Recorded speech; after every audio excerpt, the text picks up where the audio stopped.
Happy time zone wherever you are. A really, really long-a-thon. Uh, I'm here with Xenogears. We're gonna get this run started because if I don't get this run started, I will be here for way too long. So time will start right when I hit new game in 3, 2, 1, let's go. There's plenty of time to talk during the run. So this is going to be... oh, hold on, I have to reset. I just accidentally skipped a cutscene. We're gonna restart. Redo. I always skip this cutscene accidentally. Well, during my regular runs, I skip it. We don't want to skip the cutscene today. That's not the run we're doing. It's fine. I'm sorry. I will not reset the run again. I promise. That's the only cutscene I can skip accidentally. Good thing it's at the beginning of the run. Okay. Trying again. Okay. 3, 2, 1. I'm gonna not touching the controller now. Okay. So, this is Xenogears cutscene percent, which is basically a category I created to get to run all the cutscenes in the game. So we're gonna get to see all of the cutscenes. There are some interactions that you could argue are cutscenes that are not in this run, but I tried to include as much as I reasonably could, which is a lot. It is a completely different run than the any percent run, which skips large chunks of the plot, or even the no major glitches run, because we do get to do some glitches. Also, it's the only run where we get to watch this scene, so, you know, we have to leave this in. I am doing well, Soften. It's early in the morning, but that's okay. At least for me. I woke up just about an hour ago, so I am raring to go. What else do I need to talk about? Oh, during this opening cutscene, not this part of the cutscene, but the part that I can't skip later, we will be having a major glitch, our first glitch of the run, which is the kernel menu. We're going to use it to get a whole bunch of goodies. There'll be a little more than what we usually do for the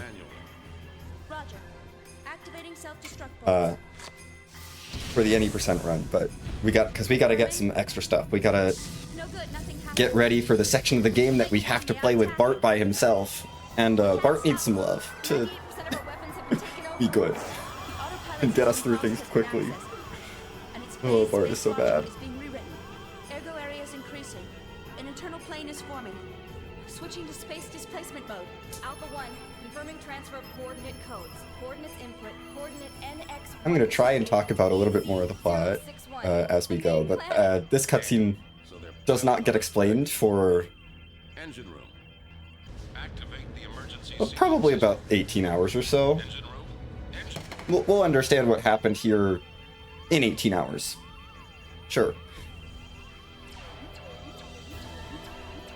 I will say we will be seeing everything in order, so if you have not played Xenogears, you don't want to play Xenogears, or you don't feel like getting your hands on a copy, this run is a great way to experience the story. We're going to see the entire story, and definitely we will not be overpowered at all as we go through the story. That's a lie. We're going to be absolutely overpowered for the entire game. If I had to actually do if I had to meaningfully engage with the RPG, this would be much longer than 20 hours.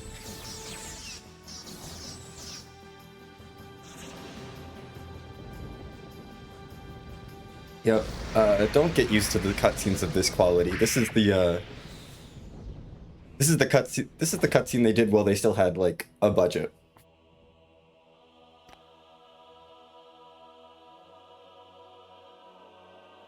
Unfortunately, the theme with Xenogears is the game gets lower and lower budget as it goes on.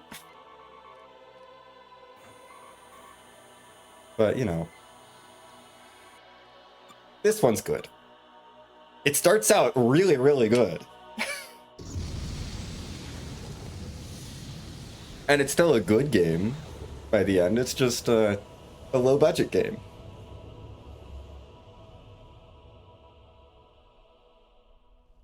Honestly, it's fine. They gave us like 40 hours of RPG before the budget starts to really impact the gameplay.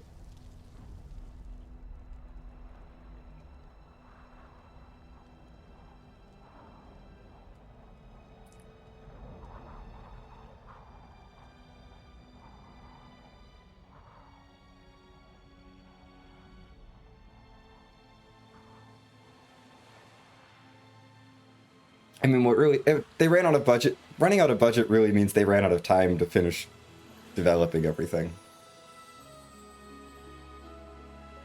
Because they decided to work on the game from beginning to end, roughly.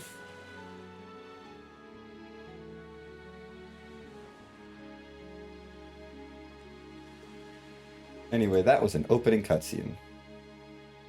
We will maybe talk about what was in that later. If I remember to do that.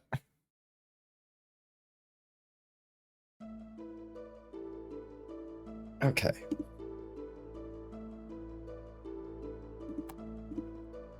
Now it's time for some text. I am not going to read all this text. I'm going to try and summarize it best I can. We're on this continent, which is the largest continent in the world. There's 2 countries here, Kislev and Ave. Kislev's in the north, Ave's in the south. They've been fighting each other for a while. The Ethos has been repairing these ancient mechs that have been excavated from some ancient civilization. The Ethos is kind of like the church. This is all we really know about the Ethos at this point. And now they're not fighting with regular armies, they're fighting with gears, which are giant robots. Hooray, you've been caught up to date. And Kislev gets the upper hand for a bit, but at the beginning of the game, as we see it, a new special force arrives in Ave just to prop Ave up and keep the war going, called Gebler.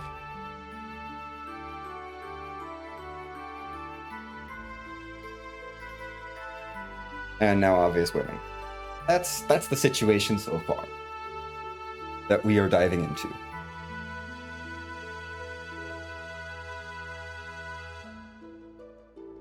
Okay. And our story begins in this little village of Lahan.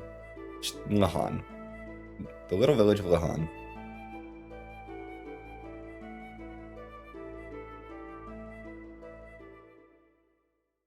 Yes, thank you, game. This is where it all begins. Okay. Oh.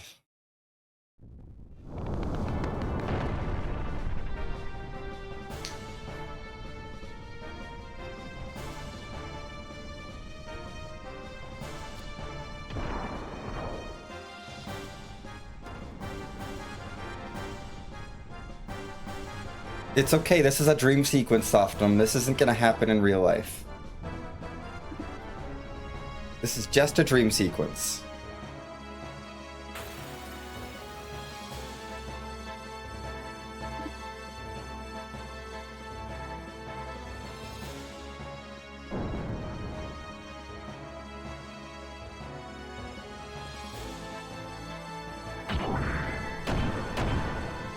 It is a dream sequence. We're gonna wake up and we're gonna be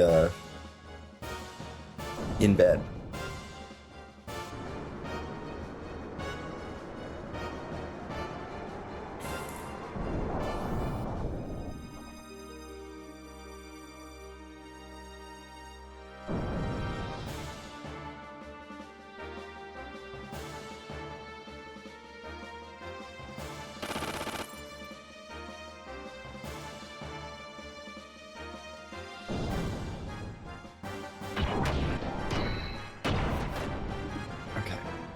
So, time for Big Glitch.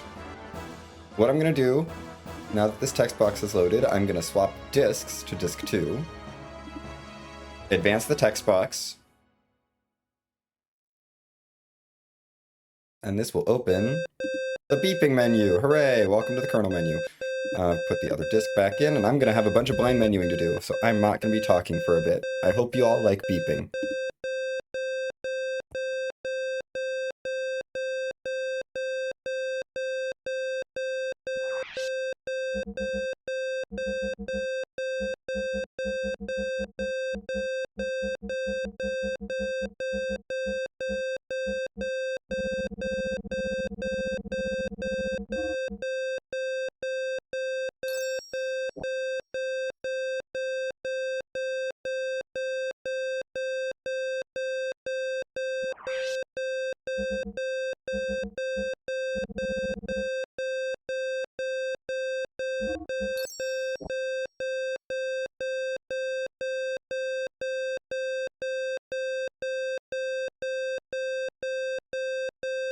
Okay.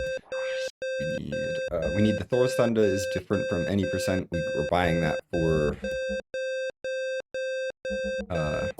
Billy, or for Bart. Speedring S's, we want a lot of. And 3 9 guards.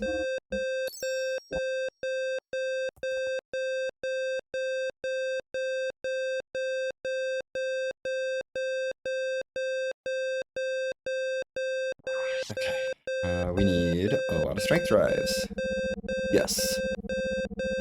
We need a bunch of strength drives. These are for Bart. Bart needs to be strong. I will need some Sigma Souls. And a whole bunch of Ether drives. Because Ether is the best stat in the game, except Bart doesn't have an Ether attack, good Ether attack, so he's getting strength.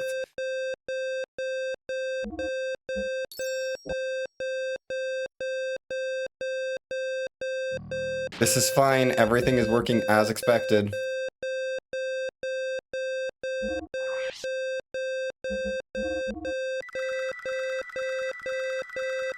Let's feed Faye a whole bunch of ether drives, because remember, friends, the game tells you that these drives are canonically drugs. And you should not be taking many of them. So what do? Immediately feed Faye 99 of them.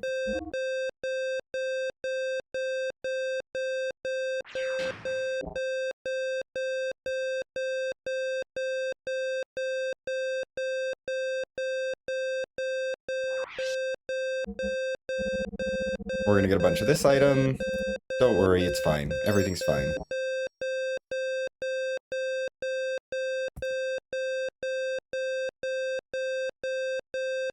Okay. Get some Zeta Souls, because having revives is probably a good idea. And some Omega Souls, because they're elixirs that you can't use in battle, but they're really cheap, so they're awesome. Okay, and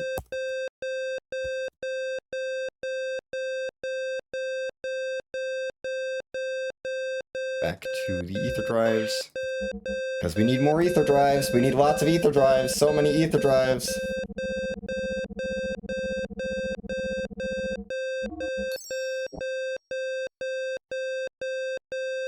"99 ether drives was not enough for Faye. We need to feed him another stack.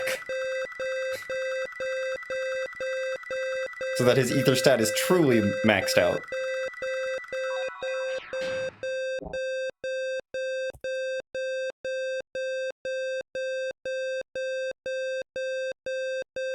And let's get some more for the road. Because, you know, we won't have access to these shops forever. We gotta make sure we have a full stack of ether drives for the road.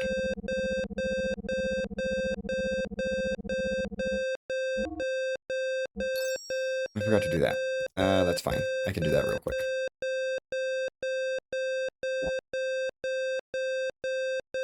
That was the wrong menu. That's fine. We need to do a little bit of this. Don't worry about what this item is. We now have 999 HP and 999 MP.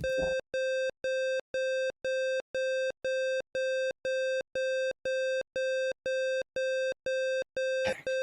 And up here, we can get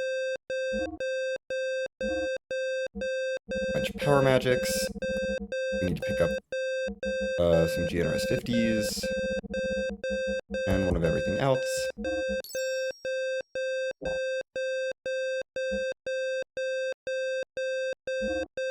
Engine, upgrade. Your engine needs to be upgraded. Your armor needs to be upgraded.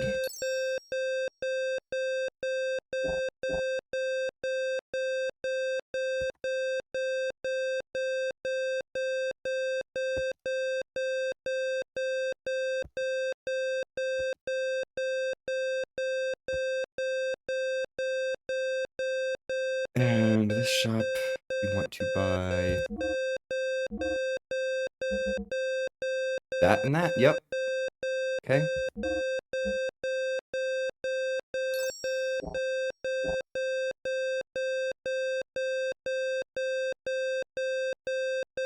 And let's get some frames. We gotta tune up our frames real quick so that we're not super low on hit points. And then... okay, great. All it's left is to equip our gears.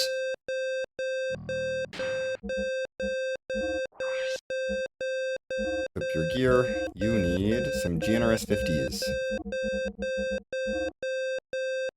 You need... actually, you need 2 GNRS 50s. And then R.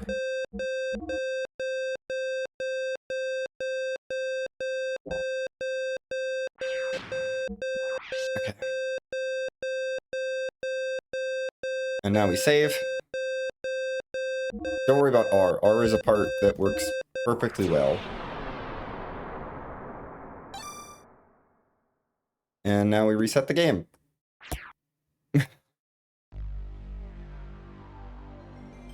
Yeah, basically what happened is we swapped our disc. For anyone who missed it, I swapped my disc at a very specific point in the opening cutscene, which is specifically when it finishes the battle sequence of that opening scene. And doing that at that point opens up the dev menu. So we have then used the dev menu to get a whole bunch of stuff. But we did not skip any cutscene. We're going to load this save, and we're going to be right back into the cutscene we just left. So this is completely legal for all cutscenes, because we didn't skip anything. There were 0 cutscenes skipped. We're going to load in, and we're going to be in the middle of that cutscene again. But our stats have gone up. So you're fine. You have missed no story. If that battle had transitioned out properly, we would have transitioned right into this image of this painting. And this cutscene right here. 0 plot missed. All we've done is get a whole bunch of power. Yeah, it is really wild that the save works. Like, that save just works. And you load back in and you're in the same place. Anyway, we have to talk to this maid because she's important. She's going to give us a little background about how we came here 3 years ago and we were not in a good shape. This strange masked man brought us here. All that. This is important.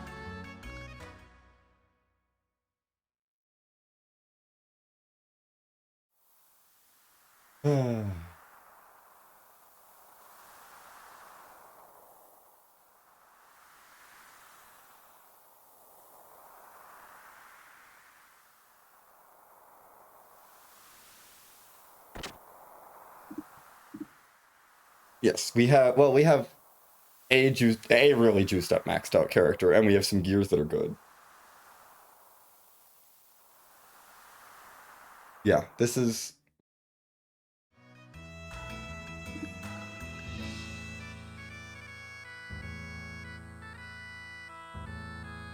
yeah, there's no, like, ace in this game, it's just that, which is...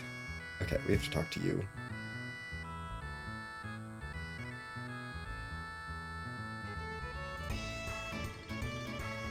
Yeah, it's just that. Just I mean, we can use it to skip some stuff later, but it doesn't destroy the entire game. I mean, it does destroy a lot of the boss fights, but, you know, that's fine. Anyway, Faye is our classic amnesia protagonist. He doesn't remember anything about his past, but he's become best friends with Timothy and Alice, who are getting married tomorrow. Yes, the beeping. We're not done with beeping this run. We are going to go back into that dev menu later. We have to do it one more time.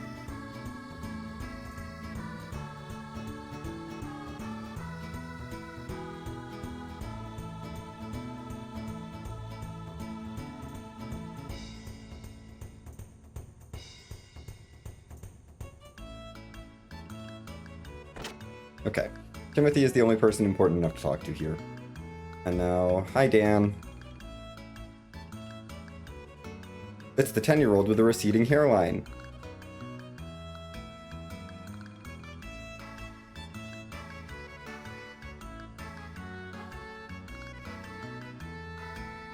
Dan does not like Timothy.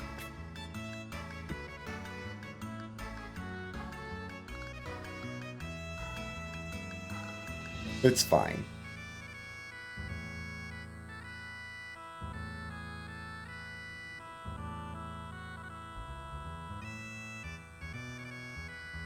Anyway, Dan just comes in here to say, hey, I want to talk to you later. And so, okay, sure. We will talk to him because this is cutscene percent and this is not any percent.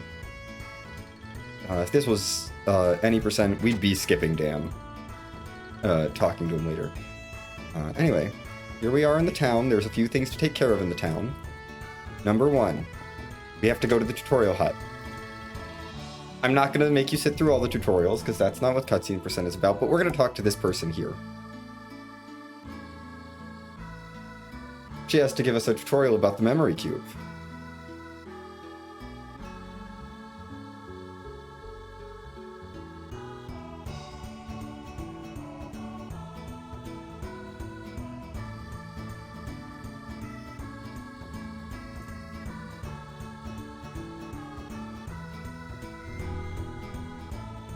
Anyway, this is what a memory cube looks like.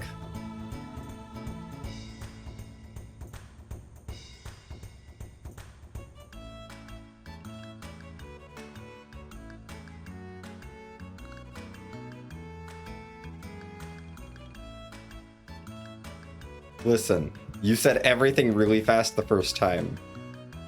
Person who I'm not naming, because chat has not figured out who this person is yet.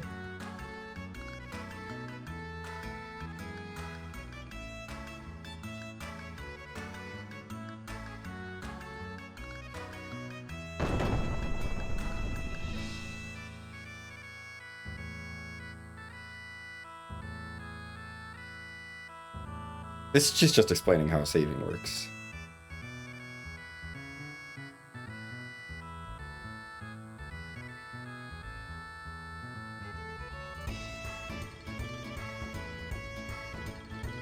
I don't know why it exploded. And then she charges us for the tutorial. Thank you, Luca. Bye, Luca. Okay. We gotta talk to Dan. Dan, where are you? You're over here.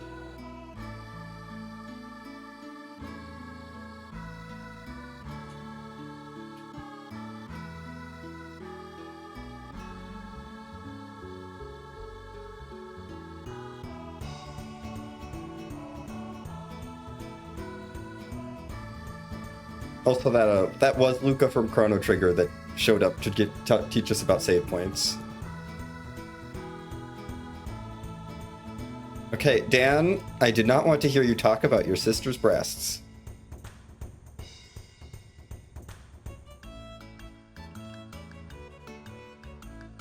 Anyway, we're gonna tell Dan that we're willing to run away with his sister Alice because Dan likes us better than Timothy. But Dan's like, no, you probably should actually consider her feelings. But I really appreciate that you're willing to go really far to support me. So you're cool. Then there's this guy in the bar. We have to talk to him.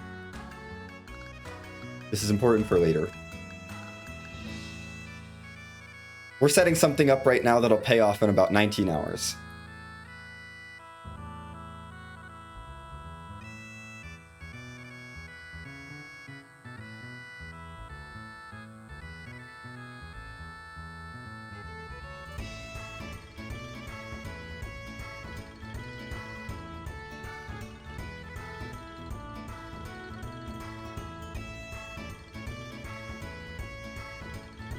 Yay, a mermaid tier.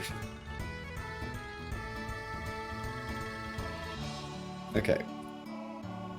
And we talk to you. So we can go see Alice.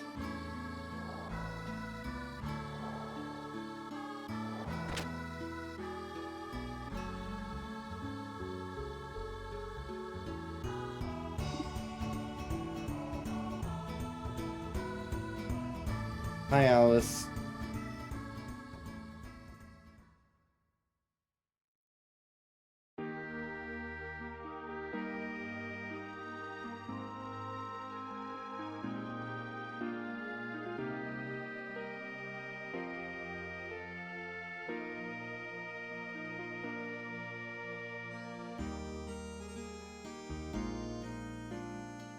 Anyway, in this scene, Alice says, hey, if things were different and I'd known you for longer, maybe I would have married you instead of Timothy. But I also would like Dan to go up the mountain to talk to Dr. Izuki and get some camera equipment from him. But I don't think Dan should handle that camera equipment, so could you do it instead? And Faye's like, yeah, sure.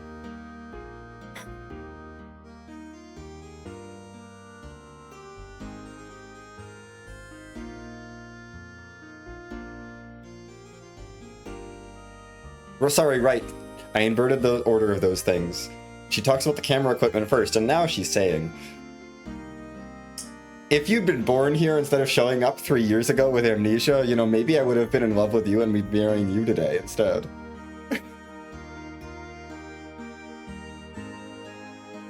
So it's fine. You know, her wedding's tomorrow and she's got second thoughts.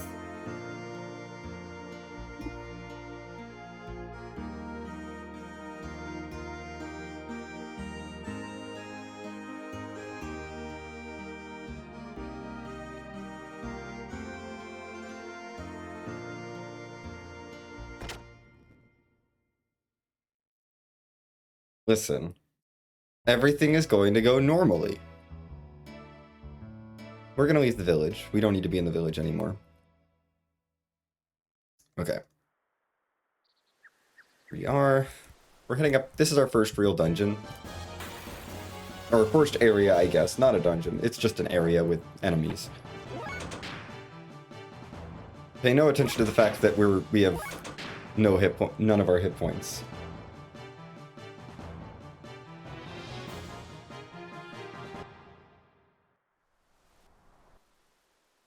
We get a little cutscene here.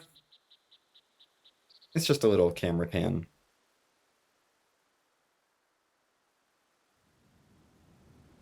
And he tells us where to go. We're gonna head up here. We actually need to jump down here and grab this and find a nest in this tree, and we're gonna take the egg because it makes some cutscenes longer. Hooray. And now this bird is chasing us. Yes, it looks like a chicken. I don't think it's supposed to be a chicken. I think that's just the only bird that's right that they had, really. Okay, I would like to escape. Ow! That's like a quarter of my health.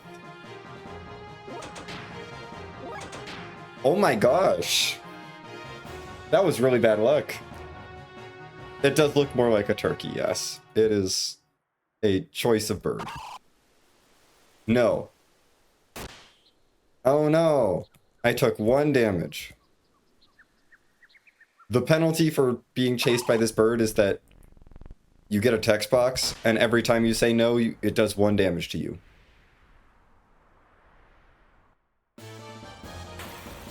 But if you say yes, it takes the egg back immediately, and you have to go get it if you want it back.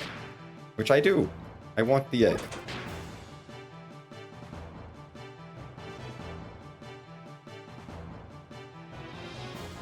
Okay. Okay, we've made it out of the zone. We're safe. We have the egg.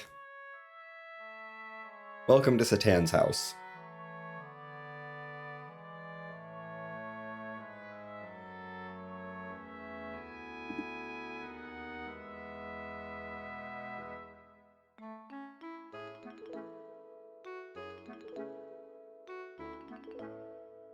We're gonna grab this ring here. Head inside through this door. Gotta talk to Yui.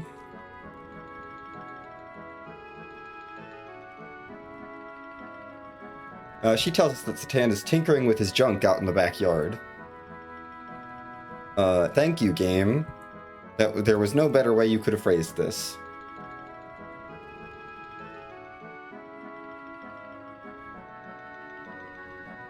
And because we got the egg, Yui's like, oh great, I'll take the egg. That'll make us a good dinner. Thank you. Here you go. You have an egg now.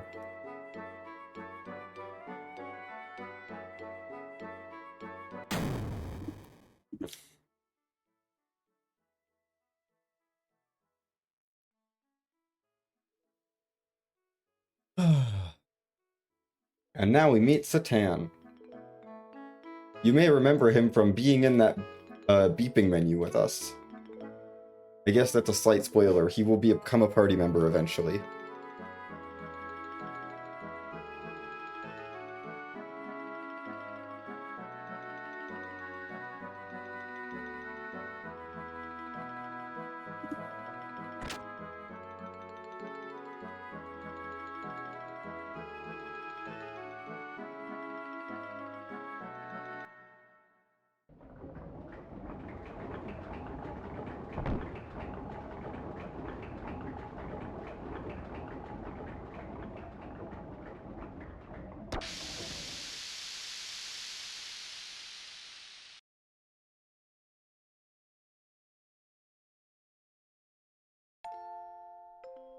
Yes, Satan is the person... Well, Satan didn't take any of the drugs. Let's be very clear. Satan took none of the drugs. Faye is the only one who took any of the drugs. Hey, thank you for the good luck. We should be fine. This run is pretty consistent. Honestly, the kernel menu at the beginning is probably the hardest part of the run.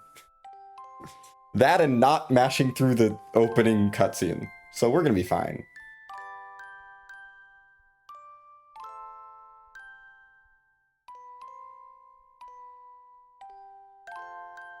Anyway, Satan here is telling us about this music box that was excavated from some old ruins.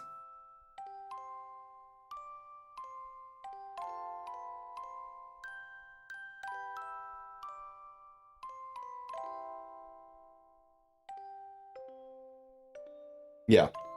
Satan was there in case Faye had a bad trip, which could have... I mean, Faye took 198 doses of this drug. That's a lot. And the game is going to show us what one dose does later. I don't know how Faye is okay right now. Because it makes a very big deal about, like, taking a small amount of this drug.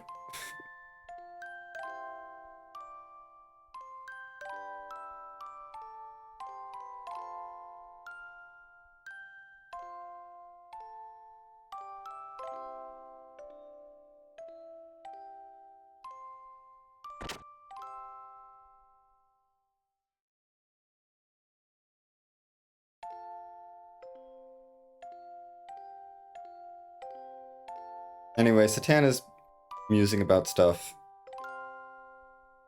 And then, unfortunately, the music box is broken. I think we're reasonably sure. Although, I guess... I'm reasonably sure that this is not just Faye tripping. I suppose it could be, but like,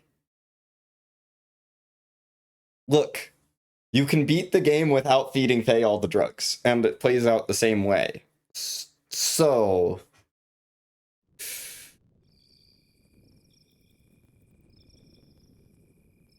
I don't know.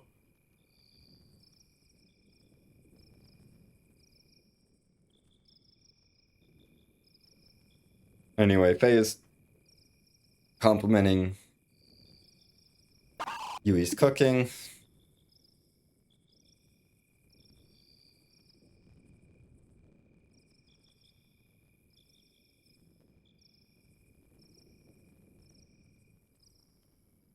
Okay, and Zatan's like, I don't feel safe giving you the camera equipment, so I'm gonna bring it down tomorrow.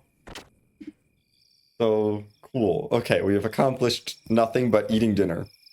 You know what? We ate dinner. That's progress.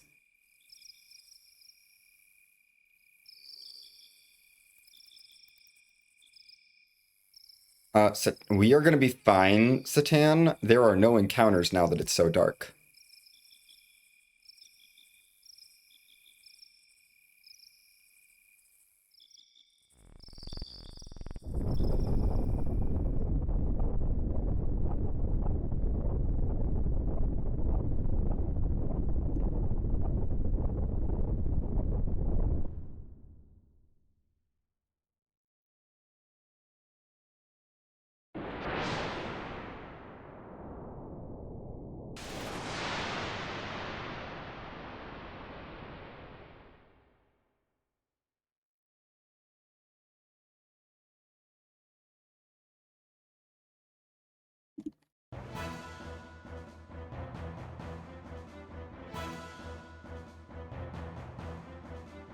This isn't good.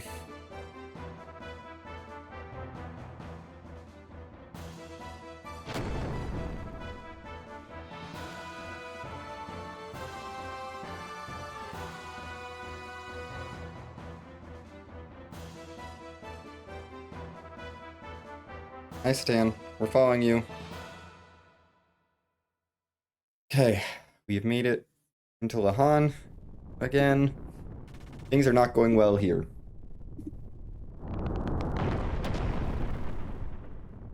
That's a whole lot of explosions.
Yeah, things are not going well here in Lahan.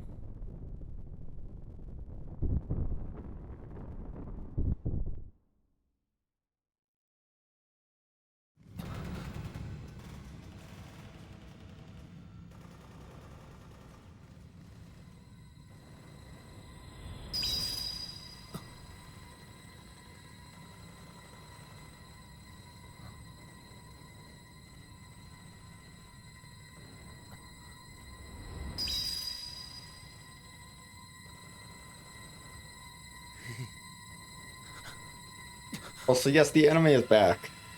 Don't get used to it. We're gonna have anime for like the next hour or so. A little more, maybe a little more than an hour. Not much more than an hour. And then the anime is gonna be gone until disc 2. Because they ran out of anime budget.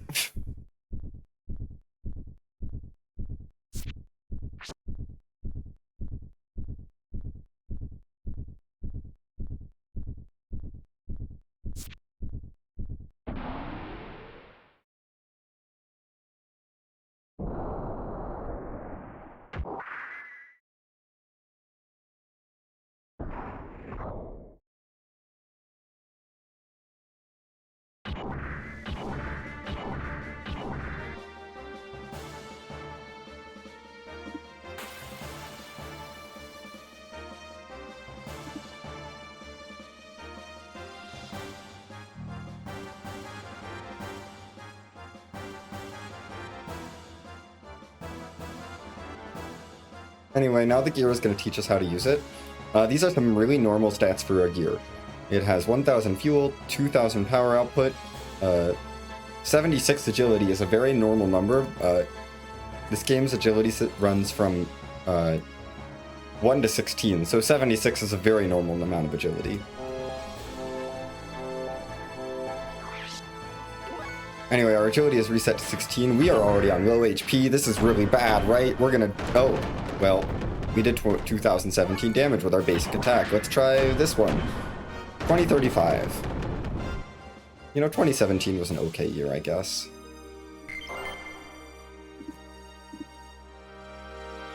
I have no commentary on 2035 as a year because it's not 2035 yet.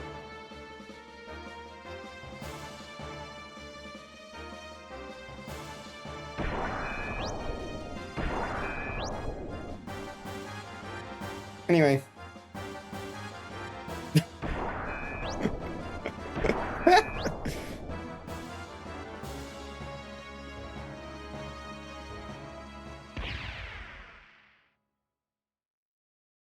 Anyway, that was our first fight. I will let you know that your basic attack is not supposed to do 2000 damage at this point in the game, but that's how much we do, because we are overpowered. And we will continue to be overpowered for most of the game. If not all of the game.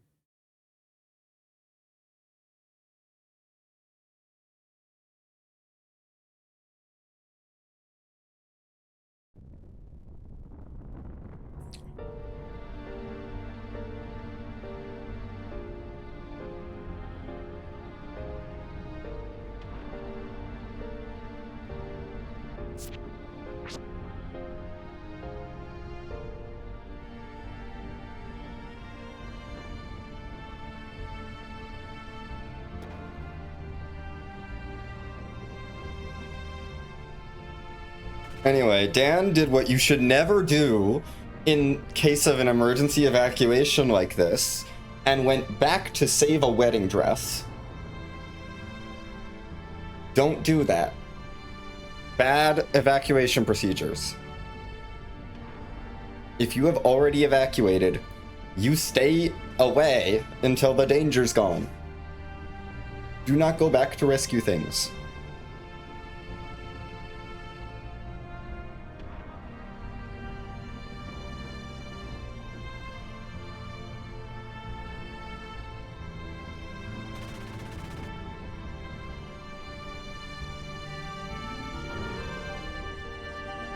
Timothy also demonstrating bad evacuation procedures, which is don't go back do not go back. You're missing someone, wait for them at the agreed upon meeting location away from the danger. Do not go back for them. I know Dan is a child, but Dan is an old enough child that he can get himself out of the village. But because no one can follow proper evacuation procedures, Timothy's gonna end up dead.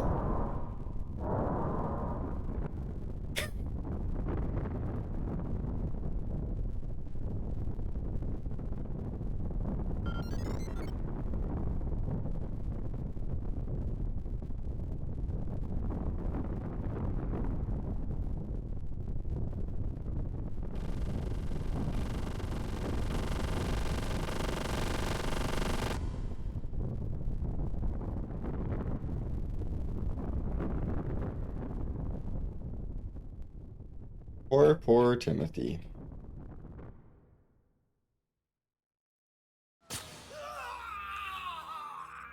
Well, at least Timothy got an anime death.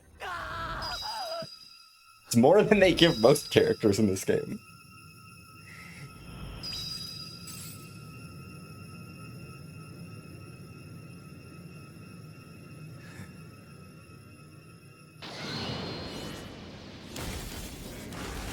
And, he's exploding.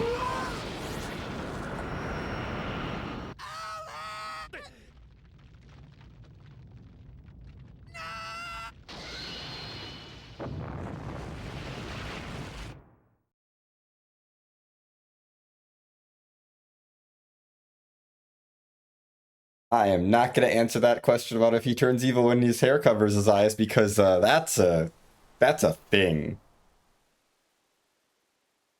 We're going to get the answers later. Okay, not everyone is dead. A lot of people died. Dan is fine. Even though it seemed like he was pretty close to the blast radius, Satan is fine. There are some other people who are alive.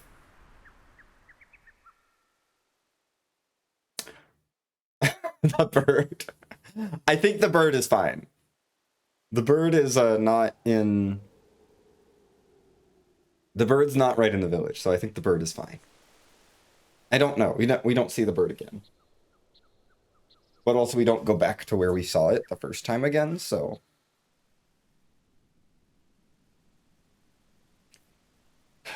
Yeah. Unclear. Anyway, the villagers are not happy with Faye. They're not fans of this.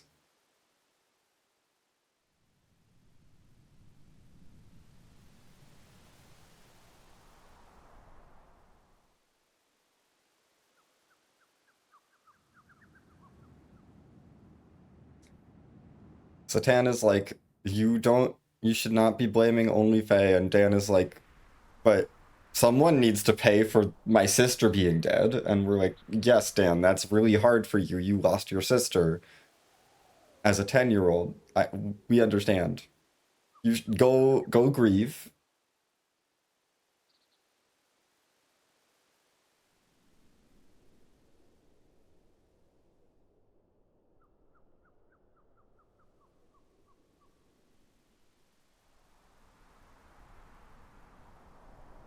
And then Satan says, Faye, go somewhere else, please. The villagers need some space.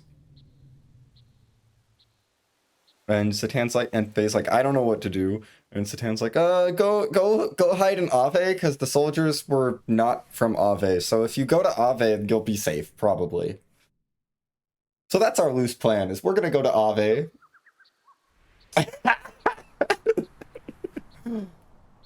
I don't know if you understand the full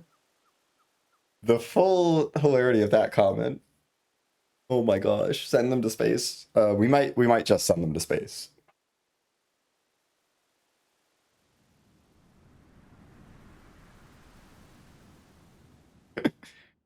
In a way, we do actually end up sending them to space.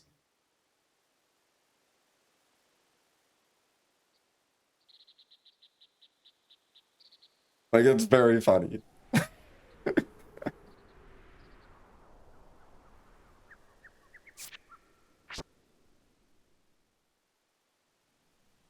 Anyway, we're done with Lahan. Hooray. It only took us 48 minutes to get out of our starting town.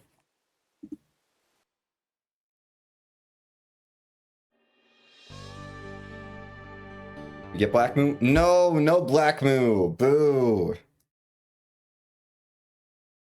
If you enter the forest on the right frame, it'll just say Black Moo instead of saying Black Moon Forest. But anyway, this is Black Moon Forest. There are birds. They're different birds than the ones we saw earlier, but there are birds.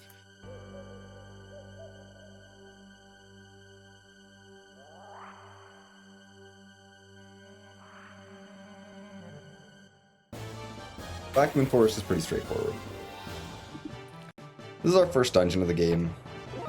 They were nice enough to give us a full heal. Hey, Battle, did you want to show us where our character was? No? Okay.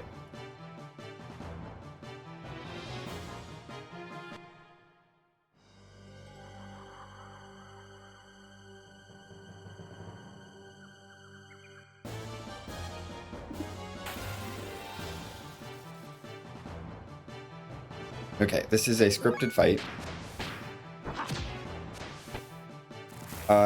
So these are Faye's physical attacks.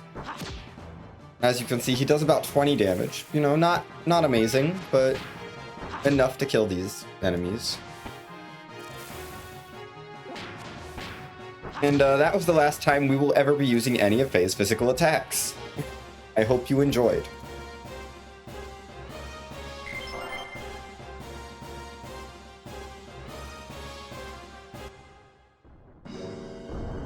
We're gonna be smart people who run away from boulders and just step to the side, because stepping to the side of the boulder works.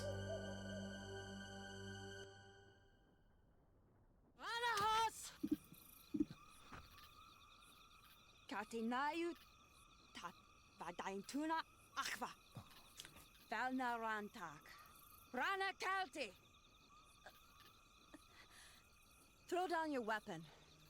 Make one wrong move and I'll shoot.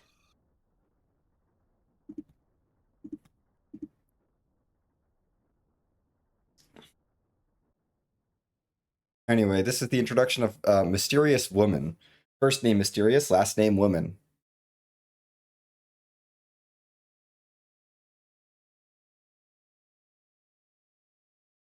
Everyone's favorite character from this game.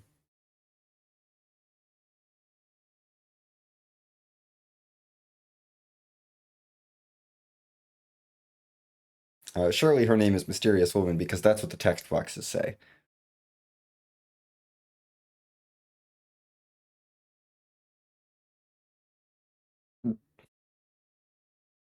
Don't get used to her with a gun.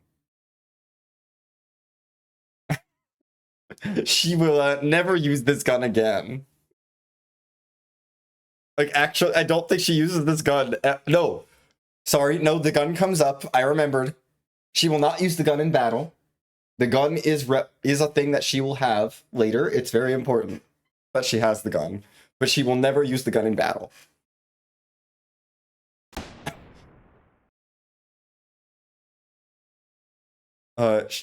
She just missed. Thank you, Miss Woman. Apparently Miss Woman is a pretty bad shot, because she just missed Faye, and Faye is standing right there. She's weirded out because Faye is feeling depressed. And Faye's like, I don't care if you shoot me, and she's like, that's weird, you should care a little bit. But because she fired a gun in the forest, a troll comes down from the tree and attacks.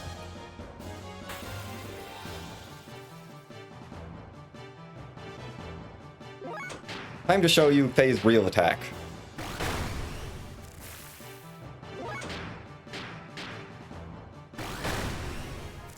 That's Faye's real attack.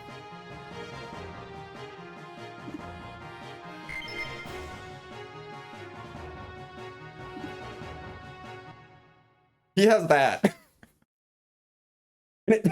And because we fed him all the drugs earlier and we gave him ridiculous ether stat, and we equipped an ether doubler on him, which doubled the power of all ether abilities for double the cost, he does 2,000 damage now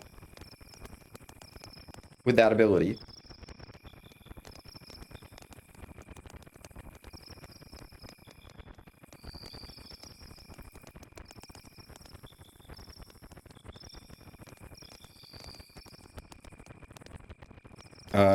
Anyway, Mysterious Woman has orders to kill all surface dwellers, and Faye is unfortunately a surface dweller, as she calls them. So, and she calls them lambs. We'll learn more about that later. And Faye's like, you're suspicious, because why are you in the woods? Faye, we know her name. Her name is Mysterious Woman. That's what it says in the text box.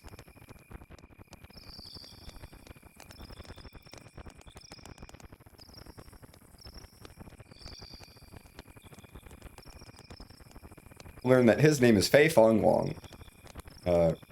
Okay. And now she's decided that she's not going by Mysterious Woman anymore. She's going by Ellie. She does not give her last name yet, which is interesting. She does have a last name. A real last name.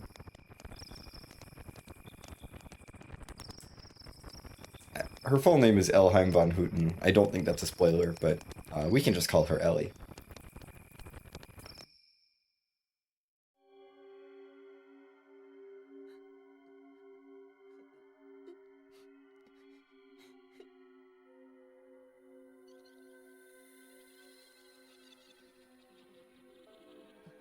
Maybe she just has two names. Her name is Ellie, but she's also known as Mysterious Woman. Wait! Hey! Don't leave me here! Wait!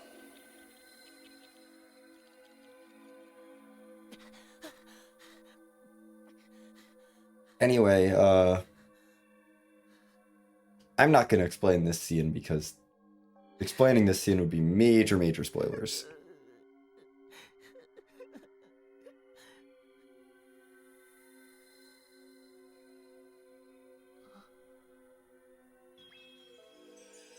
You must be lonely here by yourself.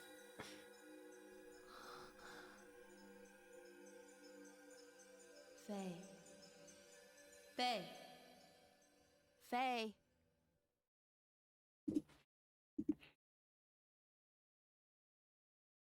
He heard the beeping too. Anyway, we've slept, we're awake. Ellie has joined our party. And where am I going? This area turns me around all the time. Okay, not that way. This way. We're gonna do a special trick. It's not actually that hard. It's that if you aren't a loot goblin and you hop on top of the item, you can use it as a platform to hop up the ledge instead of going around and doing a bunch of other platforming. This is a scripted encounter.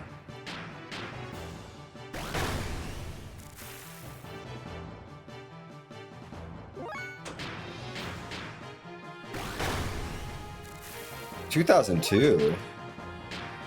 I don't remember 2002 well.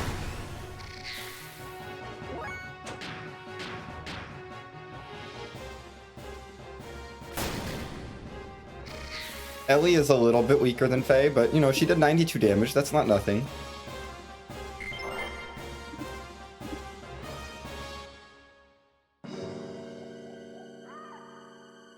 Anyway, we made it far enough through the forest that now Ellie and Faye are going to unpack some of the things that they said.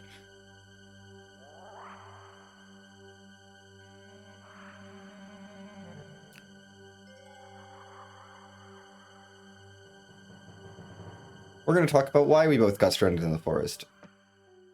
Faye's like, he ran away, I ran away from my village because Lahan got destroyed.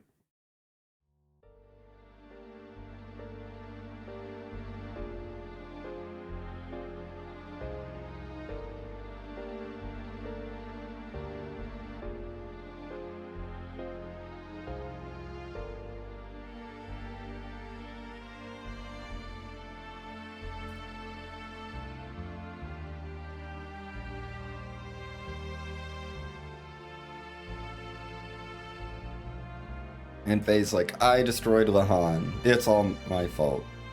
Or no, he's like, I tried to help, but I destroyed the village. And if only they hadn't come to the village would be fine. So it's all their fault.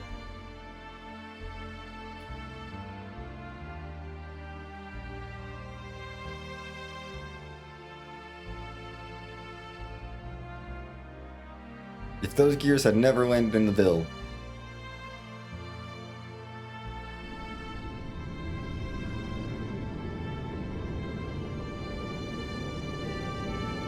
And now we're gonna find out what Ellie was up to.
And now Ellie's like, well, no, it's your fault.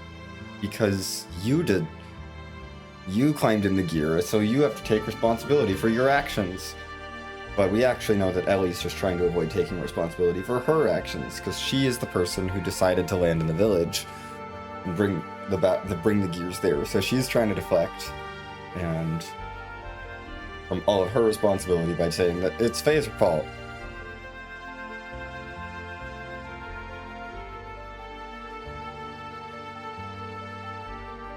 What a great start to this new friendship that we have.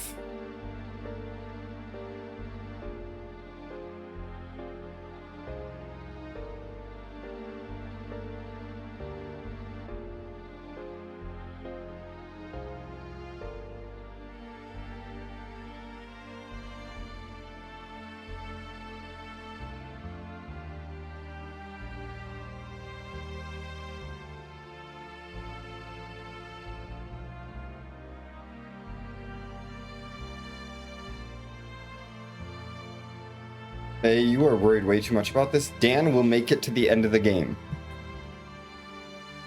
Dan will be fine. And probably most of the other kids too. But I know for a fact that Dan survives till the end of the game.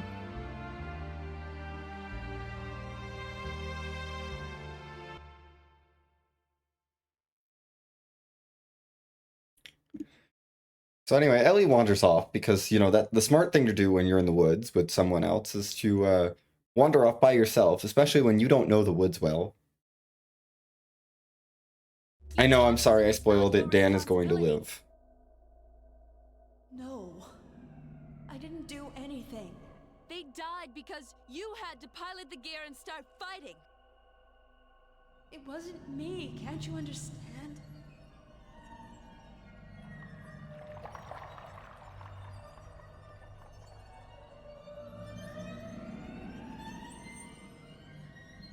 Not just anyone can pilot those machines, you know. I didn't do it.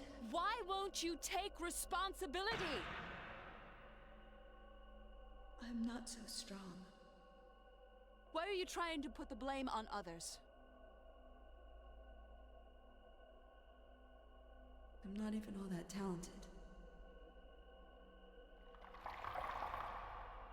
You're a coward! That's right. I'm a coward. Well, that's that. So Ellie's not feeling great about what she just did, but she's like, well, I already did some nasty things to Faye. Faye probably wants nothing to do with me. And so she walks a little further, and then, oh my goodness, it's a dinosaur.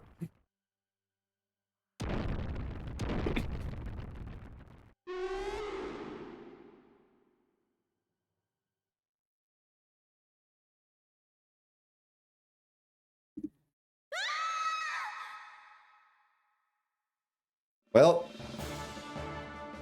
let's go fight a dinosaur.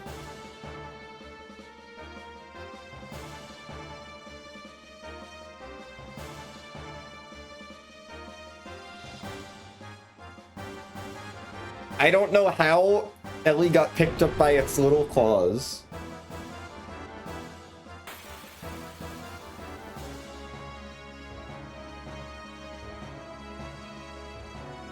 But that's fine.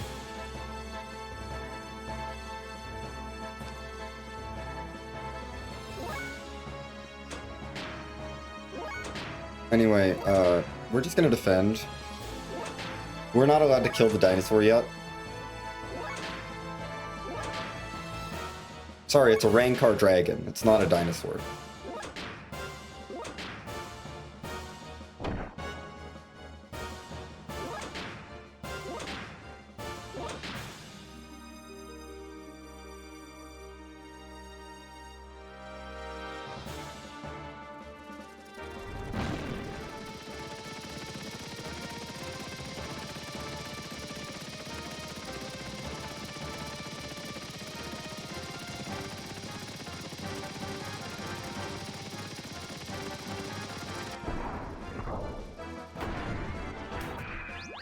Anyway, Satan has showed up and he brought the gear.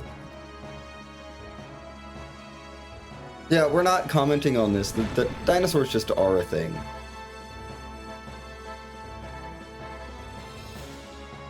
This is not like a major part of the plot. It's just that they're dinosaurs. You're just gonna have to deal with that.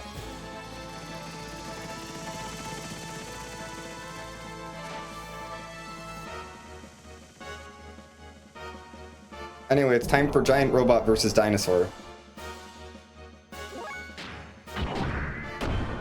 We're gonna lightly poke it a couple times when the dinosaur falls over. We're a little overpowered.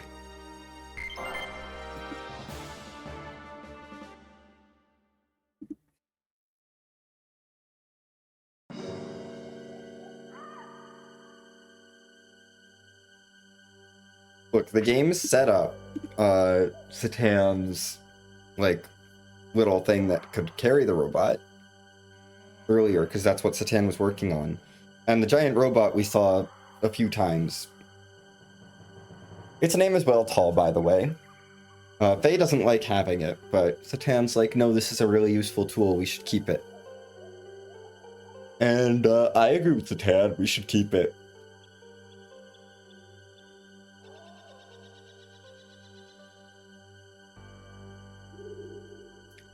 Hey, this is an RPG. We need stats.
Anyway, it turns out Satan speaks the same language that Ellie speaks, so...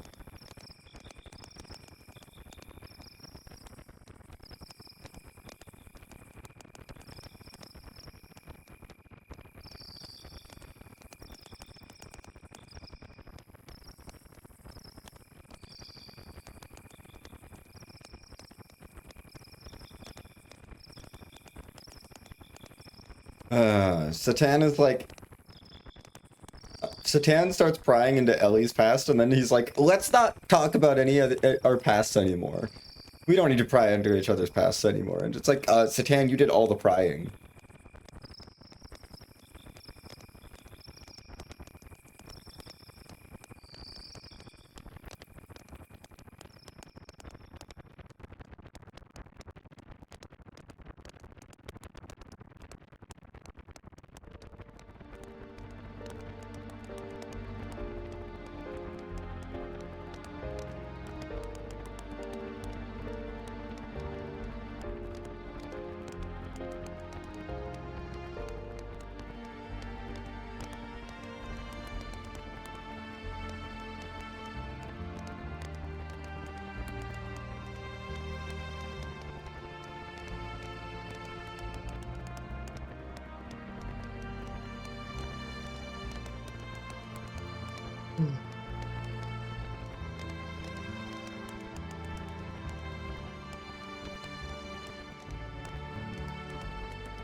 Anyway, Ellie is unlearning her fascist indoctrination in real time here. And learning that, you know, maybe people who are different from us are not that different from us and actually good people and worth treating with respect.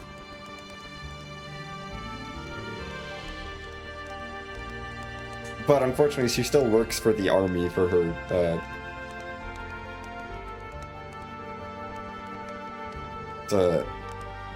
for her country, and she's like, I can't just quit my job. And,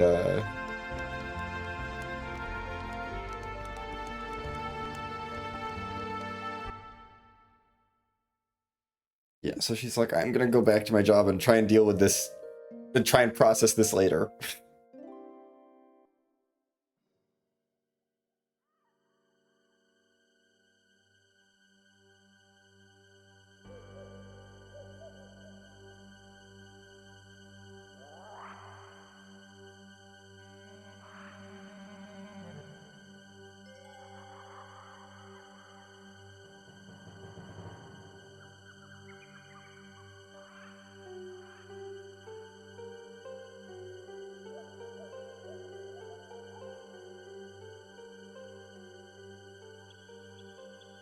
Anyway, Yui is going to take care of all the villagers.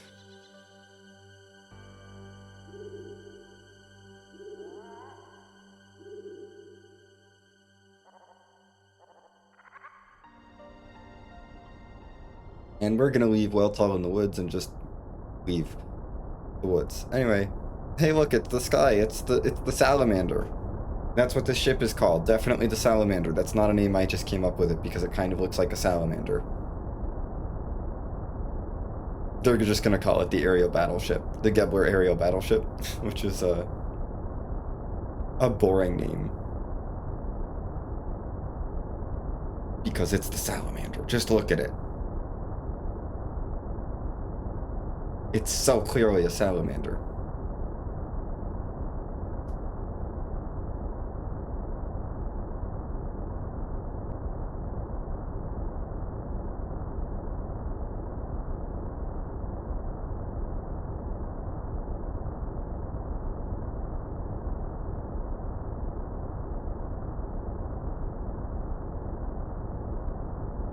Anyway, we learned that they're fighting over some ruins. So that's what they're doing with the battleship. And we've made it out of the forest. Hooray! Forest done. Welcome to the desert section of the world map. We'll find out why Satan is so informed later. Satan knows a lot about a lot of things. There's a good reason for it. It's going to be a spoiler, so I'm not going to say. But he has a reason to know about a lot of things. He's not a good person. He knows way too much to be a good person with how he acts here. Anyway, it's Dazzle. This is a town for like treasure hunters basically. Who are trying to dig things up out of ruins.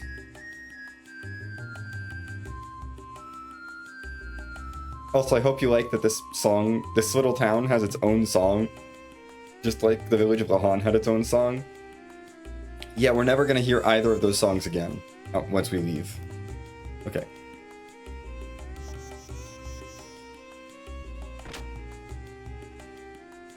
We gotta talk to you.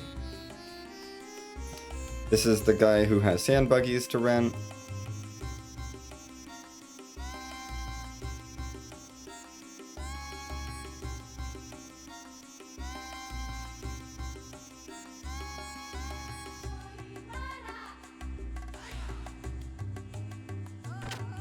And he's like, hey, the sand buggy's not back yet. You'll have to wait a little bit. And so we're like, okay, that's fine. We'll go somewhere else. Is this the place? I think this is the place. Yeah, this is the place. We're gonna go to the bar.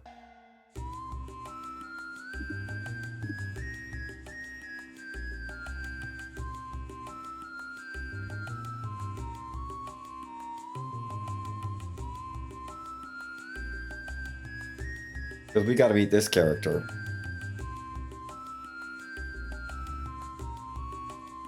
Hi, Big Joe.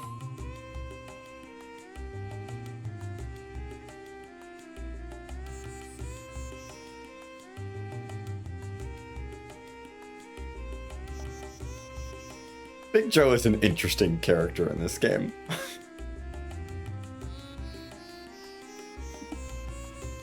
He's kind of just there. He's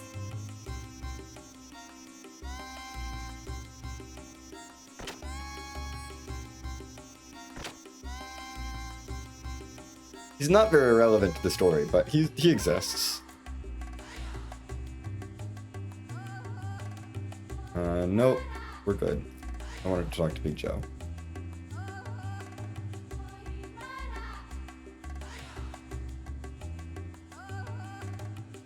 Well, Joe is gonna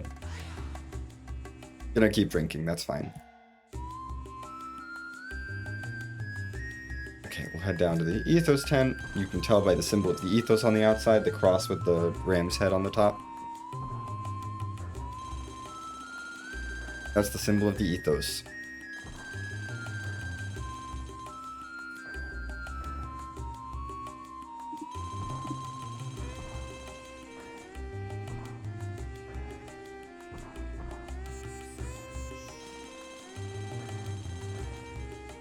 We're gonna try and get some parts to. We're here to try and get some parts to fix Weltall because we do want Weltall to like work, so we can try and keep Weltall, you know, moving. So we're gonna see if we can get the part. Satan's like, we need an X29 model bypass injection bypass circuit, and they're like, we don't have that. That's a military part. Go ahead, Harry Monk. I assume the Xeno speedrun server. I'm in there. Let me out.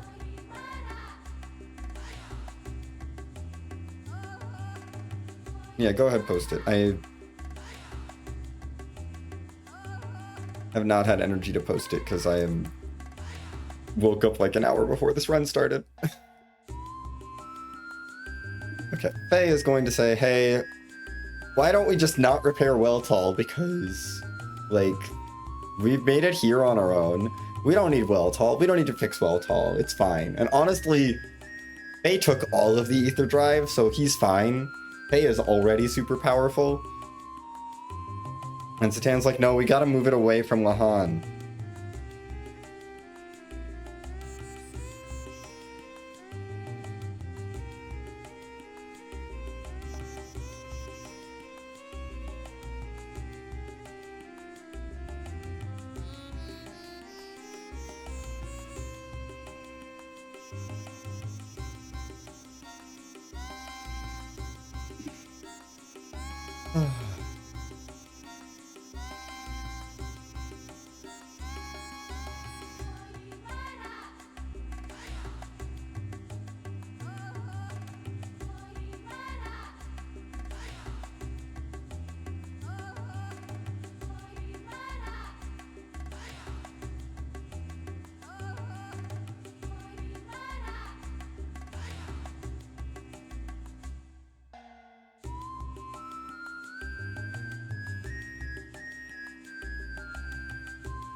Thank you, Satan, for that.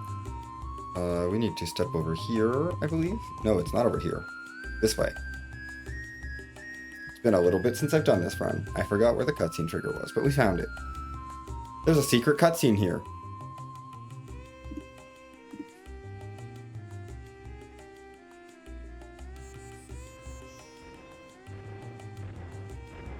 To think, if you don't walk through that one little spot, if you don't walk through that one little spot in town, you could miss out on that whole map painting forever.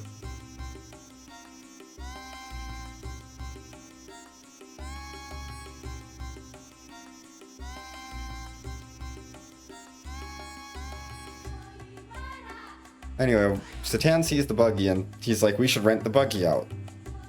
So we're gonna go rent the buggy. Yes, we're gonna go to the shop we visited earlier and rent the buggy. The shop is right here. Yes, I would like to rent the buggy.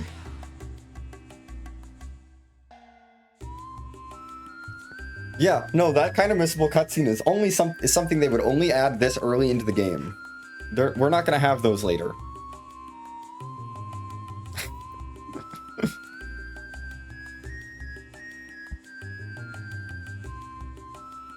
And they did like a whole map painting for that too. Like, that is wild that they did all that for this town. They put so much effort into this town. Like, if the entire game was the quality of like Dazzle and Lahan and stuff, like, oh my goodness, this game would I mean, cutscene percent would take forever, but anyway, we're gonna let Satan go take the buggy by himself. Satan did not pay for the buggy, by the way. And the buggy person is like, go find him. It's dangerous to go alone. Go find him. So we're gonna go find him.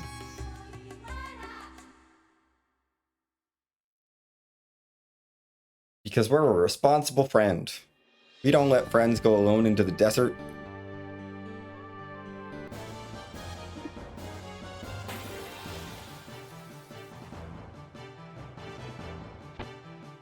I totally not sand people.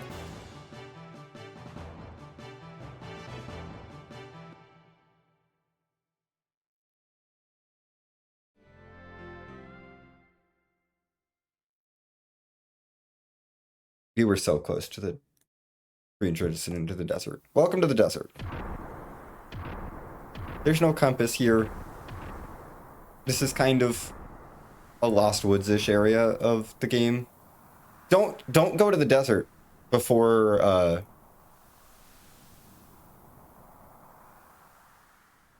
you do all the stuff in Dazzle. Just don't.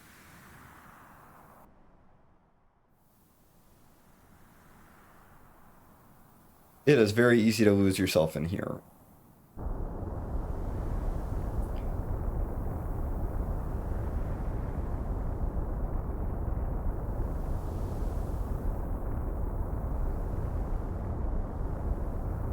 So, anyway, we're in the desert, we look up, and there's a giant spaceship flying over us.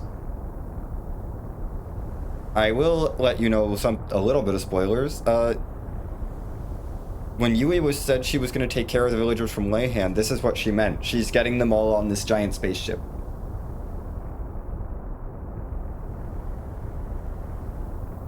Anyway, bye giant spaceship.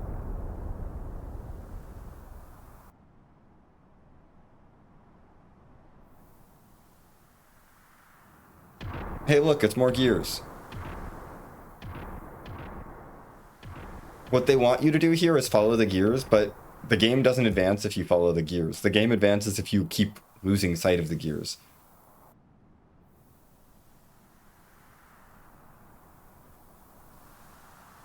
Anyway, that's the desert.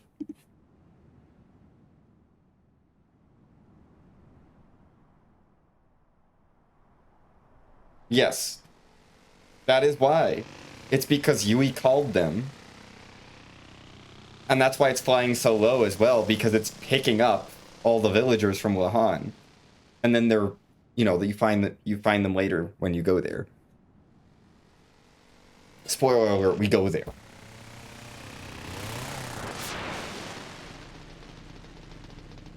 But yeah, that's why you get to see it so early in the desert here. They did actually think some of this through. Anyway, Thay is going to commit Grand Theft Auto. This is fine. That Ave soldier is going to be fine. He's just stranded in the desert. Now we're going to ride over some dunes, and then we're going to ride over the same dunes again, but in the dark, after the sun sets. Because that means it's different dunes.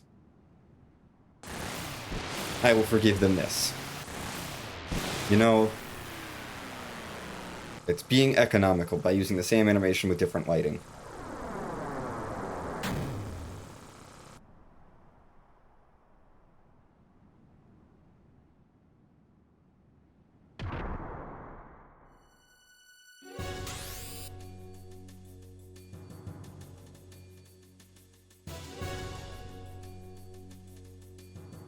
Anyway, we're getting attacked by gears here. Hey, you should not be worried about these. You were rested last time I checked. You have 24 casts of guided shot, and guided shot should one-shot all of these gears. The bike flew away when the gear landed because the shockwave was too much and it flew away. I don't know, it's somewhere on the ground. Satan is fine, by the way, and he fixed Weltall up a little bit. With some temporary repairs.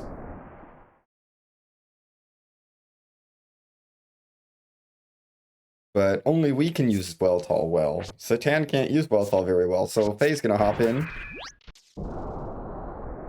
And it's time for another battle. Maybe this time the enemies will survive for more than one hit.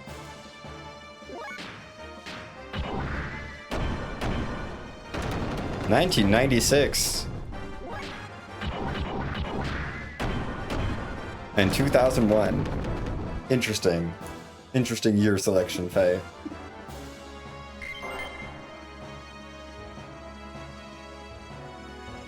Nope, they're not close. Just for the record, those guys have 180 hit points.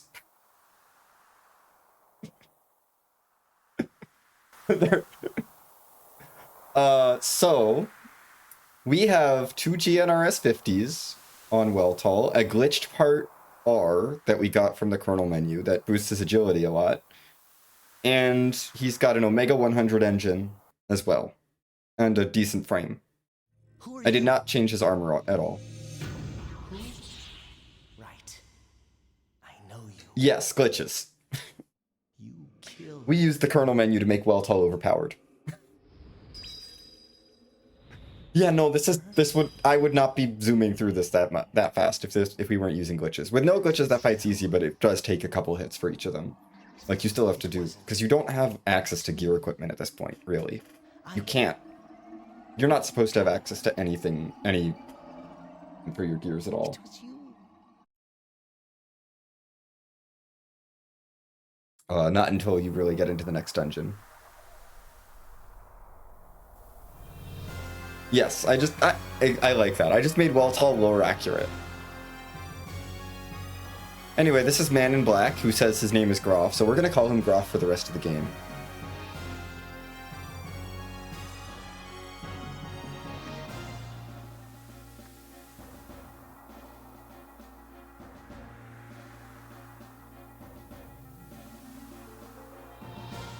And I'm trying very hard to see his portrait as not having a booger hanging out of his nose, but it looks like he has a booger hanging out of his nose. I know that that's a tassel on his head, on his like headpiece. I understand that, like, but it looks like a booger.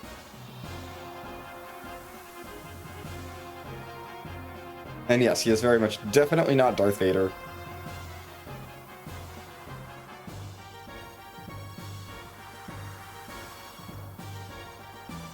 Totally not Darth Vader.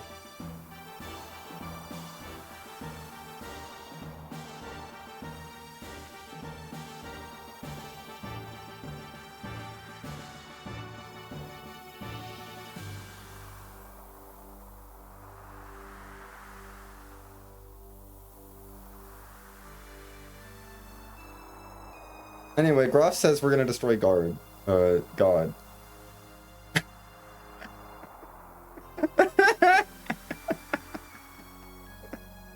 Look, I saw it the first time I ever saw this game.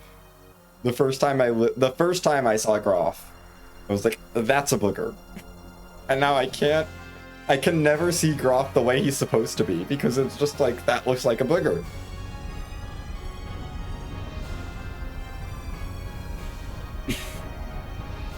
It makes it really hard to take him seriously. Yes, we missed. Sorry, I talked right through your father. My father, you mean my dad. Yes. It's not a booger. I understand that it's a tassel on his headpiece. But that's what it looks like. Anyway, he leaves and lets us deal with Worm here. Spelled W-Y-R-M because this is a fantasy RPG. 1992. Goodbye, Worm.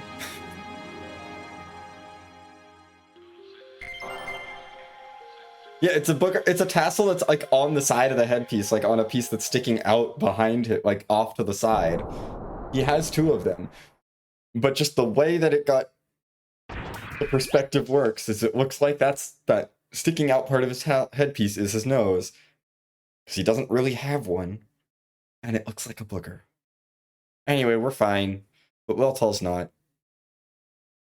Yeah, the repairs were not meant to survive an outright battle like that. But we survived the outright battle just fine.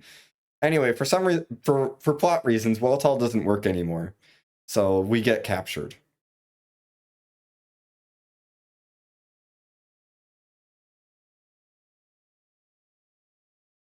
Well, oh well. We got caught, and now we're being taken to prison.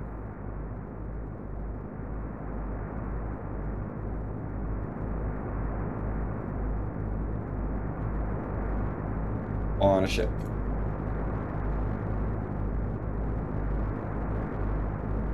Cutscene percent means basically all the cutscenes. Not literally every single interaction in the game, but we're gonna watch every cutscene that is remotely, you know, lore relevant. I had to be a little bit particular with the definition, but we are going to see all of the cutscenes, all the main cutscenes, of course. We're not skipping any of the story. We're doing some bonus little interactions here and there where there's things that are, you know, I can make a good argument for. Yes. Let us join together. Well, that's all the lore. We're getting all the lore. But we're using glitches to make sure the battles and stuff don't take forever. Never thought we'd meet again like this. It must be fate. Ironic. You're in for the long haul then. But We are an hour and a half into this run, and never let you this is gonna be pretty close to estimate. even if it kills me. Anyway, I hope you enjoyed that cutscene, because that's the last time we see anime for many, many hours. We're now about to go like 14, 15 hours without anime. Bye, anime.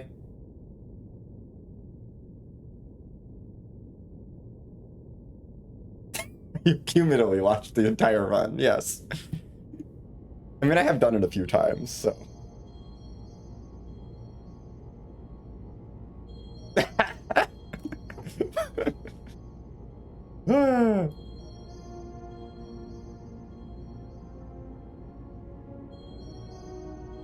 Yeah, unfortunately there is no more anime. We're gonna talk to Satan all the times. Yeah, the anime budget for disc 1 is done.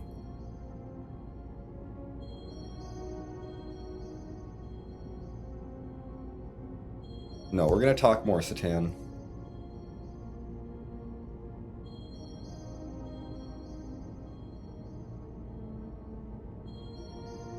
Alright, he's talking about how the maid told him about.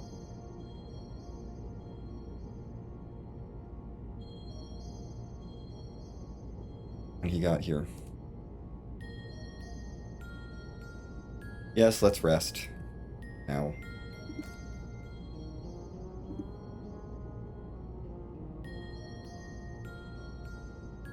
Oh, gosh. Yeah. I'm trying to remember where that I remember that soft lock. Right. The soft lock with the save point room. Which was very ironic because I was in a room full of save points and I hadn't saved recently. We're gonna save again before I get there. I remember that soft lock now. Oh my god. Yeah, I had to reset. I had to stop because I would have had to reset like multiple hours.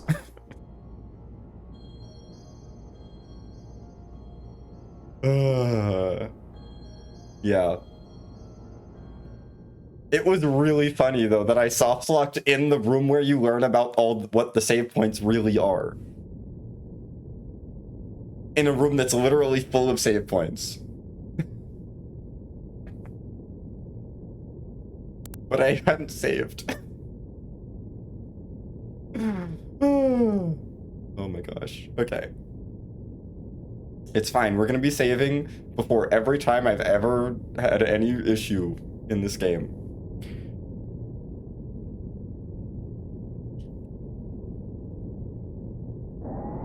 Anyway, pro tip: if you are transporting something very valuable that other people might want, maybe don't put it on the top of your transport ship, fully exposed, so that anyone in the area can see it.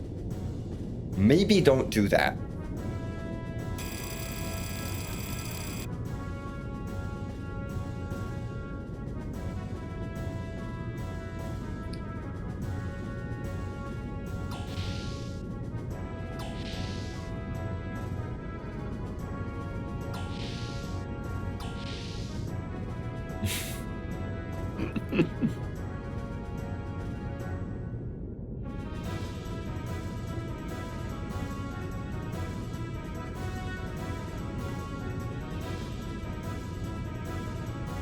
Okay. Now, there are no cutscenes that we need to hit on this transport ship. We just gotta get out. Or no extra cutscenes. But there is an extra scripted battle we can try and skip. Scripted battles are not cutscenes. There's no dialogue around the scripted battle.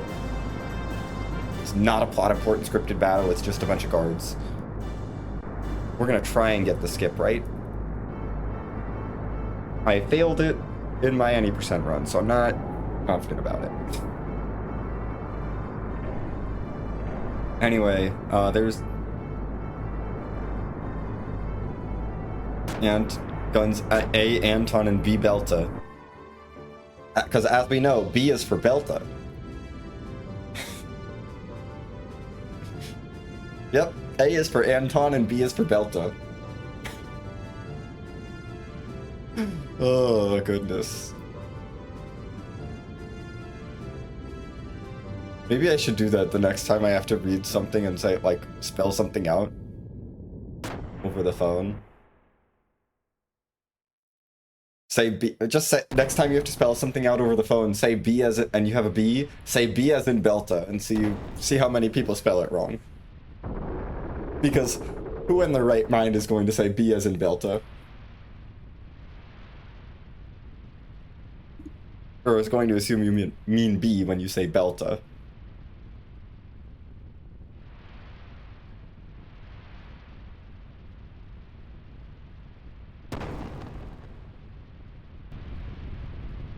Here we go.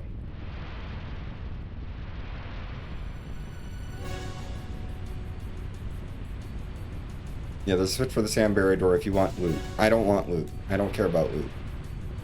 We're going straight up the elevator. Or up the ladder, not the elevator. Ladder.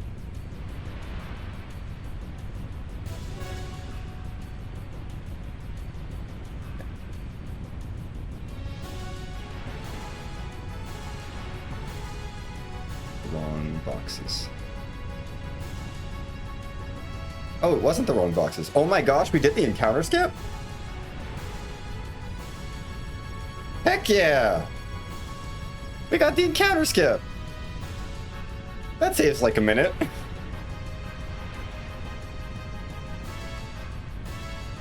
I did the right boxes. Okay.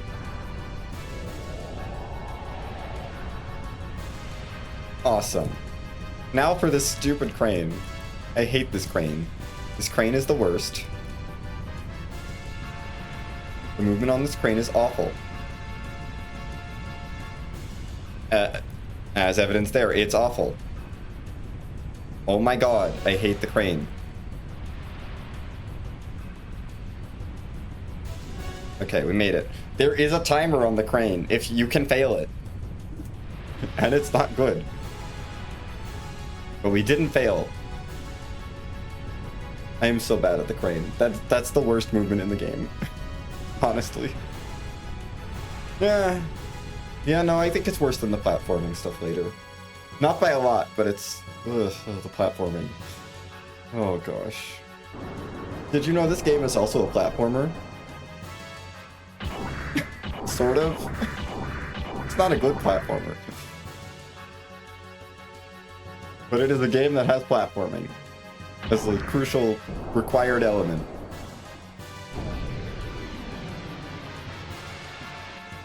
They did way too much with this game. Like, we did not need this game to be a massive RPG and also a platformer and also a fighting game. They didn't need to do all that. We could have done just 2 genres. You know, choose 2.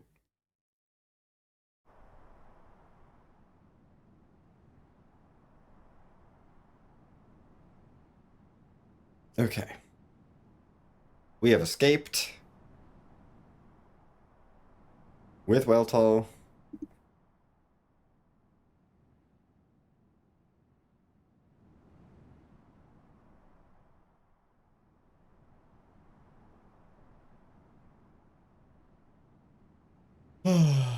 And now of course we're gonna be ambushed by this person, whoever this is. It's a very red gear. Hello, blonde, one-eyed man. We don't even have like a fake name for you. We just have no name for you yet. So I'm not gonna say your name yet. Okay, your name is Pirate. Thank you. Thank you for introducing yourself, Pirate. So everyone, this is Pirate. That's absolutely what we're gonna call him for the rest of the game.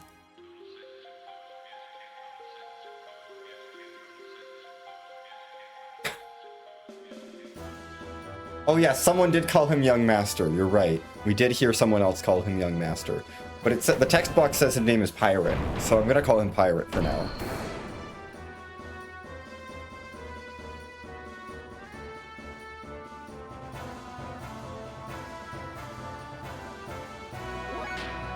Anyway, we're gonna hit him with our most basic attack. And apparently doing anything at all has gotten us both caught in quicksand. And we've fallen below the sand.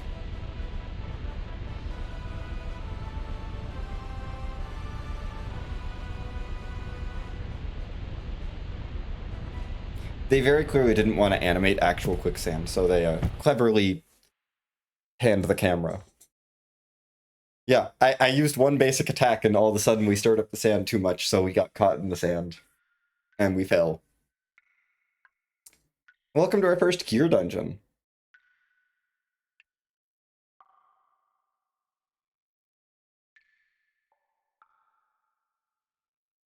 It has no music, because they didn't feel like dungeons needed music. Towns get music. Dungeons? Nah. We don't need music for dungeons. You know, why would we put music in the places where people are actually spending time in the game? That's silly.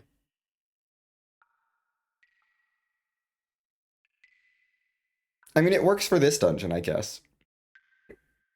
Ambient cave water dripping sounds work.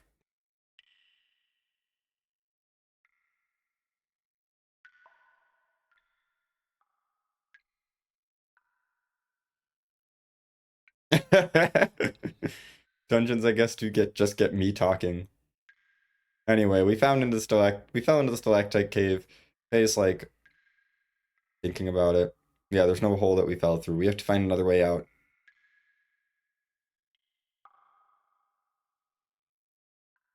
I don't really know how this would work physically, but it's fine. Like, how did we fall down, but the sand doesn't fall in? I don't know. Sand is weird, I guess.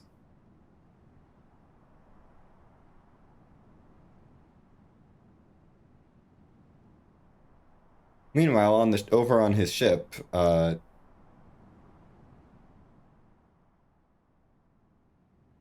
they rescued everyone. And unfortunately, no one is almost dead, missing arms and legs, or in need of an abdominal operation, so that doctor is upset. He just wants to have a purpose.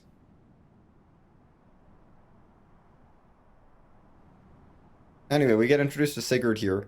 Hi, Sigurd. They're not gonna bother having a big introduction. It's just, that's Sigurd. Now we know.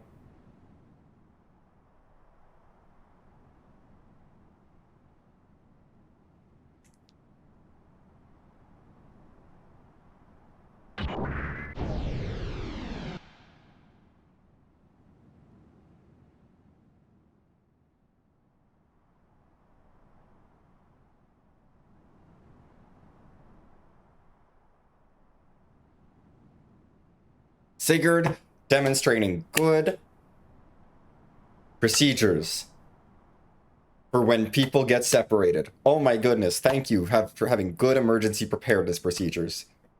He's like, we'll look for him for a bit because there's no imminent danger, but if we can't find him, then we'll wait at the designated rendezvous point. Thank you, Sigurd, for being a smart person.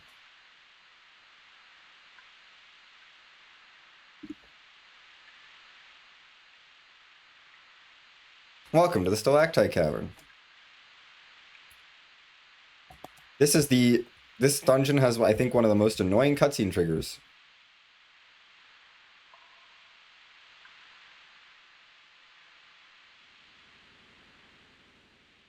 We have to run in a circle for a while.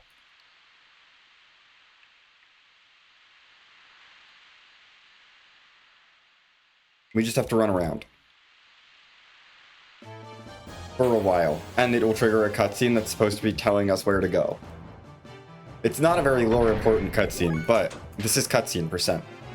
We have to trigger the cutscene.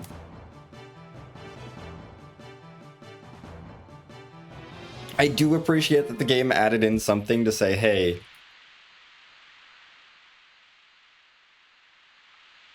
you gotta go this way. You know, if you're stuck. Here it is.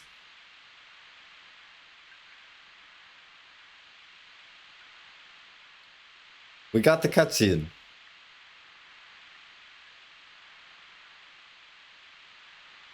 Thank you for turning my camera.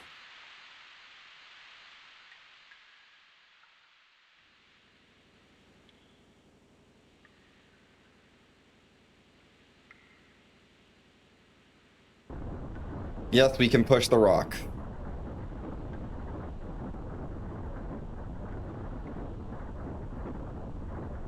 Honestly, the fact that they added that line is it's pretty good for people who get stuck here, because I could absolutely see not seeing that you can push this rock. Or not realizing you can push the rock. Anyway, we pushed the rock. Hooray.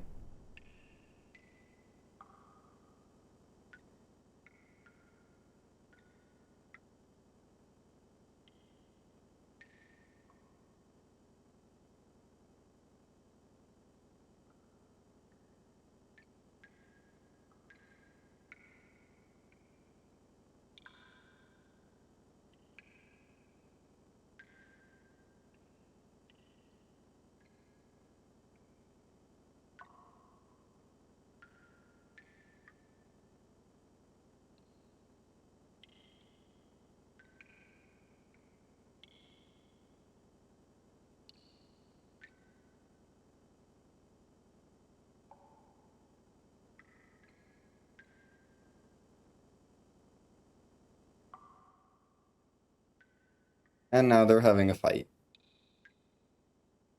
Faye seems to fight with everyone who shows up who appears on his adventure and joins him for a bit. First it was Ellie, now it's Bart.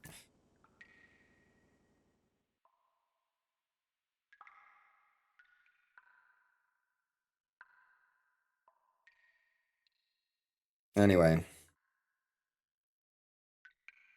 Here we go. Down the really long hallway. Isn't this hallway so exciting? We do get music for battles, at least. I have no idea how these jellyfish are surviving in a very dry cave, I have to assume. I don't think we see any water in this cave at any point. It's just all sand.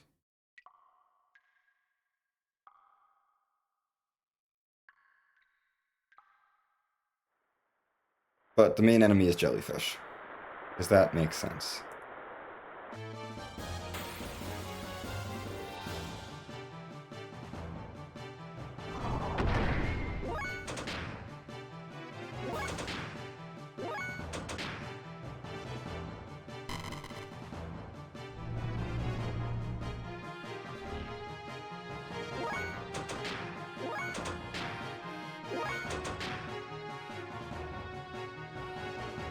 That's a sand waterfall, isn't it? Oh no, that's a real waterfall. You're right, there is water. I forget that that waterfall exists. There is a waterfall. You're right. There's water here. I guess the jellyfish makes sense.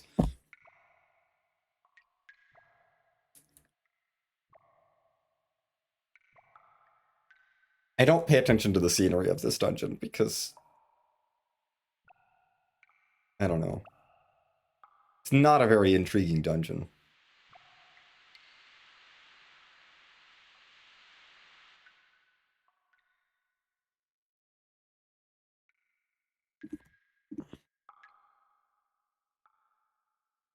Anyway, welcome to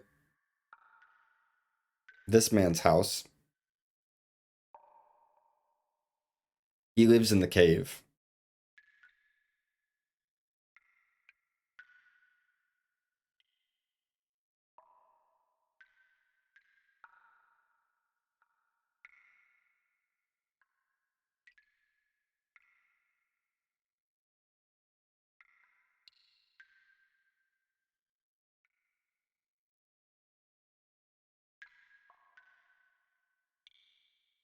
Anyway, he says he's Balthazar, but we can call him Old Man Bal. Unfortunately, Old Man Bal is the same number of characters as Balthazar, so you really aren't saving us any time, Old Man Bal. Can I please just call you Bal? Not Old Man Bal? Like, what's the point of your nickname if it's the same number of syllables and the same number of characters as your actual name?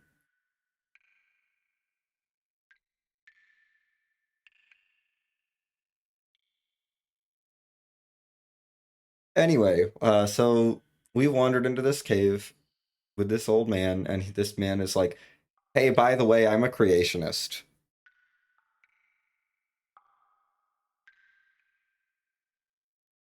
Sure.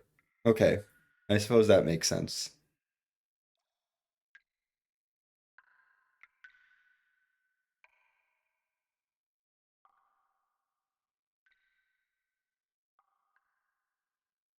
Yeah, that would make sense, yeah.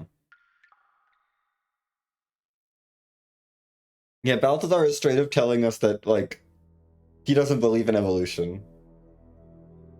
And that he's a creationist. And the fossil record backs him up, because it actually does. Because there are no other humanoid or hominids here. And humans' fossils don't appear earlier than 10,000 years ago.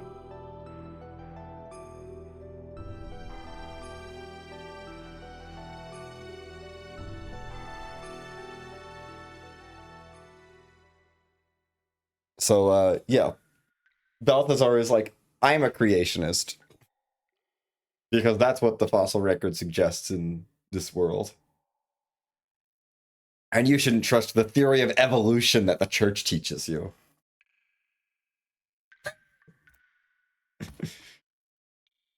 Sorry, the ethos is basically the church.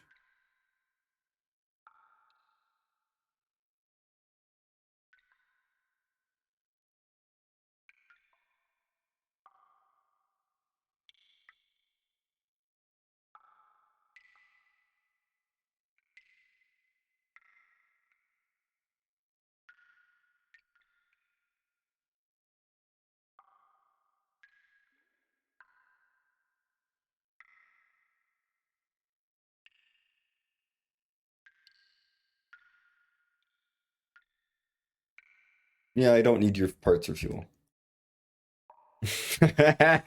Yeah, we're gone. Goodbye.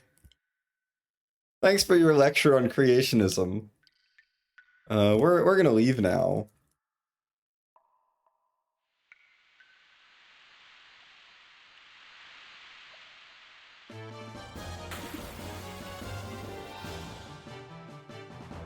I did try and jump onto that platform, but unfortunately, if you're getting into an encounter, you can't jump. That's the way the game is programmed.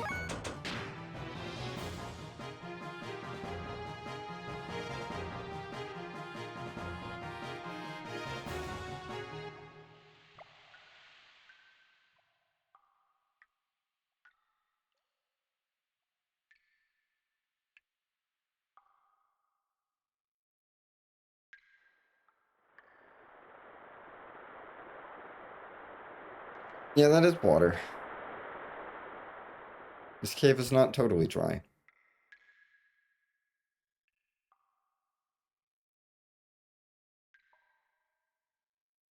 Anyway, welcome to Really Long Tunnel Part 2.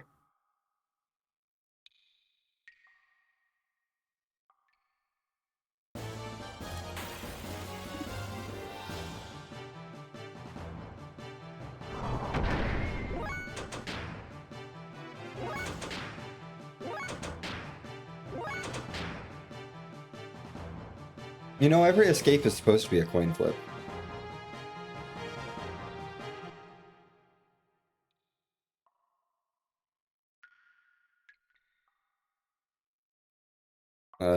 Doesn't feel like it right now, but I guess they are. Okay.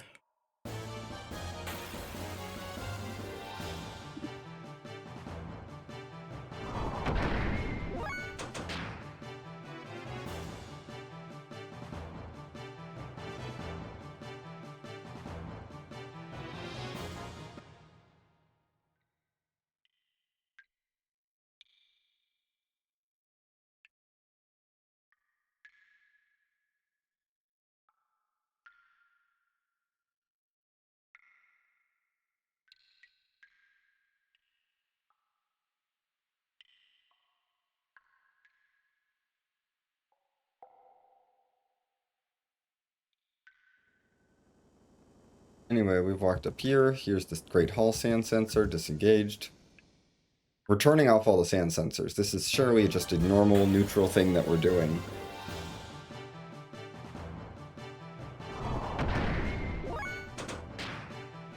I'm definitely not turning off the early warning system for Balthazar, or Old Man Bal, to know if there's going to be a cave-in.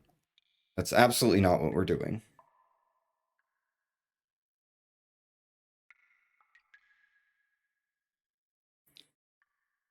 Anyway, back through our first long tunnel.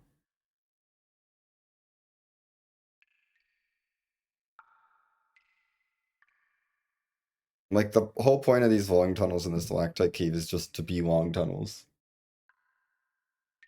Look, we have to do it to get out of the cave, so it's, I guess, justified. Maybe we're just resetting them. Probably we're just resetting them.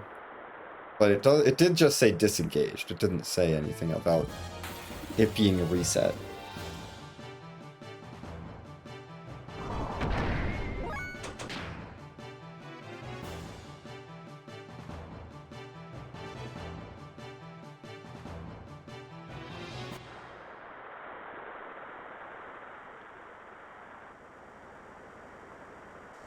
Waterfall Grotto.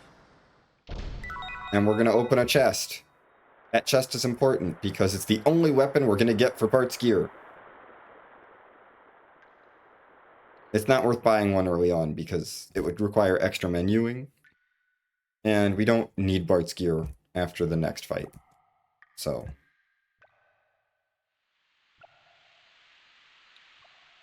We don't really need Bart's gear in the long term, so he's fine.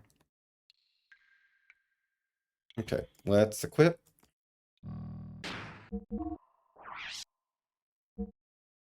Oh no, we need to equip gear first.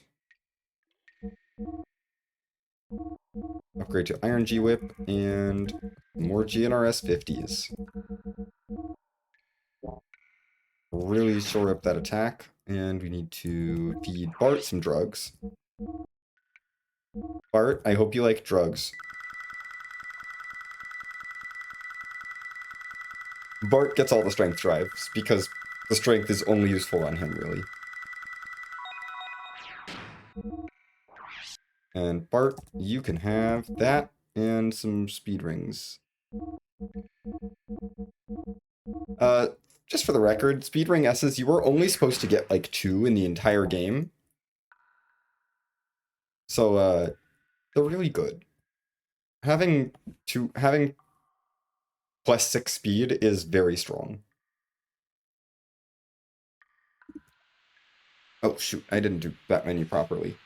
I gotta do a little bit at the end of that menu to fix R, because R works in weird ways.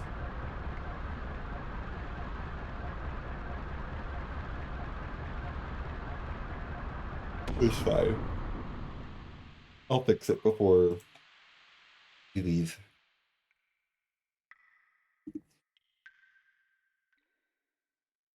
Anyway, we opened the barrier.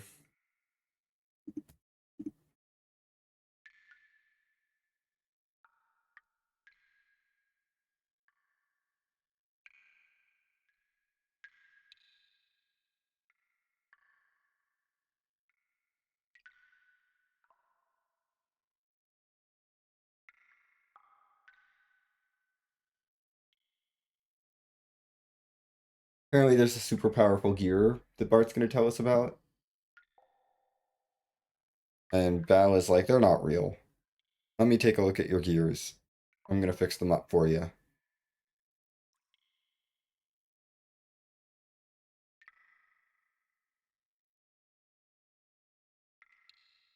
Okay. And my stomach is starting to grumble at me, so it's officially going to be for snack time. Hooray. This run would not be possible without snacks.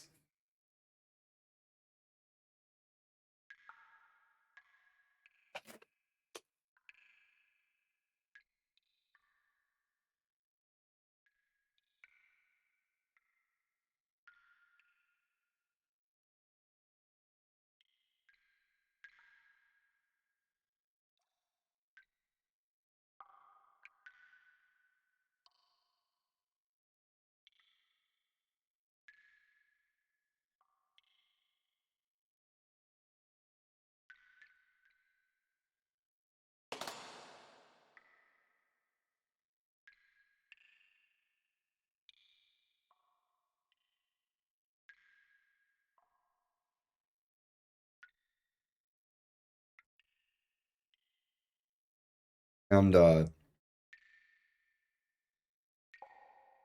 Omen Bell knows phase gear. The gear is the host for the spirit of the Slayer of God. And he's like, go away. I fixed your gears, get out of here. So that's what we're gonna do. I'm gonna do this menu thing real quick. It doesn't look like I'm doing anything. It's very important that I do that. So that the R glitch part works properly. Anyway, we're moving on to my favorite part of this dungeon. You might think I say it's my favorite because it's the end of the dungeon, and that's not it at all. It's the gondola.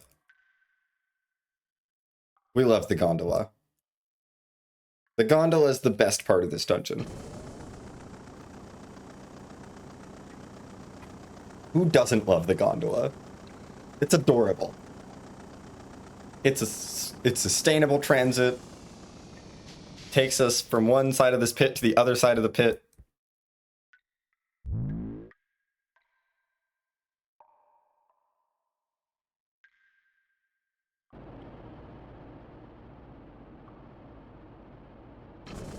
And we get to take it back.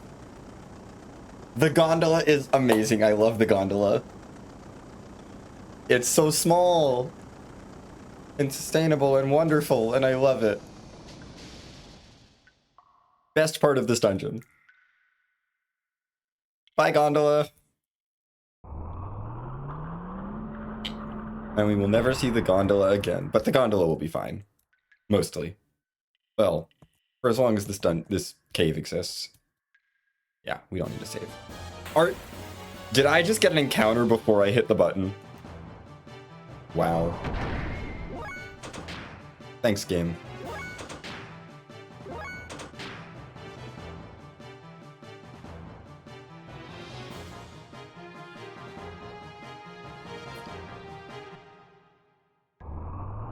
Okay. Down the diagonal elevator we go. I don't know how down is taking us out, but down is taking us out of the cave.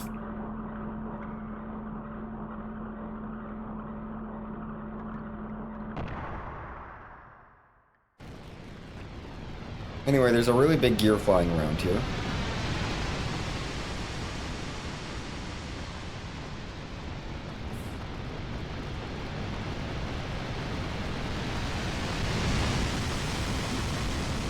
Surely there's nothing, that means nothing and we can just move on.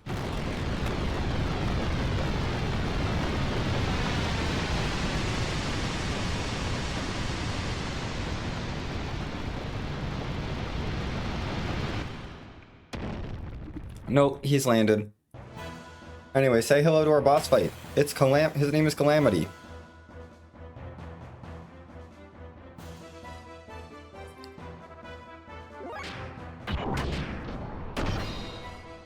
Calamity deserves a roundhouse kick. And that was our boss fight. Time to talk about the boss.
Well,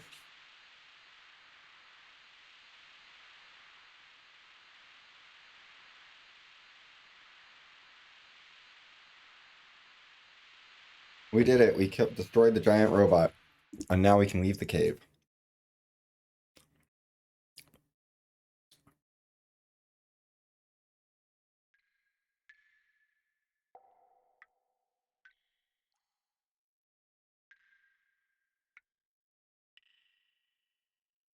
And out we go.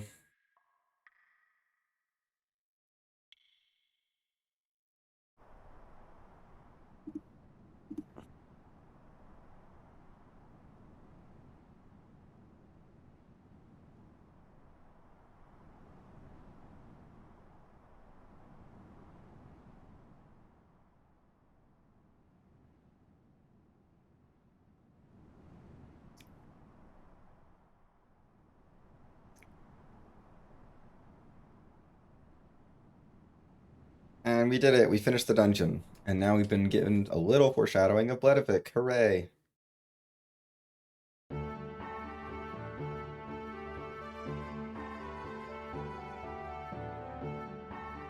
Yay, we're Satan's back.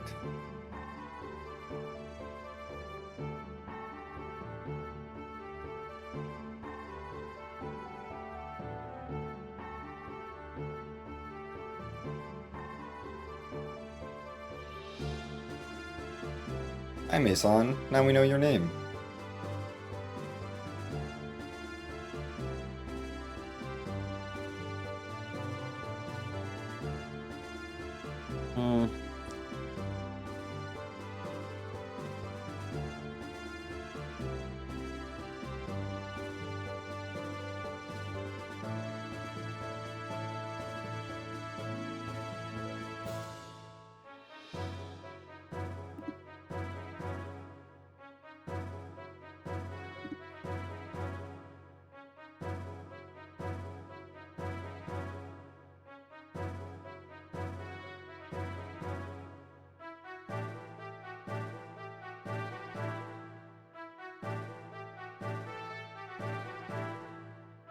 Let me through the door then.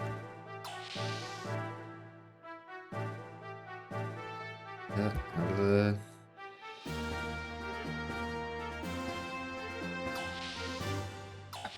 Okay, there's nothing else to do on the Yggdrasil right now.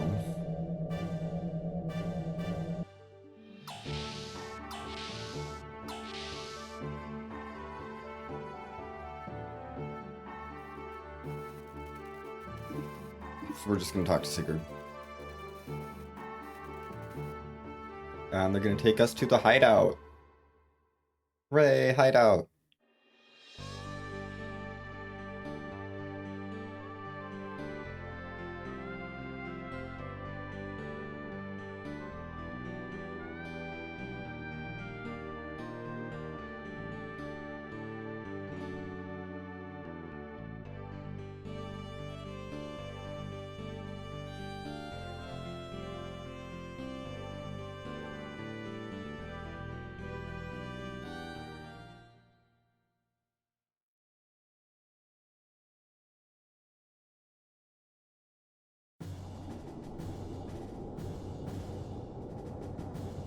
Now it's time for docking procedures.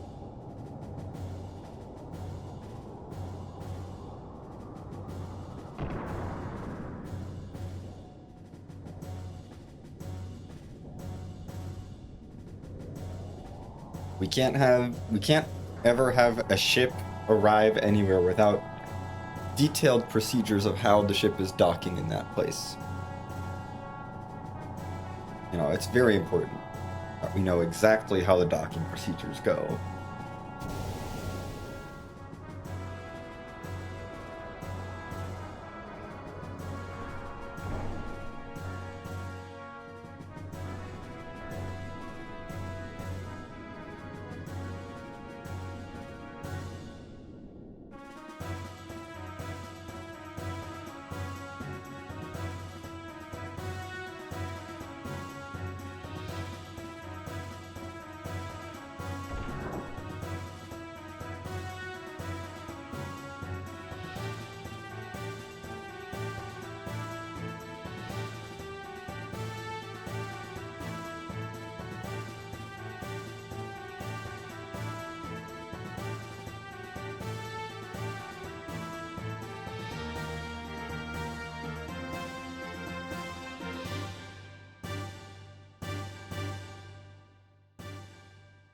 So, what happened to all the other Abe soldiers that Art's crew rescued? Because he said he brought back 2 people, but like, where they rescued all the other Abe soldiers? Did they just leave them in the desert? I don't know. Because they're not here.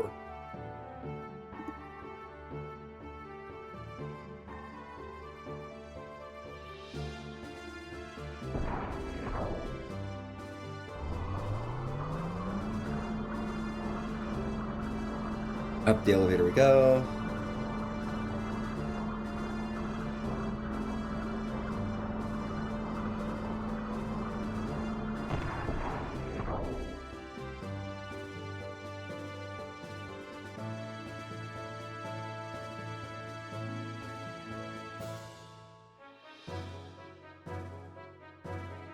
No, I'm not gonna walk that way. We're gonna reset the room.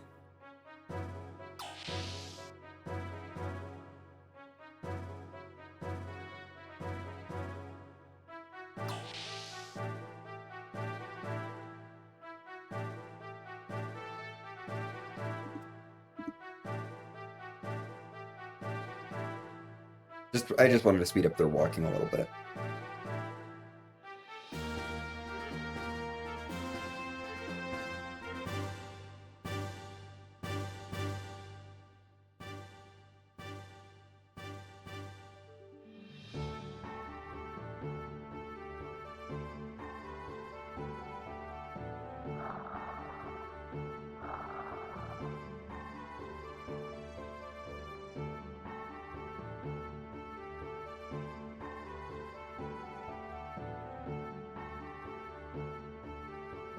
Also, did you just see Satan use the powers of levitation to bring that cup to his mouth?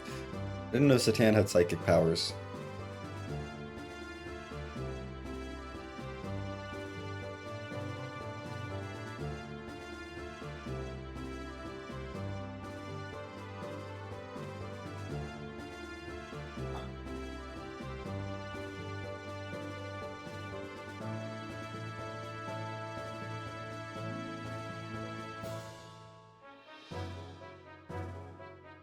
Also, his name, he's going by Bart still. Like, okay, if you're an exiled prince who is rumored to be dead and like living in exile, why are you publicly going by your given name? I feel like going under a pseudonym would be better and like a easy thing to do.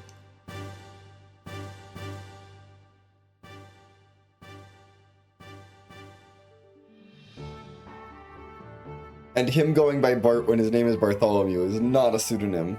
That is just a nickname.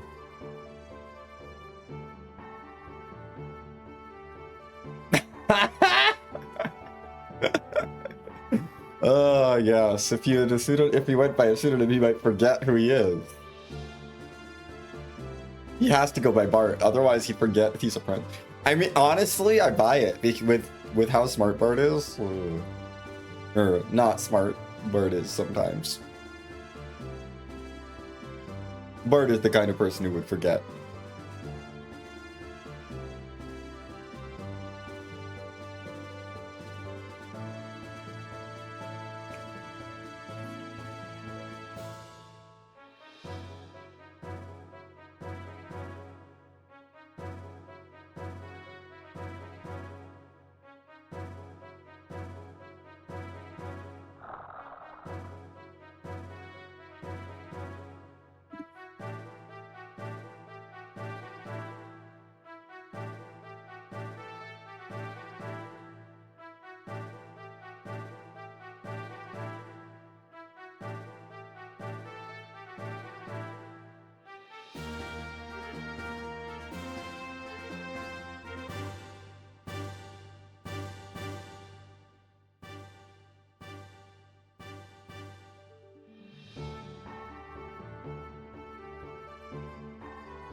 Anyway, so Margie, who is Bart's cousin, has been kidnapped, and she's got part of the Fatima Jasper.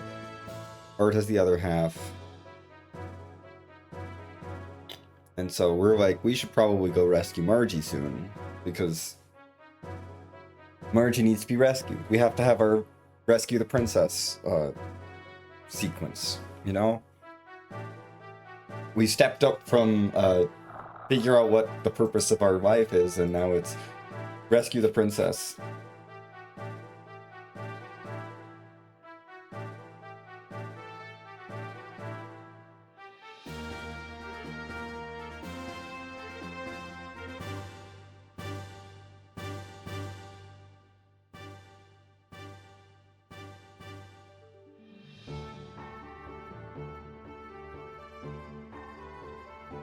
Oh, we need to talk to you.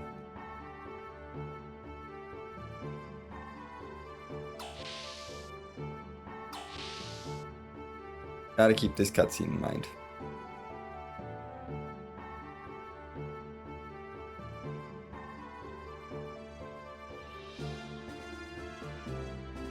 A pirate dress-up kit. Wow.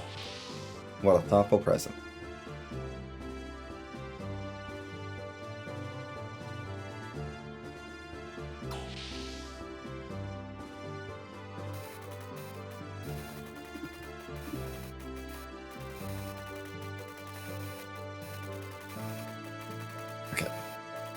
I gotta run into a bio break. I will be back as hopefully before the end of this cutscene.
Whew. Made it back just in time.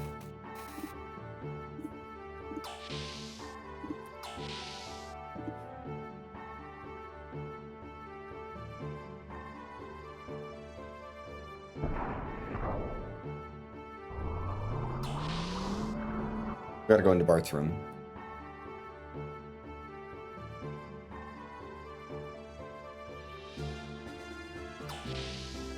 Because now we trigger another cutscene here.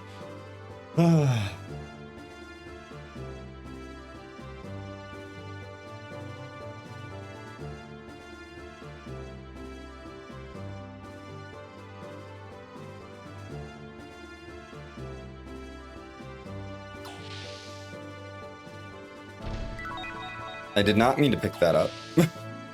That's gonna live in my inventory forever, that's fine.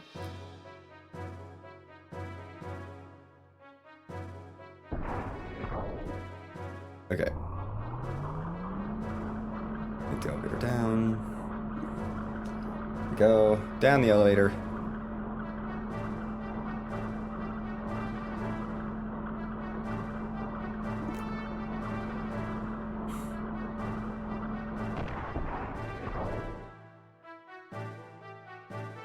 No, I did not want to go back up.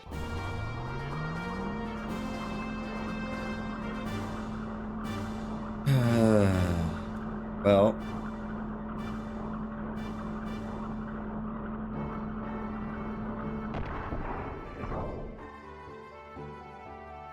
Go back down.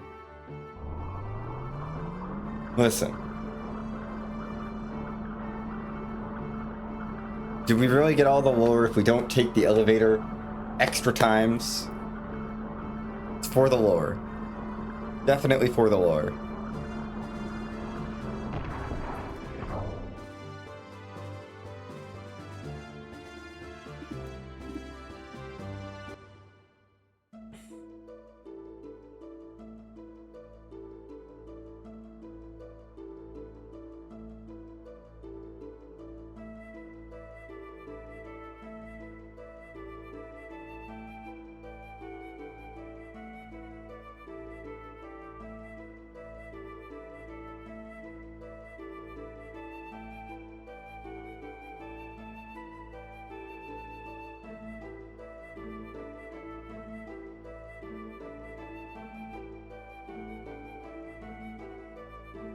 Yeah, absolutely. It's the genuine experience. You accidentally ride the elevator back up and then back down.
Yes, yes, Bart, we have a reason to fight.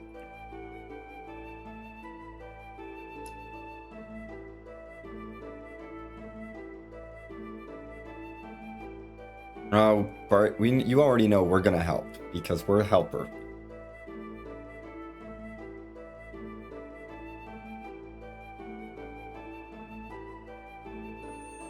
Faye is a helper.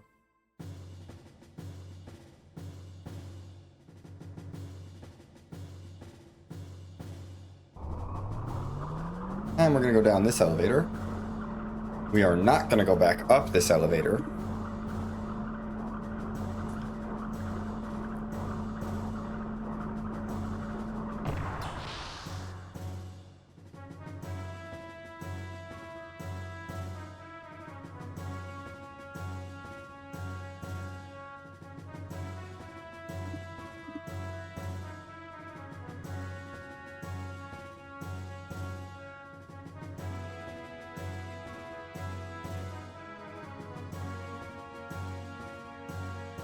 Anyway, we've learned that there's some parts on Weltall that they can't actually, like, figure out.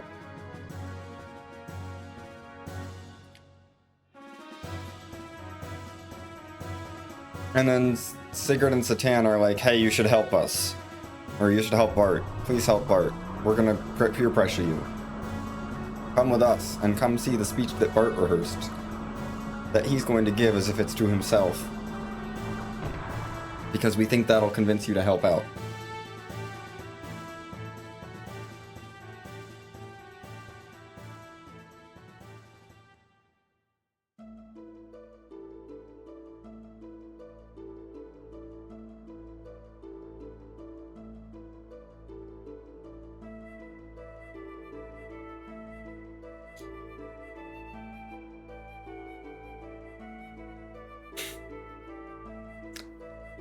Listen, Faye doesn't, I mean, I don't know which guy you're referring to, but Faye doesn't need to get paid. Faye is a multi-billionaire. Yes, Faye is a multi-billionaire. He's fine. He doesn't need to get paid.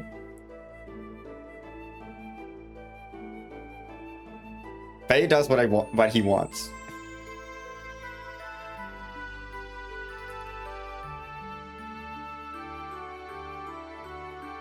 Lore-wise, he's not a multi-billionaire, but, you know, in actuality, he is, because we did the glitch.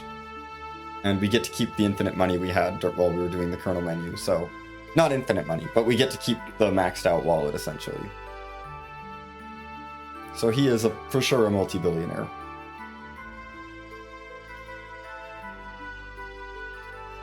He is fine.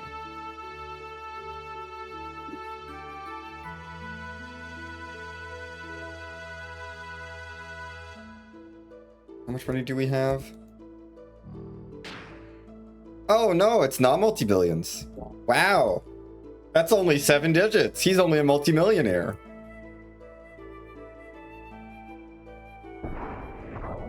I thought we had more digits of money, but yeah, Faye's a multi-millionaire. Yeah, we're only worth $10 million. Or 10 million G. Or gold, or whatever it is. We can't hold more. Yeah, we're not allowed to be multi-billionaires in this game. Only multi-millionaires.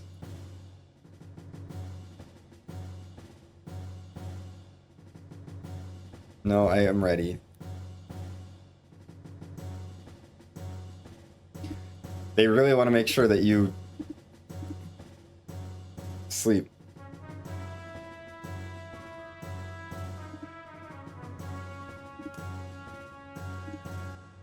Yeah, apparently inflation was not kind.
Oh no.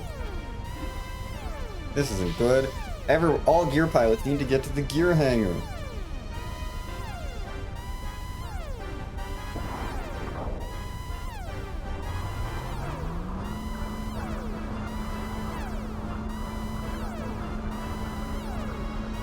Let's go to the gear hangar.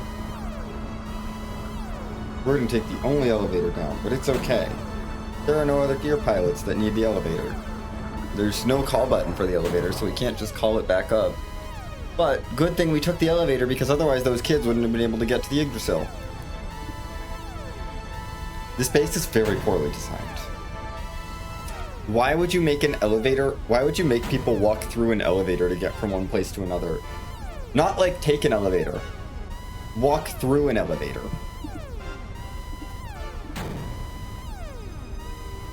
And if it's not on that floor, too bad, you can't get from one side of the floor to the other.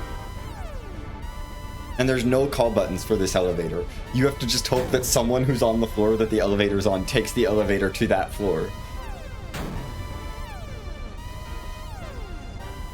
You know? With our $10 million, we could probably get them a better elevator. Or a better base setup. Where they don't need to use the elevator as a bridge. Because you should not be using an elevator as a bridge.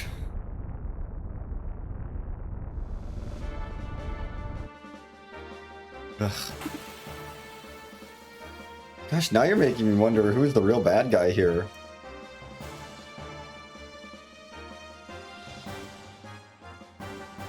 Anyway, Bart is going to fight.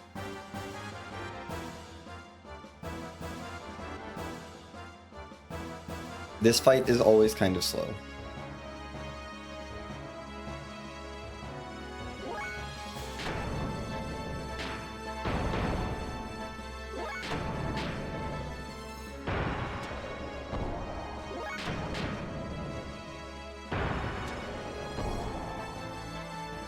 Because we have to use Bart here.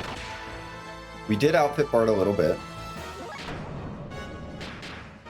So he's doing a lot more damage than he would be doing normally, because he's got GNRS 50s equipped. But yeah, that's Bart. That's Bart's fight that he has to do. You have to build up to a death blow. That may be the last time you see a gear death... No, it's not the last time you see a gear death blow, but it's the last time for a while that we're going to see a gear death blow. Anyway. That was Bart trying to be helpful.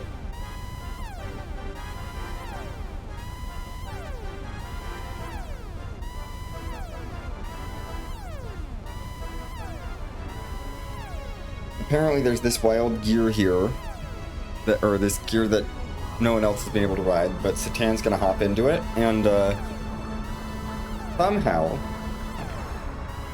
while we were doing all those upgrades in the menu, we had access to tune up this gear. And so this gear is like the strongest gear in the game. You thought Weltall was strong?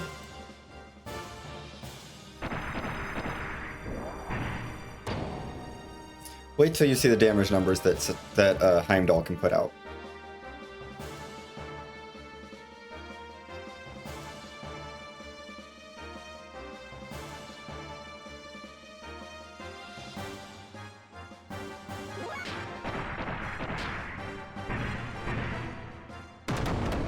$2,500 damage basic attack. That's it?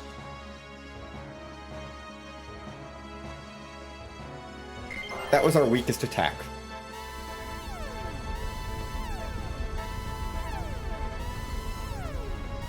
And it's not that much stronger than Weltall, but it's, you know, a good, like, 25% stronger than Weltall. He's not as fast, though. Anyway. He's like, Satan's like, they must be using drive. Our normal attacks won't hurt them.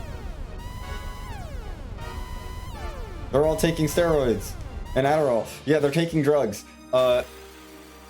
We fed Bart 99 strength drives, and we fed Faya 198 ether drives. I think I think we've taken more drugs than they have.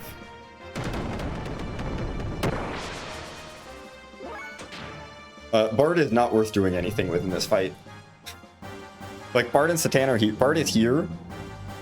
It is not worth doing anything with Bard, because Satan is going to one-shot both of them with his basic attack.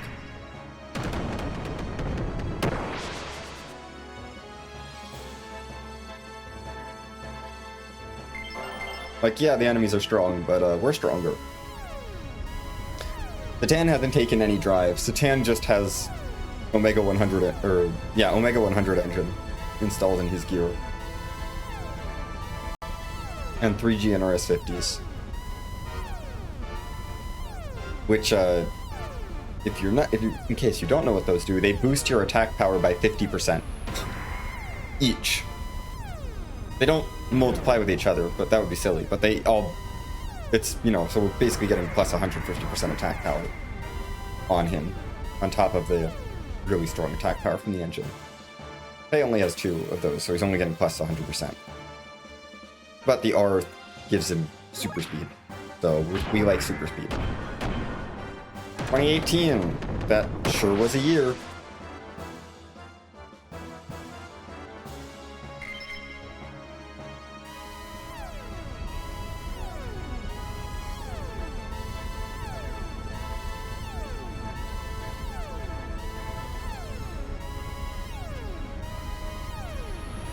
Anyway, time for Sperio.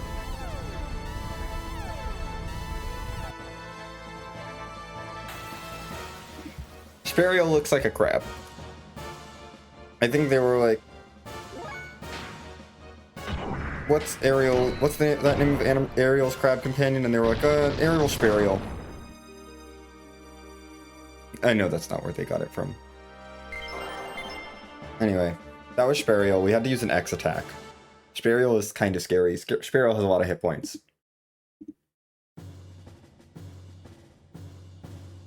And that was that.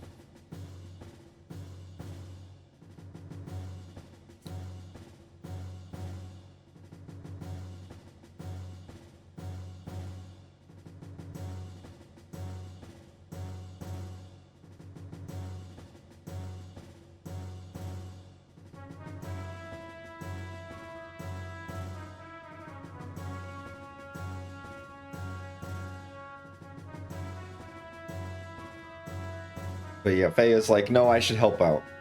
I'm tired of doing nothing and running away. I'm gonna help out because you seem like good people and I want to help make a difference in the world. Look at Faye being a good person.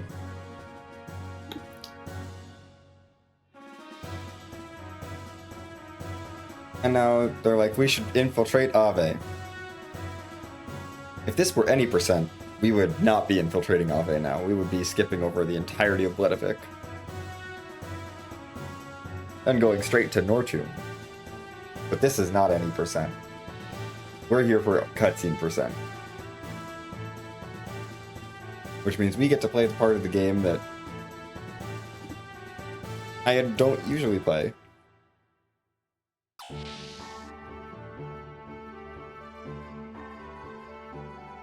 I am gonna save just for safety. It's been a couple hours, you know? I should probably save.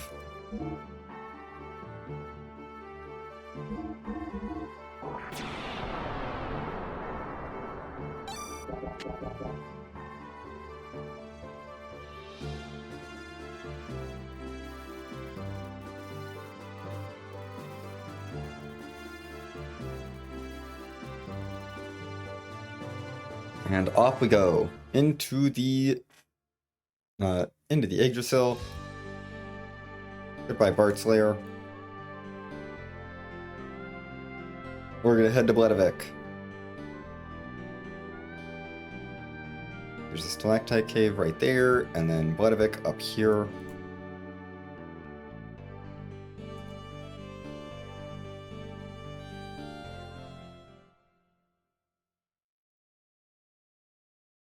Welcome to Bledavik.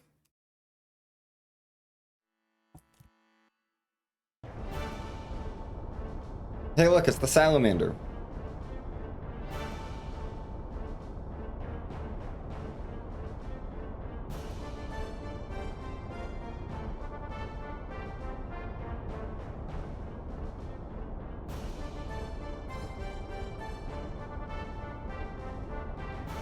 You remember the salamander, right?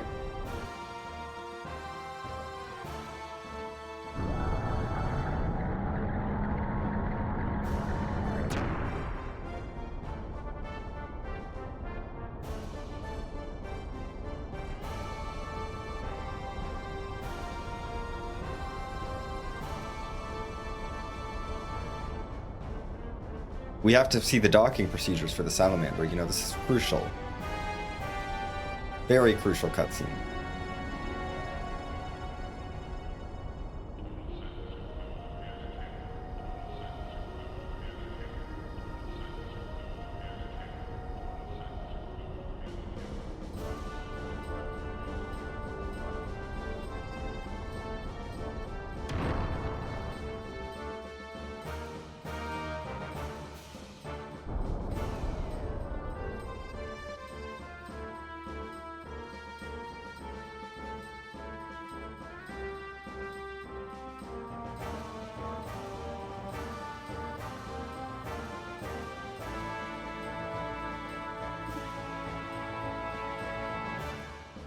And now we meet Ramses and Miang.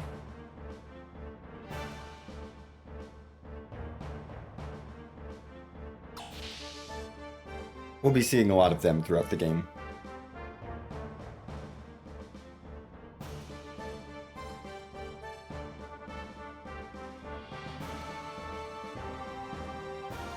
Oh my gosh, it's Shakan! I don't know who this character is because Shakan doesn't appear on screen in the any percent run. But that's Shakan. And Vanderkalm, who is very dumb.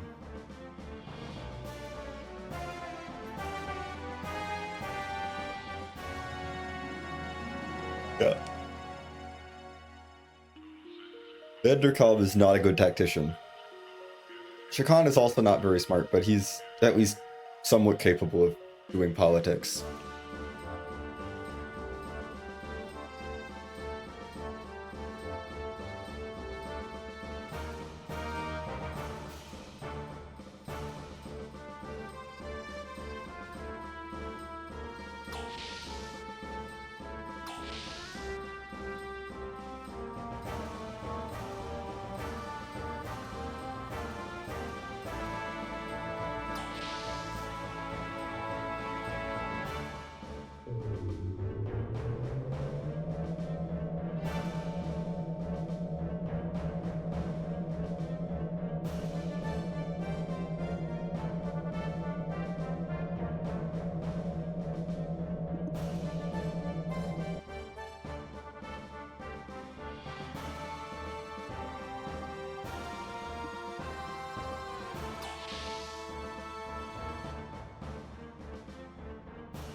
Shakan has a camera feed into her bedroom for totally normal reasons, and not anything to be suspicious of.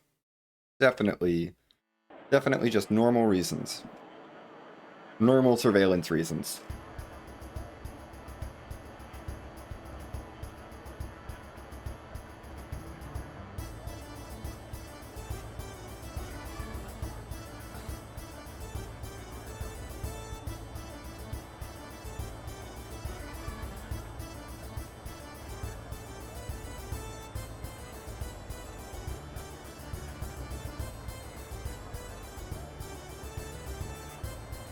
Anyway, we gotta talk to this person. They're gonna show us where the hotel is.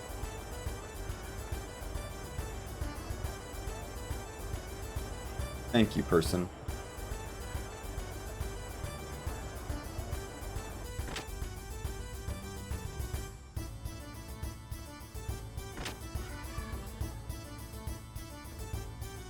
You're not the right shop. Or you're not the right house. No.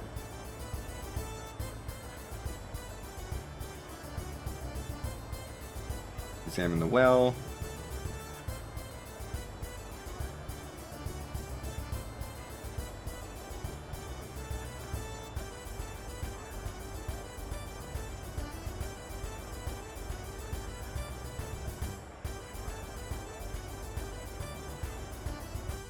This house? This is what I get for not doing this. Oh, I think it might be this house.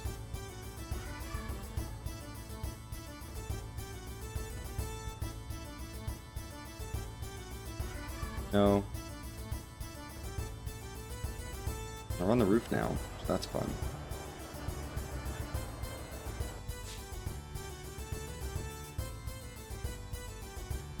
Definitely not you. Is she? I think she's in here.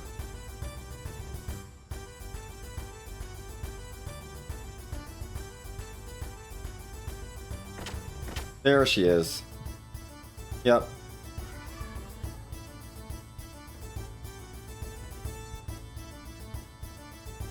As it turns out,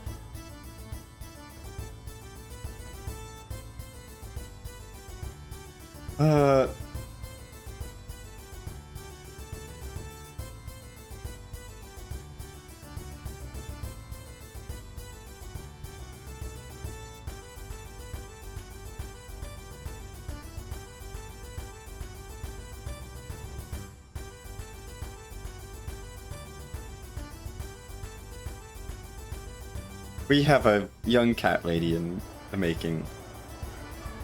So many cats. Okay. Oh, right. We got lots of people to talk to. I don't think it's here, actually. I think it's the other... Yeah, other door. Out the bar.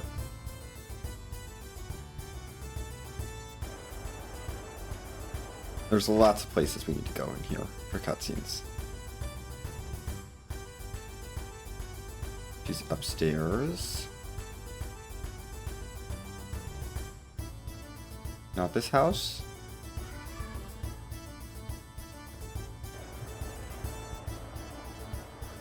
Is it in here? Maybe it's just in this door.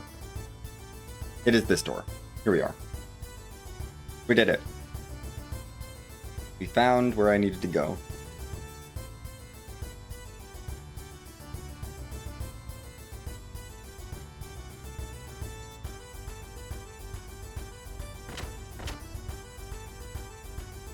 That little theme there, we gotta include that. And we gotta talk to her.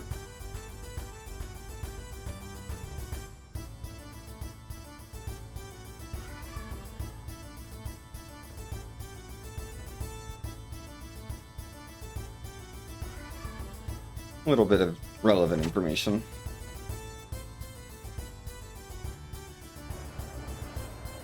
Okay.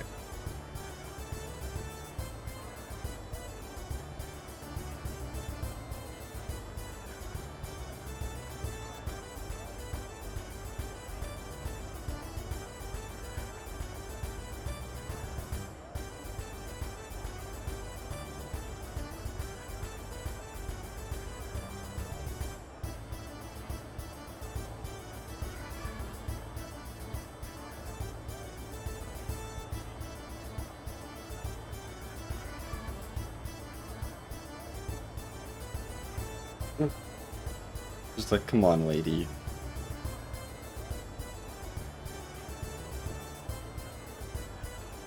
I do not want to play hide and seek. Hide and seek is not a game I need to play. We do need to talk about when you went down the well, though.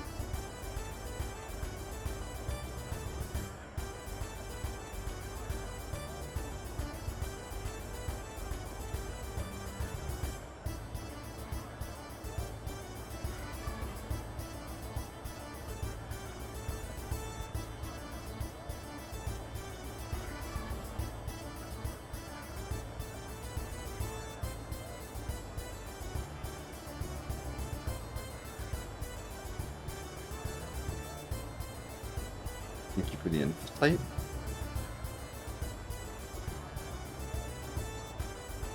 Yes, I will feed you. Yes, I will give you 1,000 gold. We're multimillionaires. That's not a lot of money. Okay. I've given them money. Now we can go to...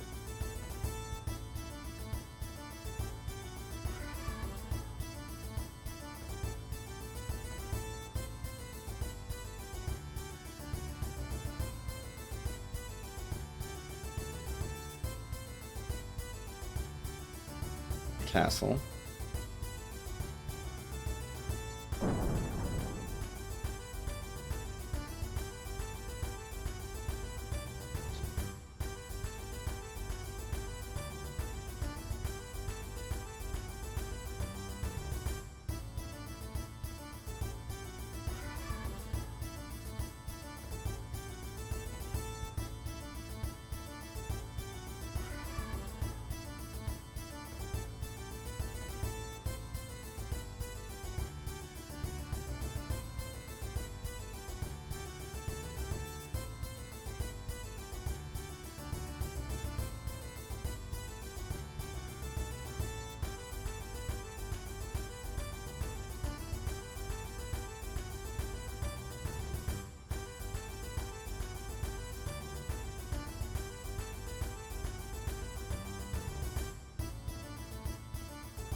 Did it, hooray.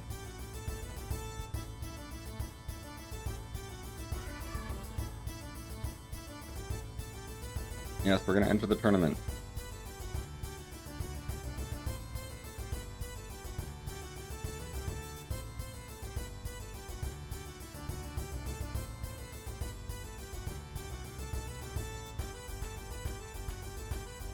Yes, I will enter the tournament.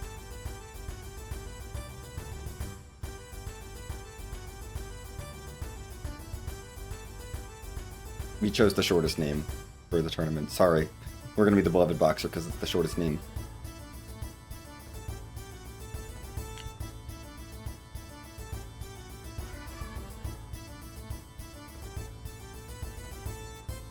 Pick up Bart again. Oh, this whole sequence is a lot of running around. I like that the signs are legible and you can tell it says Welcome to Fiesta de Ave.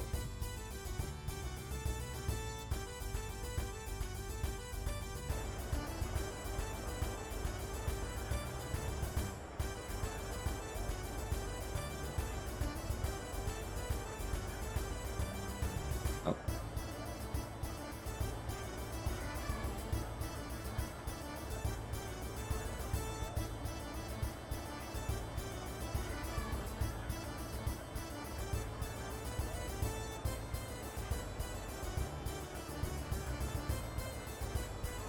Yes, we want to clash with Shakan.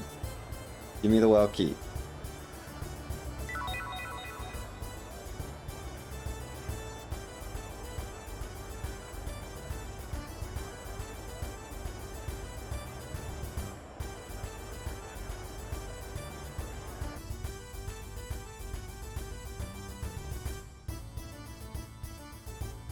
We're gonna head in here for a nice little camera pan. Look at that. Camera panned. Neat. Don't need anything over there.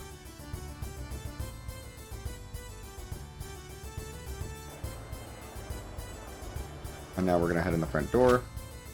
because we get more cutscenes this way. If you head in the window, you can get a little thing.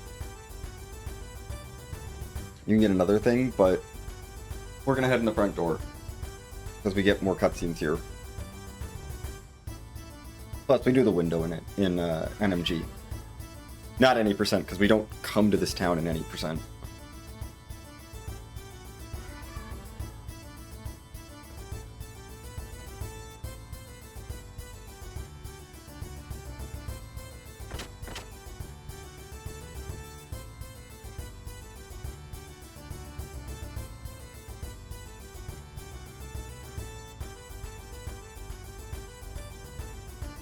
We don't need to rest. But if you say you have a recommendation from someone who you didn't hear the name of, then you get a discount, which is fun.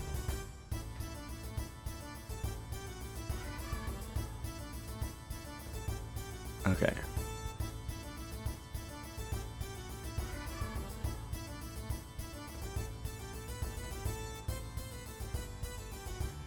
And now we're gonna hear about the plan. There's a tournament happening, Faye's gonna be the distraction while Bart sneaks in and rescues Margie. Bart sneaking in is the reason that we had to actually give Bart stuff, because otherwise, Bart would have some trouble with some of the fights.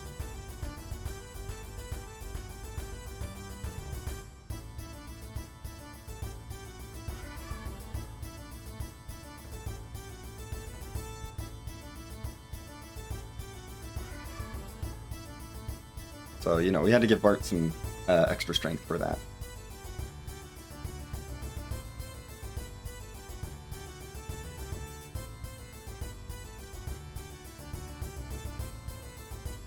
I'm gonna go have a look around the town because there's one thing I need to do by myself that I could not do while we were preparing.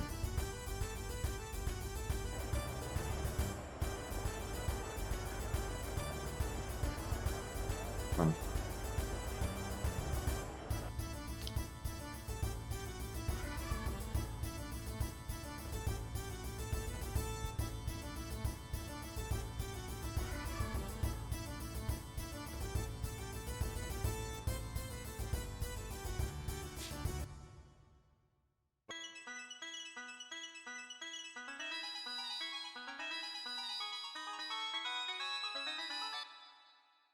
It's the minigame tent. Hi, minigame tent. It exists. And leaving the minigame tent gives us a scene.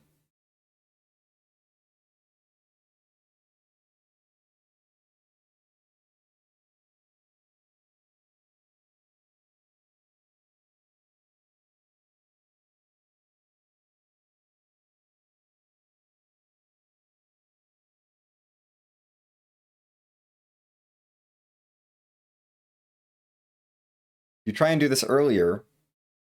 Yes, they did just speed up the orphanage theme, yes. That is what that is. Yeah, sure, we'll say hi to your wife and daughter who are maybe alive? Anyway, that's why we came back to that little area.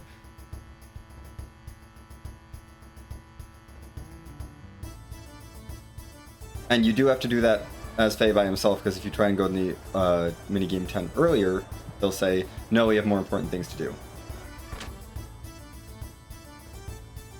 Anyway, back inside, let's get some rest.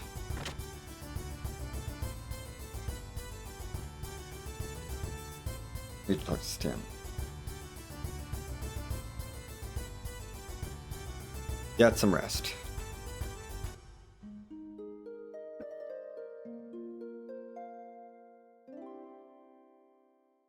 And if we're getting some rest, that means we're ready to go. Operation Rescue Margie.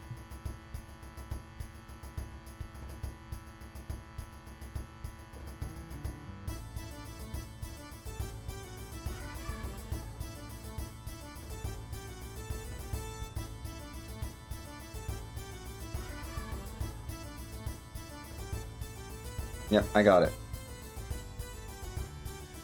Out of the room.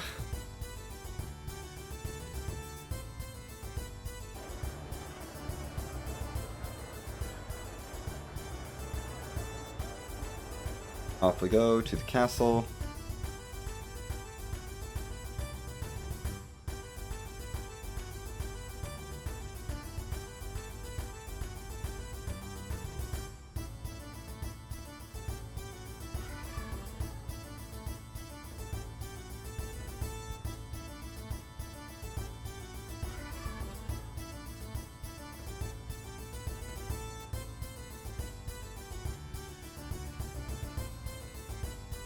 The only person we actually need to talk to here is Dan.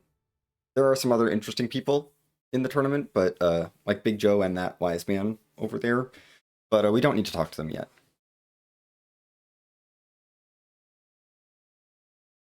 Yeah. They don't have cutscenes.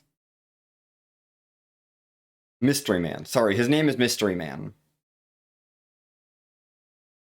First name Mystery, last name Man.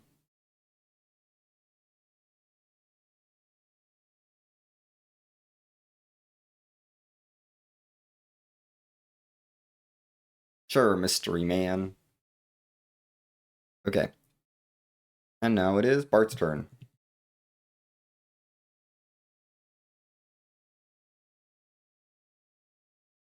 Yes, it'll be fine.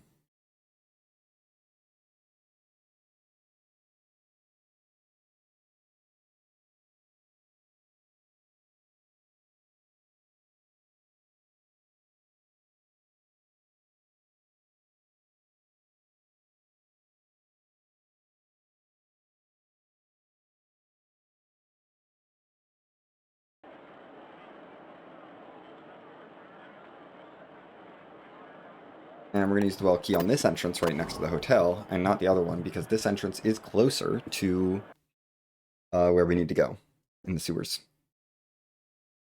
You use the other one if you want to get all the treasures, but I don't want to get all the treasures. You don't need to get all the treasures. Anyway, time for Shakan's speech.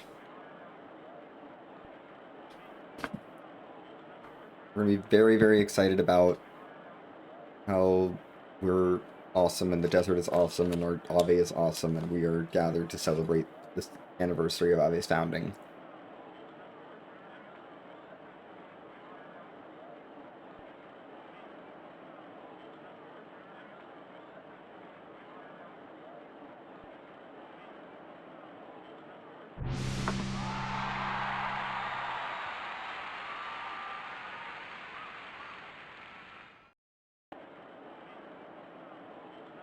Apparently, they've been running the tournament for over 300 years. It's the 338th tournament.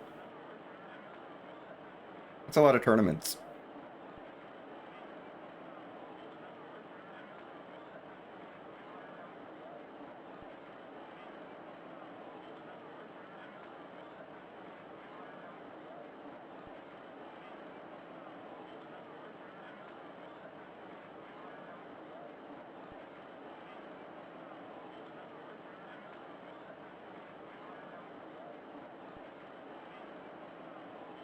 Rams is like, I don't want to watch this tournament, and Miang's like, I'll watch.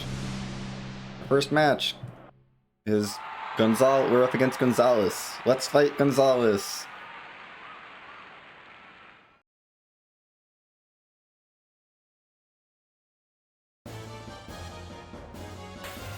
Anyway, round one.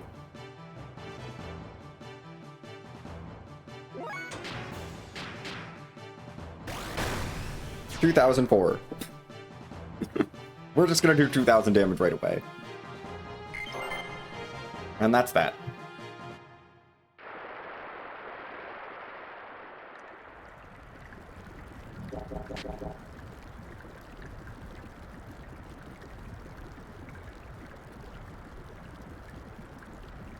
And now it's time for Bart to swim.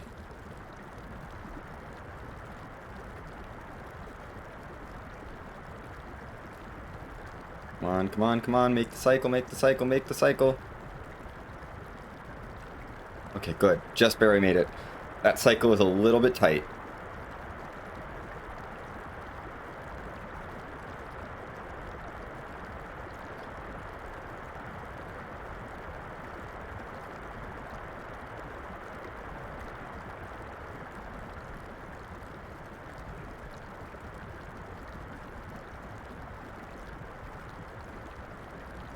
Some of the cycles here are tight. Go, go, go. If we make the first cycle, usually I make the second cycle. Well... I'm gonna make it up here? I don't know.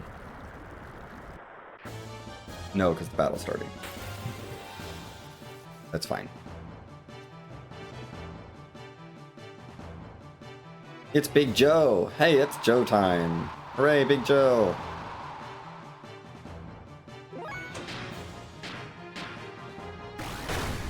...2012. That sure was a year.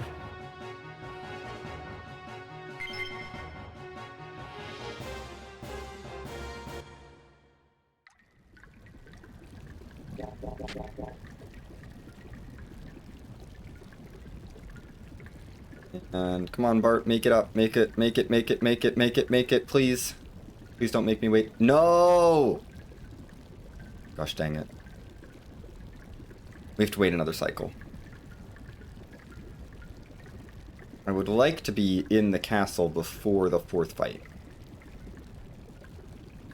That's my goal. I don't have to get through the castle, but I have to be in the... I'd like to be in the castle before the fourth fight.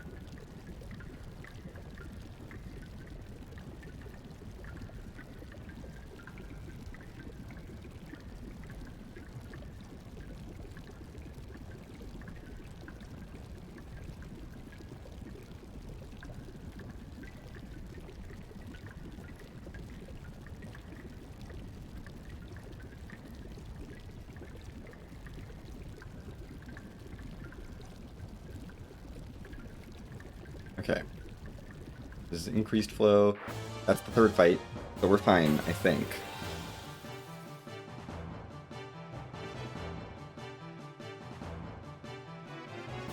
Scud has magic pills. I don't want to check out your magic pills. Go away.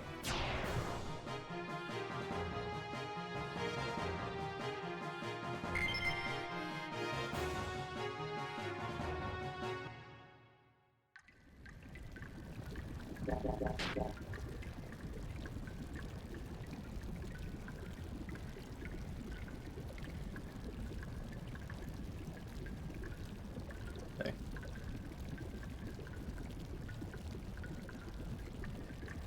Water's calmed down, so we can go up the slope.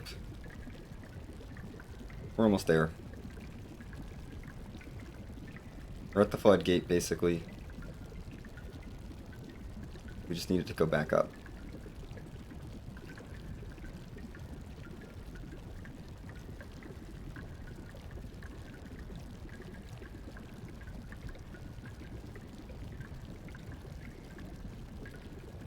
We can swim under it.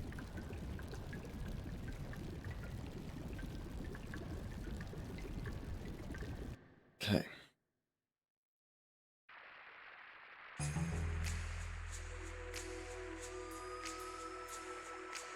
I don't need to talk to you, I believe. Oh no, we do have to talk to you.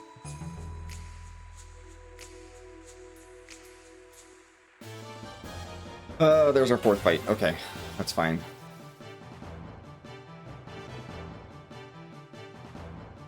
This fight should give us a lot of time. Dan left and is here to avenge his sister's death. He's chasing after us. So we're not going to guided shot him. We're better than that. We're just going to let Dan take out all his anger on us. Sure, Dan.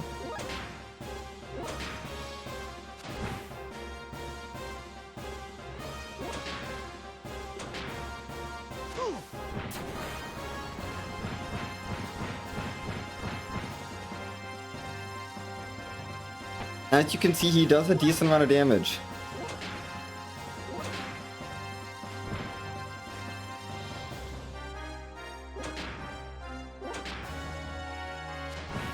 I mean, to be fair, I don't have a great defense stat, but he's doing a decent chunk of damage here.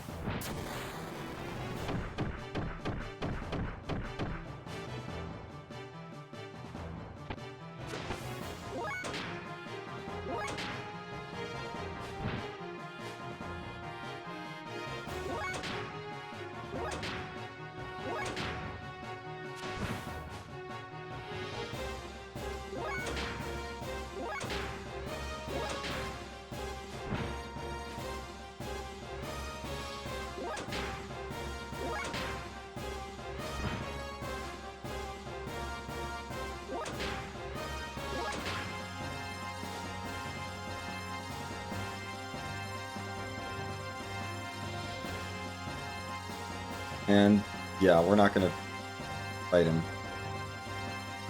And he's gonna give us Alice's wedding dress. Thanks, Dan. I didn't want that.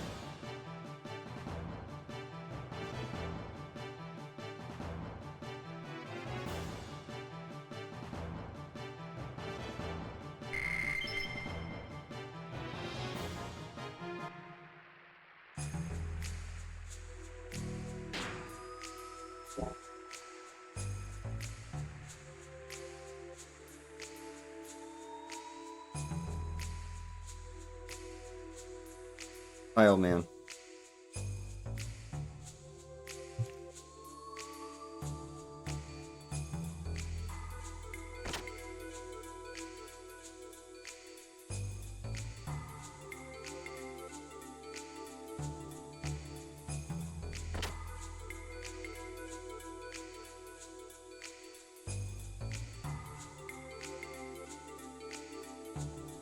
Yeah, it's fine. We're gonna fight these battles.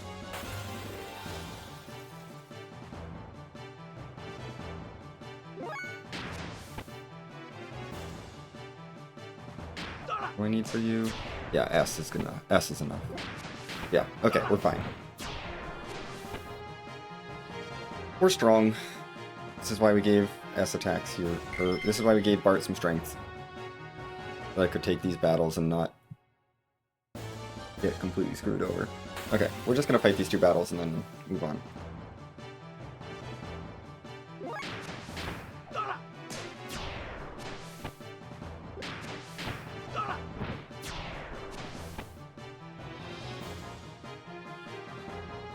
Go straight through the door to the north.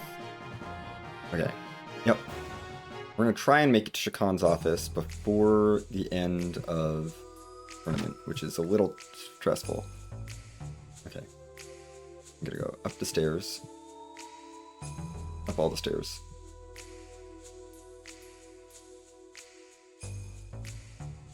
All the stairs. And we made it into the door. Haha. It's on this side, right? Yes. We're in the wine bottle. And we can gain access to Shakan's stuff. Haha. Hi, Margie.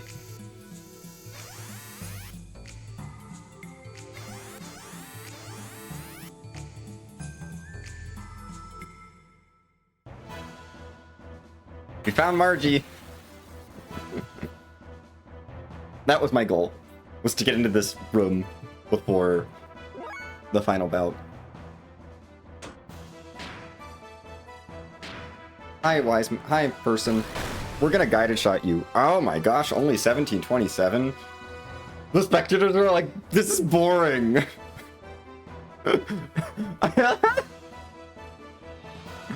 I love that the spectators are just like, boo, boo, boring, you're not fighting properly, because you're supposed to just miss him and he's supposed to like miss you. A bunch, and it's supposed to be like, no one's hitting anything. Like, you're supposed to miss him, he's supposed to just stand there, and it's supposed to be really boring, but we hit him with one guided shot. And, now we get lots of dialogue, because we hit him with one guided shot.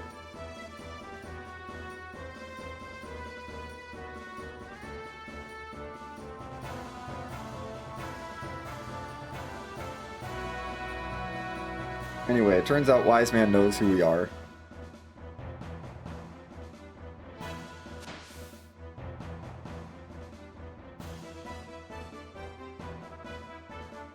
And because Wise Man forfeited, we win!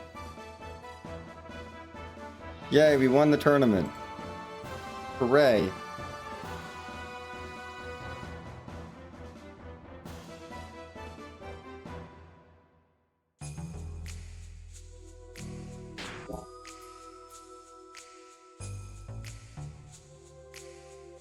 Anyway, I'm done with the TV. There's some other cameras you could look at, but we won. Okay. It's started the battle and then I screen transitioned. Heck yeah. We do have to fight this battle. That was really funny. Yep, you don't have to fight those guards outside of Shakan's room if you're fast.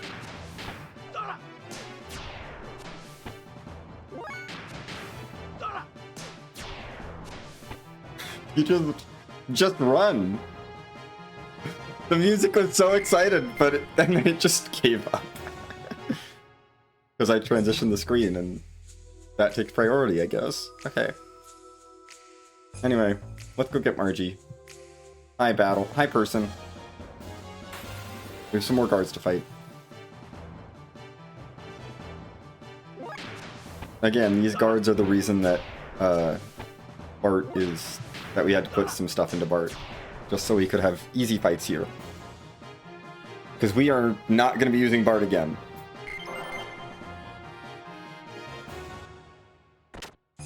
I think that might have been the last... No.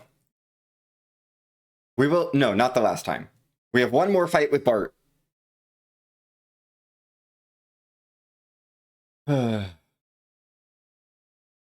That would be nice if someone would rat out a task of this game, but that would require teaching the task how to swap discs. And can you swap discs frame perfectly? No. No, you should not be able to swap discs frame perfectly.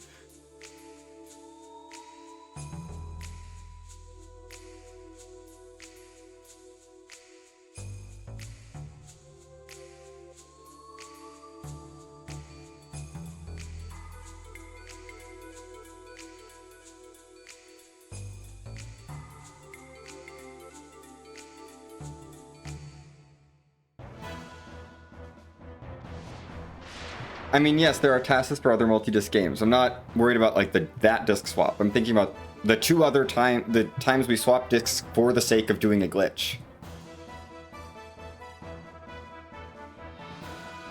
Like, well, the game is still playing out. Jerk. Because the main glitch of the game requires putting in the wrong disc. Like, putting in disc 2 way early at a specific time. And there's... I mean, it'd be hard to get the RNG to work. I mean, you could manipulate the RNG, I guess, but... Okay. This fight is fine. But yeah, you have to be able to set which disc is being read. But yeah, it is a physical glitch that is integral to this game. Or integral to any category except for NMG.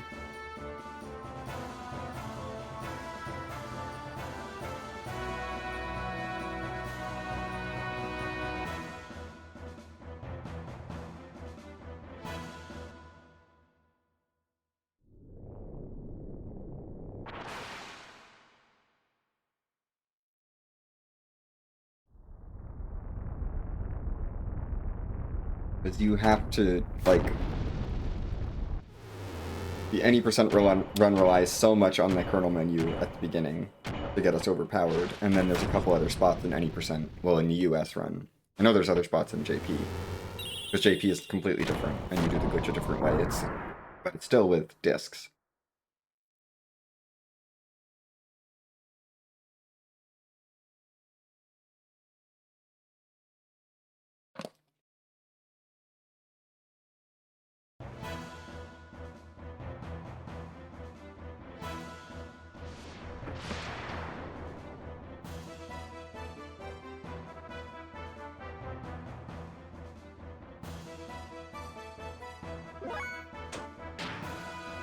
Yeah, Bart, just hang back. Let they do this.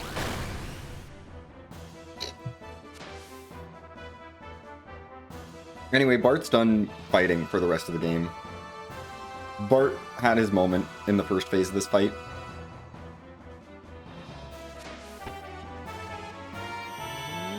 And Faye is going to take care of the second phase of the fight, and now we're done.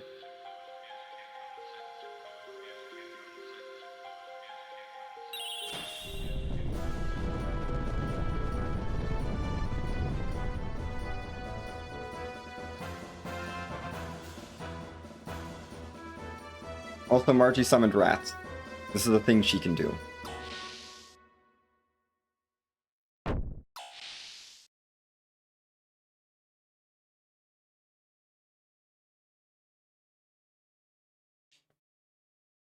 It does 1 damage. Listen, Margie most of the time does 1 damage. I have seen in one playthrough that I've done, Margie has crit an enemy before for 300 damage, so she can actually do something useful. And it killed that enemy. But only if she crits. Otherwise, she just does 1 damage.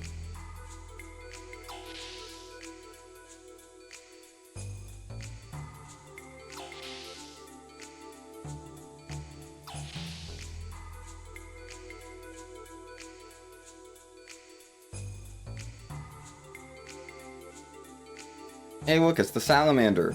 But think there are people coming out of the salamander. Oh no. We have to run away.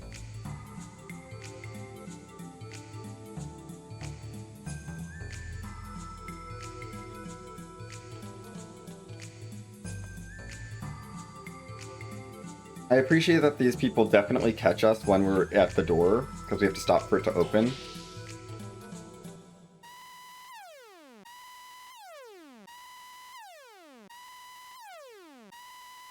But then we get away just fine.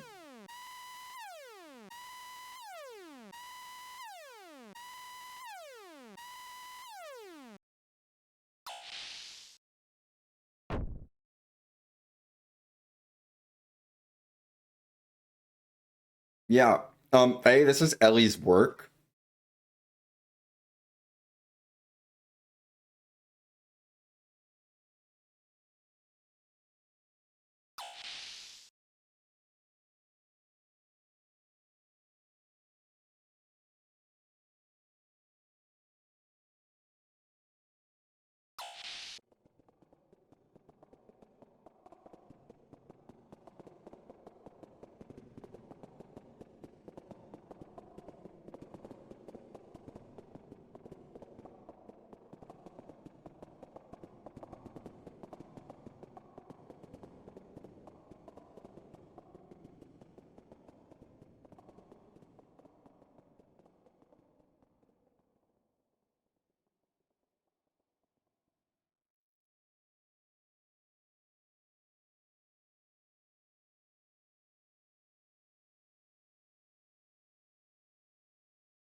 Well, Ellie's gonna help us escape. Thank you, Ellie.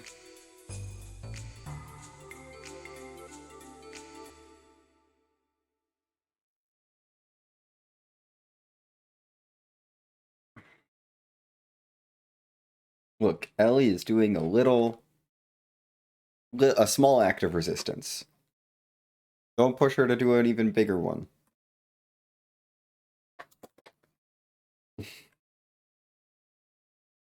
Let her do her little act of resistance.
Let's go.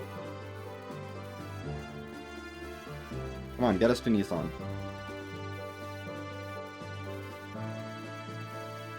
Yeah, sure. His name is Hyuga, right?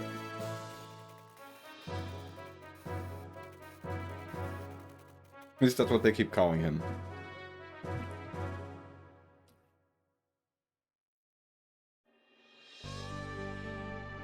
Nope.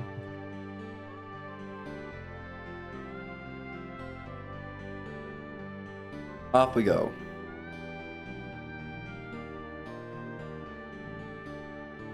We head up this way to Nissan. You could have come to Nissan before Bledavik, but there's not much point. There's not really much to do. I mean, there's some shops, but that's about it. Secret road to Nissan, marked by that tree.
Yay, docking procedures!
We need to turn turbo off, because this map does not like turbo.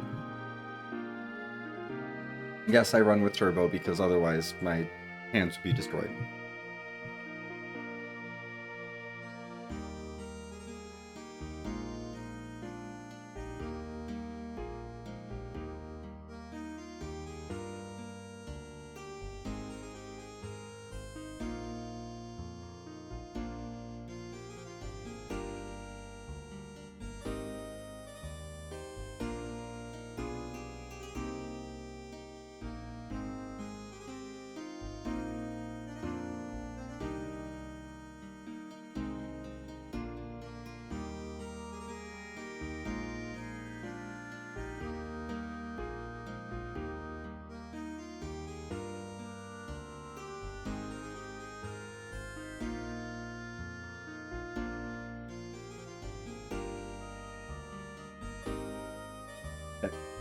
before we go to the cathedral, we have one other place to go first.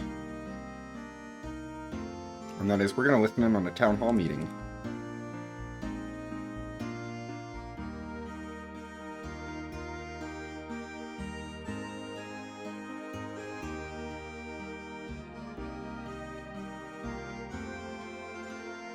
Mm-hmm.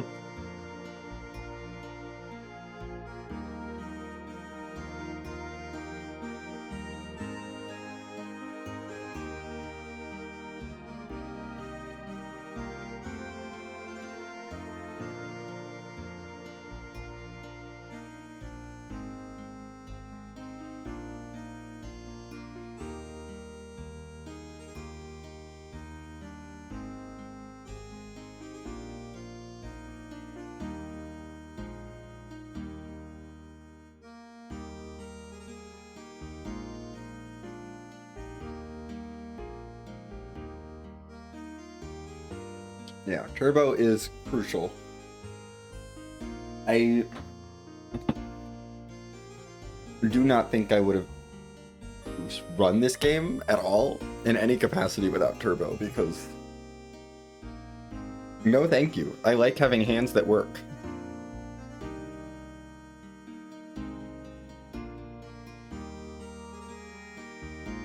I do not want to be button mashing for like hours and hours and hours.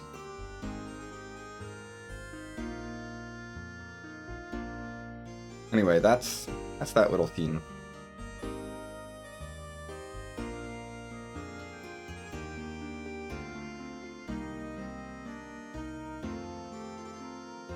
We're done with that scene, we can go. Yeah. Yes. No, the community for this game was like, had one brief discussion about turbo and was like, yeah, no, turbo should be allowed. It was like someone brought it up, and like the first time it was brought up, it was like, yeah, we're gonna allow turbo.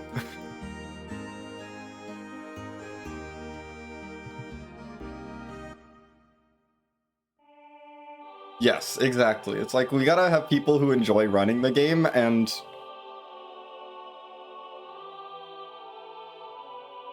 you know, being able to do turbo is really helpful, because with turbo, I can take a lot more bio break. I have a lot more breaks in the run that aren't like, because if I had to button mash everything, and I couldn't and I couldn't just hold down the button,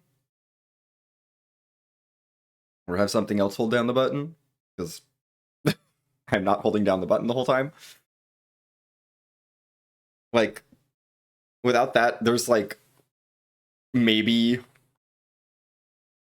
2 breaks that are more than a minute in the entire run. But with turbo, I get to have all these really large breaks where I don't have to do anything. And it's really nice. Disc 2 is basically, I'm just watching a movie with y'all. And then putting in some inputs every now and then to get through a boss fight quickly. But otherwise, the game is basically on rails.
Okay.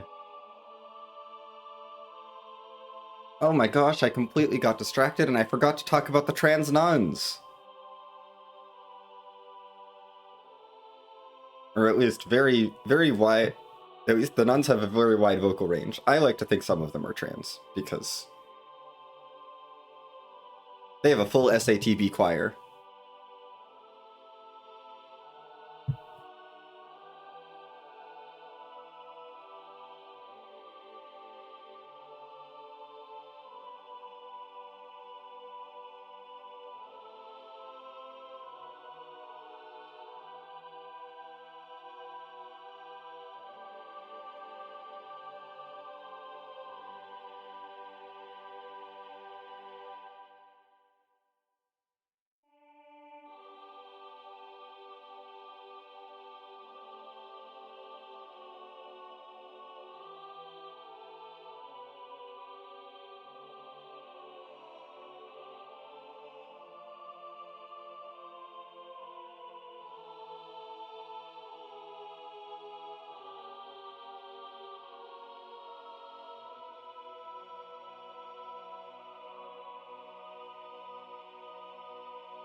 Okay.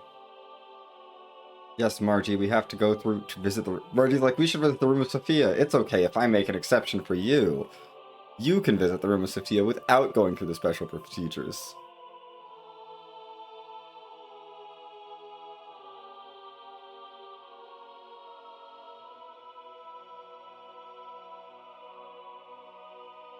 Right. We can't run. Margie doesn't... If you run into Margie's back, she doesn't move. You have to walk behind her. Very patient.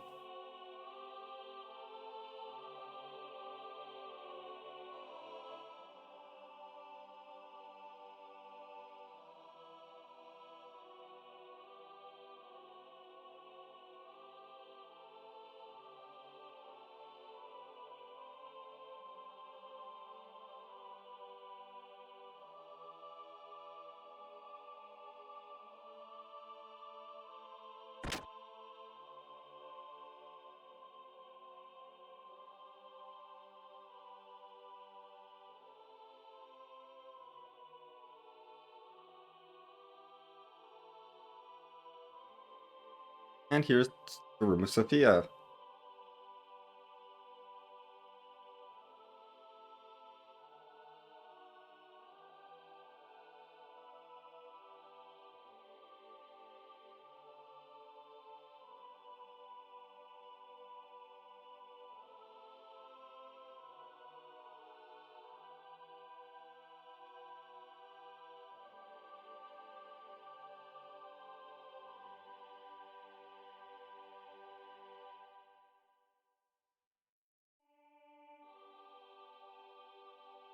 Yes, yes, Sophia looks like Ellie, we get it. And Satana's like, but the brush techniques are like your brush techniques. Would you look at that? Remember, Faye is an artist.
And Margie's like, we should ask Agnes about this.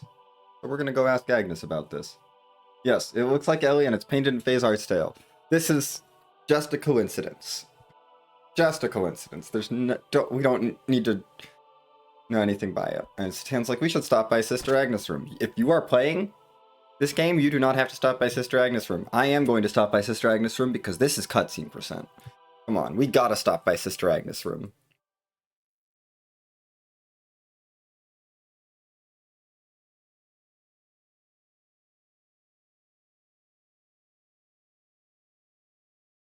Yeah, nothing to do with the plot whatsoever. I don't know why we had a little, like, vision there, I guess, of, Lacan. I don't know what that means. I guess the nuns have stopped singing now.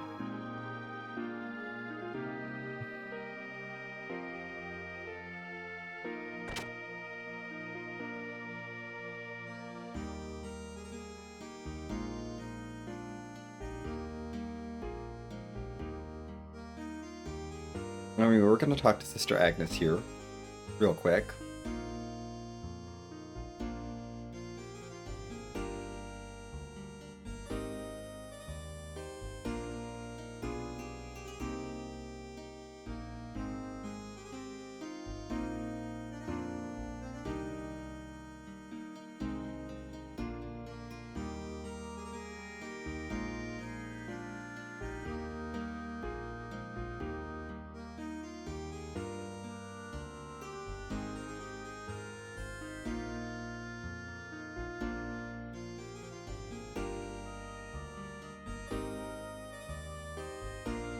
Yep, okay. Sophia sacrificed herself, but history is murky, so we don't really know.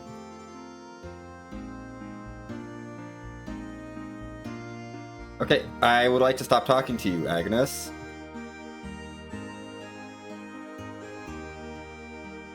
Bye.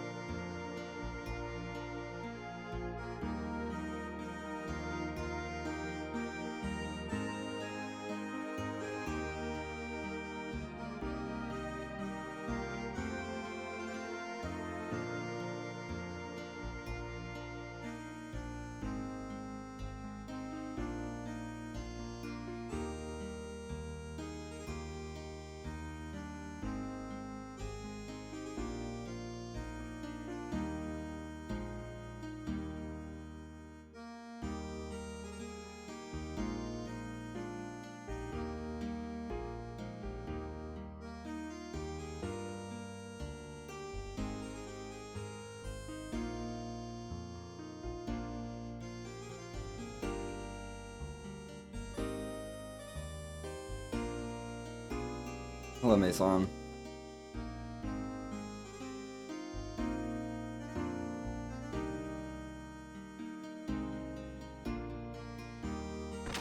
We're gonna go inside in here and talk about some stuff.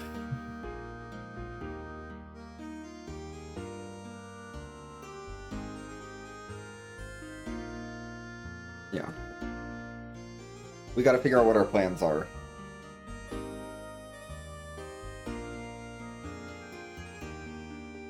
But first, we need some exposition.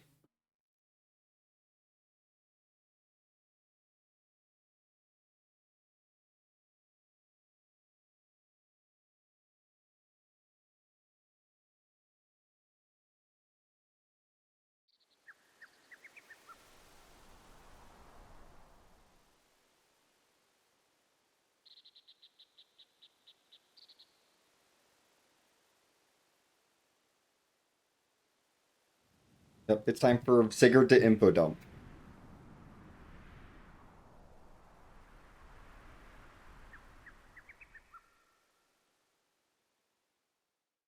Mm-hmm.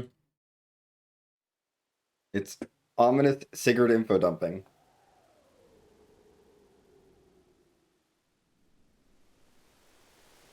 Anyway, Sigurd says that in Solaris, which is where Gebler is from, they have slavery.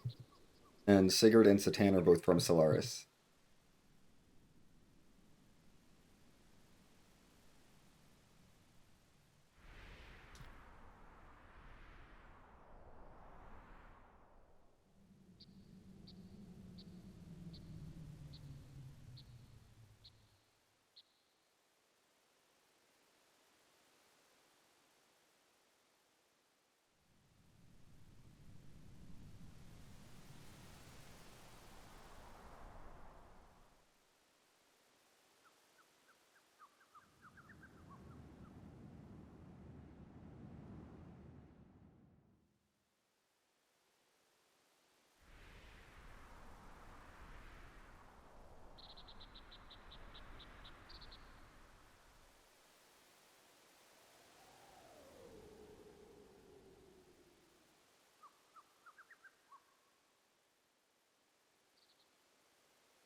Yep. Anyway, it's time to learn about the imperialist empire that is controlling the world by starting proxy wars between other nations.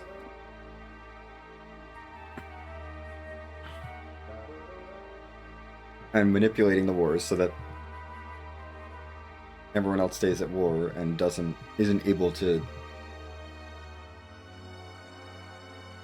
blame on the people who are actually causing everything.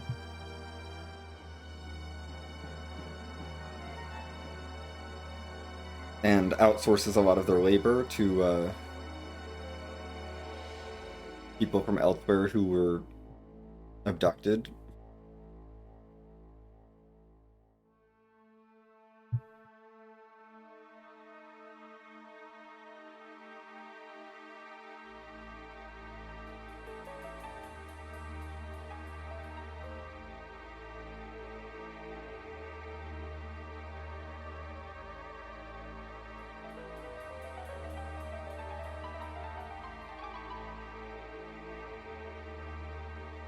And Ramses who's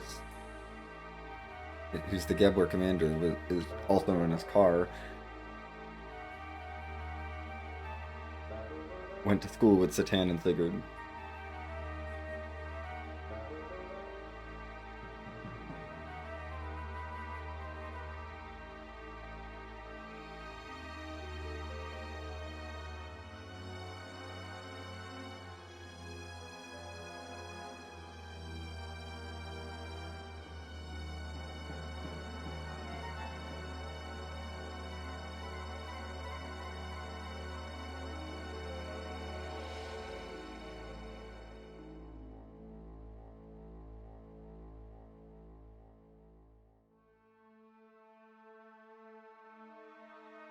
And we gotta learn about why they left.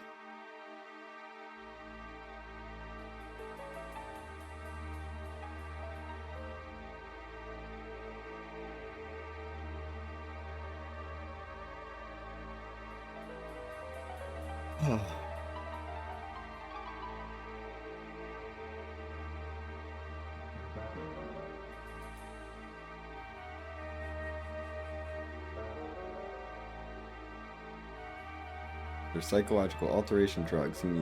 Yes. And now we're going to find out about drive.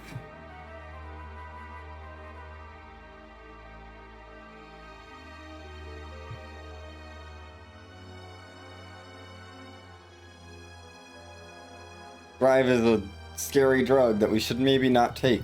I find it really funny that we're so worried about it, and Faye has taken like 200 doses of Drive, and Bart's taken like almost 100 doses of Drive. Yeah, we should probably not take it, especially not 99 of them. Faye did that twice. Bart only did it once. Oh, I'm not hitting ask again. That would be bad. Okay. I mean, in the real game, like, the disadvantage of it is that, like, drives give you a permanent stat boost. But the level up system does not take into account, tries to get you to, like, about the same stats no matter what. Like, it tries to give you the stat gains based on what your stats should be. And it does not factor in that you may have gained permanent stat boosts. It just looks at what your stats are. And if you, so, you know, it means that you're not going to get that stat on your level up. Okay. We gotta meet Bart on the bridge. Hey, Bart. So that's the disadvantage of Drive. Or basically don't use your drives too early. But if you're using more drives than the character's ever going to get in that stat, you know, it's fine. Also, this woman really wants to be part of this conversation. This random woman on the bridge, Hey, are you okay? Are you okay with this woman? Does she need to give you more space? Sorry, I'm trying to like follow along with what the game is saying, but this woman is just I don't think that's okay. What is she doing? What is she doing? Oh my gosh.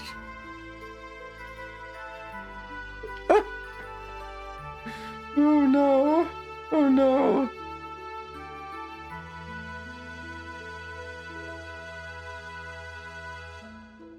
Okay, Satan and Bart are gonna have that conversation over there while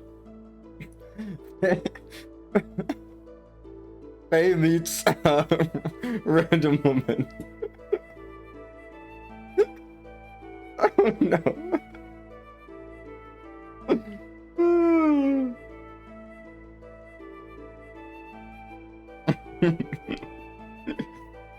Oh my god. Look, I think she's joining the party. Clearly. Wait. If her name is Random Woman, she must be related to Mysterious Woman from earlier. The woman family is quite large.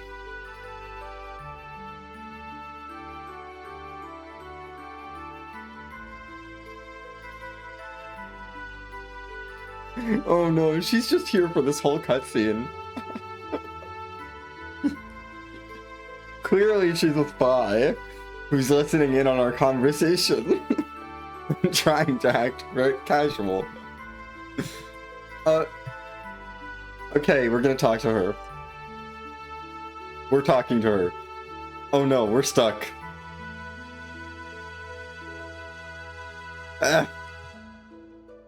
Okay.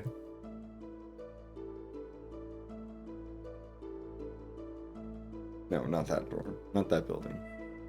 This building.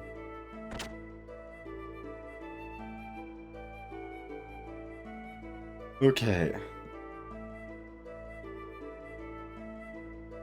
Anyway, we're gonna go talk about our plan now. Without her. Without Random Women. Who, listened in on that other conversation. Oh my gosh.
Yeah,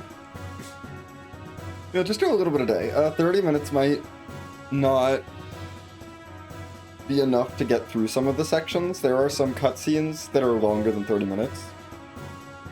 You may need a little more than 30 minutes to get through some of the stuff, especially in Disc 2, but like... Listen, if you do half an hour a day, and you follow this route, exactly, you'll finish it in like 6 weeks.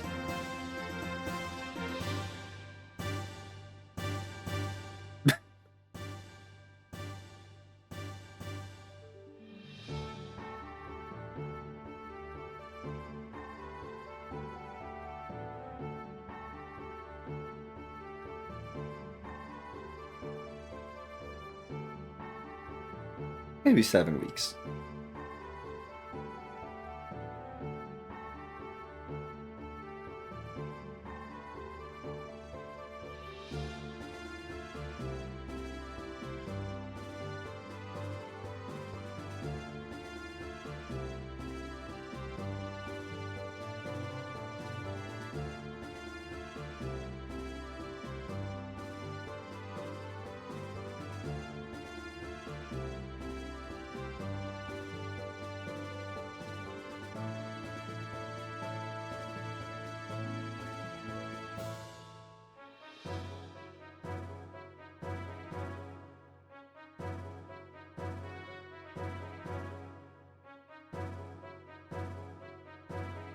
Anyway, we've come up with a plan. Our plan is to distract the border guard with one force while another force goes and retakes Bledavik. This game does not have as much good self-contained sections. It's, beefy.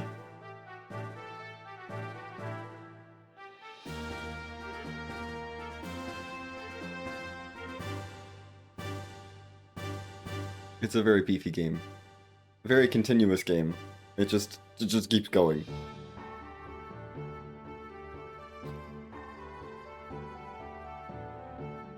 There's like stopping moments, but we're not even at like the first real big, like, you should stop now and save moment of this game. We have not made it to that point yet.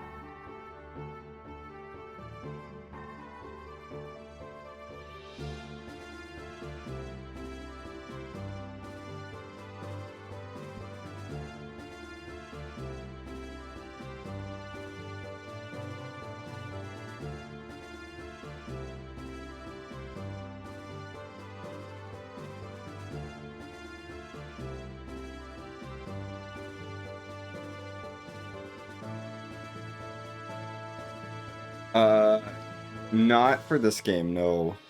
There's no hint system. You do have to pay attention. Or, like, write it down if you're not going to play for a while. Or wander around and eventually find what you're supposed to do. Sigurd usually will tell you a little bit about where you're supposed to go if you have access to the Yggdrasil. But if you're not in a section where you have access to the Yggdrasil, you don't really get that much.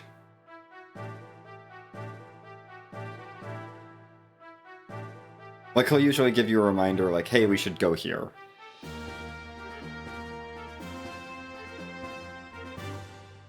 And I mean, you have access to the Yggdrasil for a lot of the game, just not, like, basically anytime you can roam the world map, you have, like, he'll give you a hint.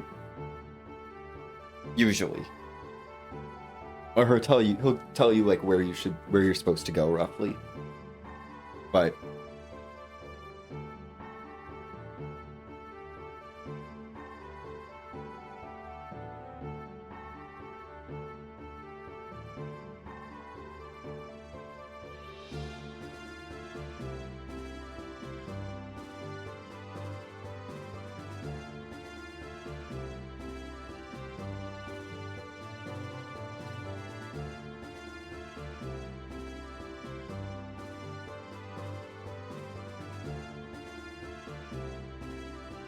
Yes.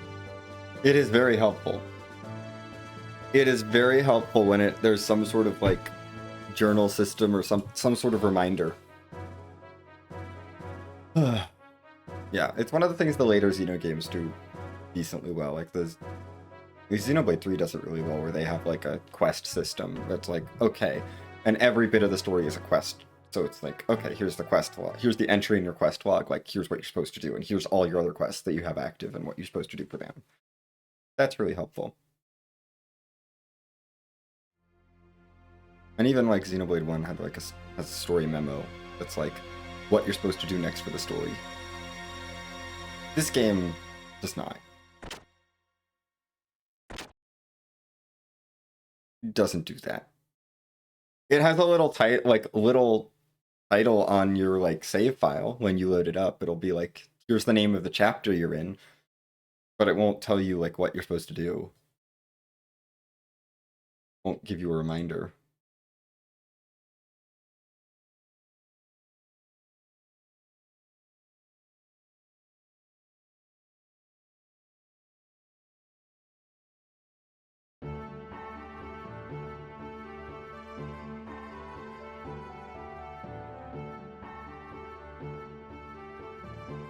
Anyway.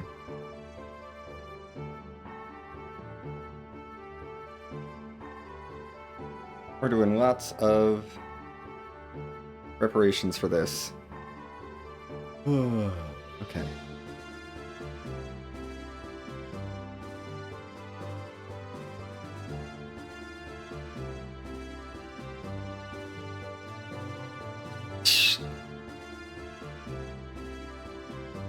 Oh, they tease each other.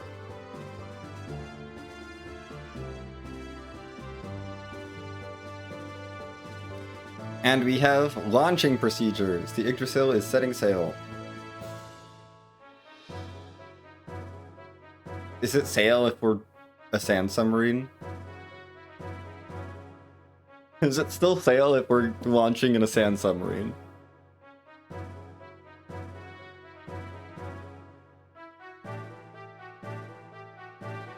Okay, Agnes. Bye. Bye, Margie.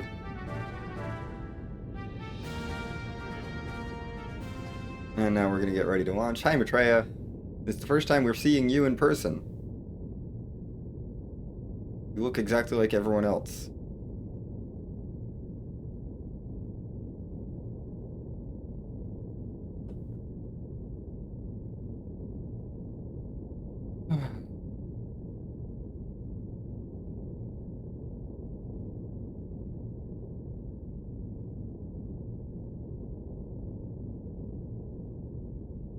Yes, let's go.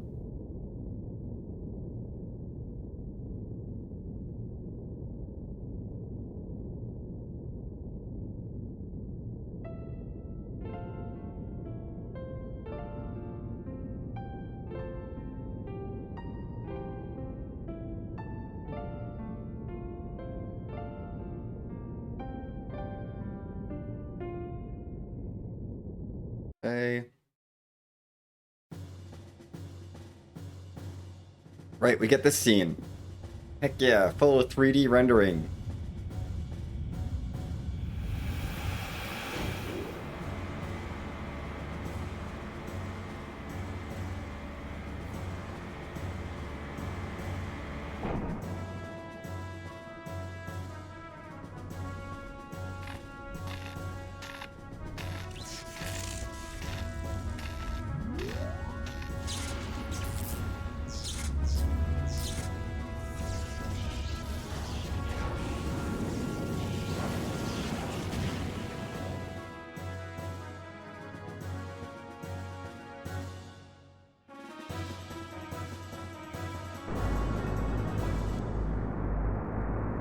And then it's nighttime. And then it's just nighttime.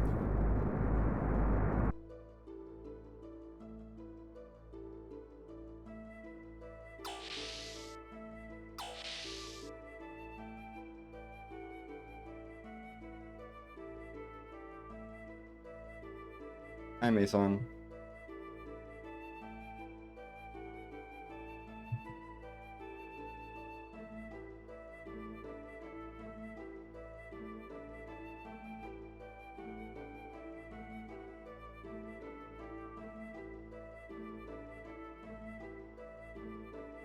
We gotta give Smathon some therapy. Or at least a talk.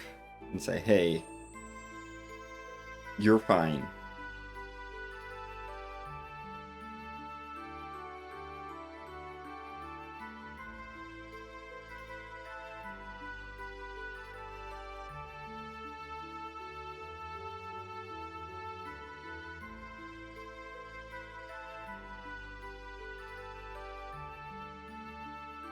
Bye, Mason.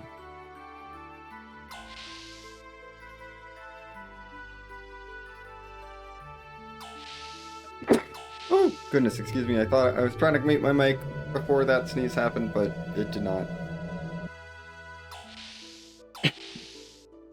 Did not do it in time.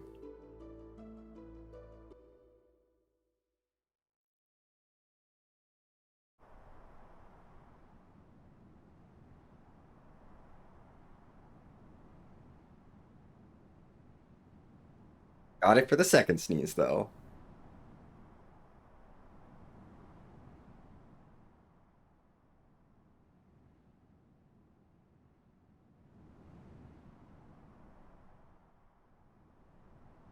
Yeah, oh yeah, the music in this game is amazing. I love it.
I do enjoy all these scenes here where it's like, okay, what's happening with everyone on the night?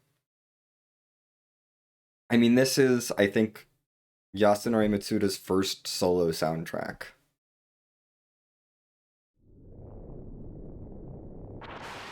Because, like, he did a lot of Chrono Trigger, but he did not do Chrono Trigger solo. And this game is the first one that he did solo. It's just Mitsuda.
Well,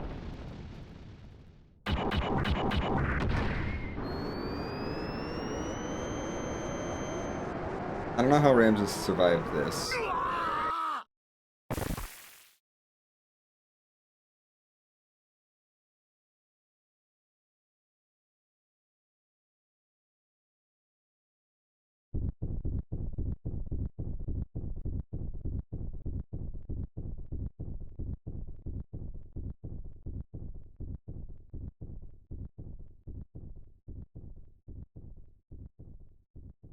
He's fine though. He woke up. It was just a bad dream. Apparently nothing in that dream means anything.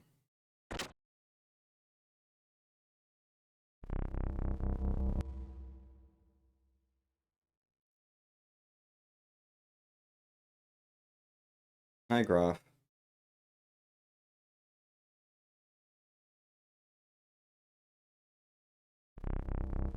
This is the other thing I appreciate about this scene is like this establishes that there are separate sets of villains with separate goals that sometimes correlate to each other and sometimes they don't. And they're each doing their own thing.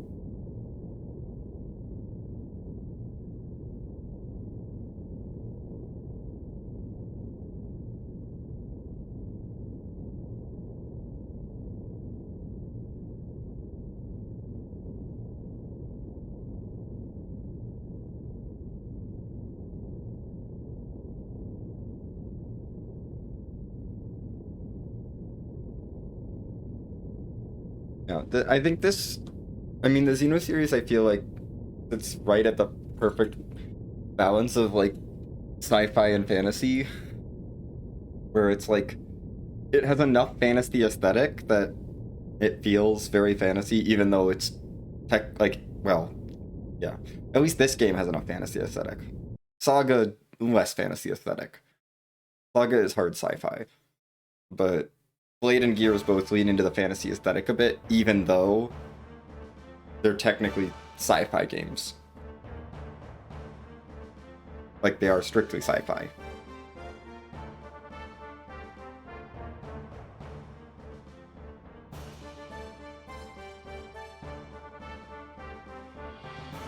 Actually, I shouldn't say that about Blade 1. That's a major spoiler for Blade 1, is that it's sci-fi and not fantasy. And kind of a major spoiler for Blade 2 as well. If you're doing Blade 3 and you don't know it's sci-fi, I don't know what to tell you.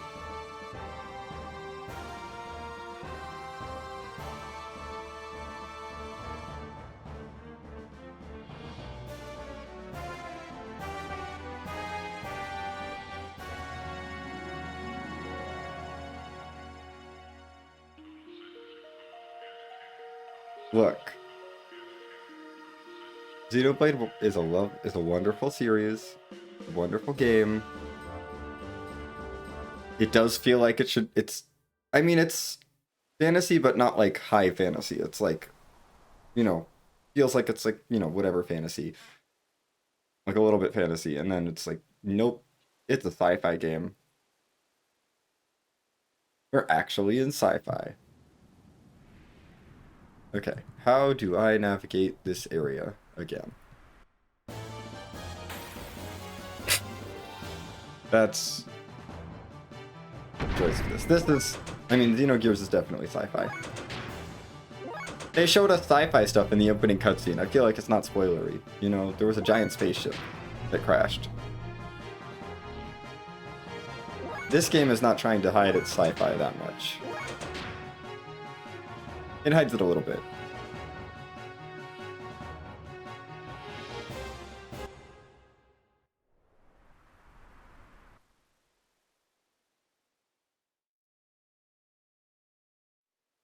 Okay, into the cave. But not before I get another battle.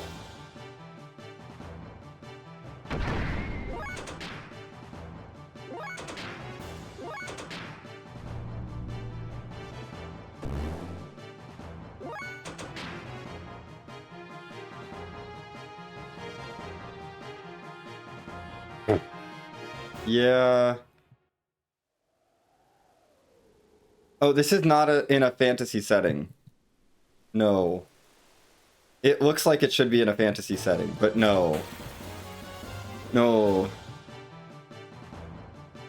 This is pure sci-fi when you get to the end of the game. We just happen to be zoomed in far enough and far enough removed from everything that it's... We've lost the... Like... Okay, come on. Let's hop up. Well, the platforming's annoying. It will become clear later, yes, that this is very sci-fi. I mean, every Xeno game that isn't explicitly sci-fi from the beginning makes it clear by the end of the game that it's very much sci-fi. Which is basically every game except for the Xenosaga franchise, which is just like, we're not gonna pretend it's just sci-fi. We're just telling you upfront. You're playing a sci-fi game.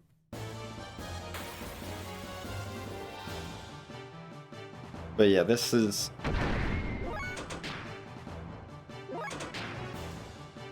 I mean, it's a very grounded sci-fi, though. It's like, you know, or fantastical sci-fi in that it's like, okay, the entire game is going to take place in a world that could be believably of just like a fantasy world.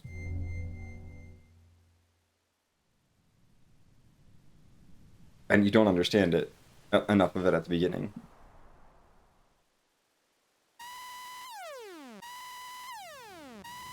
Okay.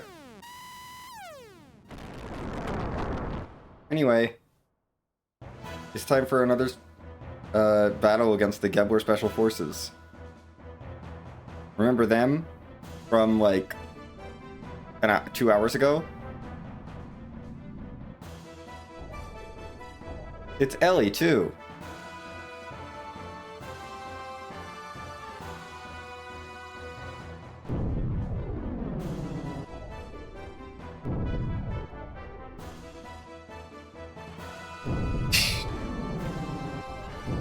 I mean, the line between sci-fi and fantasy is like can be blurred already. Like this is just these games just do a great job of blurring the lines between sci-fi and fantasy.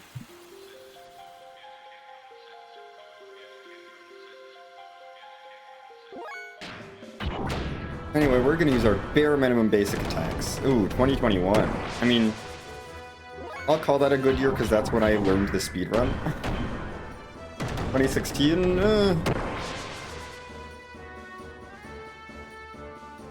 No, I'm not gonna give it to 2016.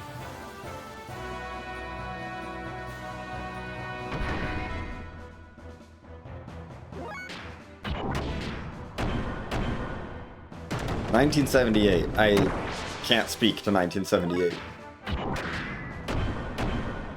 2018, not bad. And 2059, I also cannot comment on 2059. That hasn't happened yet.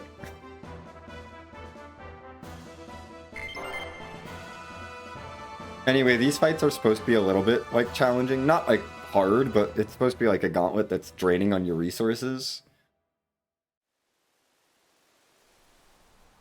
That has not happened.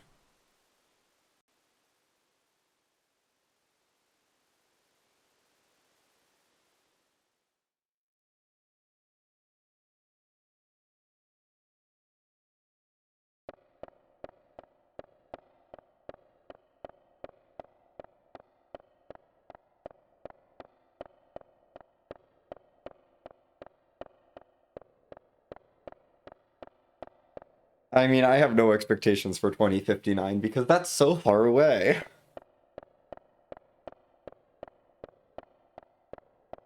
I don't want to think about 2059 yet. We have so many years to get through before 2059.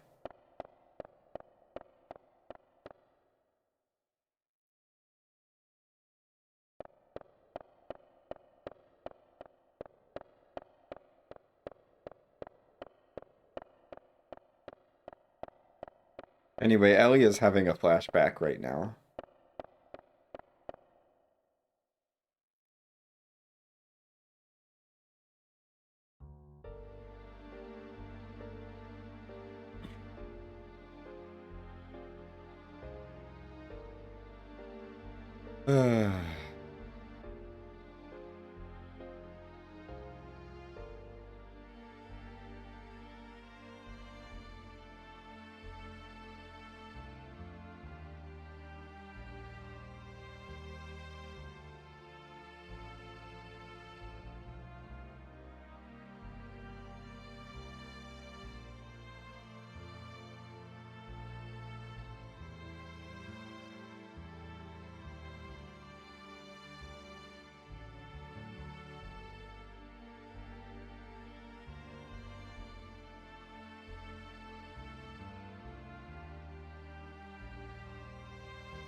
Well.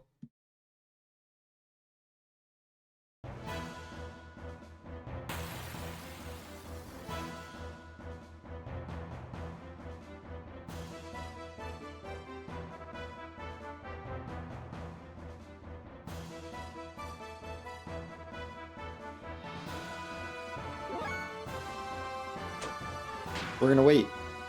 Because Ellie has some dialogue she needs to get through.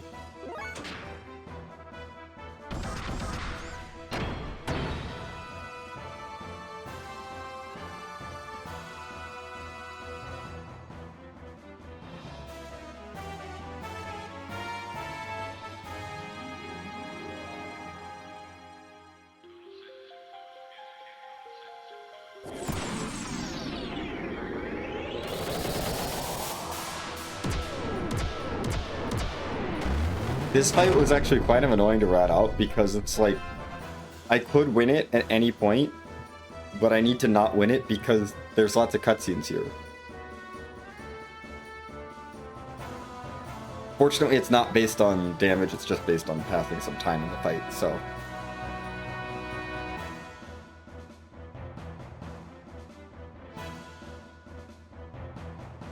No, drive just boosts your stats.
I think there's one more dialogue.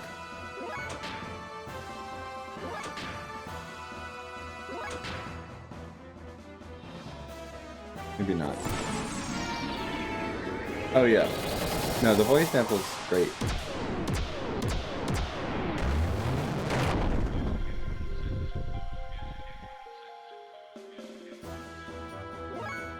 Are you not going to talk about this? I'm giving you one more turn.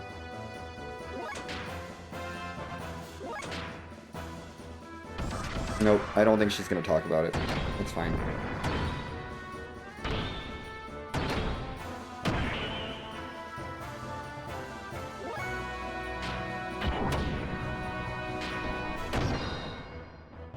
One kick.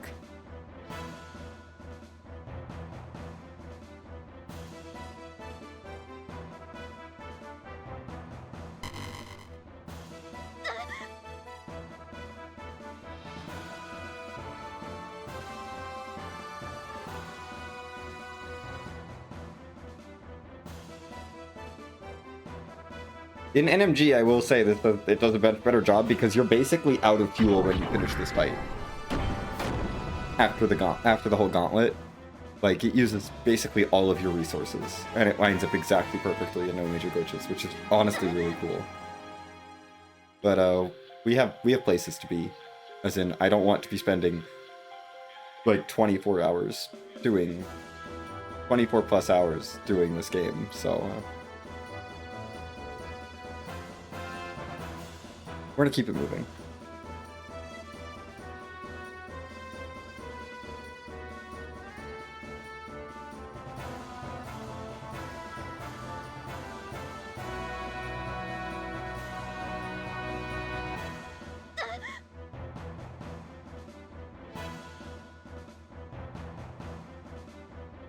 So now we've seen what happens when you take one drive. Please bear in mind that we gave Faye 198 drives. Like, maybe a few days ago in game. This whole thing feels like has happened in the span of maybe a week up to this point. Like, how did Faye manage?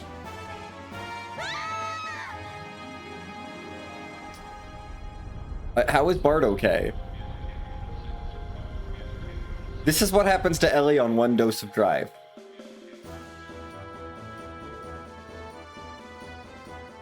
Like, is this this can't be a typical reaction, because clearly, if this was a typical reaction, I don't know what Faye and Bart would be dealing with.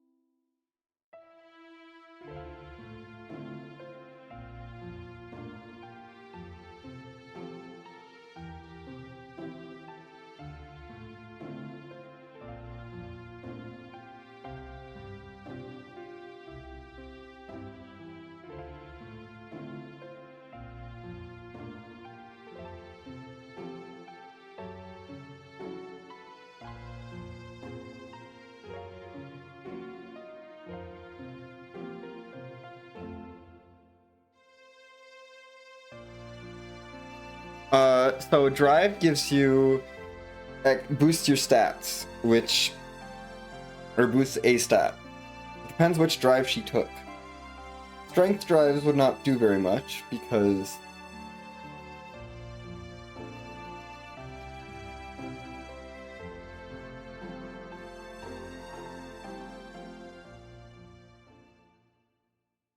yeah, strength drive does not do very much in the gear, because strength doesn't affect your gear stats. But if they gave her like ether drives, for example, that would boost up her ether abilities in her gear.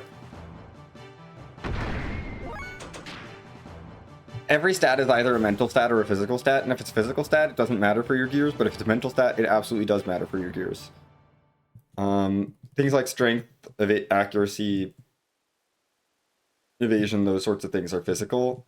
Ether and ether defense, I believe, are the main mental stats.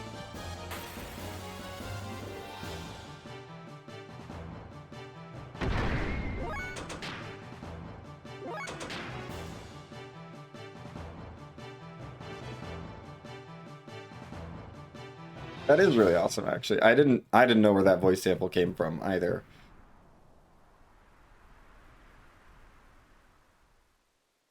Okay. Yep, looks like the mountain peak is right above here.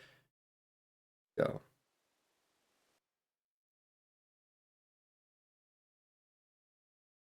Oh.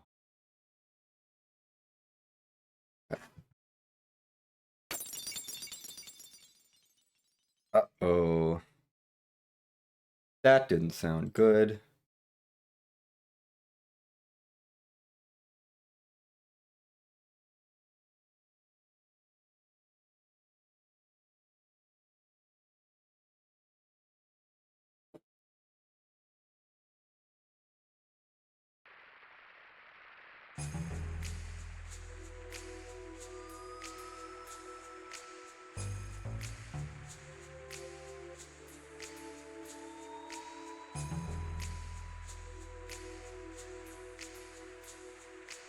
Anyway, we've all snuck in through the sewers, because of course we did.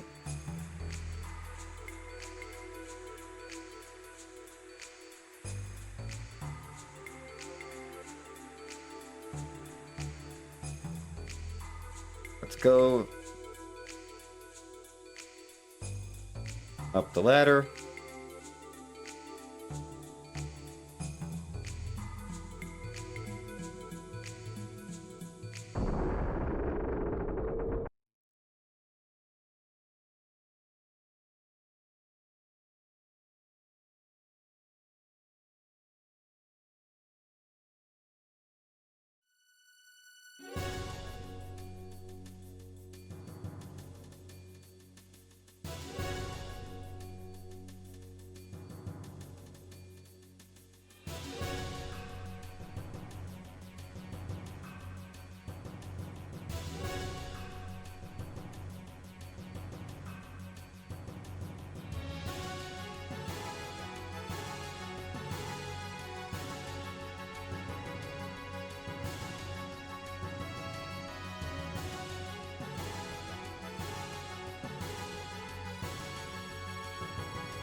Chakan, Miang just called you stupid.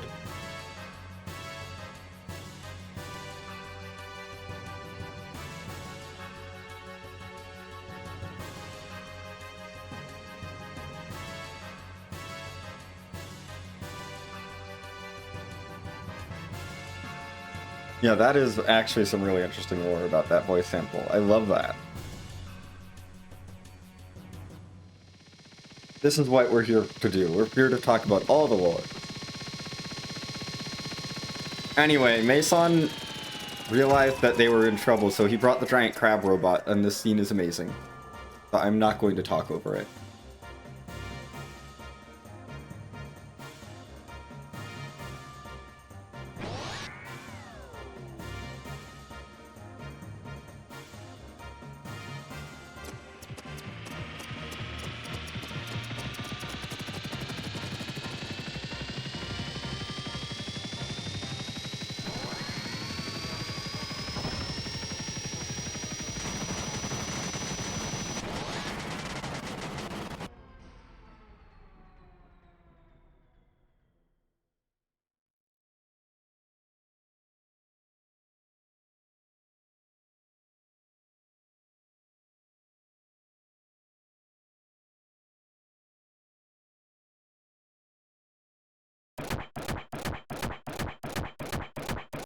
None of the guards try and stop this, by the way.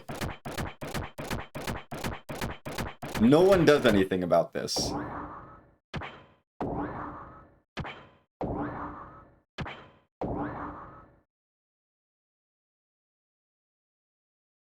Shakan's just standing there like, what happened? Why? Why is this a thing that happened? The rebels fell into my trap. Then a giant robot came from the sky, broke, and then it crab walked away and jumped over the walls.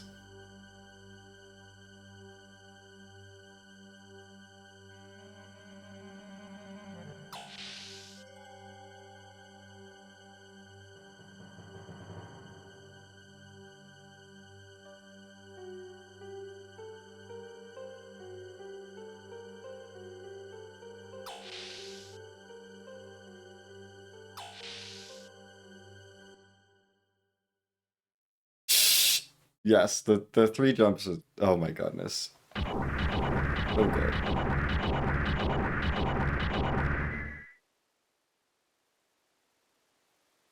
Anyway, back to Faye.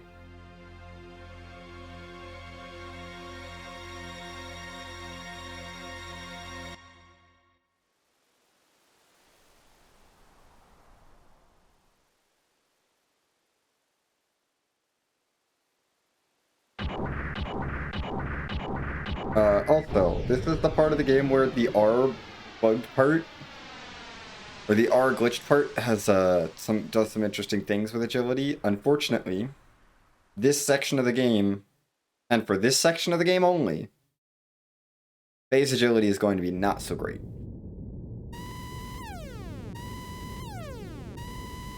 But if I can't unequip it or I crash the game.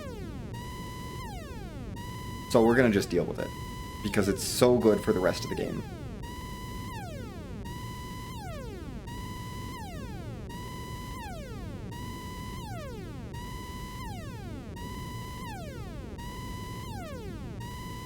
And it only hurts this specific part of the game.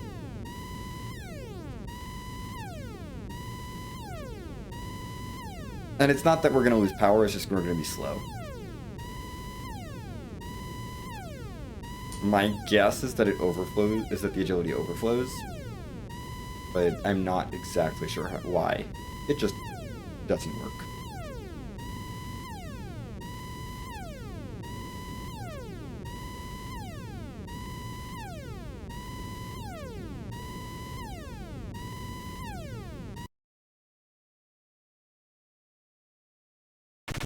Okay, here we are.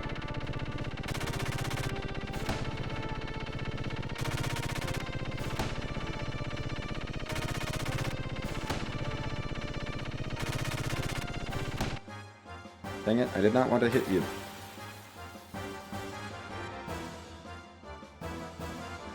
Oh, yeah. No, agility level 0 is the issue here.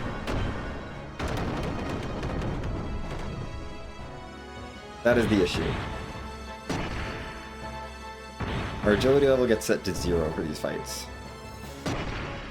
They're pretty painful.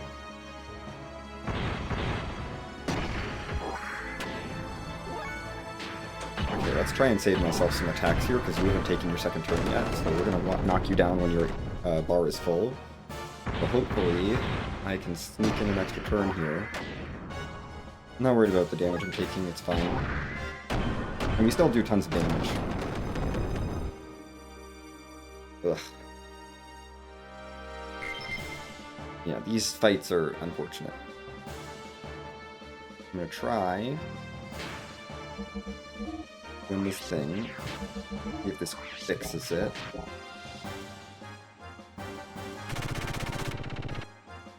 Ugh. No. Gosh dang it, second encounter. Did not fix it. Okay. Don't do that again.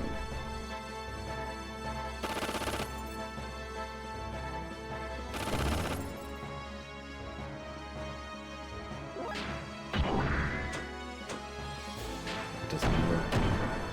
Just knock one of them down. Like, he's gonna get a turn.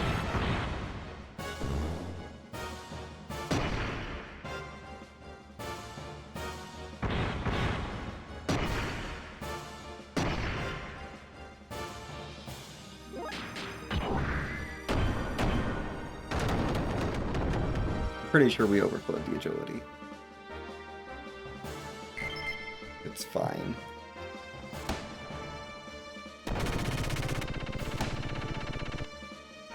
Oh my gosh, I hate these guys. There's only 2 of them. This is fine. Only 2 enemies. That means I only have to get a second turn, and then the fight's over. It will take less time.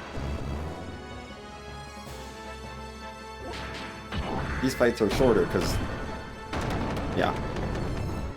I mean, because we get our first turn right away, and then we don't have our turn ready for the second turn. Okay, we're done with this screen.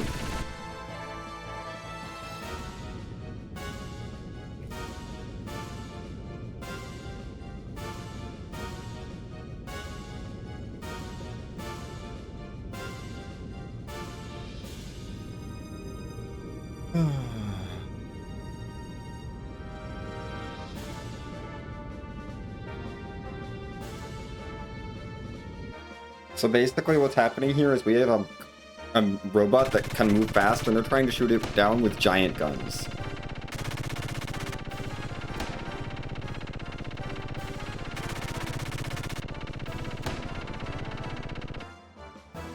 Ugh. Okay.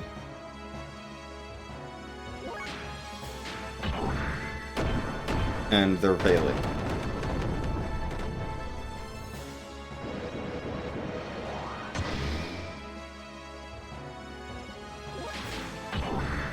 These fights are not so bad. We just waste our time a little bit. Come on. Get me out of the fight.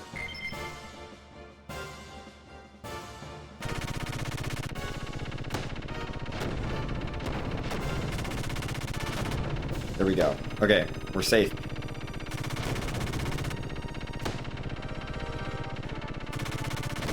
Yep, it's the Kafinesel. We've almost made it to the Kafinesel, which is the main ship that we're here to destroy. We're trying to take out. Okay, we're through the slow part. The rest of this is fine.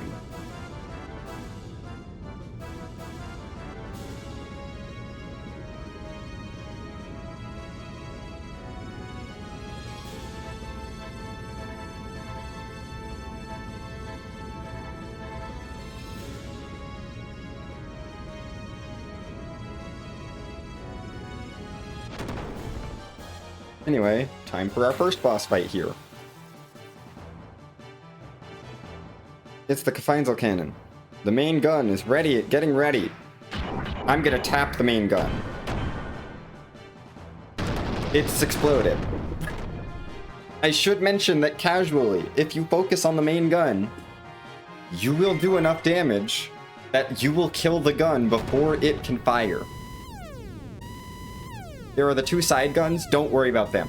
If you takes time to kill the side guns, the main gun will get to fire on you. Kill the main gun, you can take it out before it fires once.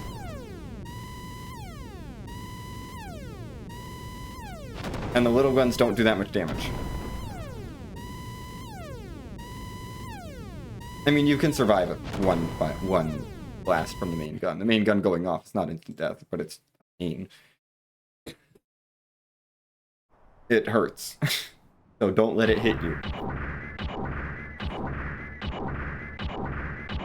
I mean, they do try and give you hints because they say you're more mobile than the main gun, so you have speed on your side. Just hit it fast and hard.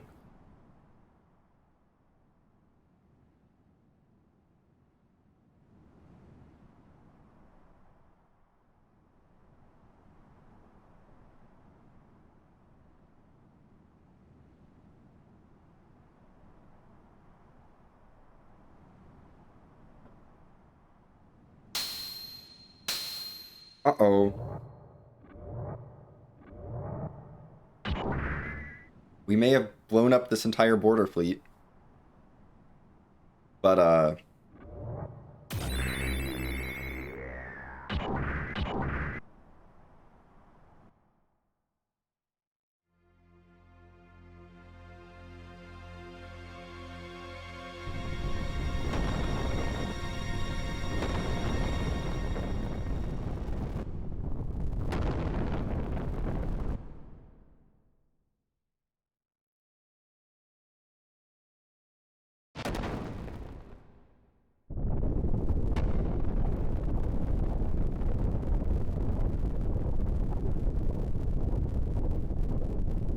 that.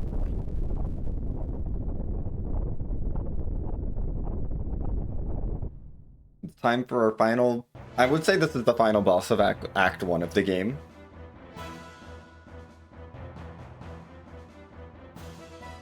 If you make the game like a 5-act thing, this is the final boss of Act 1.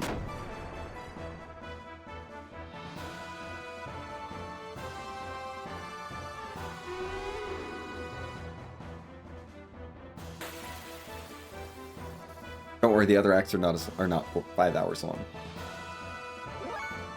Okay. We need to hit you with a reasonably hard attack. And that was that.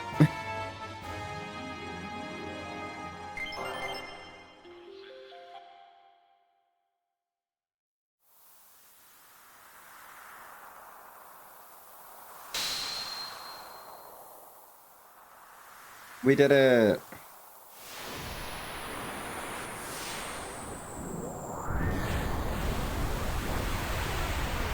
Now it's time for Groff to give a bald man the power.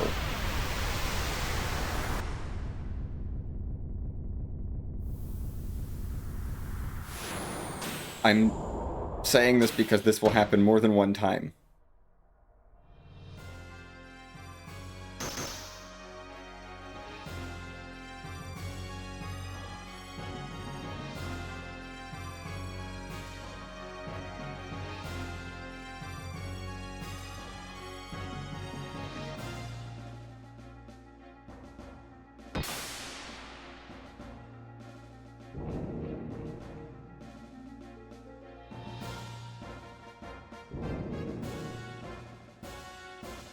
I do appreciate that the first time he does it, they give you the boss fight first, and then make you deal with the power.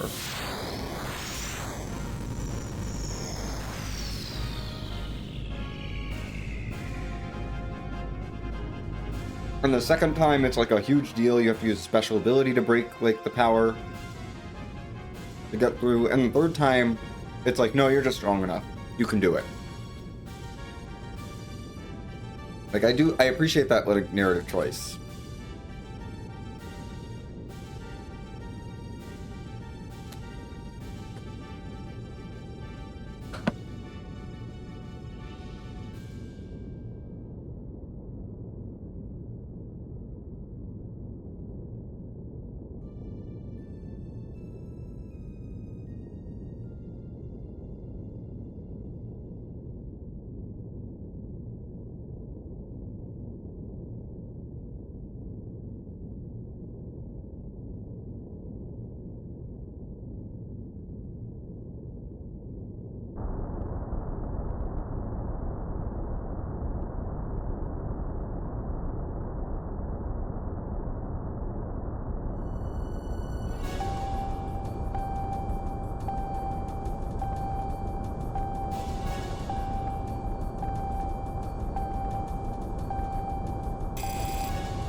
I don't think everything is going well.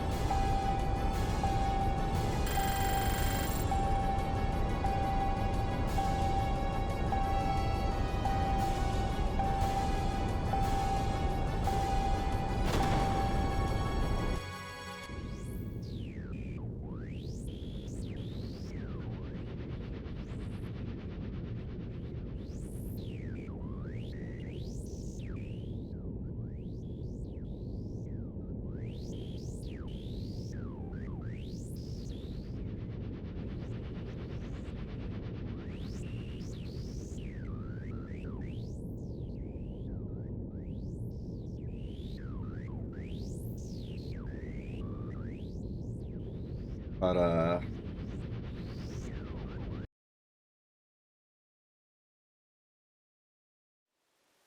alright, we get to find out about Ramses and Sigurd. So, extra lore, because we're gonna say, which we're gonna say now, because this is Ramses and Sigurd's big scene. I believe that, it was confirmed in an interview that Ramses and Sigurd were lovers before they split up. Before Sigurd betrayed him. So Sigurd leaving Solaris there as a traitor, that's not just a friend, that is Ramses's boyfriend. Just left him.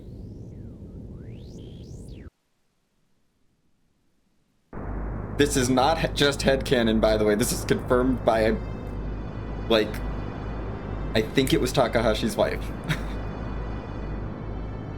Who worked a lot on the story.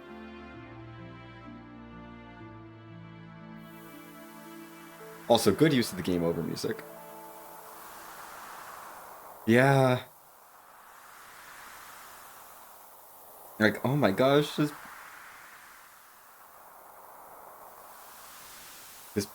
poor, like, what a way to get broken up with.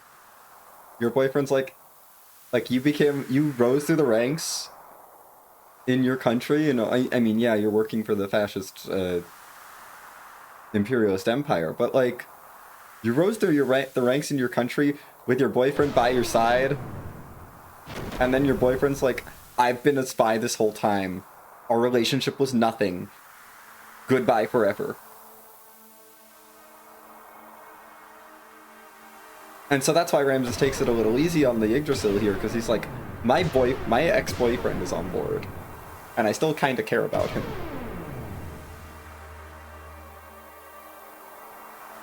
I'm glad that Ramses gets redeemed.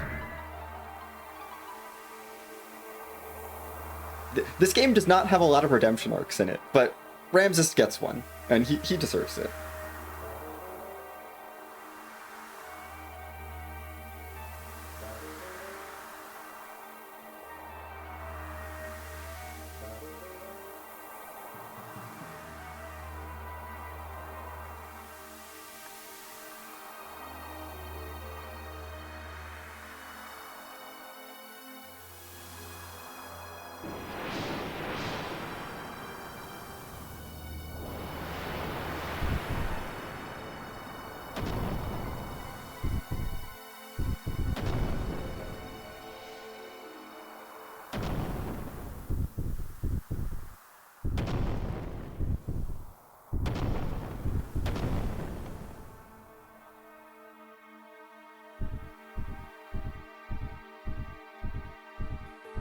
Anyway, I hope y'all didn't get too attached to Maitreya and the other identical-looking members of that platoon, because I don't think they're gonna make it.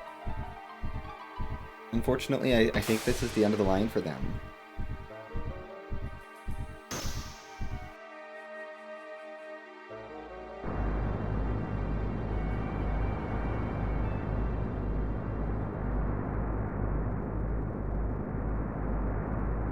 It's okay, though.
Oh, yes, Weltall is id.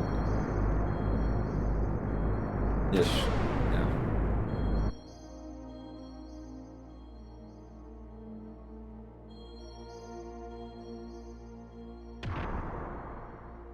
We found id. Well, we don't know his name. He's the Demon of Elru right now, according to Ramses. So we should call him the Demon of Elru.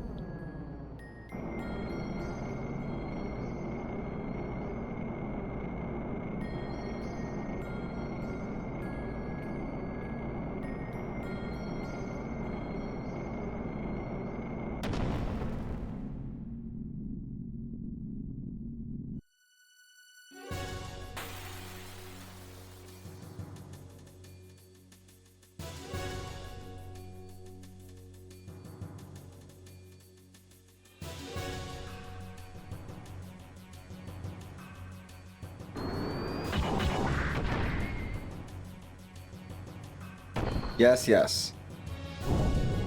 Yeah, that's spoilers, but, listen, Weltall is id. Id is Faye. Faye is also Lacan. Lacan is Groth. Groth is also... Well, I'm not going to spoil that one, because that's a major spoiler. There's a lot of people that are people, but not all of those are people of the same. Weltall is not Faye.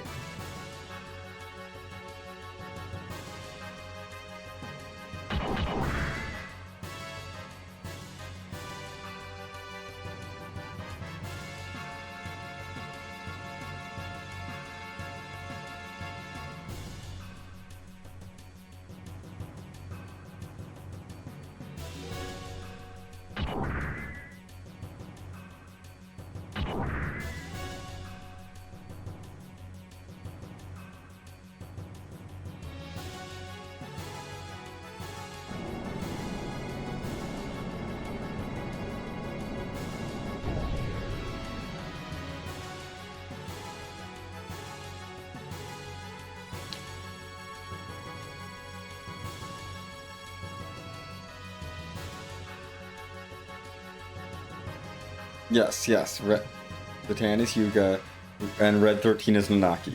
Yes, yes. And Mysterious Woman is Ellie.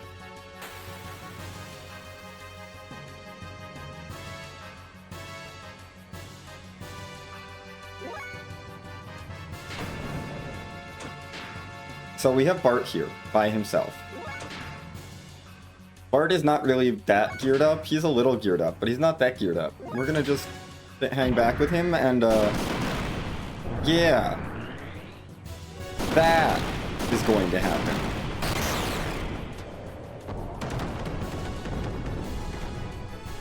In case you didn't know, this is a forced loss. Or that's a scripted loss.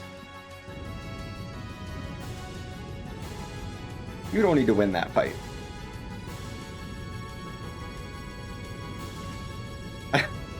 I actually think that's the only fight we lose in this entire game, and there's a lot of other forced, there's a lot of other scripted losses.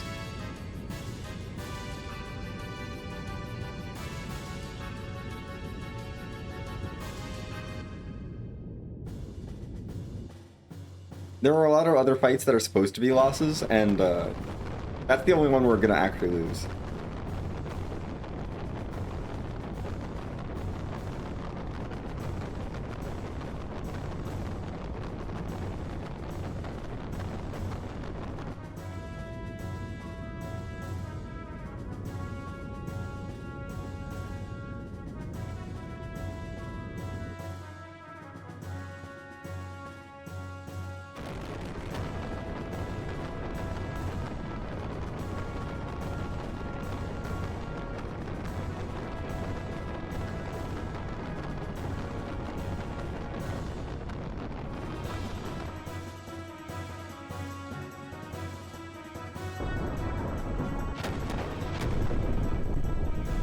So, yeah, they just dropped the Yggdrasil on the Demon of Elru. We're gonna call him the Demon of Elru because that's the name we've been given.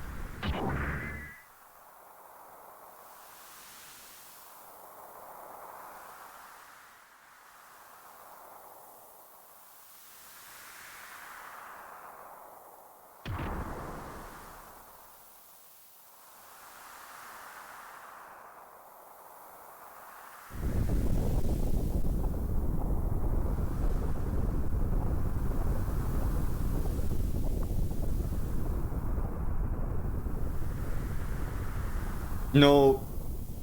No, the Demon of Elru is fine.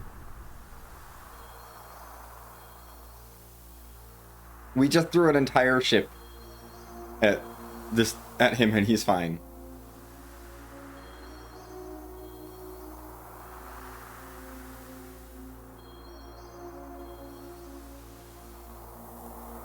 He's just fine.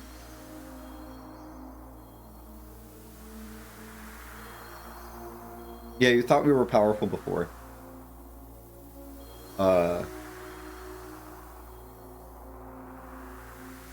He has telekinesis.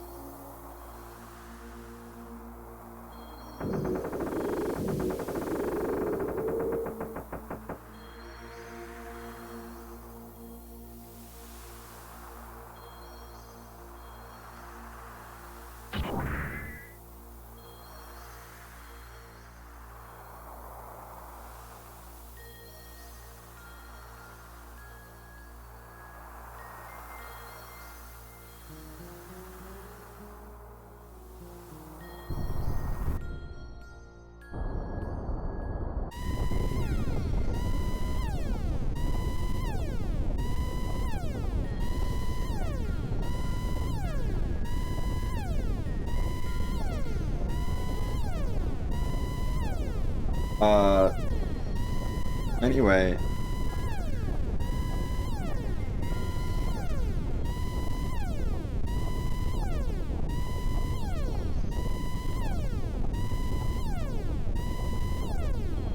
The Yggdrasil is going down. Sigurd, you learned! Sigurd learned that's how to not dead name Satan.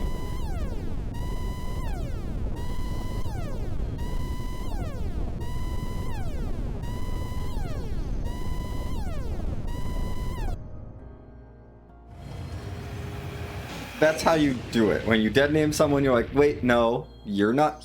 You're Satan now.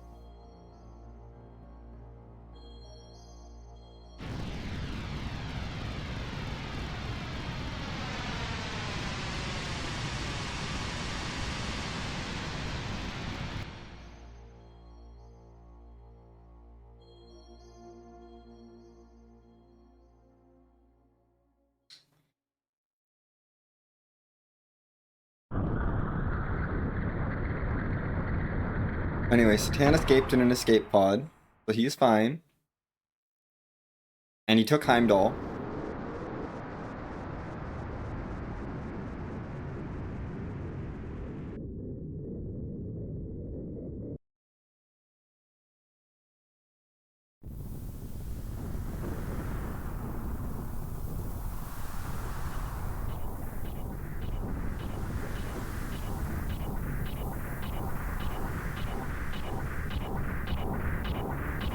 And hey look, it's the wreckage of the boss we fought earlier. Dora. Sorry, I didn't even mention that we fought a boss named Dora. Yeah, sure, we'll save. It's been a couple hours.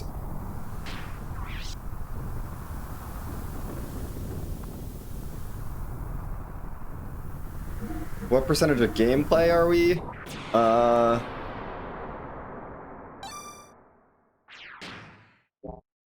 You know, I don't know. Maybe like 30 to 30. Yeah, probably about 30%. About 30%. We still got a decent amount of gameplay left.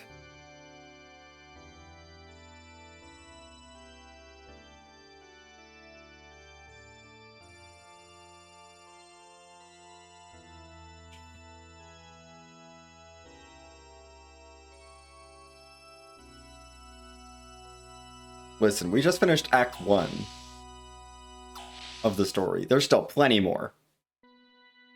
The other acts of Disc 1 aren't that long, but, I mean, we still have probably about 10 hours left in Disc 1. You know, we're only a third of the way through Disc 1. Maybe, if that.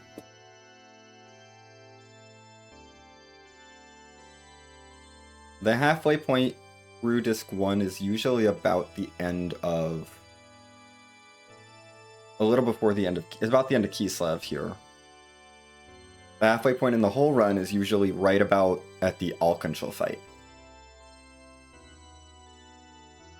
Which is going to be towards the end of Akivi. But that's time-wise, that's not gameplay-wise, because disc 2 is so many cutscenes. But there's still a lot of cutscenes even in the first disc. There's just more gameplay.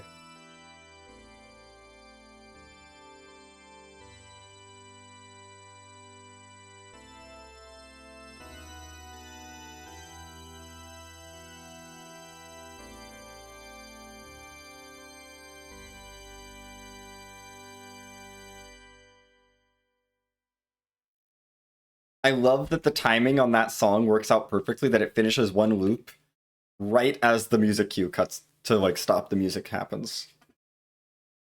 That is really nice. That satisfies my brain.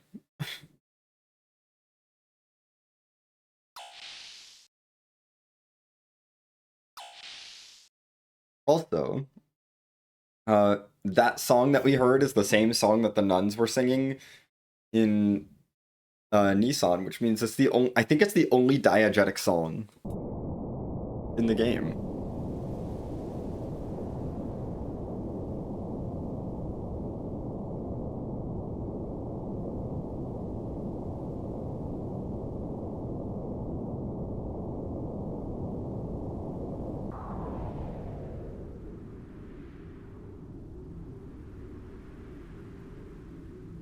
Diegetic, meaning it's a song that happens in the world of the game. And that's not just music that we're hearing, it's music that is being heard by the characters.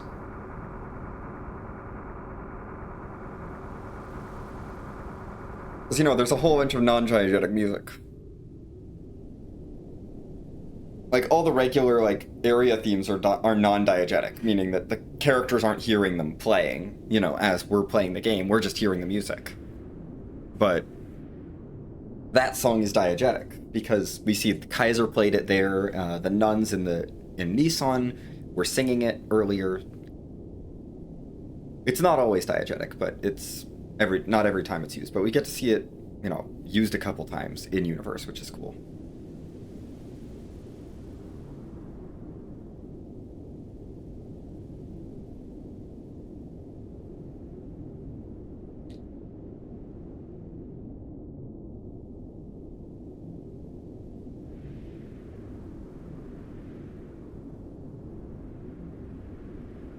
Listen, we're here for all the war. Anyway, that was Masked Woman. Wait, Masked Woman? Another member of the Woman family. Maybe she's related to Random Woman, who was eavesdropping on us in Nissan.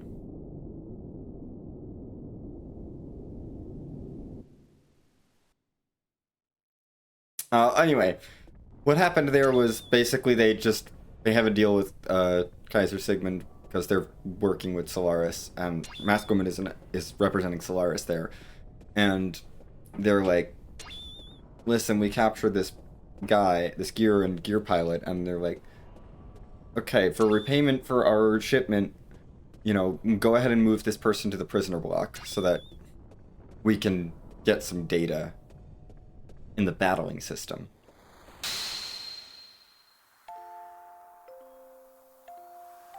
Anyway, Faye's passed out.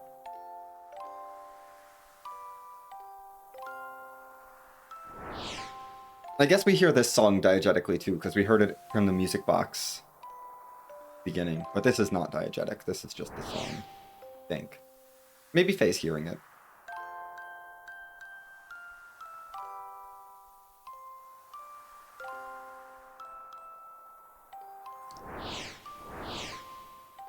Oh yeah, the soundtrack is amazing.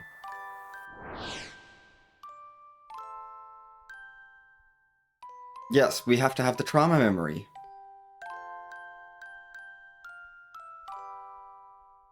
Look. Faye has one good memory from his childhood, and he's gonna hold on to that one good memory as long as he needs to.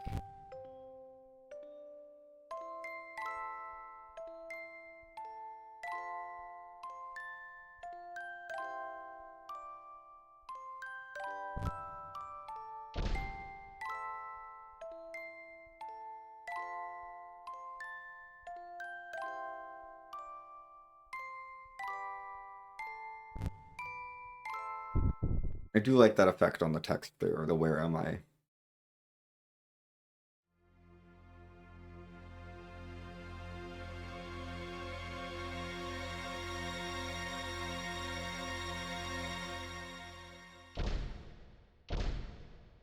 And then just, you shouldn't be here. And then we wake up, and we don't know what's happening with Faye yet. Anyway, that was weird. Back to the real world.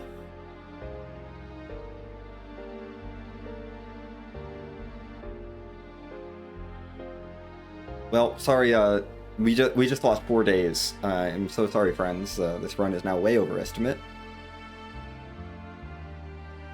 I thought I could finish it in 20 hours and 30 minutes, but apparently I needed to add an extra 4 days to that estimate. I'm sorry.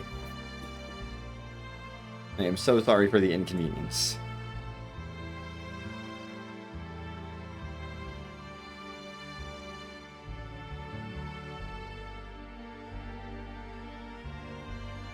Anyway, Doctor doesn't want us to do a baptismal ceremony, but Vargas and Suzanne are like, yeah, no, it's fine.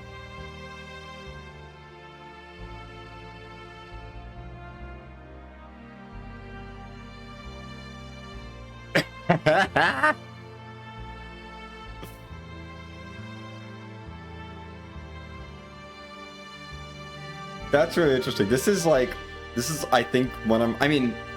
one of my least favorite sections of the game, honestly. Not because I don't, there are parts of this section I appreciate. I don't hate the, prison section by itself. I honestly don't hate the sewer dungeon that much. It's fine. I don't like the fighting game in this game. I don't like it. I can do it. I don't like it. I did not enjoy the minigame. And it's so prevalent in this section that it kind of ruins this part of the game for me.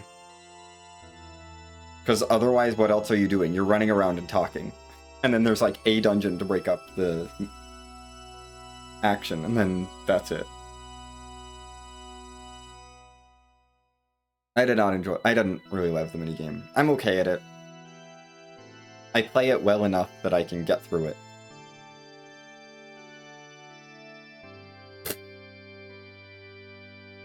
It is the dumbest. It is not a grid gear.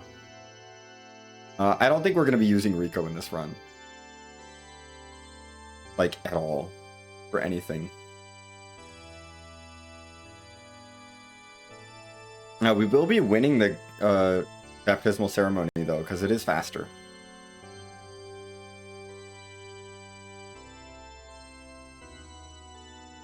We're going to get A rank. Any percent would usually get D rank here. But because we powered our HP up so much, we're going to go ahead and get A rank.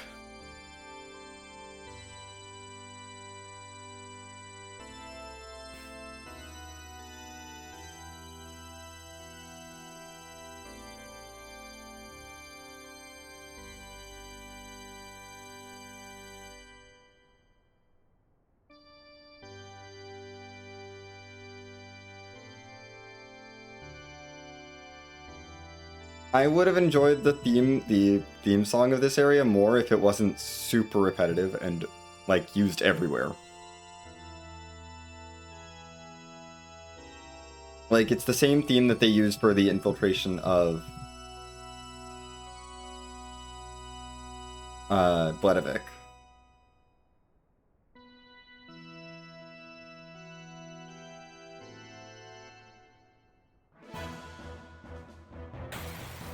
And that becomes the background music for the whole town.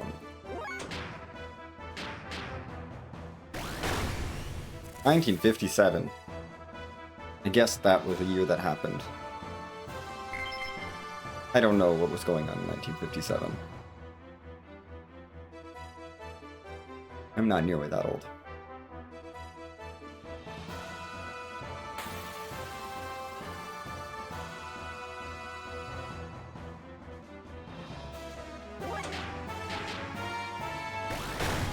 '1919, definitely don't.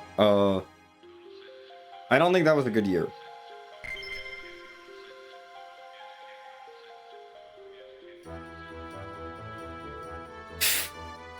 Yeah, if there was a remake, yeah, they would need to expand the OST for remove some of the duplicates. Disc 2 is especially bad about song duplication. It's like 3 songs that make up most of Disc 2. 1893? Wow, Faye, you're slacking.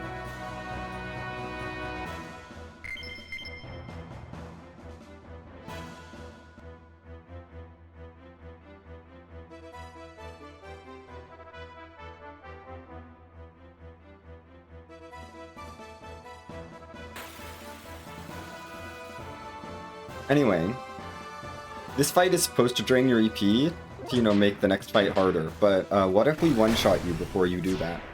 1995, not bad.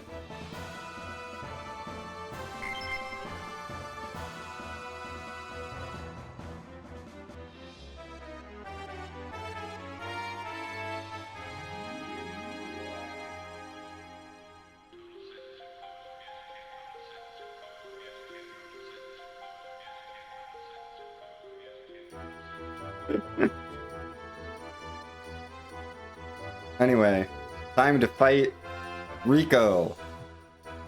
You're not supposed to be able to beat Rico. I said 57 earlier.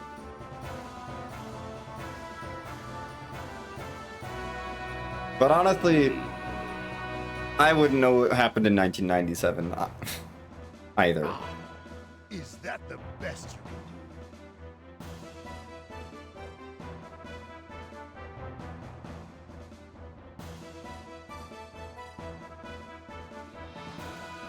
I am young enough that I can still do a 20-something hour run.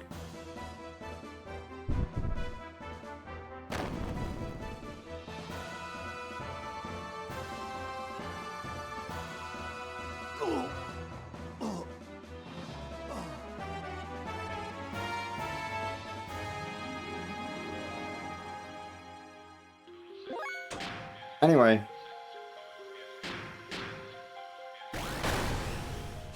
We're gonna hit Rico with Guided Shot a bunch. This is our first opponent that is strong enough to take a Guided Shot to the face. He's actually strong enough to take 2 Guided Shots to the face. And he's strong enough to take the 3rd Guided Shot to the face.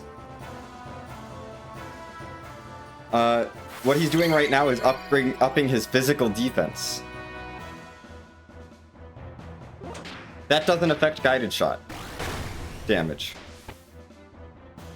Maybe it does. That was 1969. Oof. 2017. Nope. And he's dead. He could take 4, but he couldn't take 5 Guided Shots to the face.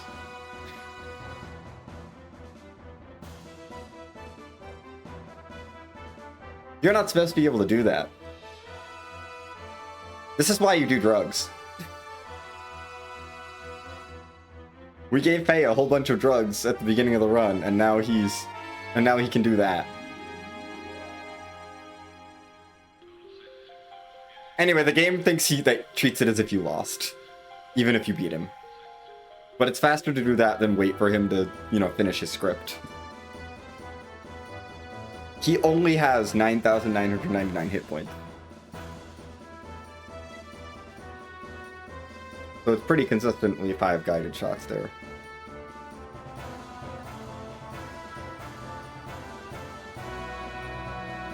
Yeah, there's no secret dialogue. I do appreciate that the battle music just keeps going.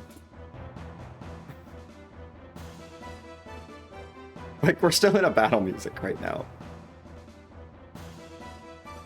Through this dialogue.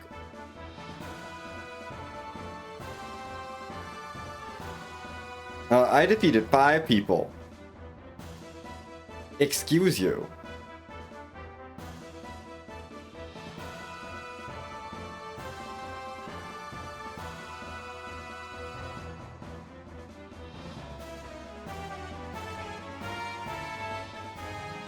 Anyway, we have got a collar on that'll keep us from leaving the capital.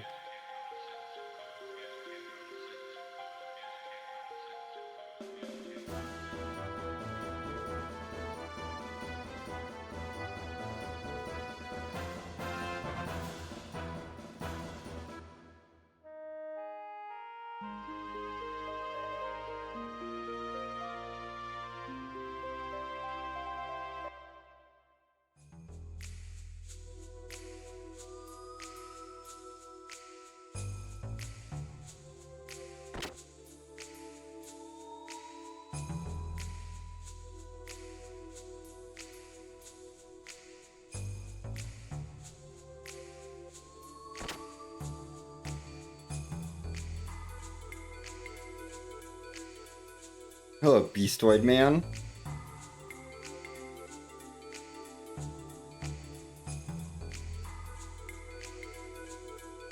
Okay, Beastoid Man has decided his name is Hammer. Hammer the Supplier. Sorry, that's your full name.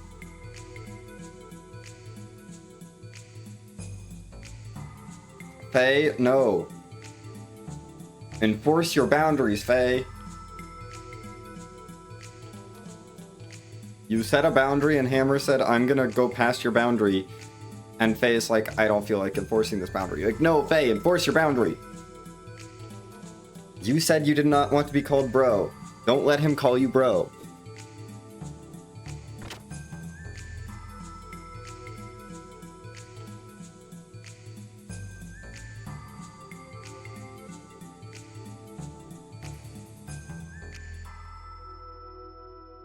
Yeah, we go out.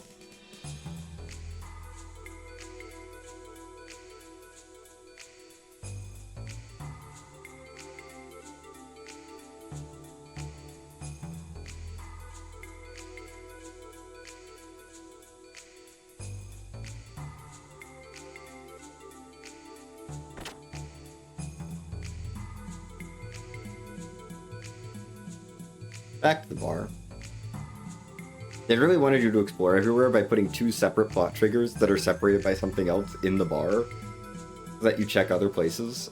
But yeah, you just have to go to the bar, then try and leave, and then go back to the bar.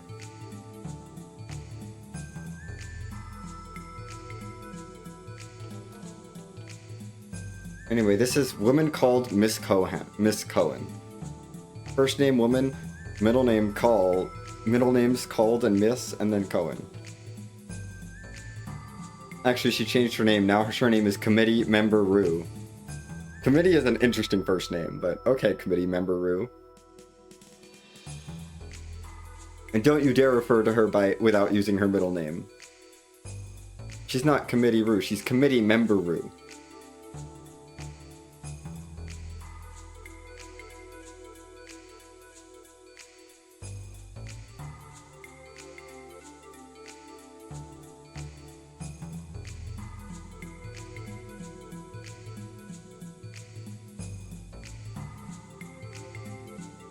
Oh my god, subordinate, stop dead naming her. Her name is Committee Member Rue. Why are you calling her by her old name? You're calling her by her old name. Or part of her old name, which was woman called Miss Cohen. Miss Cohen. Oh my goodness.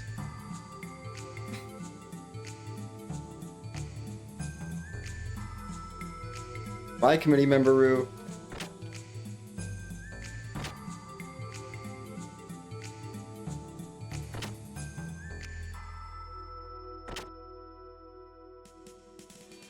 Oh good, now he's just Hammer. He's dropped the supplier out of his name, thank goodness.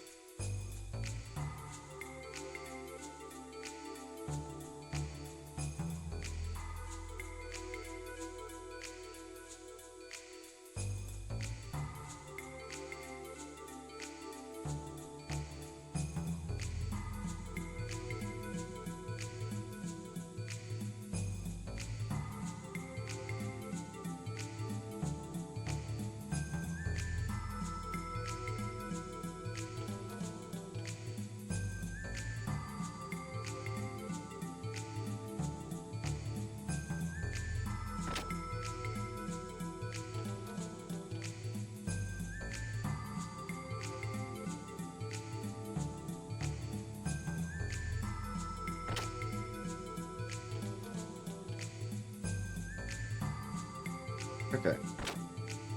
Hi, Hammer, again. We have a lot of wandering around.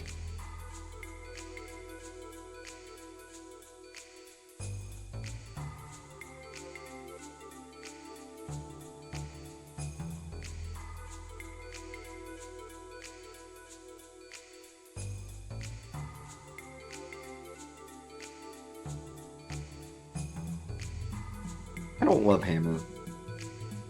Like, Hammer got on my nerves very early.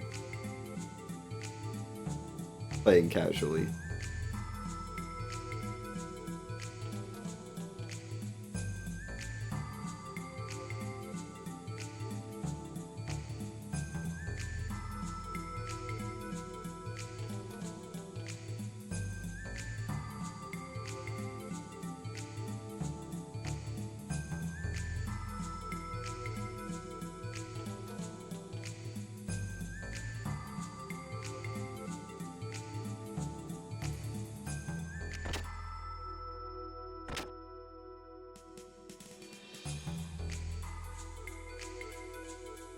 Anyway, hi, Satan.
This conversation takes a while.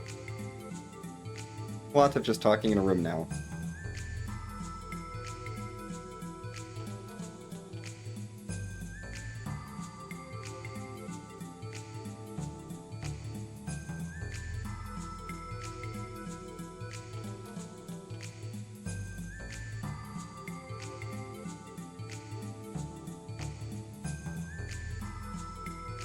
Yep, we have Faye's like, okay, I do want to leave so I can help Bart. And Hammer is like, but we have collars on, we can't leave. I mean, Satan can leave, he doesn't have a collar, but...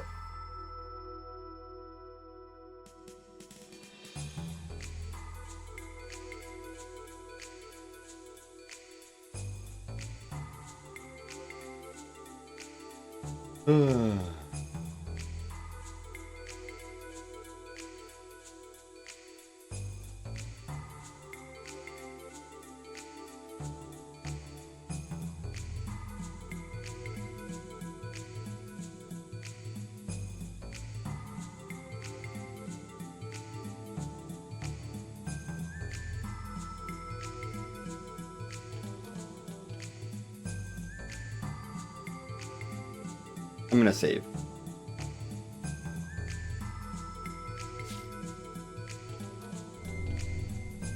Again.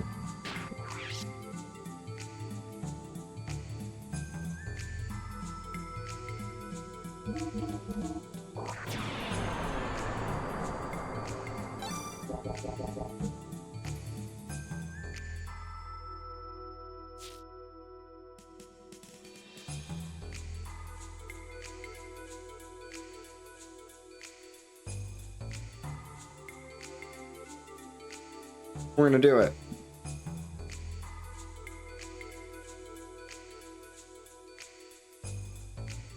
We're gonna take the collar off.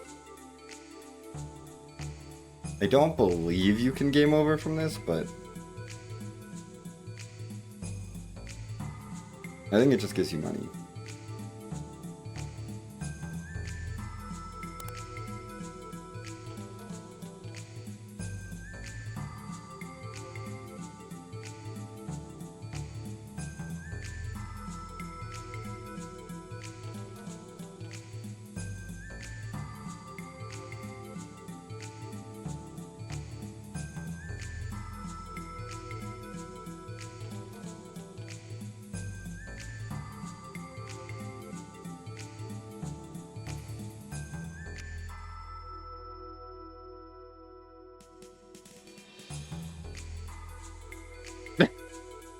Well, that's not good.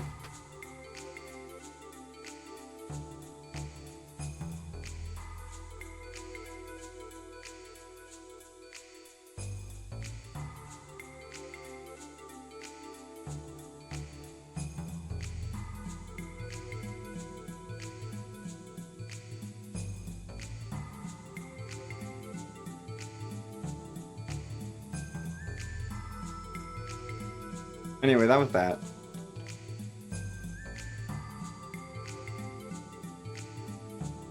Yeah, there is a chance that you get a like big zoom out if you try and remove it, and it doesn't.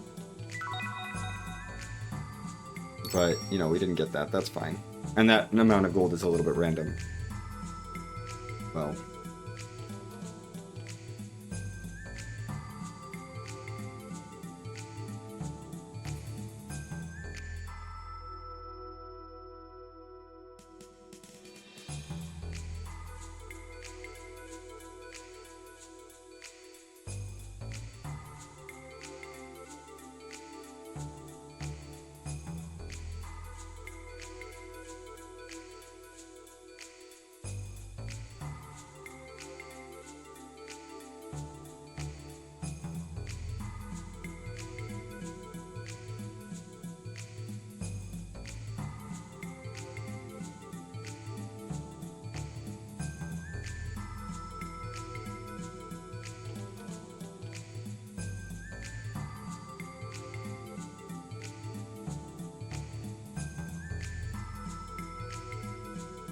But yeah, if we win this tournament, the battling tournament, then we can get a pardon, and then we can get the bomb removed.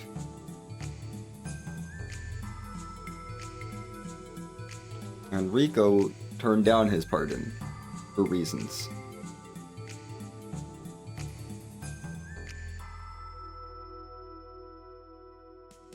You know, I just thought of a plot hole. Rico's turned down his pardon. We'll get into it later.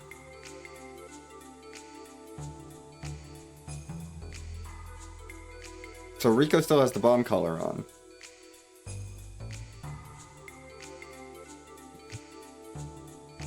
I don't believe it ever gets taken off, or there's no explanation of it getting taken off.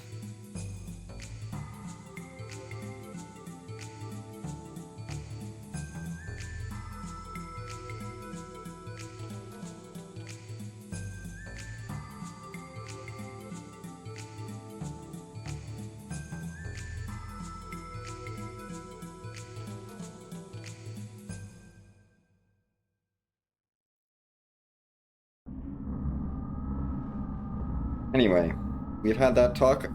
Now introducing everyone's least favorite characters, the worst Discord server. This is a group of characters who just are consciousnesses uploaded to this computer, and they spend a lot of time talking to each other in vague terms, using lots of pronouns to avoid telling us exactly what they're talking about. Which, like, why are they doing this? Why are they even talking out loud? They don't need to do that.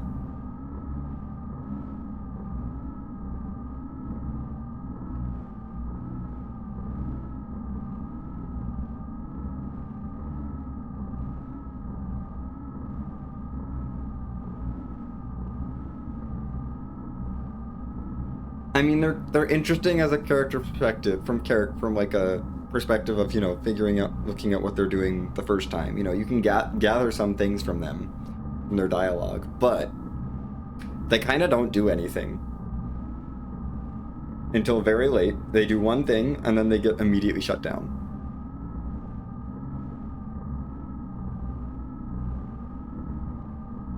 The Discord, I love it. It's not the Soul 9000 anymore, it's the Discord.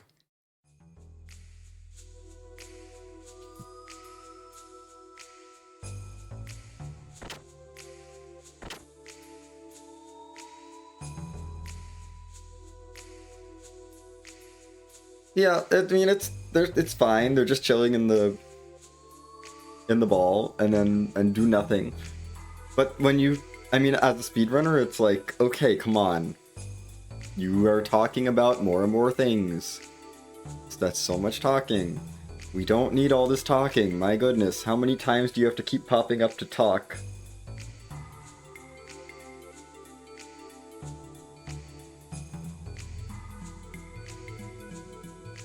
But that comes with playing this game many, many times.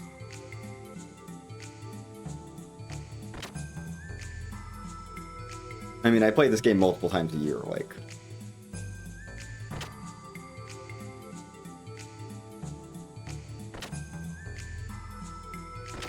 For a casual experience, it's fine.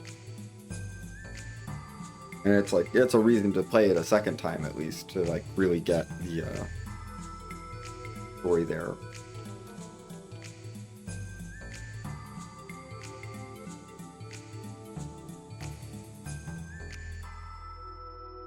Let's go.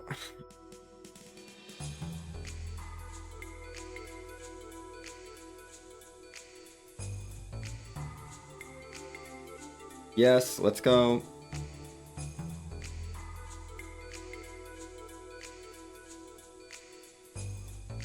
So, the bomb doesn't stop you. There's just guards that keep you from going to the off-limit areas.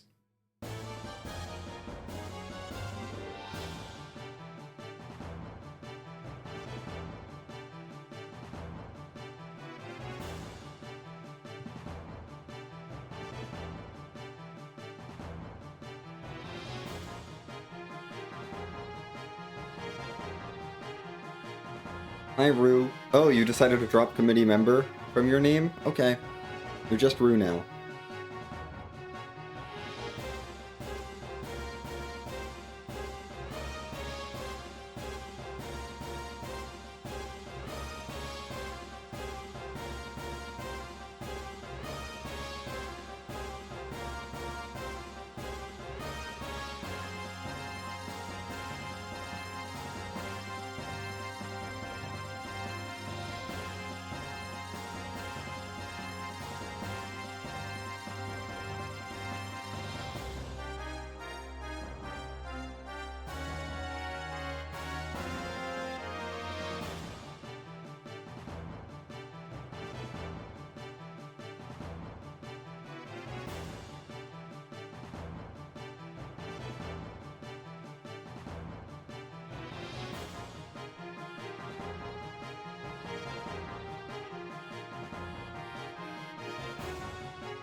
Yes, I'm ready to battle.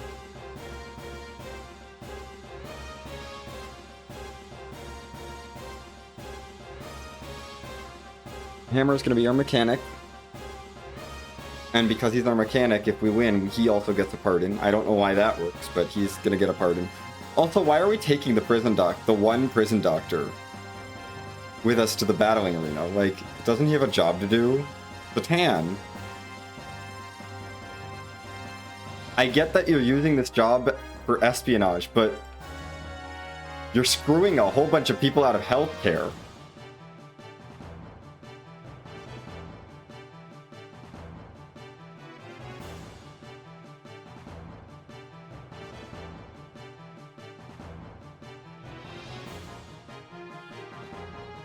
I mean, we knew Satan was not a good person, but yeah, okay.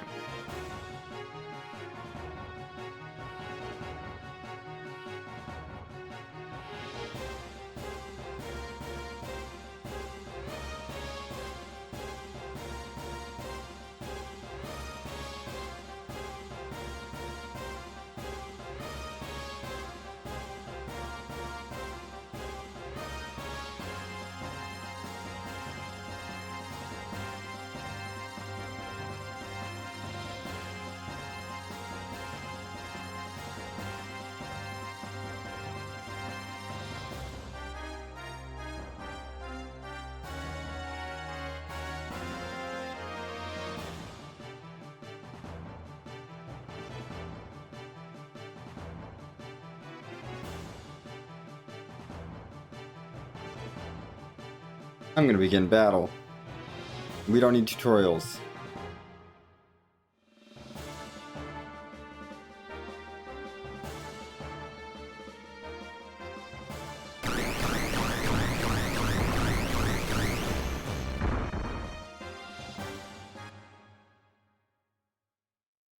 Anyway, this fight ends as soon as you get either you or Ganondorf down to low HP, so we're just gonna spam that so I can get down to low HP quickly and activate the cutscene.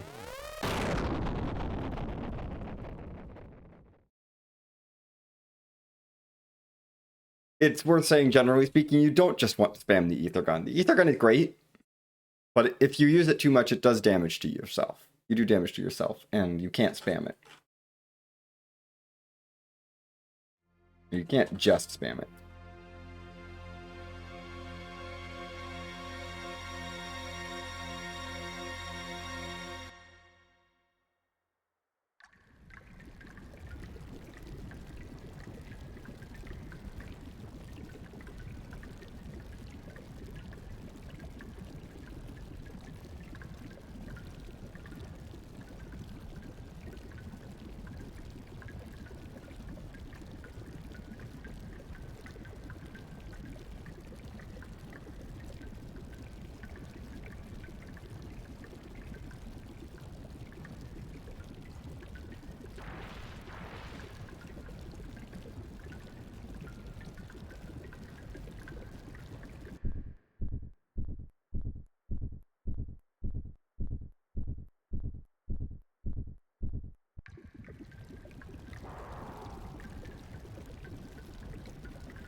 Oh, sorry. Looks like I had to add another day to the estimate. I'm sorry. Another day passed. I'm so sorry. I think we're up to 6 days now. Well, more if you count, because we definitely had an overnight happen earlier in Lahan. We definitely had an overnight happen at the pirate hideout. And overnight happened in Bledavik. That's 3. We had 5 days here. This is up to an 8-day run.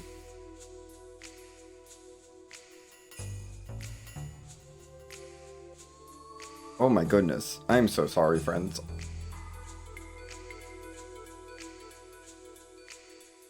Eight-day minimum, I should say. I'm assuming as much as possible happens on the same day.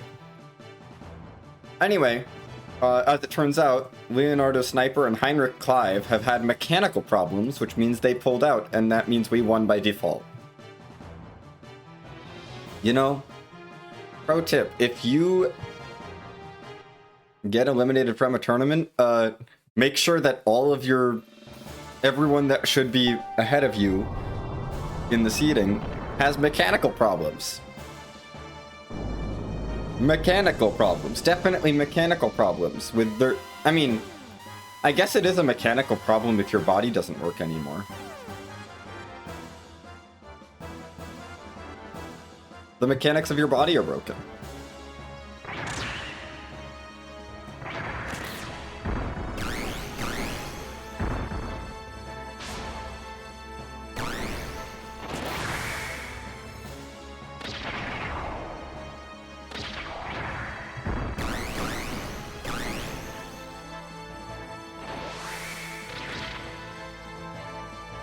Anyway, time for real battling. This is the real battling system. I just spam the basic attack over and over again, and then added some ether shots. It's not a complex strategy, but it works.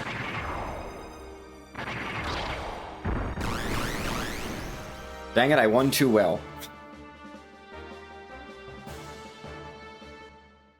I did too well. I'm gonna get a longer text box. I lost time. if you do too good, you lose time because you get a longer text box. You get a better bonus in game, so you know. Casually, you might want to do it, but like.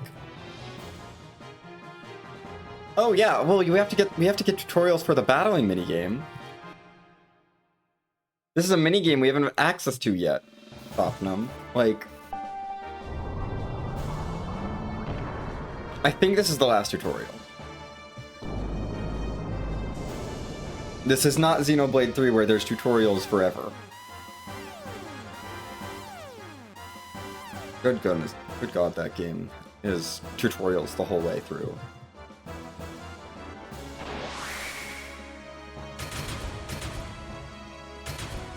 This guy actually blocks attacks sometimes. That's the wrinkle for this fight. We're dealing with an opponent who occasionally blocks attacks.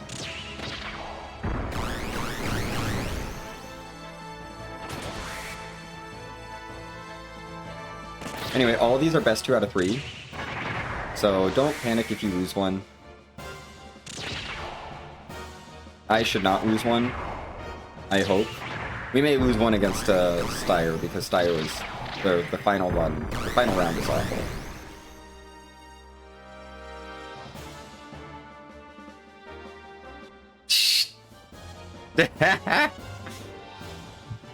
And of course I still won by too much. Okay.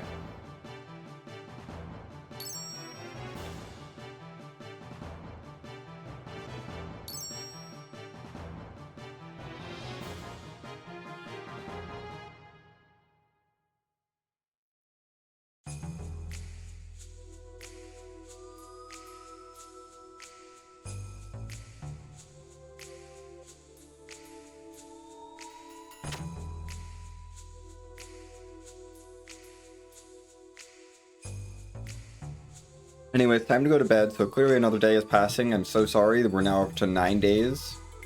I really hope that, I can finish this run before the marathon ends.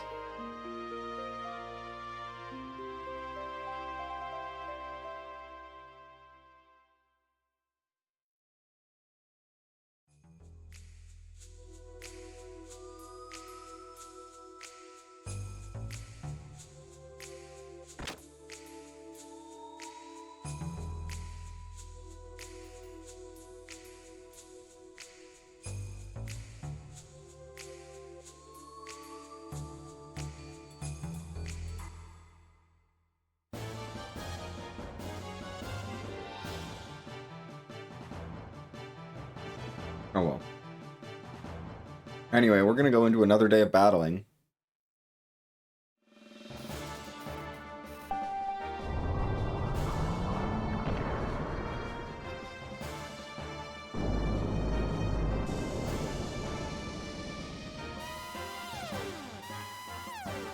This switch should be a little harder, not very hard. The battling doesn't get hard until semifinals. And even then it's fine. Here's W Shaver. W Shaver has a gun. It's not very fair, but it doesn't do very much damage, so it's kind of fine.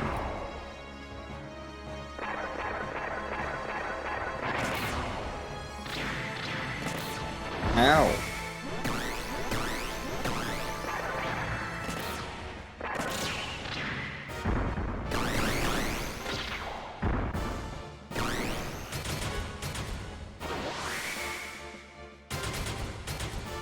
Like to not overheat. That's fine. W Shaver done.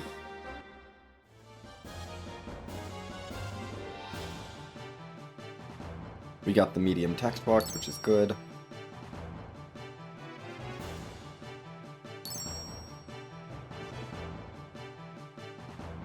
Last bout for day 3. Yes, let's do it.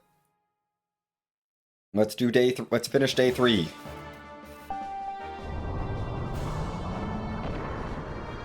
After day 3 is when we get to play more of the game.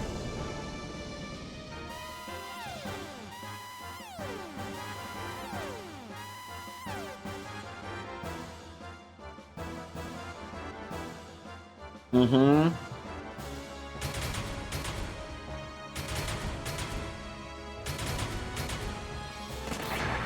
This is Musha.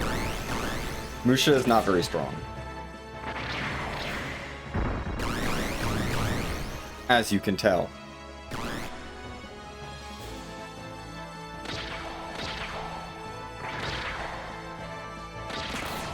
I kind of just charge at the enemy and then shoot them.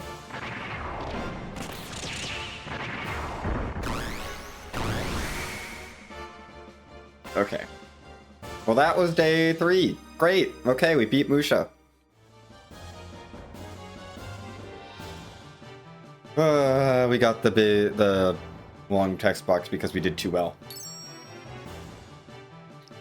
Oh well. That is day 3.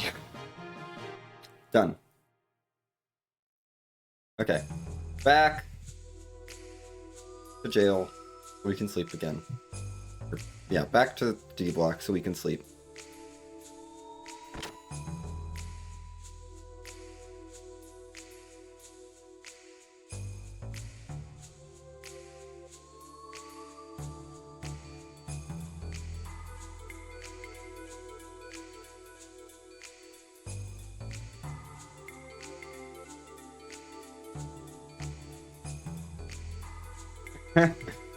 Yeah, I mean, we're going through the whole plot. You're gonna get to see everything. Anyway, Rico wants to talk to us now. Because they decided we should break up some of the monotony of this battling minigame with a dungeon. And thank goodness they did that.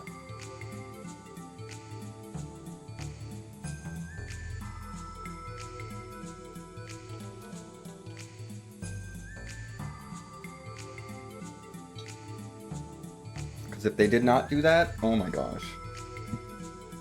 I mean, it would mean I get the battling done sooner, but honestly, this dungeon is fine. Thanks for the good luck.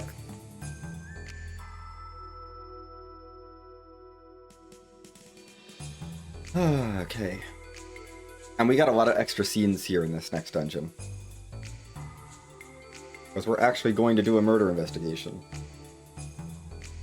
Instead of, you know, sort of ish do a murder investigation and not really check out everything and not gather all the evidence, just be like, oh, here's the answer. We're gonna actually investigate.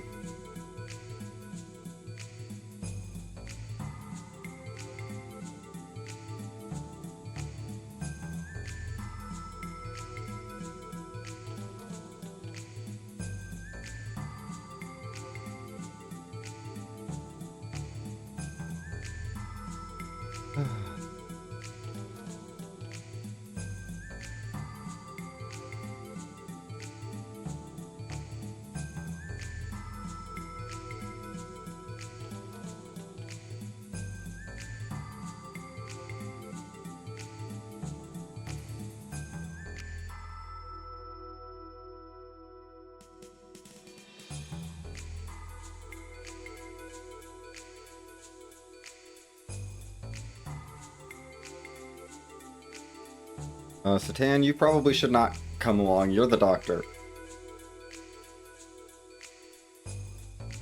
But okay.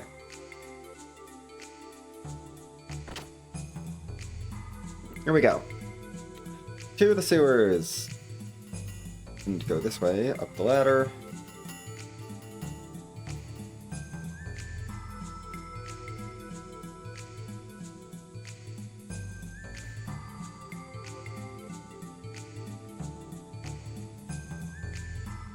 And into the sewers we go.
First cutscene, we have a murder scene here. We're investigating. There's slimy stuff, and there's a slimy drain nearby.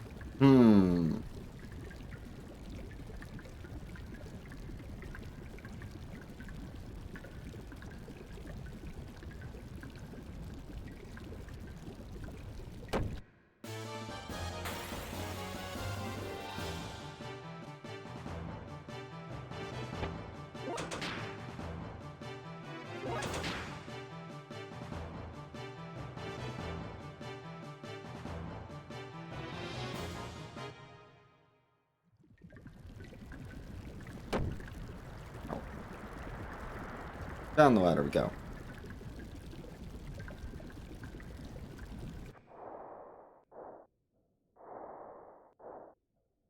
Into the next area.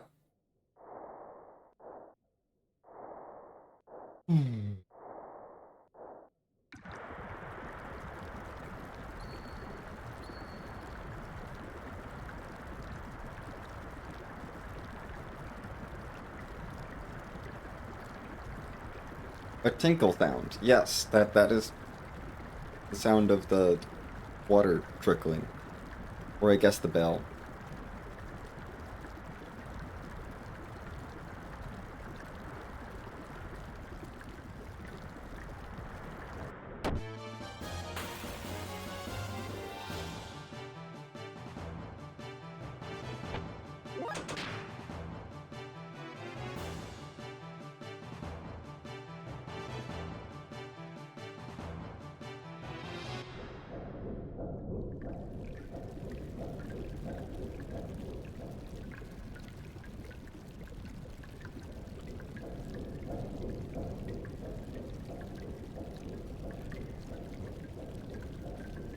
Okay, we're gonna examine the rat sleeper machine.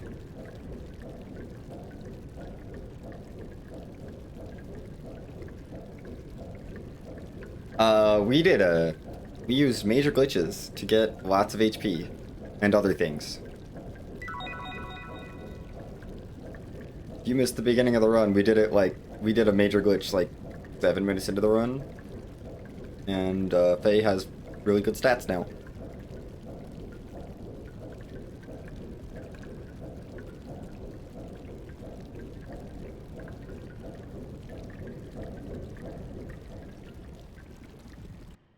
Satan also has 999 HP.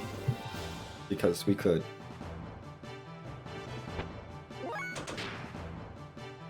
Rico does not, because he joined later. Yes, we expect him to awake from this fever dream soon, because Faye has overdosed on drugs. Then again, that was like 10 days ago. In universe. Okay. Going all the way back.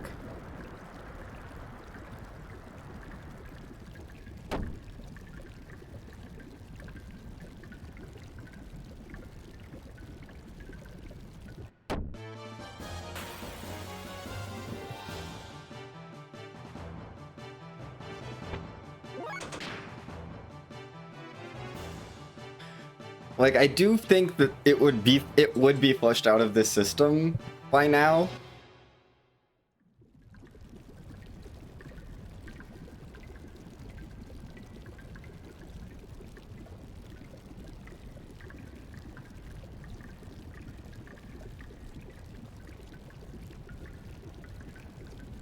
I like that they mentioned Burnt, because he does use fire attack.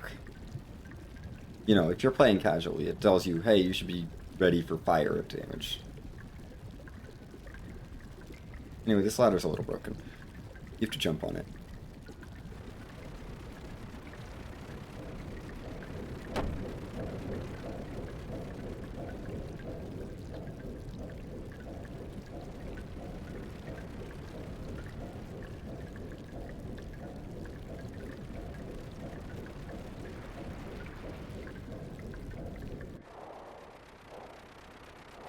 This is a cutscene I haven't seen in a while, because I don't usually see it outside of this category.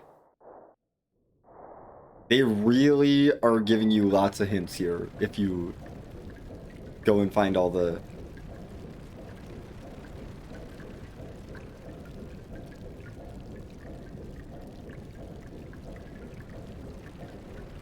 If you go and find everything, they try to give you lots of hints.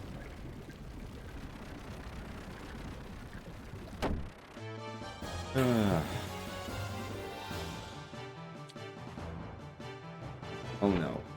Get me out of this fight. I don't like this fight. Thank you. Bat rats are bad. They can confuse you. I don't want to be confused.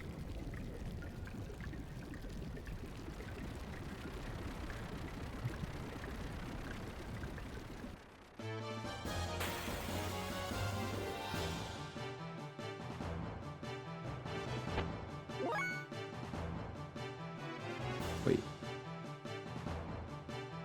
Oh. That's not what I meant to do. I forgot to do something. I should not have gotten to the Green Man yet. This is what I get for autopiloting. I mean, I can talk to him. It's fine. We'll talk to him a little bit.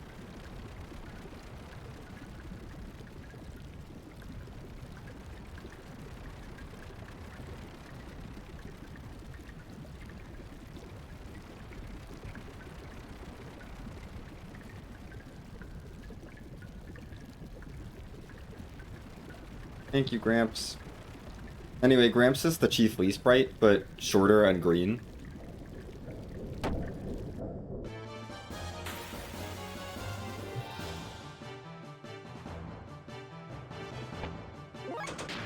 So that's a fun fact about Gramps there. They used the same sprite as Chief Lee, they just made him shorter and then colored it green, and we're like, that's Gramps. That's a different character. Anyway, we're gonna climb this ladder. Because we get a cutscene here.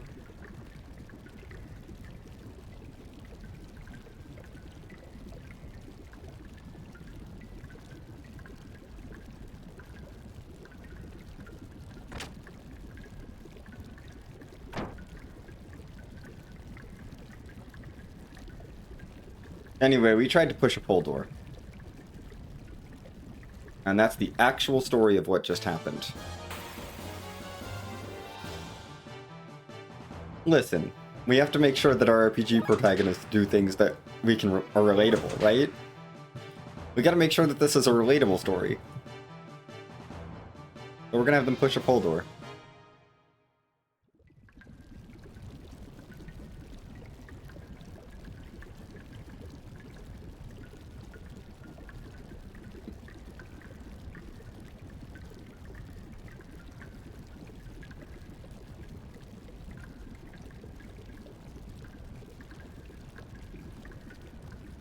Red monster.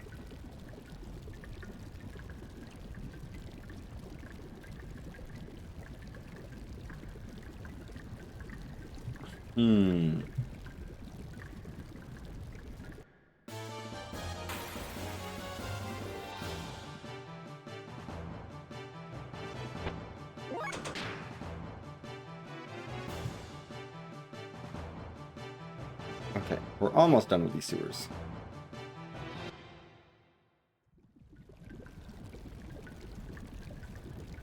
Back through the door. Now we can go past the Green Man, because I've already talked to him.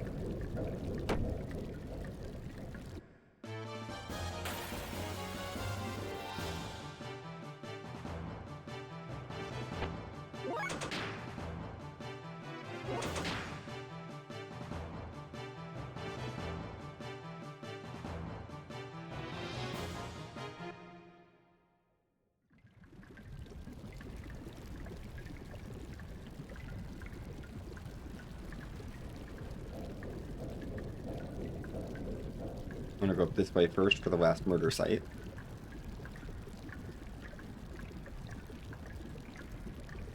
There's always slime near the murder scene.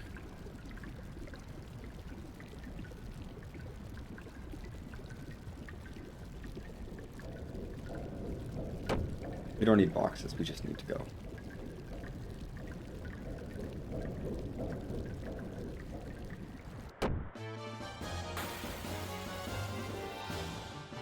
Okay, we found all 5 of the murder sites and examined them all. because that was crucial to the story.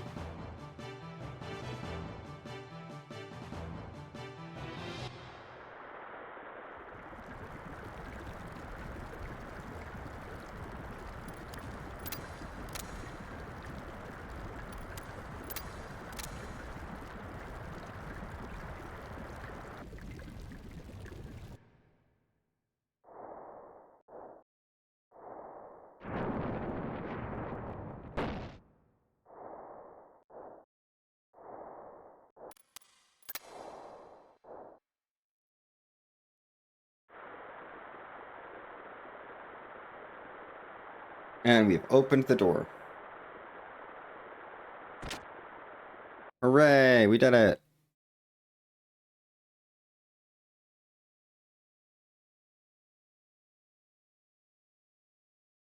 I love that they look up here just to show you that there's a chest up there.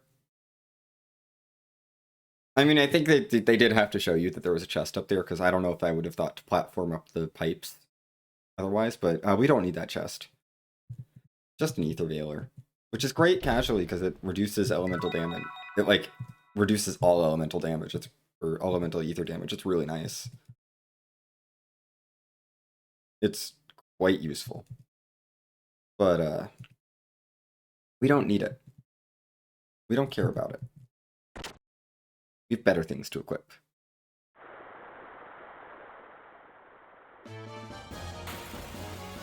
Did you just give me a cutscene and then also trigger a battle at the same time? Wow.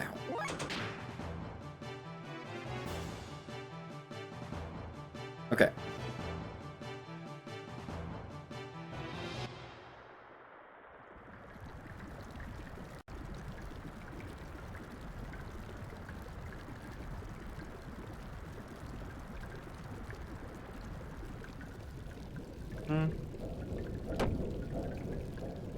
Ow. Whatever, I have tons of hit points.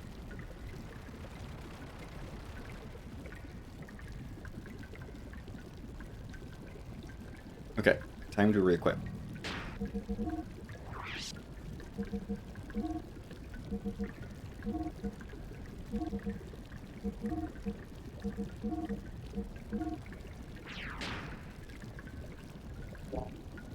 Oh, I need to...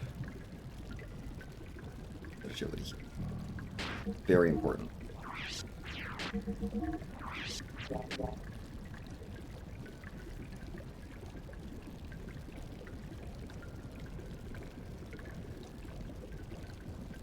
This is the fight that we bought the Mind Guards for at the beginning. This is the only fight we're going to use Mind Guards for, because this guy always starts by trying to confuse 2 of your party members. And I would like to not have 2 of my party members get confused. Realistically, it would probably be fine if I just threw a Mind Guard on Faye and didn't worry about anyone else, but it's nicer if no one gets confused. And I don't care about Rico's equipment for any reason. Rico will never need to have anything on other than a Mind Guard. Like, he doesn't need anything. Satan will have to swap the speed ring back at some point, but that's fine.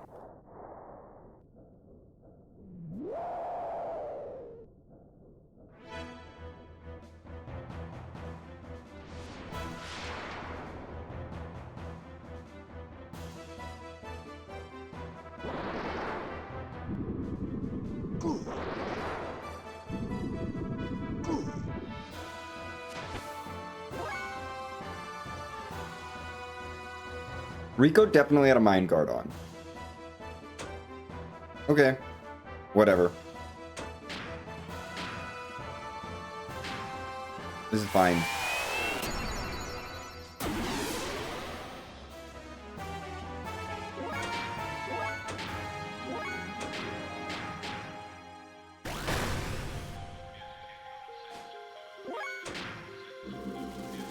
That's fine. Okay, it did not actually confuse, it just showed the image. Anyway, we're just gonna guided shot him a few times. You do need to do 3 guided shots here, which is why I defended the first turn so that I wouldn't put him below the HP threshold that he would do to activate his murder ability, which kills 1 party member and drains their HP. And heals him by their max HP. So I didn't want him to do that. So I waited I defended the Faye's first turn after he got hasted. Just so that I wouldn't push him past the threshold before his first turn. Just to reduce a little of the damage on the before his first turn so he wasn't below the threshold, and then unload. You know, it's reduce him to that threshold, unload. That's basically the fight.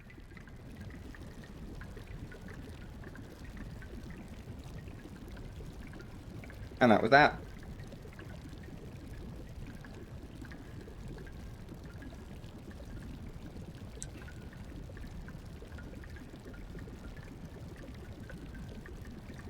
Oh, also, that's the first, like, actual boss fight that we couldn't one-shot.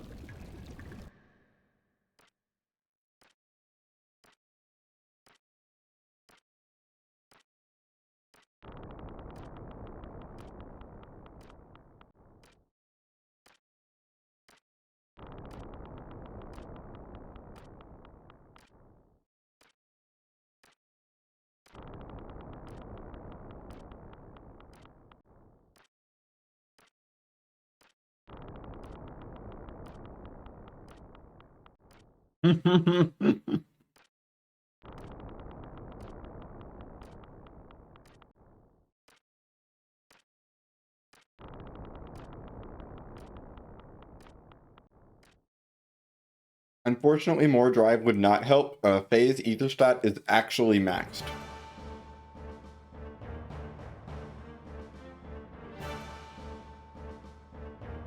Like, Faye's ether stat is at the maximum the game allows.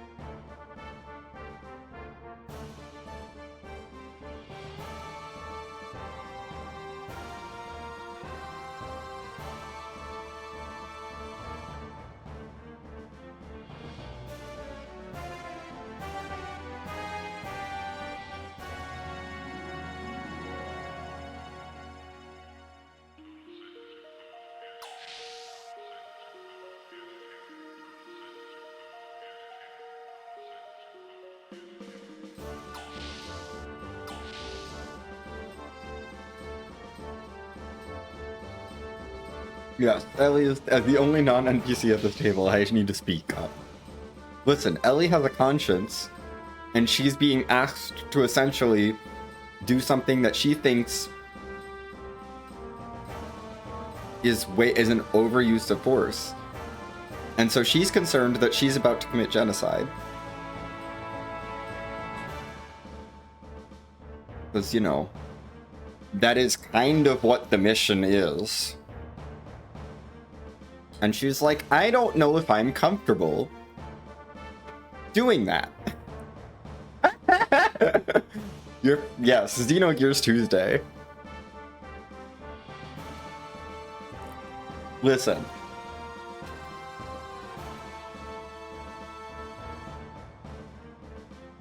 It is also actually Trans Day of Visibility, so that's exciting. But I think there was no better way to spend my Trans Day of Visibility than playing Xenogears all day.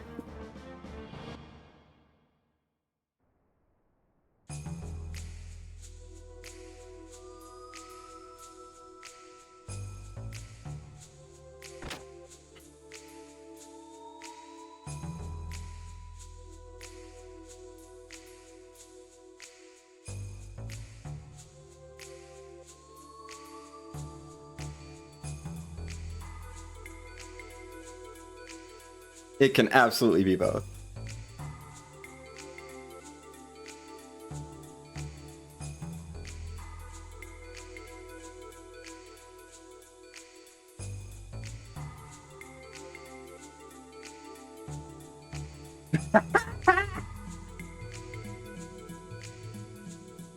Mm-hmm.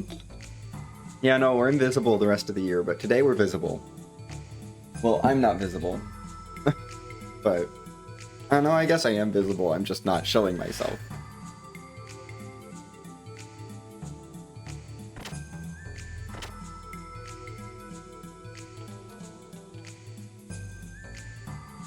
I guess this is showing myself.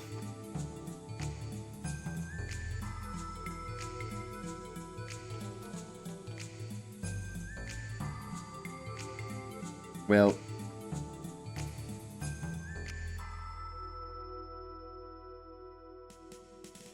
Anyway. We did that dungeon, now we got to go back to battling.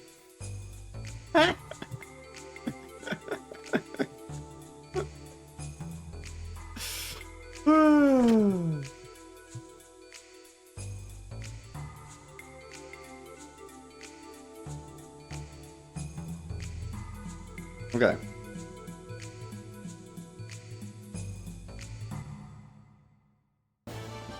It's time for the semifinals. We have to do 3 battling matches today for the finals league, instead of just 2. Also, it is the next day. In case you did not know, it's the next day.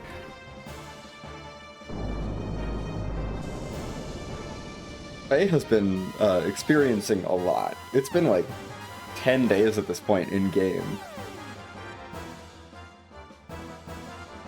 Do you think the 199 doses of Grive have worn off? Or 198, sorry. Because I did 2 stacks of 99. Come on. Automoto.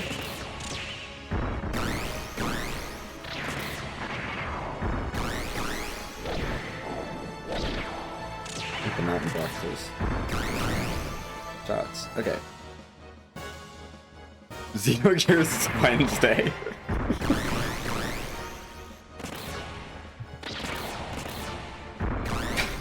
I love it. I mean, by the time this runs over, or at least where I am, and probably most places, it's gonna be Xenogears Wednesday.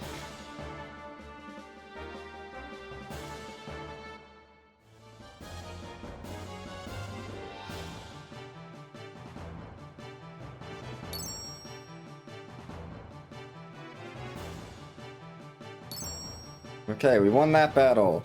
Next battle.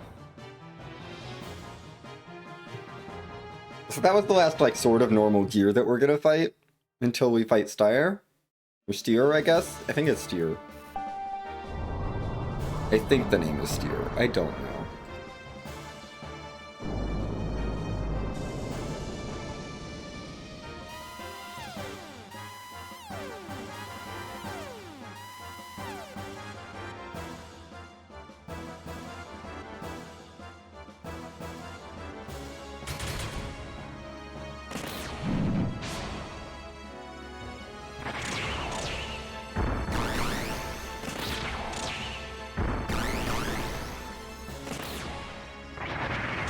Anyway, this is Fire Wheel. Fire Wheel is a wheel.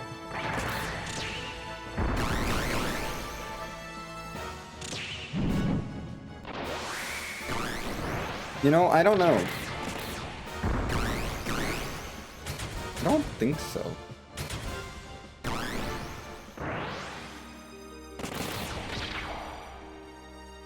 Okay, goodbye, Fire Wheel.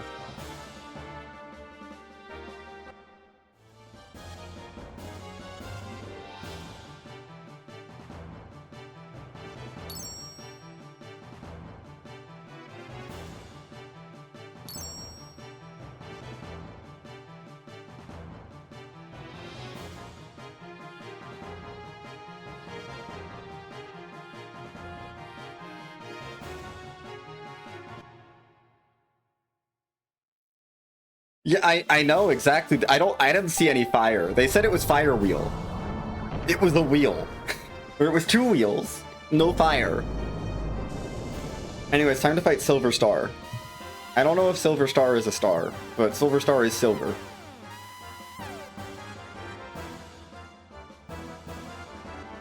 Here's Silver Star.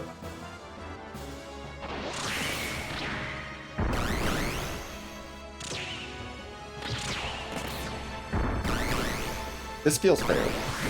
Okay, yeah, no, that's fair. Stop comboing me.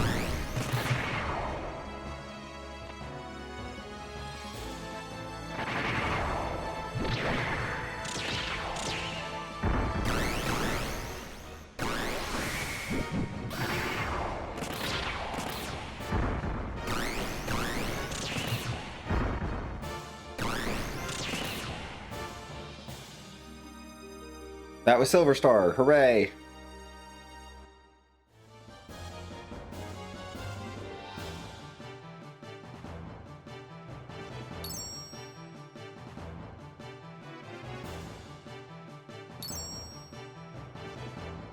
We did it. We qualified for the Finals League.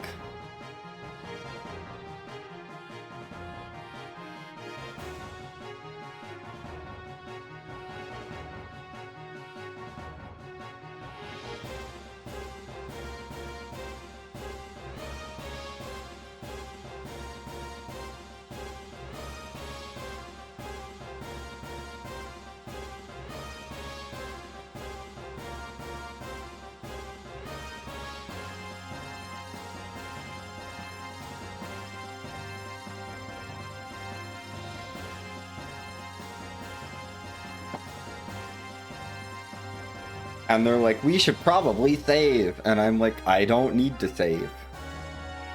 It's got scorpion arms or something. Yes, correct.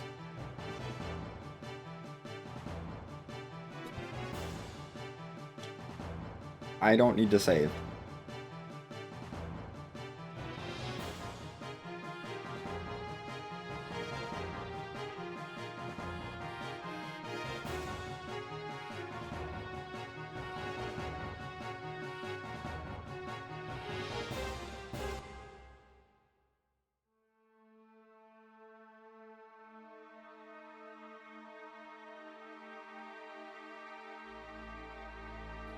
Okay, we are apparently tuning up our gear, even though we shouldn't need to do that. We have the best parts in the game. We have the best engine in the game, and that should be enough. Because the best defense is a good offense.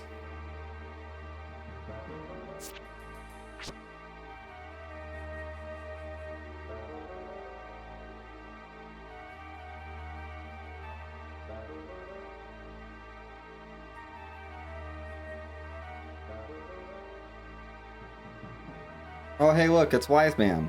He's back.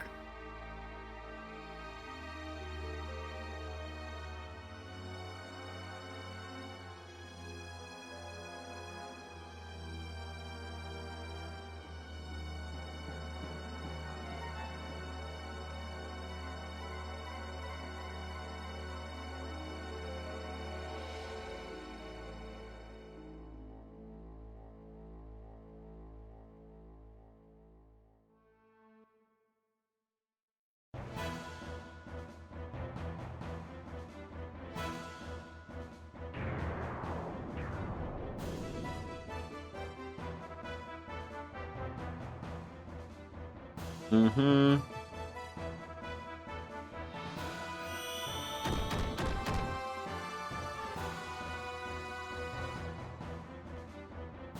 The Wise Man is going to try and attack us, but we have this. We have Guided Shot. And Wise Man's like, wait, no, I can't actually stand up to Guided Shot. You need to fall over. You are allowed to lose that fight. But, why would I lose that? We have the power of Guided Shot. And you can tell they don't want you to do Guided Shot because that only did 1200 damage with all of our modifiers, when it usually does like 2000 base. So he's got some pretty good resistance to that, but we can cut through it because our stat is ridiculous. I mean, we have 200 ether stat, and then we're using an ether doubler, which doubles the power of Guided, which just doubles the power on top of that, so. We're essentially using a stat of 400 instead of a stat of probably what's intended to be about 20-something.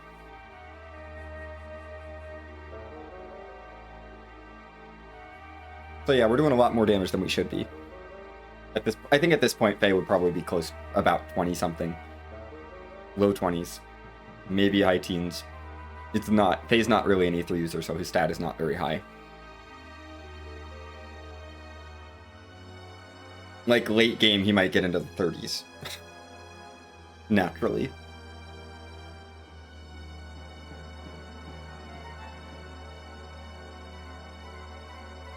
And his stat is 200, and we have an ether doubler equipped. But he's doing real well.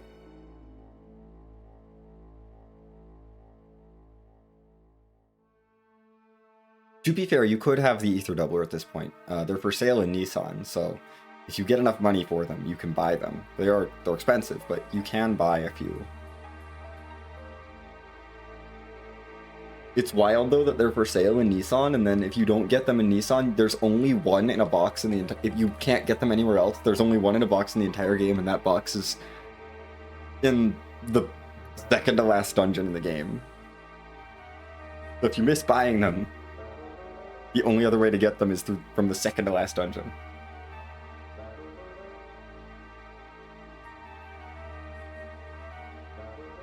It almost feels like it's like a New Game Plus sort of thing that you should be doing. Like, mess around with Ether Doublers and New Game Plus, but like, no. Use them in your first playthrough, it's fine.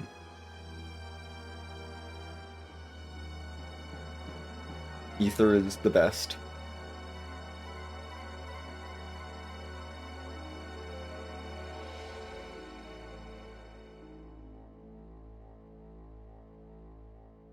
Anyway, Wise Man's giving us some background about Khan and Groff and how Khan dropped Faye off, but then Groff was pursuing him and Wiseman was taking care of Faye, and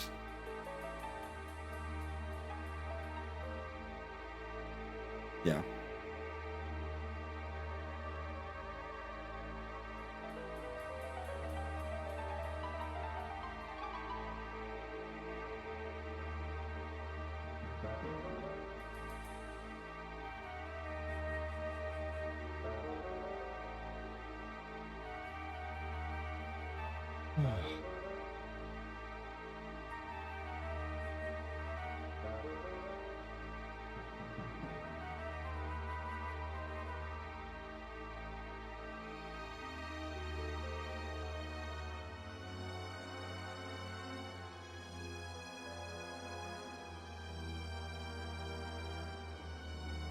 And Khan was apparently an officer of Shavat,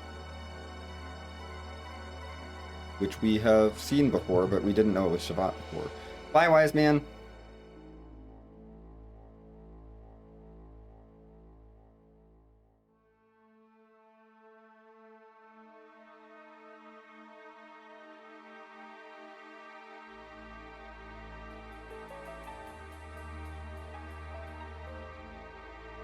Hammer's like, what the heck is going on?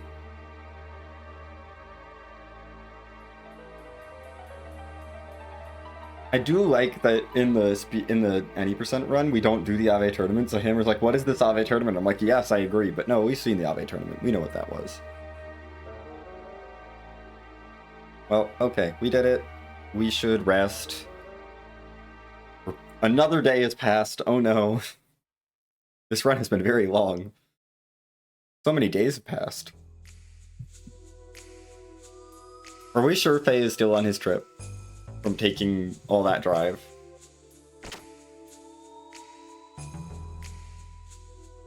Okay.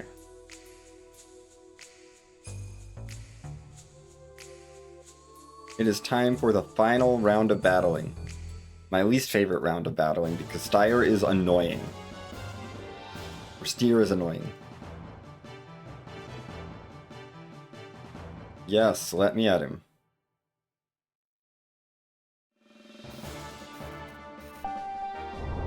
I do not like Steer.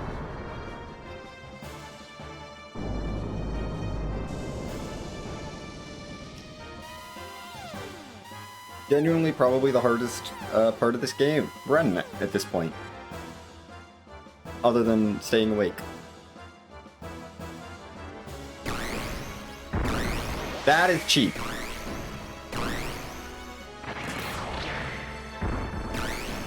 That is a cheap shot.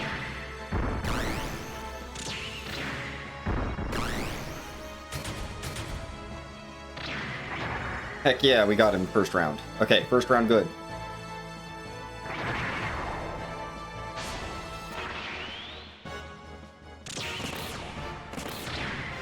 No, no, no, no, no. No, no, no, no.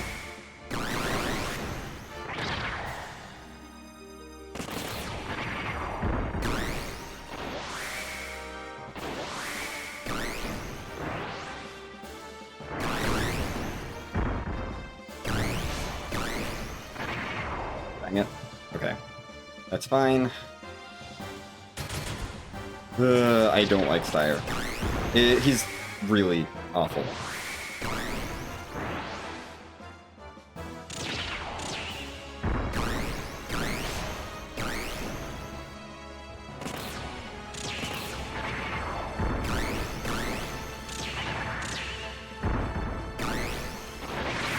There we go. Second one. This is the best of 3 though, or best of 5. We do have to get 3 wins on him.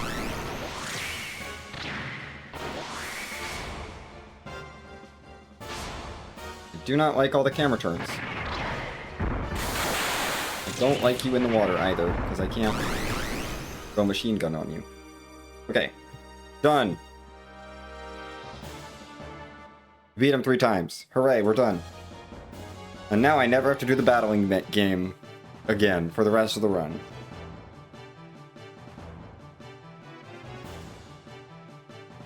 Actual hardest boss of the game.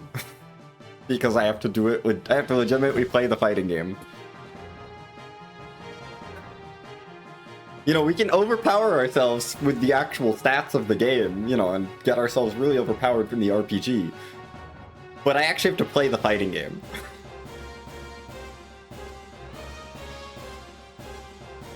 And now we're done with the fighting game, so it should be pretty straightforward for the rest of the run. I do appreciate at least that the fighting game part of the run is early on. Relatively speaking. I say early although we're not like almost 7 hours into the run, you know. It's like the entire 7th hour of this run is the fighting game, but like, it's in the first half. Okay, bye Rico. Yay, Hammer is now free, and we're also free.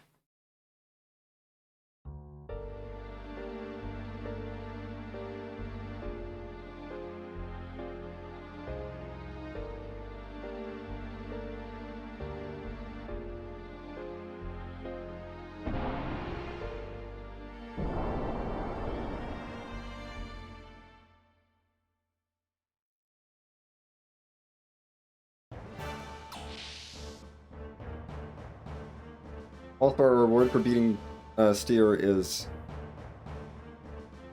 we get a whole bunch of other stuff happening. Now it's time to meet a new character.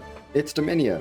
Oh, I kind of forgot to introduce all of the Gebler Special Forces. They're kind of under Ellie.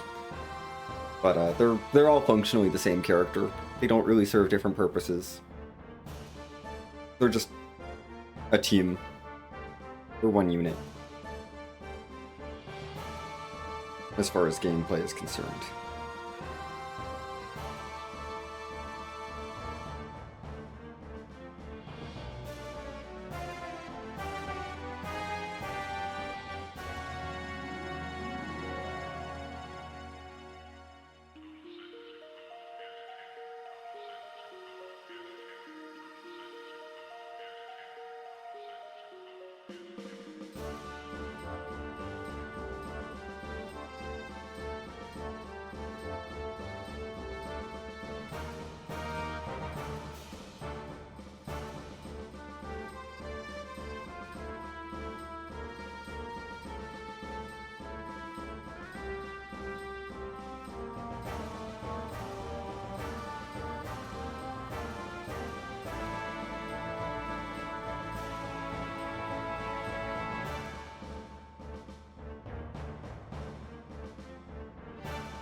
Now we're gonna launch some ship bombs out of Bledavik. I guess that's a thing that's happening.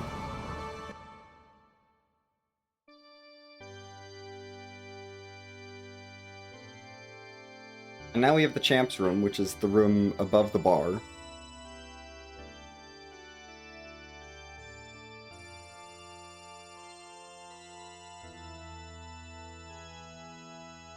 And apparently at some point between now and when we beat him, Rico spun out of control and crashed into the Kaiser's box seat, and battling has been shut down and things are not good. But we don't have an explosive collar anymore, and neither does Hammer. That's cool.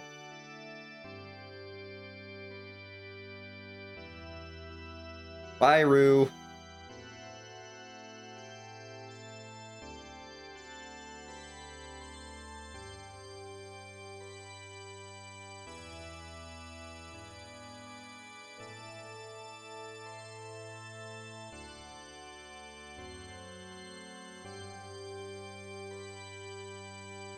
Okay, we'll stop by the Central Administrative District at some point, because Kaiser Sigmund wants to meet us.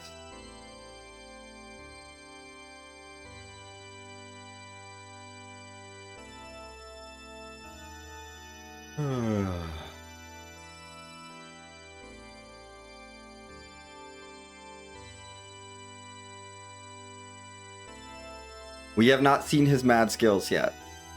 That is his, like, one moment of, like, being okay. I do not like Hammer very much. But his mad skills moment is cool.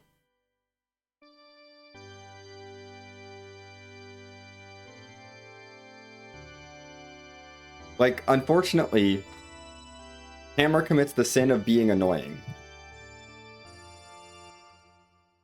And, like...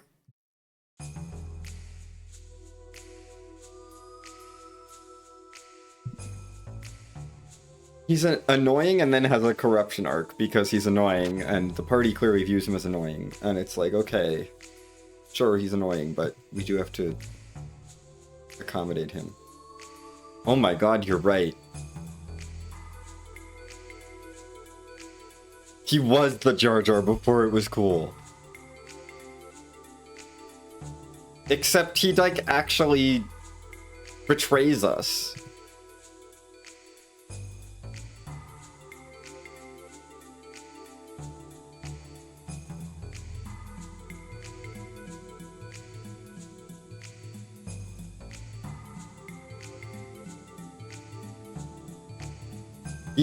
Listen, he had the Darth Jar Jar arc. Hammer got the Darth Jar Jar arc.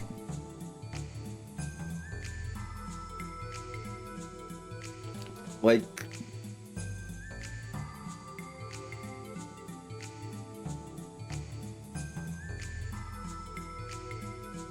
anyway, Rico's gonna break into the palace. I don't know... he's still wearing his bomb collar. Rico, how... is your bomb collar just deactivated? Because he still has it on.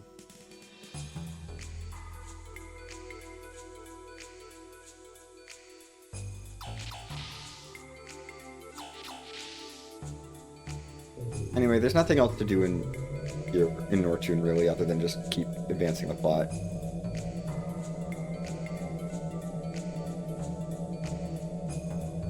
So that's what we're gonna do. There's not any extra cutscenes.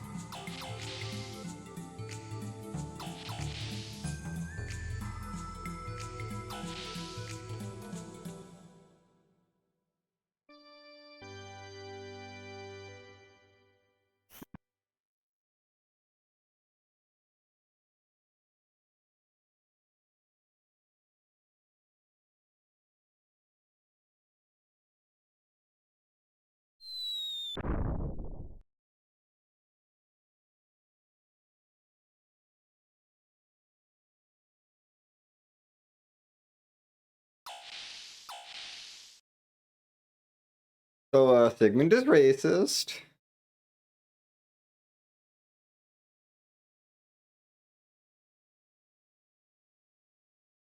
Anyway...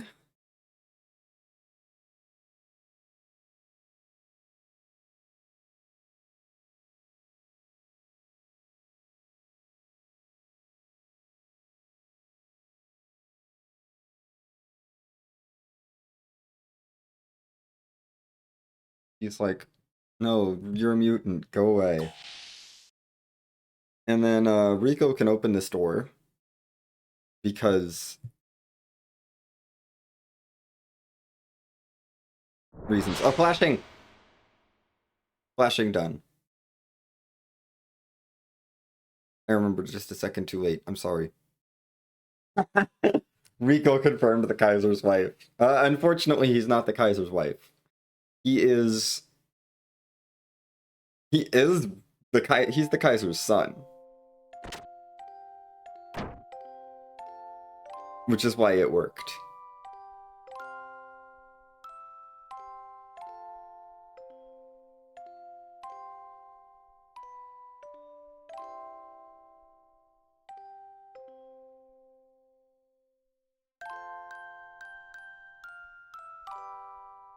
We did fight him in a street. We did. That is true. That is in fact a true statement.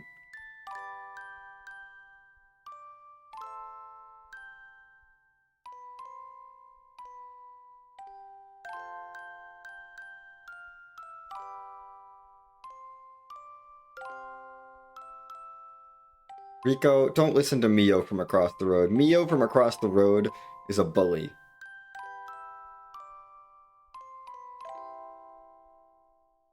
Actually, I don't know that he's a bully. He just said that he's different. Miko didn't call it. I don't think Mio called him a mutant child. Mio just said he's gonna grow up to be a demi-human.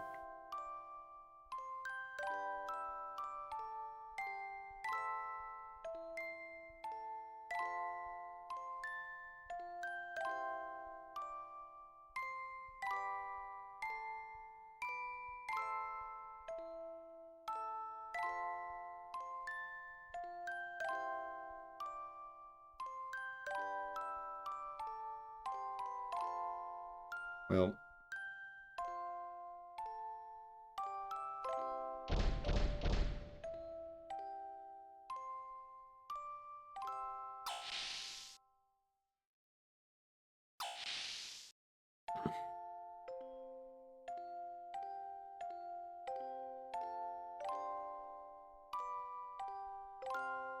That's enough of that. You can get an item for Rico in there, but we don't care about Rico, so,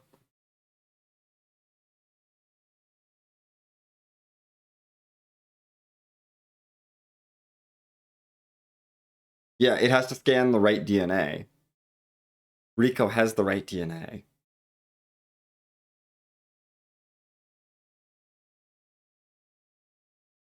And so we're gonna arrest... He's like, okay, we'll arrest you and turn you over to the battling committee.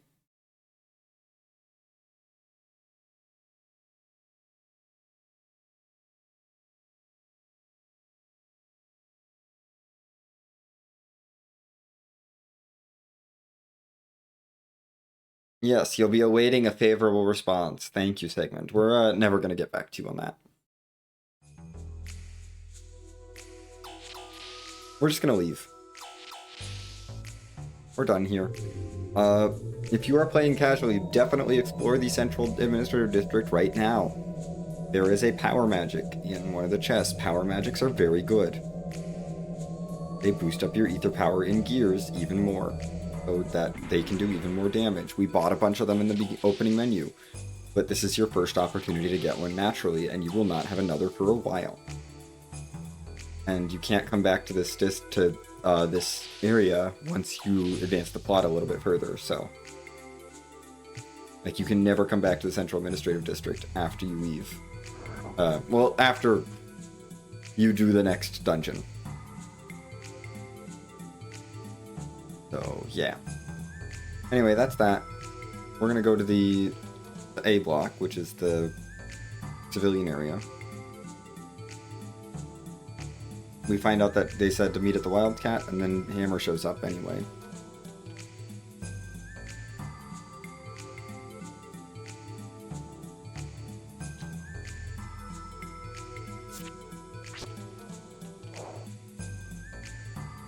Anyway, Hammer doesn't understand how to do espionage. He knows how to get information, he doesn't know how to be, like, fly with it, or discreet. He doesn't have discretion with it. Yeah. He'll learn.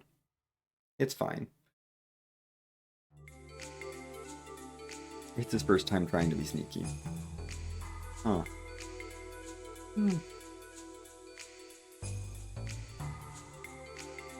Should take an actual food breaks. Like, I haven't eaten anything since before the run. Well, I mean, I've been snacking, but I haven't eaten a proper meal. I will find a cutscene to take a food break during. I can probably make it. I'll give you a bit. I'll take a proper food break then.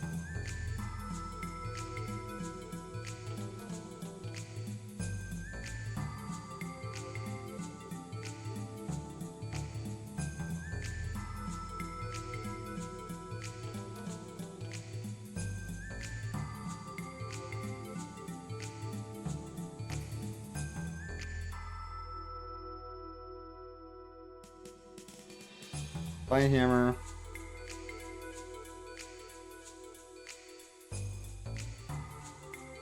Anyway, they say to return to D block. We're not going to do that. Dang it, I missed the jump. Okay.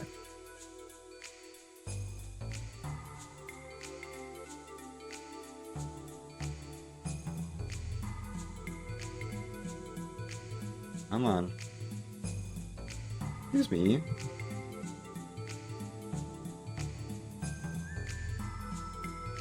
Why can I not go? I was like, why can't I go up here? Let me up.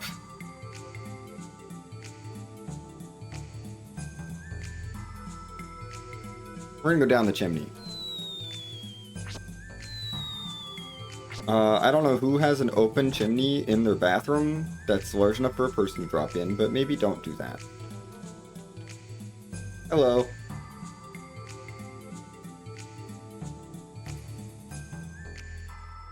We came in through the chimney.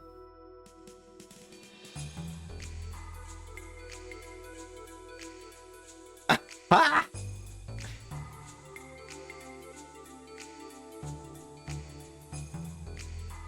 Hey, it's the doctor that Satan took her job.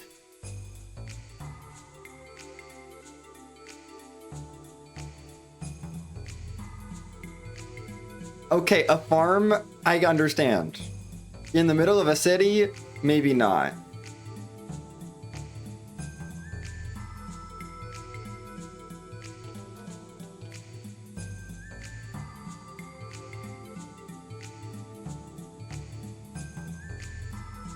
Also, finally, Satan gets called out for wandering around doing other things when he's supposed to be working.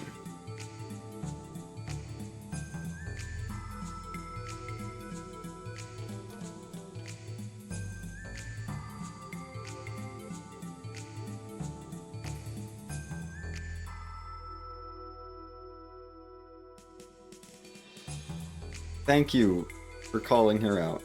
Or calling him out.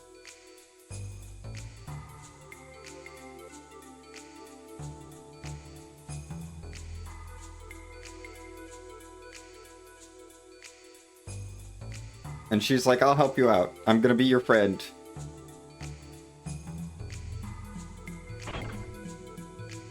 Oh yeah, and the door was locked, so you do have to drop in.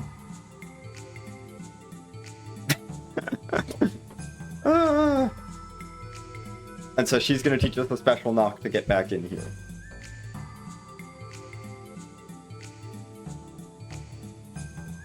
We'll do 2, 1, 2 knocks. We do not have to remember this information. That's just them establishing that for the characters. Anyway. Now we can leave.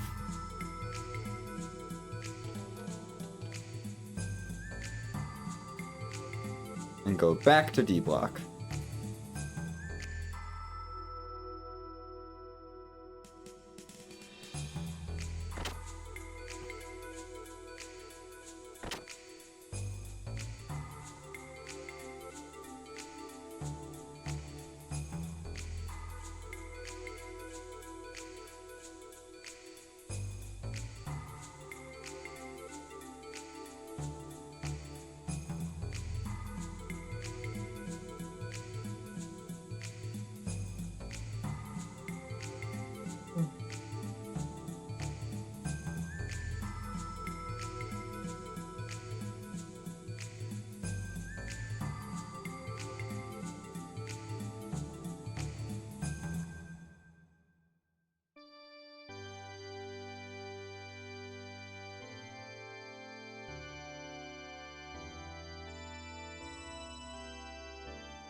And as it turns out,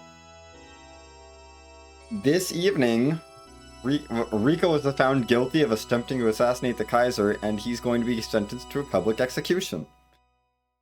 So, yeah. The justice system moves fast in Nortune. It took them hours from arrest to conviction.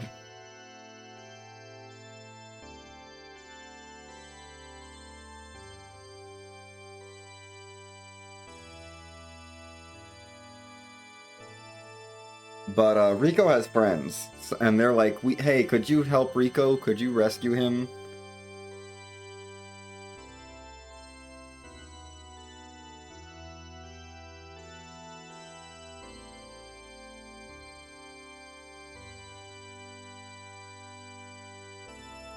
And the committee is actually trying to kill the Kaiser because they don't love him being in charge. They want to be in charge.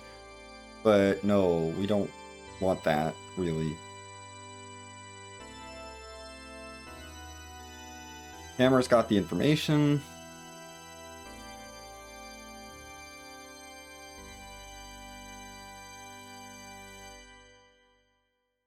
And he's like, are you sure I should be talking about the information? I just learned about how to be subtle. And he's like, yes, no, it's fine. Go ahead, share.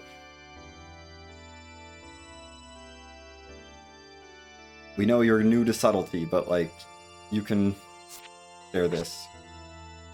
And, nope, we're gonna go catch a train tonight and sneak into the gear hangar and get our gear out. Hooray!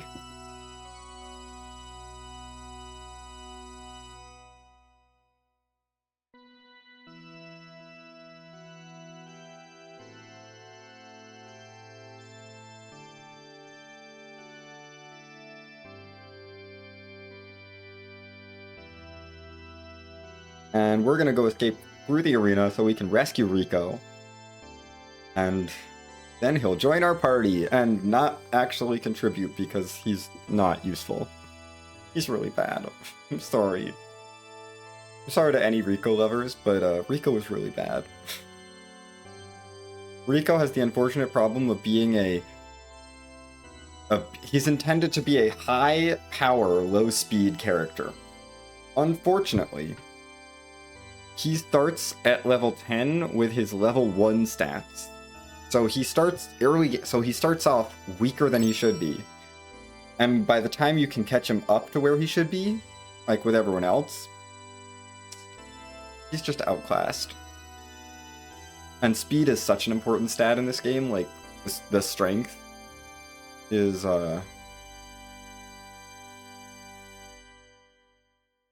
not something that we hear about.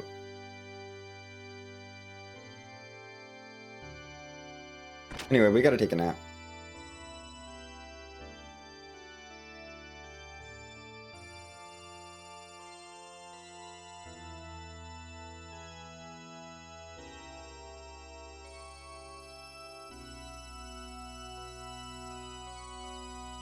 Okay, let's go ahead and take a nap. This does not count as an overnight sleep because we're just sleeping into the night.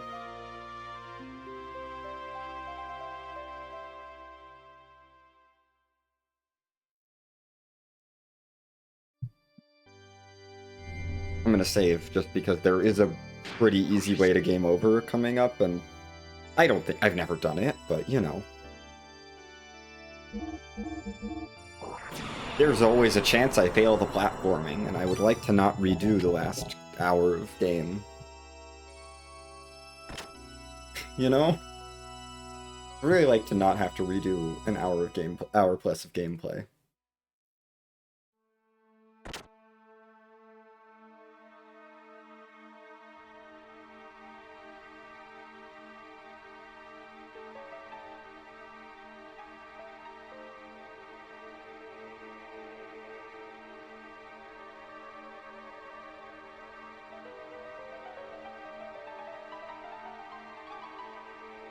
Yep, you can't come, but we're gonna go.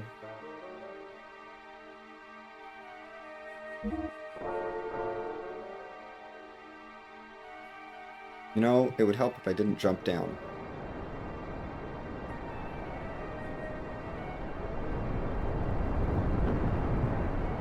I missed the train. This is why I saved. Okay, get me off of this roof. Am I...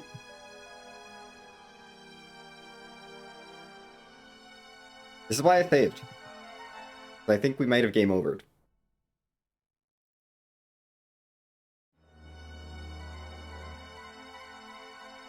Thank you for bringing me back up here. I got trapped. I missed my platforming.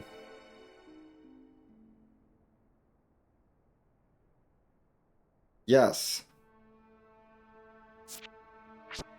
I just have to not jump it down. I don't know that I've ever seen that fail before. I don't think I've ever failed that before. I'm glad that that's not a game over. Anyway, this is really easy if you just wait.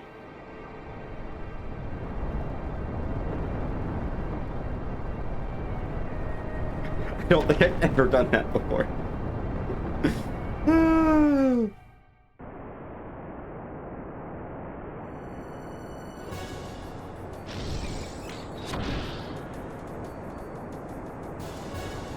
Oh my gosh, you didn't change my camera. Oh, I didn't know that if you fail, it doesn't turn the camera. Usually it turns the camera so that it's like on the side. And it didn't. Okay. Okay, we did that. I don't have to do anything now. We made it. We took the train. We're done with the train. Time for a dungeon.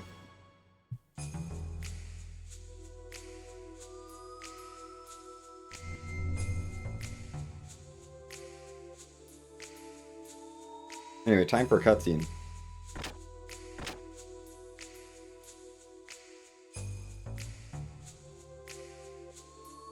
There's some extra stuff to do in this dungeon.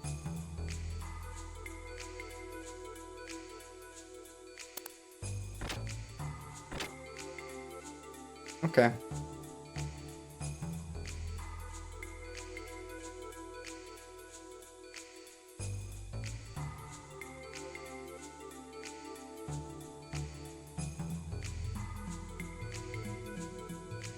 Take a peek. This grate we have to take a peek through because there's commentary on it.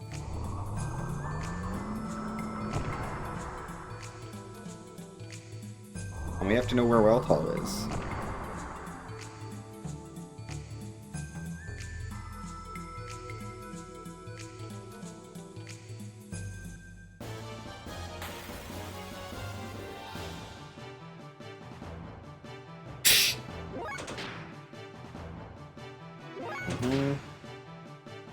They all hate doing work at their job.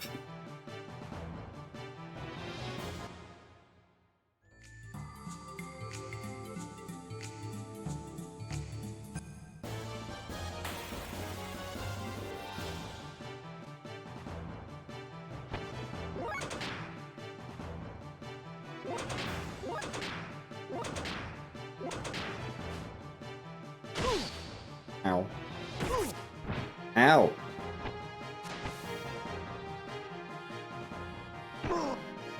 Ow! Rude! I think I need to heal that, actually.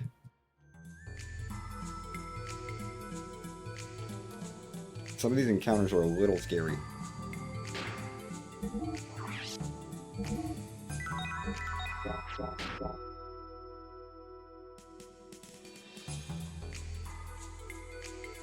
Anyway, one jump skips that puzzle. There's a block pushing puzzle that you're supposed to do.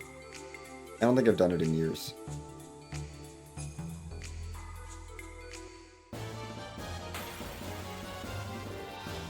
Because if you do a very precise jump there, you can skip it. I am glad. This is why we still have the mind guards on. I have specific points where I take them off. And it's not worth doing yet.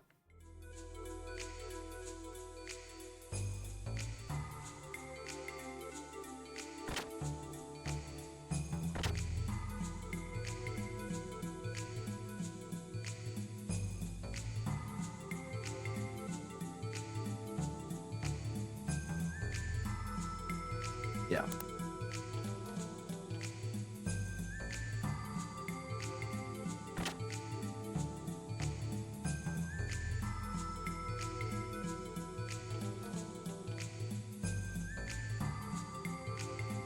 Anyway, they want to go watch the execution.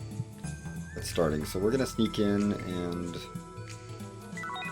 steal their key from the shelf. And Faye's like, and Satana's like, hey, we should probably also steal this frame HP 30 because this is a way to heal your gear.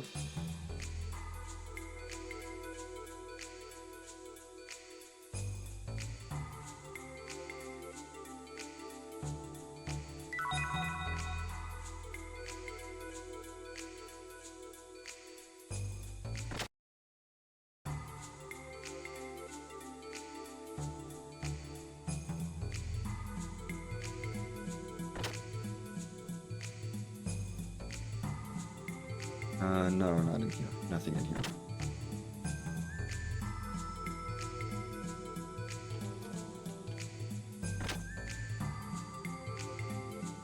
In this room, we're gonna go in here and... Where is it? There it is. We're gonna steal the mini gear. Because this is a cutscene. We gotta steal this guy's mini gear. He forgot it. This guard forgot it. My super ultra correct excellent divine my bomber specialty expert emerging out of transforming. I was better put glass case in my home priceless mini gear. Oh no, we stole someone's collectible.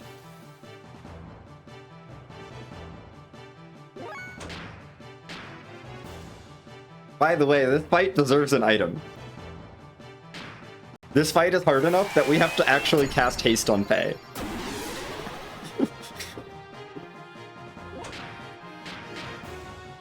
Like that's how annoying this fight is.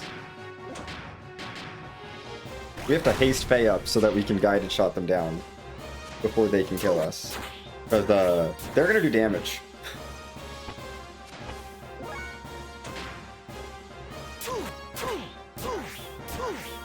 Yeah, they're gonna do damage.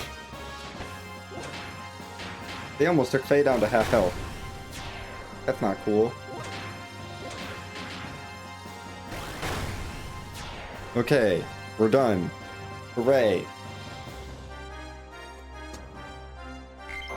Okay, I should be fine. I shouldn't need to heal for the rest of the dungeon, but, you know. We did it.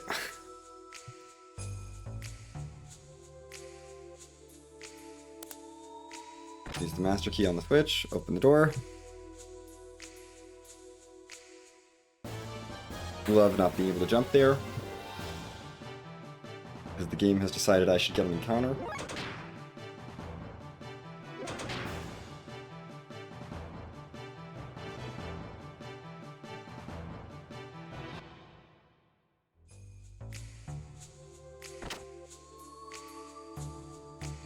And we're just about done.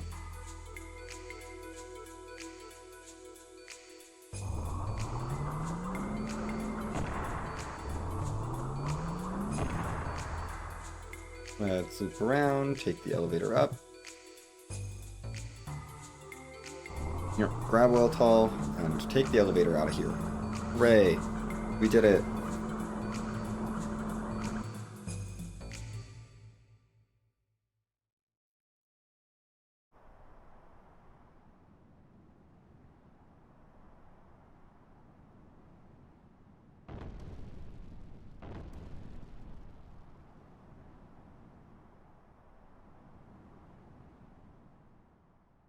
Anyway, Rico's in the battling arena.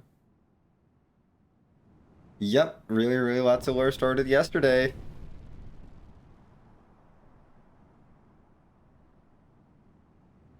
We are doing the semi-annual Xenogears run of the marathon.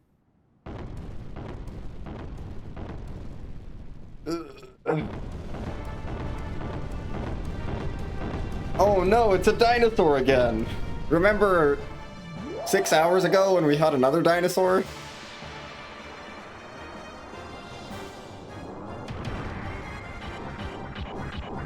Dinosaur is back.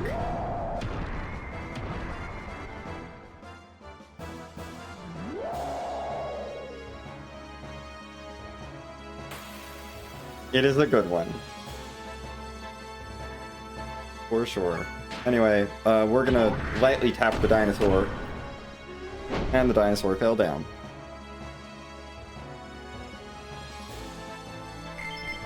I would like to menu if I can, but I don't think I'm gonna get to.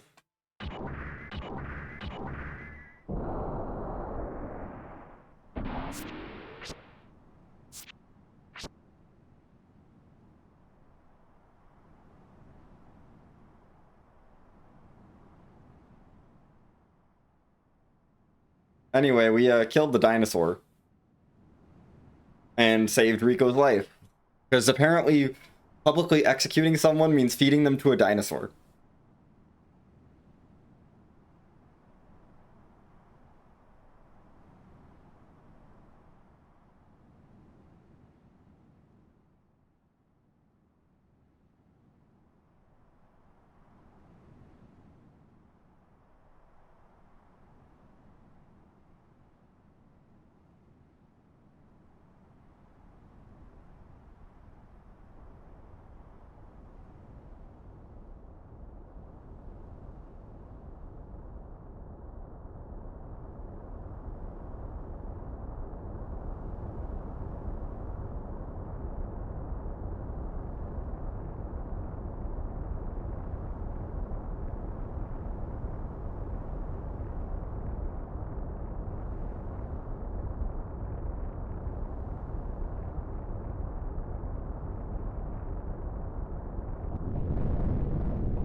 Anyway, so we were doing our escape plan, but as it turns out, Gebler is kind of trying to bomb Nortune.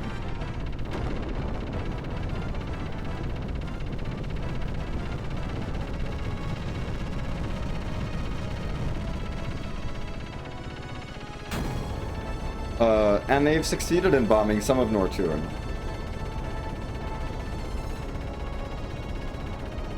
RIP D block.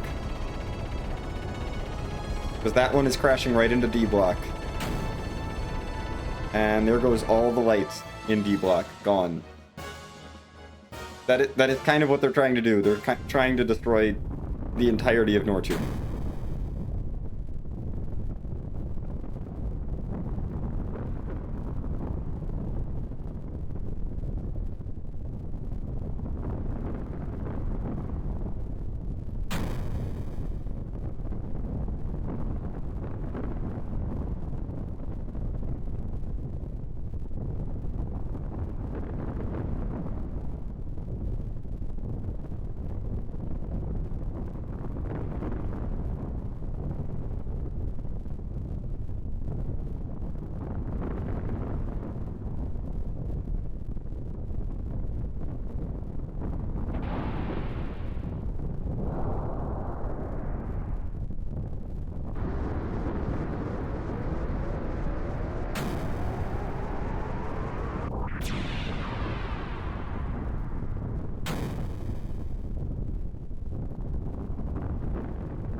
Anyway, it's time to fight the Gambler 5 again.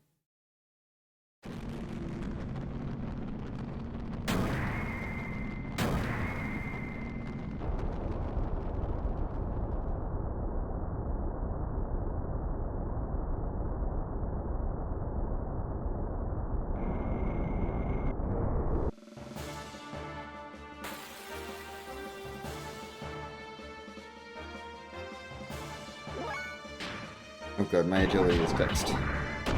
Okay, we're fine. 2004.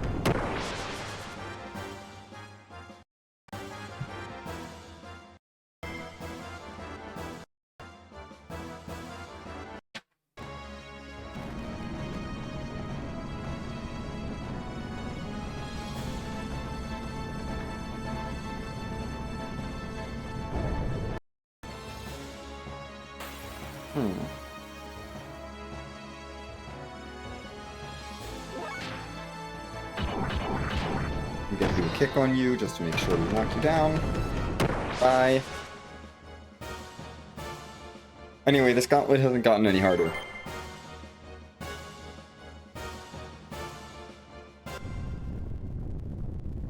Time for the two sets of identical twins to run around the block over and over again. Look at them go.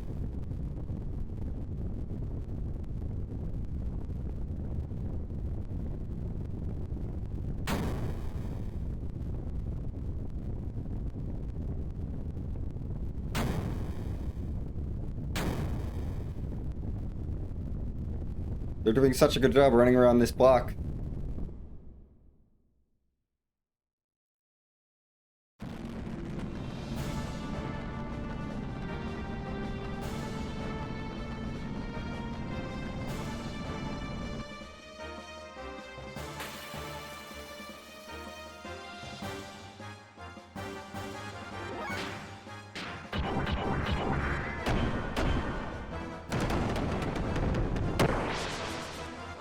Oh, I love just hitting them once and then being done. Okay. Moving on from that fight. We just have the one knights left. Which is Rank and... whatever his name is. It's not Vance, not Breuer. Breuer's Aegis Knight, Vance's Claw Knight. Helmholtz is Strotsky. Helmholtz is Sword Knight. Strotsky and Rank are the Mon Knights.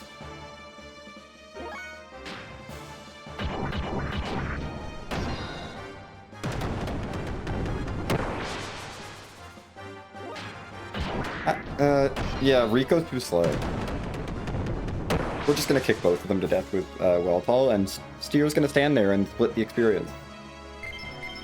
I mean, listen. You would think we would have thought of that before, but it's okay. We're gonna punch the ship. We just have to fight through the whole gauntlet first.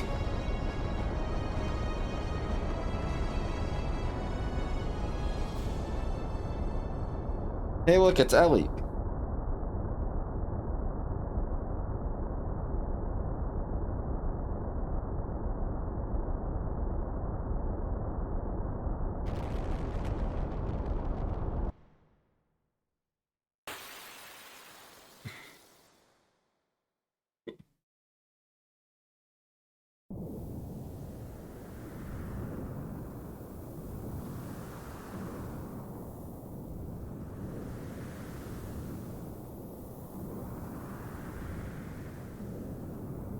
So Ellie's like, well, I have to do my duty, and my duty is to protect the Hecht and make sure the Hecht gets where it needs to go.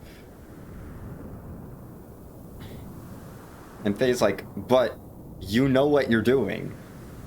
You know this ship is going to try and destroy the entire city. And she's like, but I'm stuck.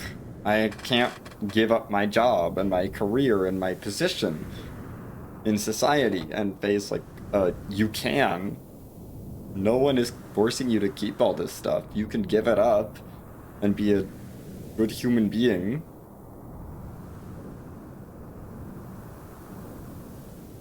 And Faye's like, I don't have a place to belong. You don't need a place to belong. You can give up your place of belonging and we'll figure it out together.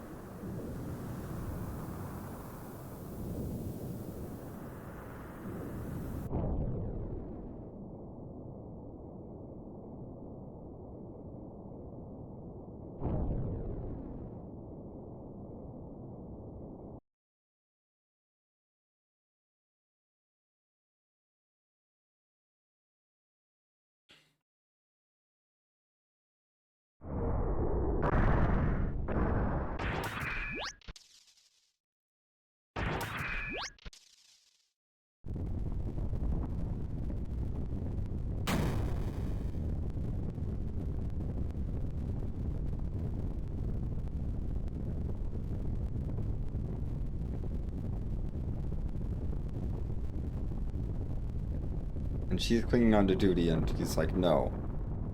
Look at all the destruction you're causing.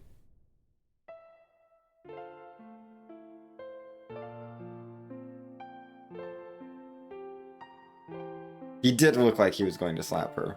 Yes.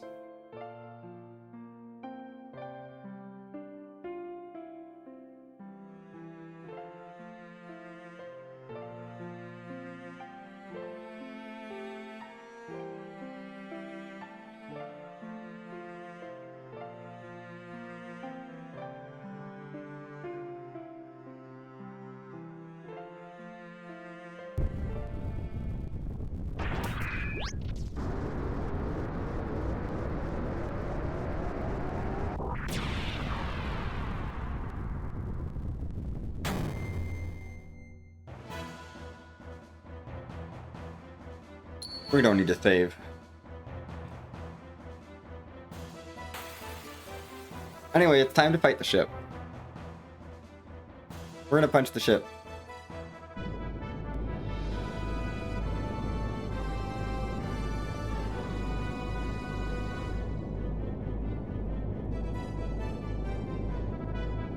So there's the ship. They were fighting, it's the Hecht. Gear's already in place, we've shown up.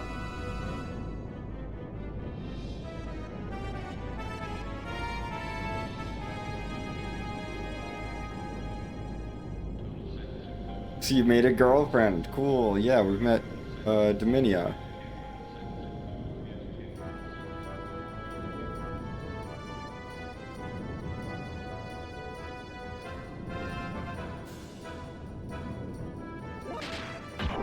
Anyway, we're just gonna punch her. And she's gone.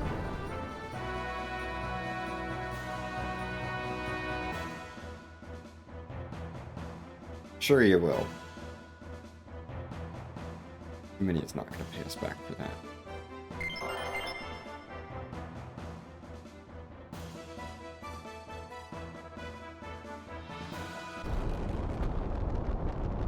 We did it! Hooray!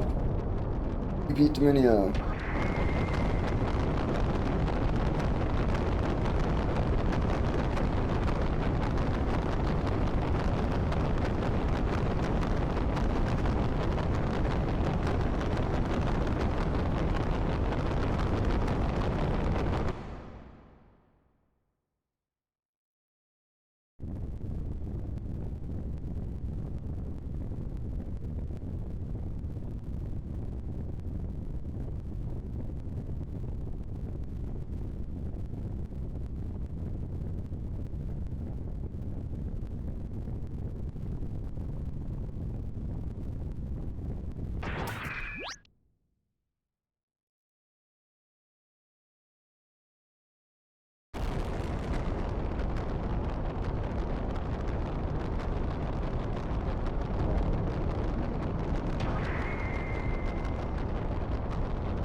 And now Ellie breaks the laws of physics by free falling away from an object that is objectively accelerating downwards.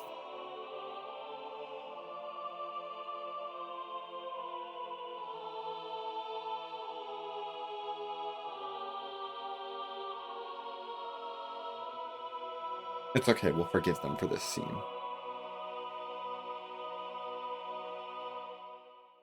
Like, she was trying to fight its acceleration, and now she's not fighting it. Listen! I do this to this scene every time. Because it bugs me.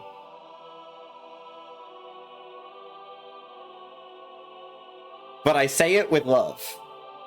I love this game. There's a few little things that don't quite make sense. One of those things is that Rico still has his bomb collar on. You know, Rico did not get a pardon. His bomb collar is still on. I just want us to keep that in mind.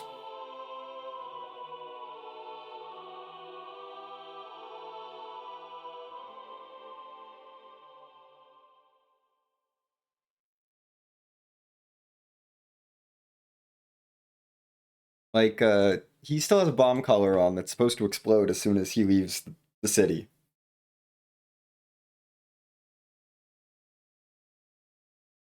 Also, thanks, Groff. Thanks, Groff, for saving Ellie.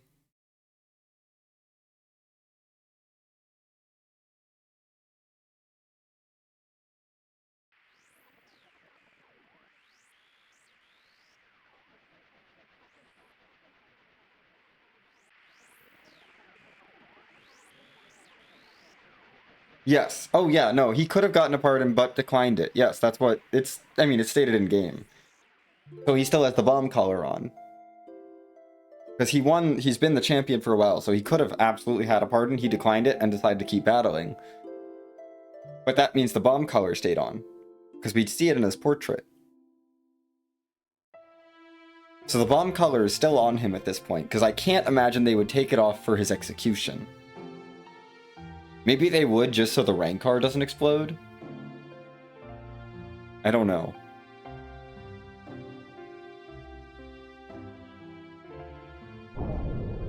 But, like, he definitely leaves the city in the very near future, and I don't think the bomb collar came off. Its battery wore out? That seems unlikely.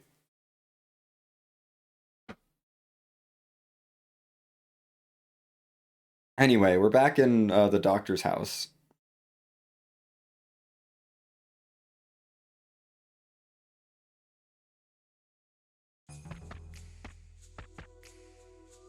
Maybe.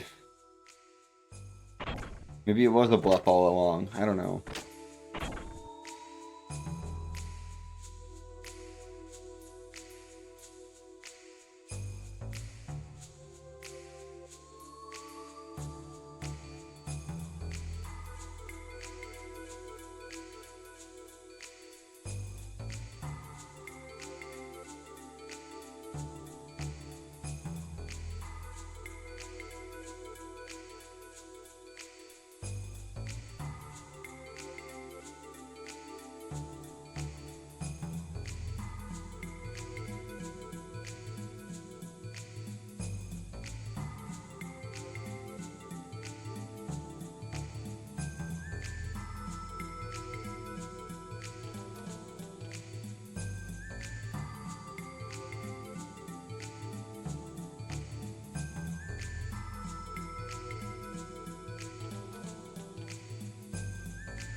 Now Ellie's giving us directions to our next destination.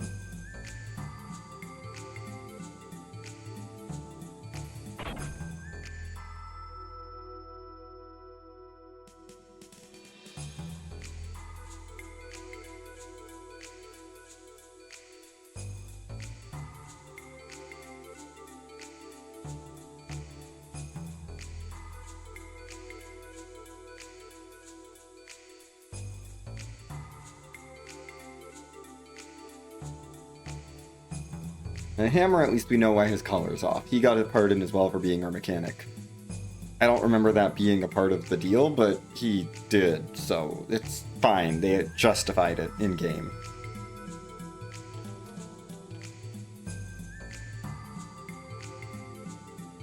Also, Ellie has fully defected at this point. She is no longer a part of Juggler.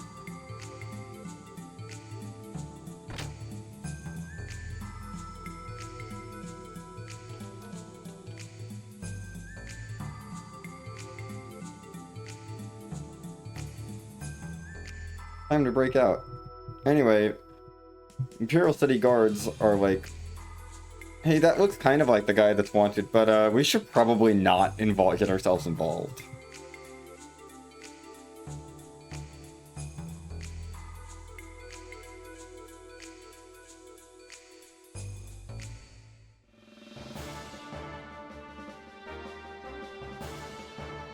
And then of course one of them is like, the third one is like, stop right there, and the other two are like, no, let them go. Like,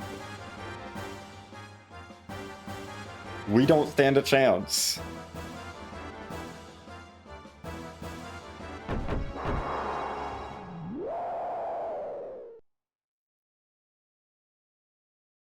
And then Rico beats them up.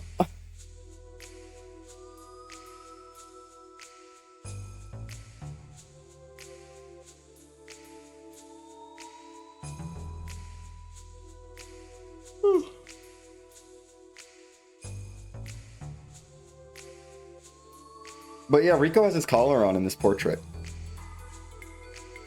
That's a bomb collar.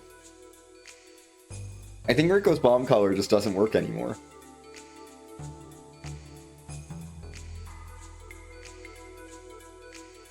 Like, I guess it got replaced with a dummy when he got the pardon? I don't know.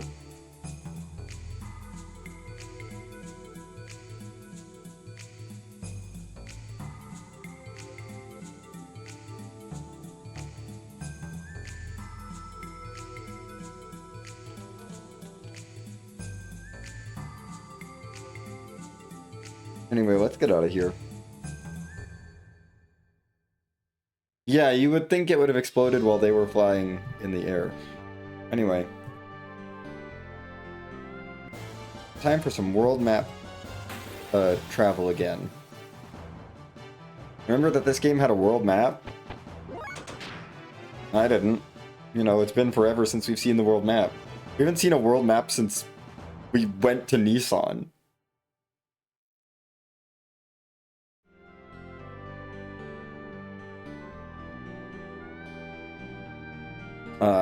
I'm staying on foot here because we have to be on foot through the forest. Once we're out of the forest, we can be in gears.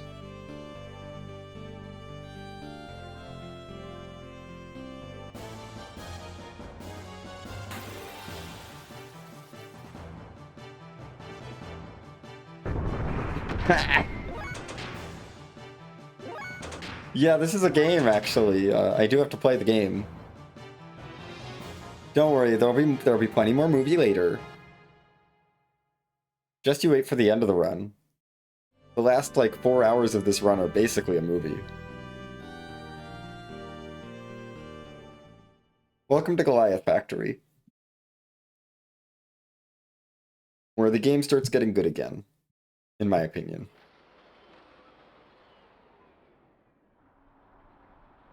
Like, Nortune is fine. The Goliath Factory is like, okay, it's fine. It's not, like, amazing. But,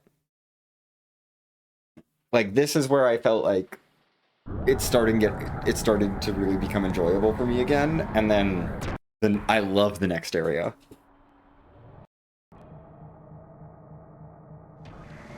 After Goliath Factory. I love what we do after Goliath Factory. That whole section of the game is really good. Anyway. We're gonna lightly punch everything with Faye, and it's going to blow up. And Faye is going to go fast enough that everything will die before they get a turn.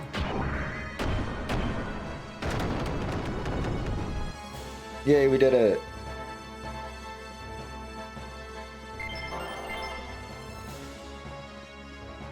We're learning some ether abilities because ether's abilities require you to finish a battle with X level, so, you know,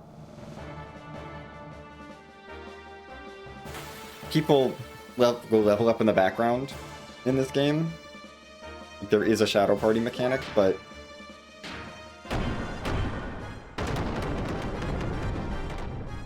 they can't learn new ether abilities or any new skills without finishing a battle. And they can only learn one per battle, even if they learn multiple ethers. Like, they'll learn like all of the elemental abilities at the same level, but they have to finish a battle. But they have to finish like 4 battles to actually learn all of them, because there's 4 elemental abilities that were all learned at the same level. But you have to do 4 separate battles to finish learning them. It's mildly annoying. But the purpose of these battles is basically to have Satan and Ellie learn their elemental abilities that they're learning. Ellie's learning AoE abilities, AoE spells, and Satan is learning resistance to specific elements spells. I mean, you could call them resistance. Really, they end up getting used to give certain enemies weakness to elements, which is fun.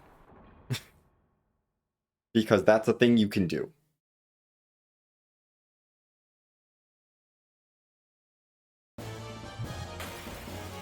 It doesn't work on every enemy, but on some enemies you can pass one of Satan's resistance abilities to give an enemy a weakness to the opposite element. So that gives you resistance to one element and weakness to the opposite. But you can cast it on enemies to just give them a weakness, and then exploit that weakness. You know? Great ability. Genuinely 10 out of 10 ability. I love that that you can just use an ether ability to grant enemies a weakness to a certain element.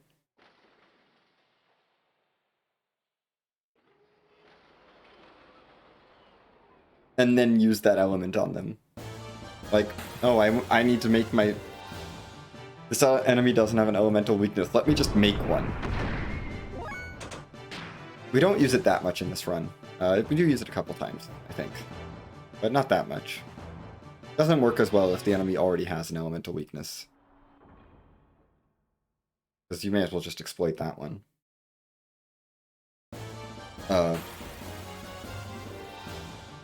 Yeah. Like, realistically, you may as well just exploit the weakness that they already have, because any character with an elemental ability can learn all of the elemental abilities pretty symmetrically. The only time you'd want to think about it is if you're doing, like, is if you've learned, like, only some of the elemental death blows and not all the elemental death blows. You know, if you're learning death blows, which this run doesn't do, because we don't need that. Even NMG doesn't spend time learning all the death blows, but casually the death blows are cool. And, you know, you can learn some of the elementals, but not all of them. I mean, everyone who has elementals has all 4 elements, has access to every element. Or can get access to every element. So, like, the game doesn't give you a good reason to be like, oh, this character is for this element. Like, if your character can do elemental damage, they can probably access every element equally.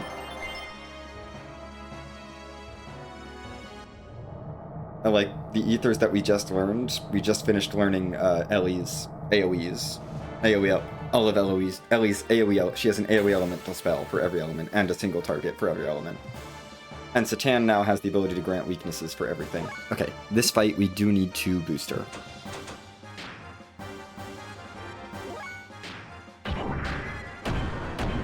Because there's a lot of enemies, and we need to take them out a little faster. Knock down the big gears first. Then punch the little guys. They take 4 times damage because they're small. Satan just did quad 9s. With a basic attack. That's awesome. Anyway, that was that fight. That's all the scripted fights in here.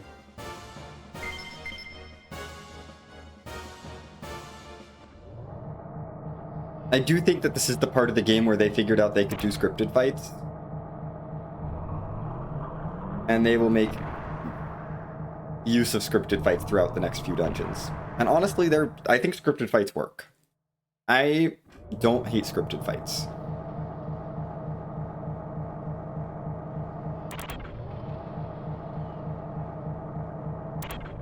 I hit that twice. The first time. Now it's a conveyor belt puzzle.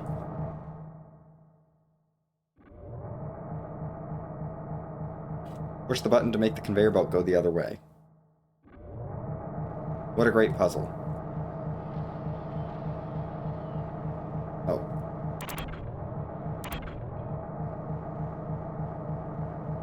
And then take the conveyor belt, because we can't fight the conveyor belts, even though we can fly. We can't simply fight the conveyor belts.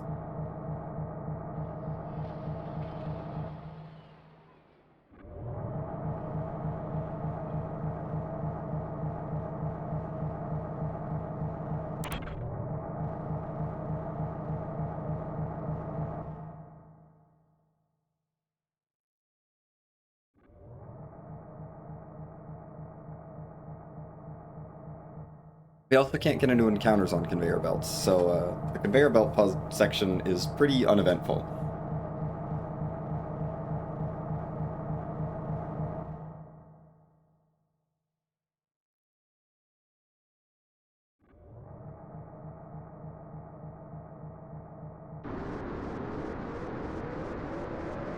And it's time for a boss fight, because we need a boss fight for the dungeon. In NMG, this is a boss where you would absolutely use the ability there to make this guy weak to wind, and then have Ellie cast an Emu Bolt on him. But this is a glitched run, so we do that.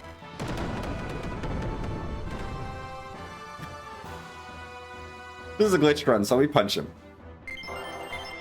And that's good enough. There will be fights where we still will use elemental weaknesses, or granting elemental weaknesses. Because that combo is still pretty good. But we don't really need to for a lot of the fights.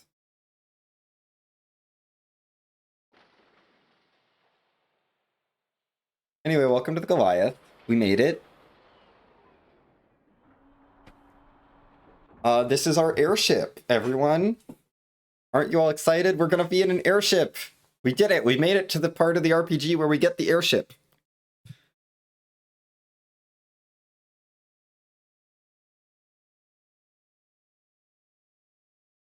We just have to talk to everyone.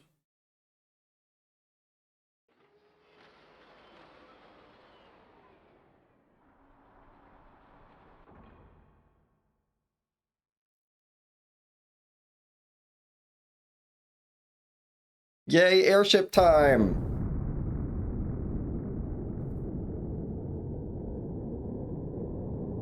Also, Rico is definitely just coming with us with the explosive collar on. It's fine.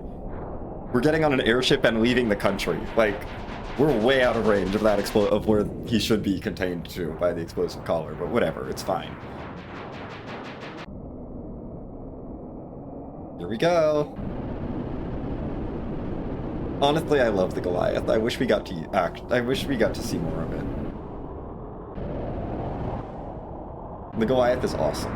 Like, it has wings, but the wings are silly because it has a bunch of propellers on top of the wings spinning around trying to lift it up. It's just ridiculous. I love it.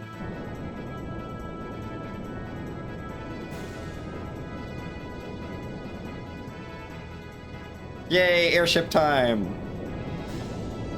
Like, look, I feel like all those propellers would reduce its how aerodynamic it is. By a lot. Oh well. I'm not really giving the game flack for that.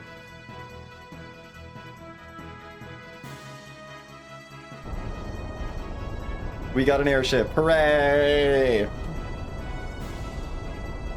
No, nothing will go wrong. Yeah, oh yeah, you're right, sorry. We're gonna see plenty of this airship. This is our airship for the rest of the game. Yeah, we're gonna see this for the rest of the game. Well, oh no, it's Groff. Groff's not gonna steal our airship, right?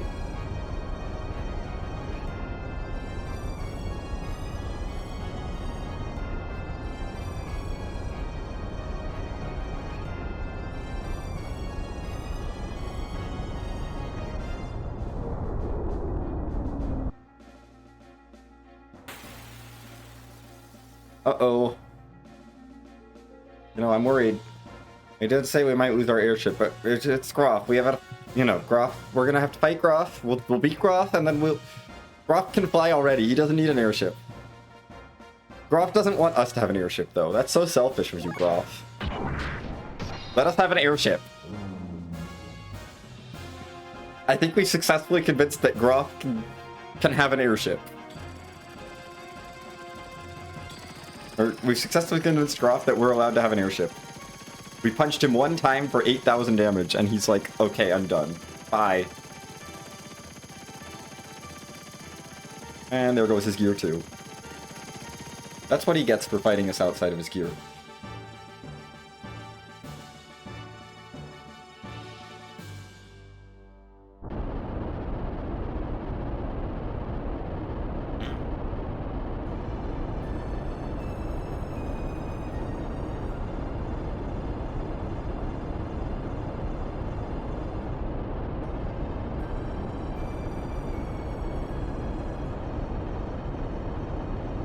And now, it's time for Hammer's Mad Skill.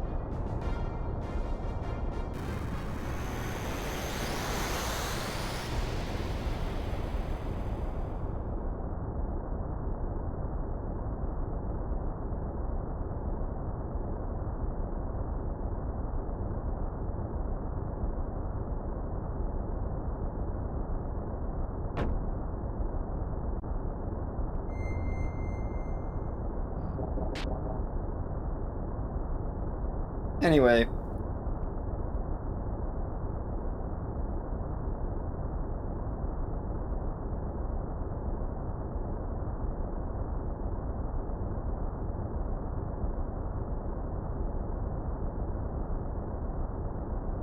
It's okay. Listen, Faye, your feeling of uneasiness is silly. We did it. We have an airship. We're doing fantastic. Everything is awesome.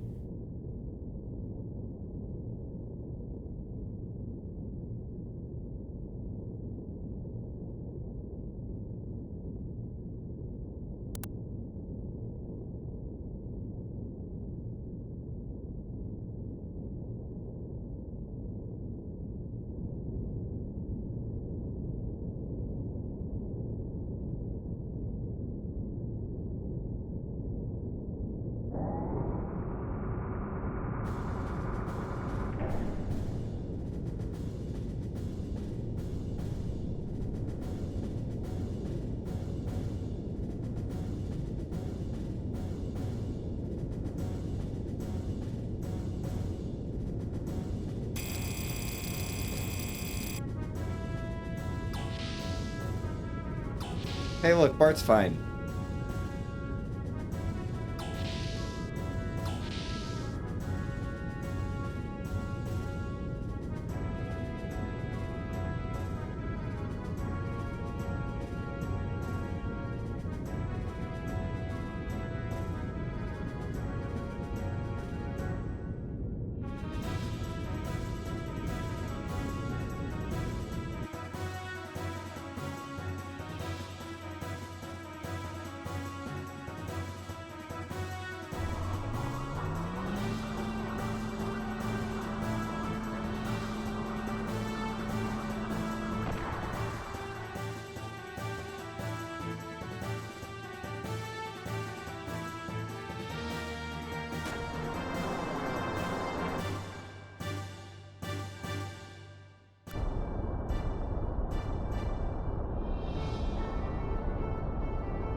Listen, we can always count on Bart to be a doofus.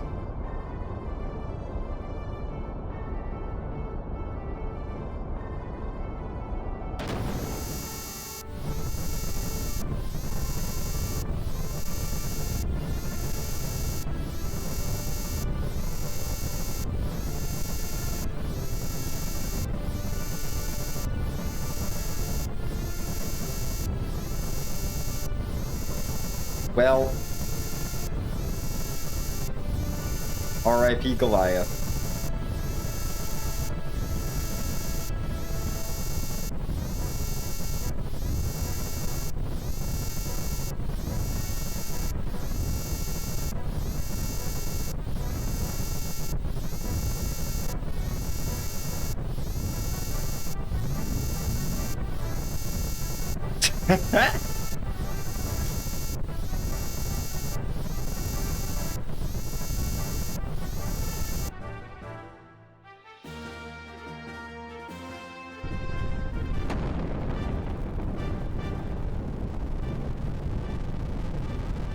Uh-oh.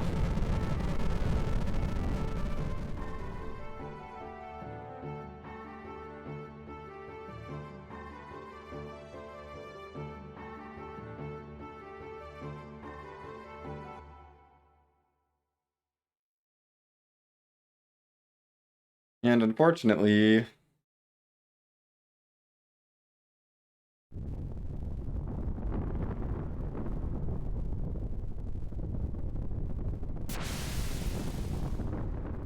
Bart shot down the Goliath, and then the Goliath immediately crashes right into the Yggdrasil.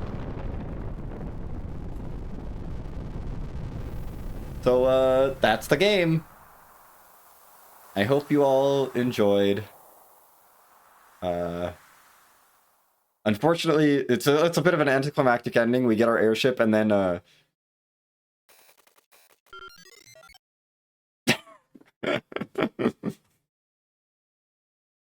and then one of our old party members shoots down the rest of the party, and that's it.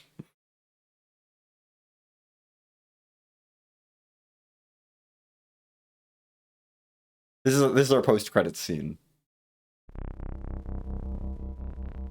Or our pre-credits post-game scene, you know.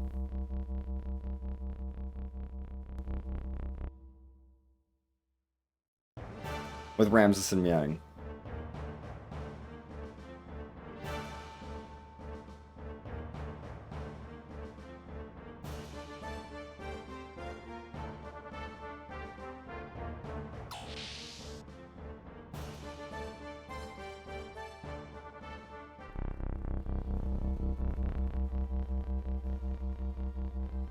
I know, he gets manipulated by literally everyone.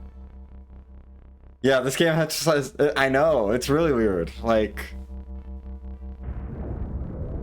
They built such a short RPG that, like, I can speedrun it in 8 hours with all the cutscenes. Like, I didn't skip things. Like, if I was actually doing the any % route, we would have a 5-hour run. And then they put in 12 hours of post-game cutscenes. Like... I don't know why how they expected you to sit through all of that. Like, I don't know. Wild. Anyway.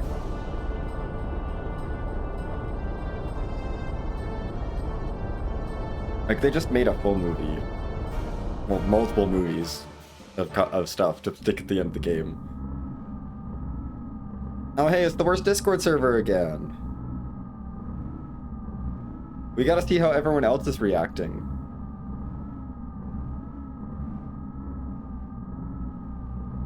Yeah, very bold storytelling choice.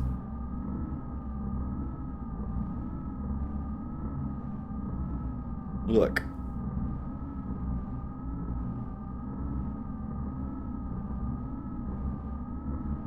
I mean, they got a little bit away from the really, really long cutscenes in the Xenoblade franchise, but then again, Xenoblade 3, I think, one of the chapter endings is legitimately like a 2-hour long sequence of cutscenes that are fully voiced.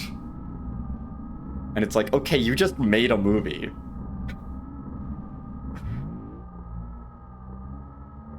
I mean, it's a great ending, like, oh my god. But, of that chapter, but like...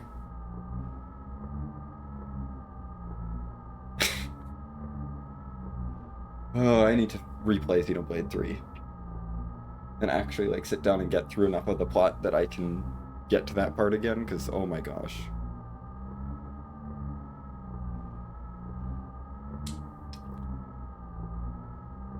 I was not prepared for how long the ending of Chapter 5 was. I thought I was just going to finish it up. And I was like, oh, I'll finish it up and watch, like, half an hour of cutscenes and whatever. And then it was... And then it went for an...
Woo! Okay, we're back.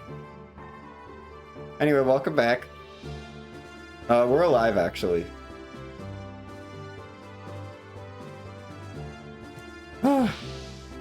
Thanks for being on top of that.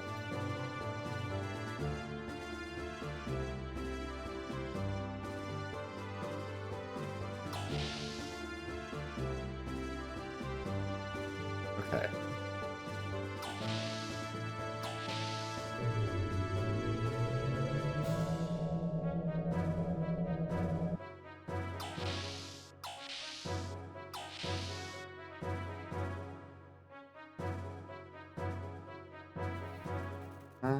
Hello.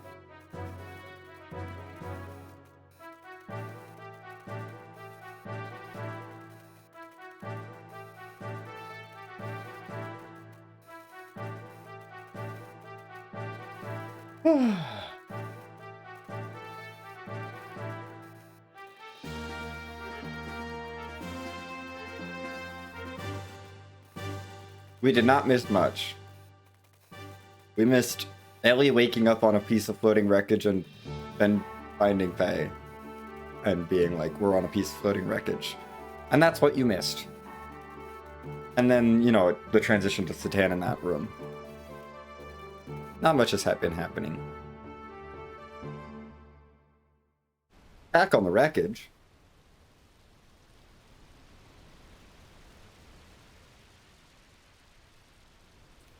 Yeah, this is the story. Satan, Rico, and Hammer got rescued by the Yggdrasil, which is fine, somehow. And Faye and Ellie are now on a floating piece of wreckage in the ocean. On their own.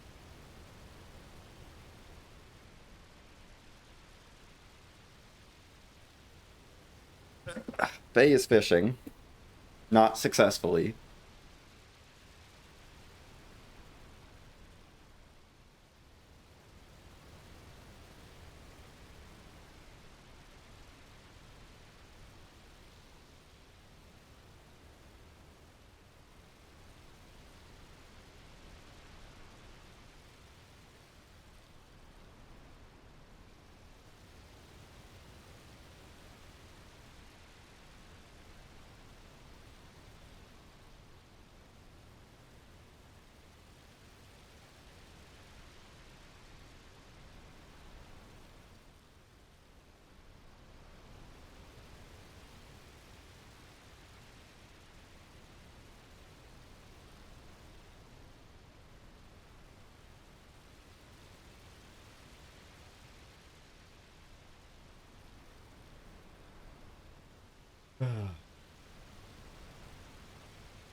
And now they're doing the cool, let's look up at the sky and see something in the sky transition. We did this with the moon earlier, remember? They did it with the moon over the Yggdrasil and then also over Ramses and Mjolnir and Bledavik in Fatima Castle, and now we do the same transition with Shavat from Faye and Ellie looking up at Shavat and then Bart looking up at Shavat. Which is absolutely a flying donut.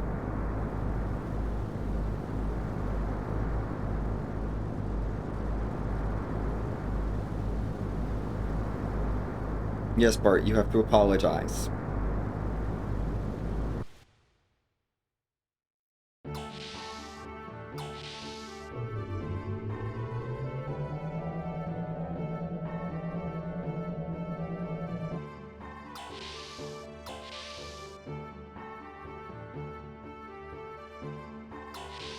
Anyway, I hope you all enjoy running around on boats, because the next almost hour of this run is going to be running around on boats.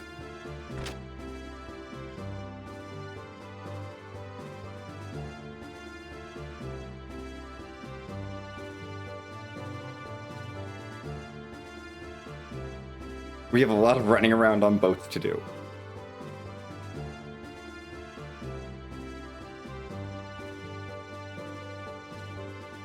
Not using the boats to go around, to travel around. No, running around literally on boats.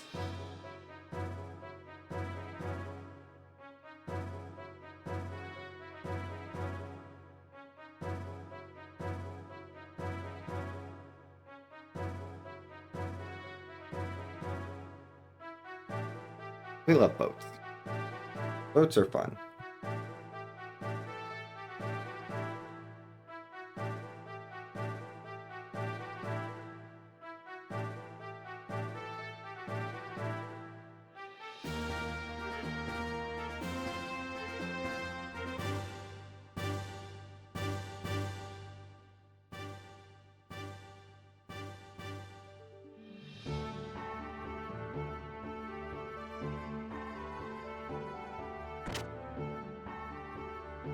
Okay, we talked to Satan, we've apologized to Satan, now we gotta go apologize to Rico.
Rico's story arc is done.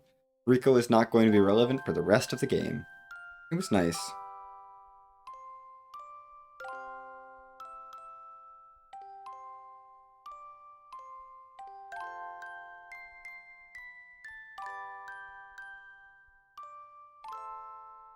But, you know, we don't need to have Rico be involved in the story anymore.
And we get rescued! Hooray!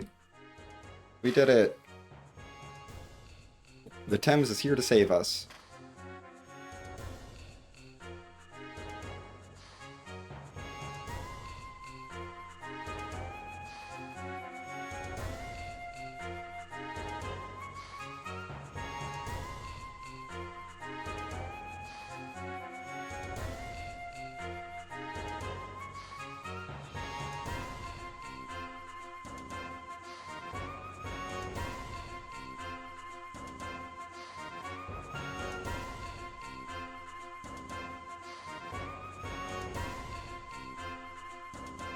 Mm-hmm.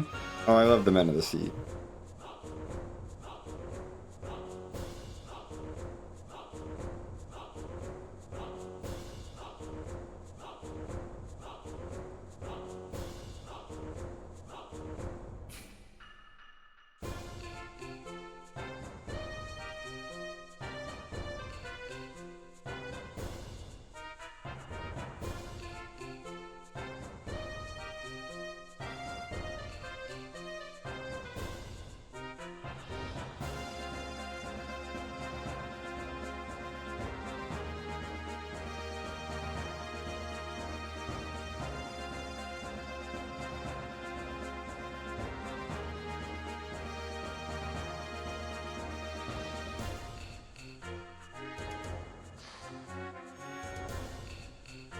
Just a note, Turbo does not work on this little map of the Thames here, so we're gonna have to actually just turn Turbo off for a second there. It's just the map the like city map of Nissan and the Thames, and that's it. Every other map it works on. Like, it works on the Bledevik map, it works on the Nortune map, it just doesn't work with the Nissan map and the Thames map. You have to turn Turbo off to interact with the things.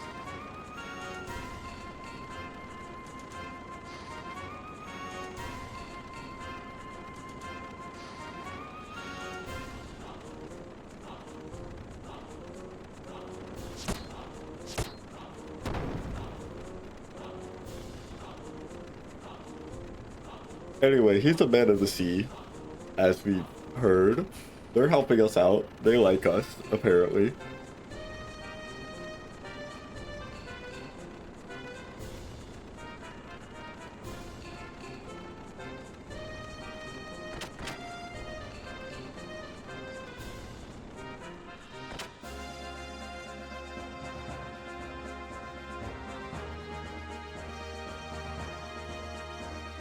We're gonna keep talking to them, or to the captain over and over again.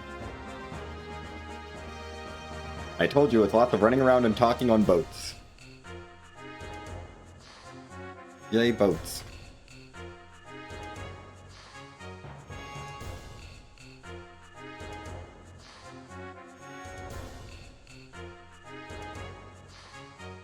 There are a couple boss fights to break up all the running around and talking on boats, but it's a lot of running around and talking on boats.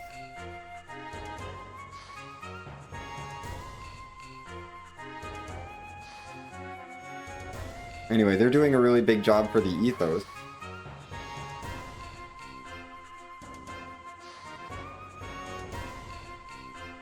And they have to do the job because Ethos pays for most of their work as salvagers.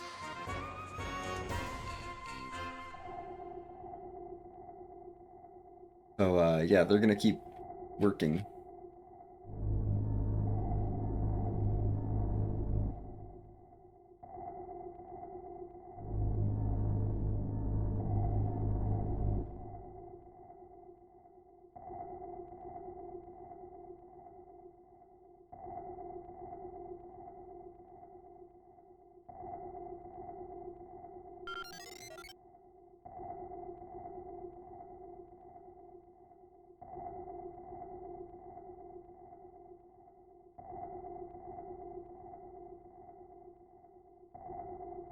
Yes, it's Dominia and Calvena, who are piloting a gear, an underwater gear, because we have to be underwater themed now, because we're on the ocean.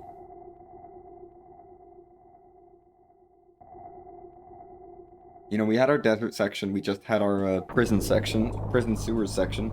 Now we have to have our ocean section of the game.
Hey.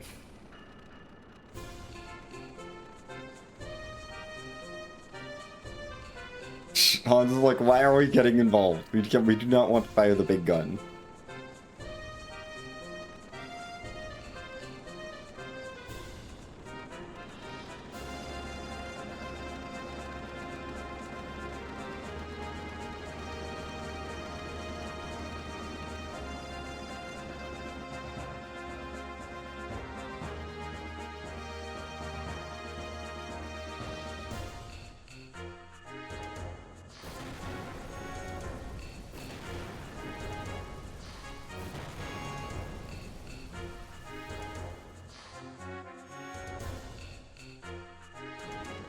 They recognizes that submarine because it looks a lot like the Yggdrasil the first Yggdrasil he saw.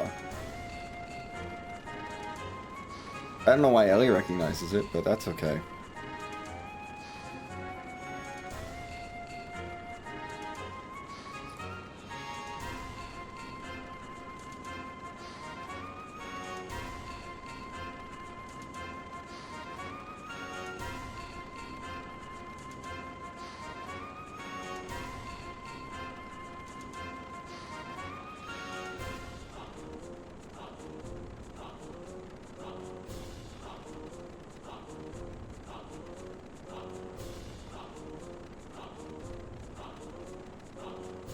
Yes, the Thames is not getting involved itself.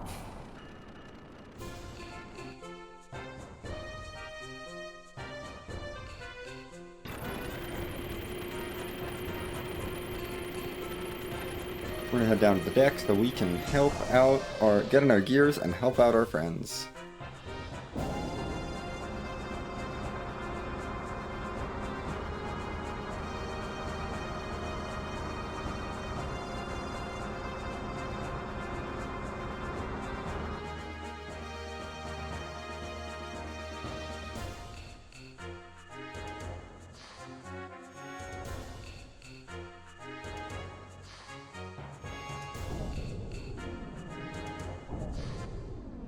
And off we go.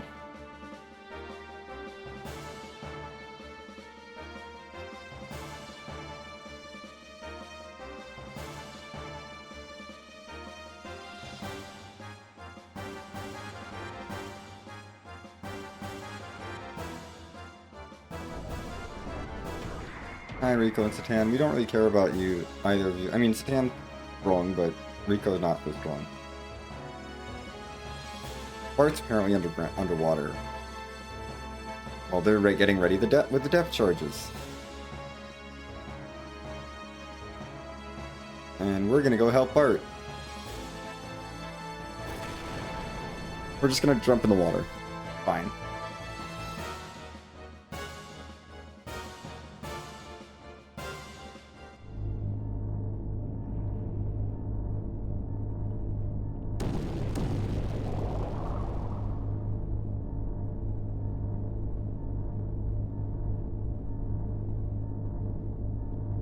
Hooray, we've reunited Faye and Bart, and also Ellie's here.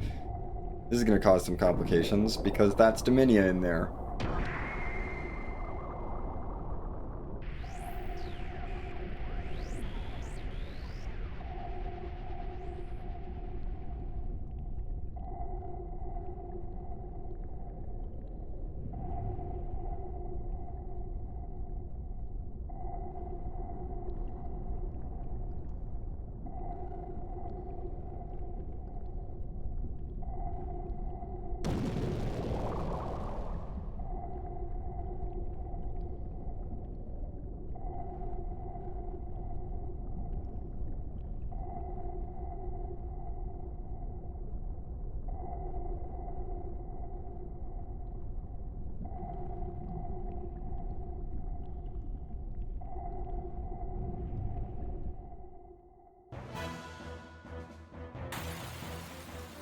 Okay, it's boss fight time.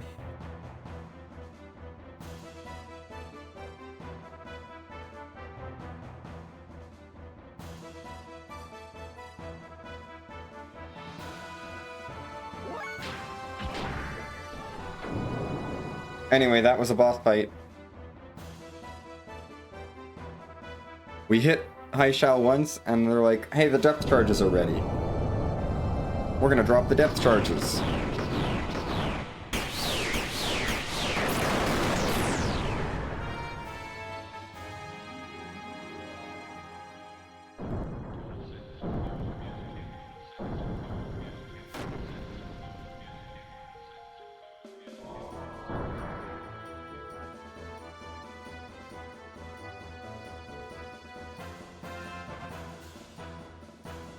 And Kalena's like, no, Dominia, we have to retreat. You were not close, Dominia.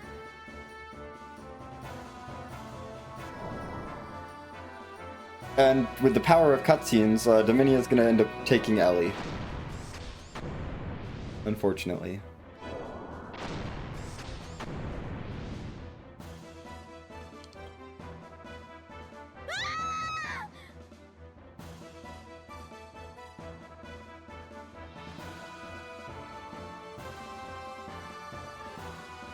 So we've lost Ellie, but we took out Hai Shao.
Now the Yggdrasil is going to dock at the Thames, and now our two boats are fused into one boat. And we can run from one boat to the other boat. Isn't that exciting?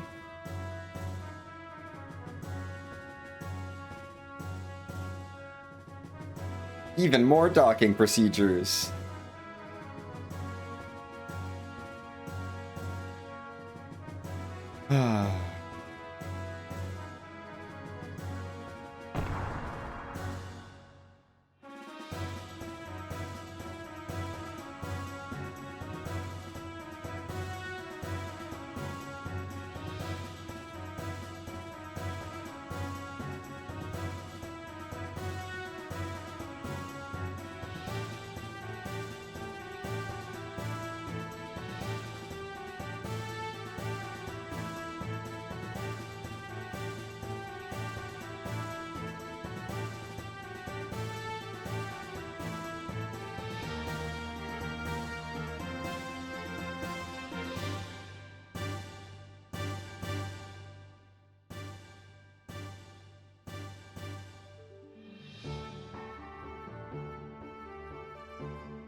here we go up the elevator.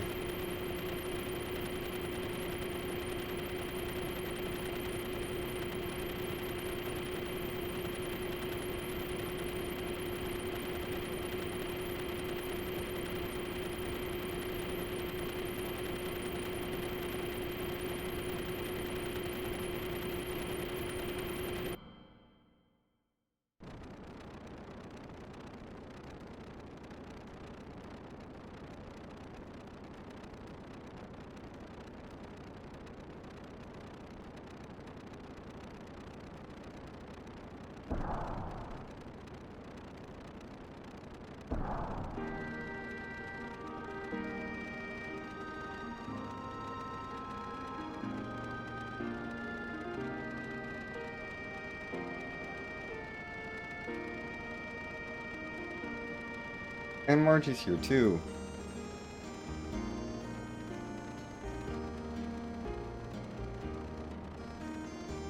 And Margie tells Faye, ends up spilling the beans that Faye is, or Bart is the one that shot down the Goliath, because Faye didn't know.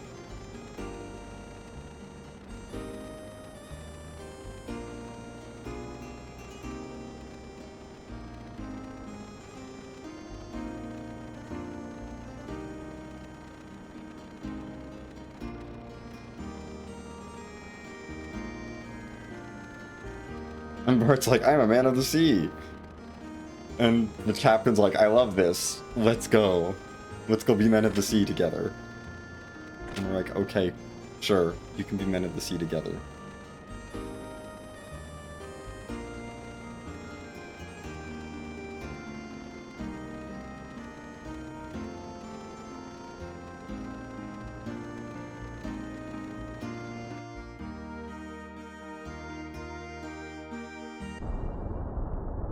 Meanwhile, on the Salamander,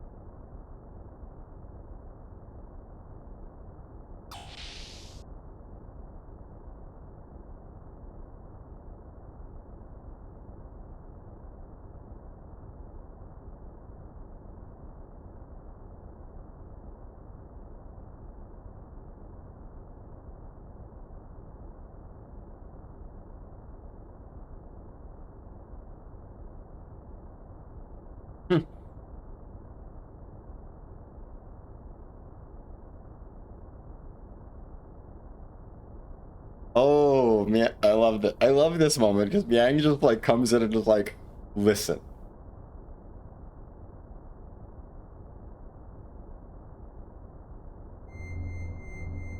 You don't have the authority to do this, Dominia. You acted impulsively. Ellie's under my supervision now. And like, yes, Miang is scheming here, but like, it's nice to see Dominia get put in her place. Just a little, just for a little bit.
I love getting to see their a little bit of their scheme, you know, going on before we, you know, just have something play out. And Ellie's leaving. Ellie has escaped from the Salamander.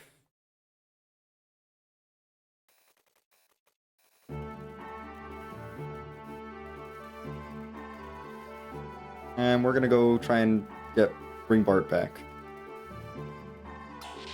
Because Bart hasn't come back yet. That means we go up the ladder. Up to the Thames.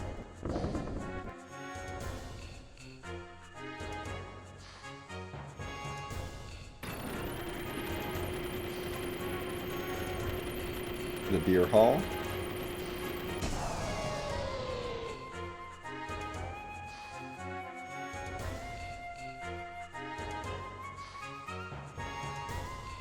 So we can summon Bart, so we can bring Bart back to the Yggdrasil.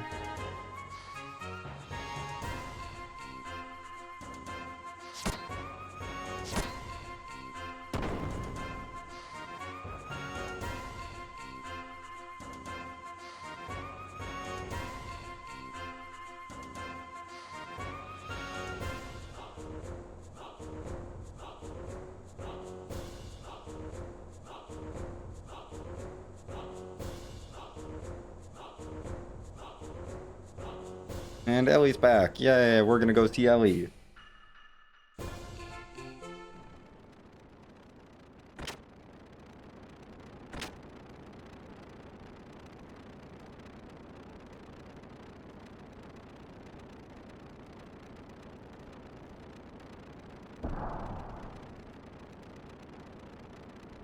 Hi Ellie, welcome back.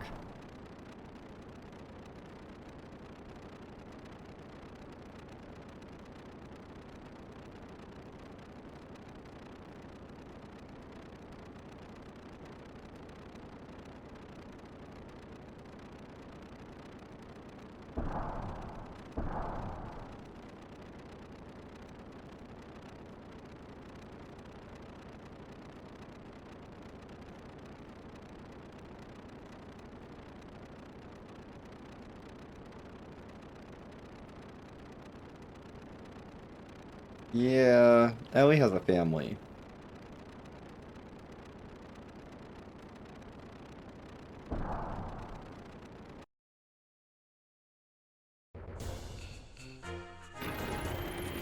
Anyway, down to the dock, because we gotta go back. We gotta go to the Yggdrasil now. Yay, running around on boats. I did say we were running around on boats for a while.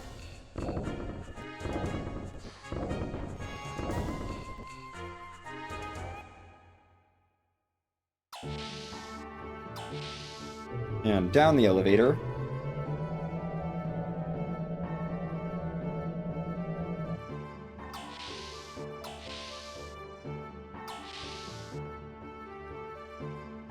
And in here, go down the stairs, or actually just jump down.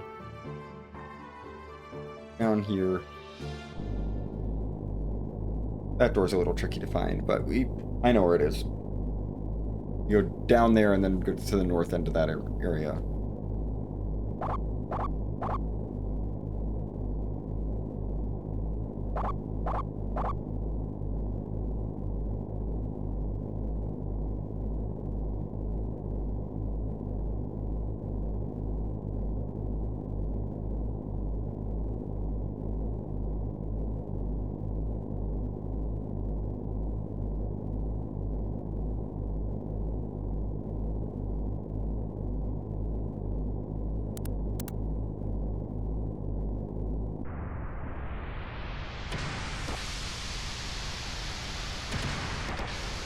That does not look good, Ellie. Why are you doing this?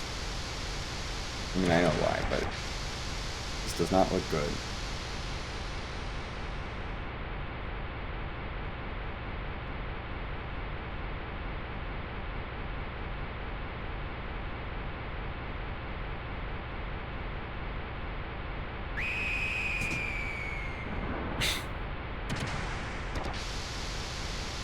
Now, this looks really bad.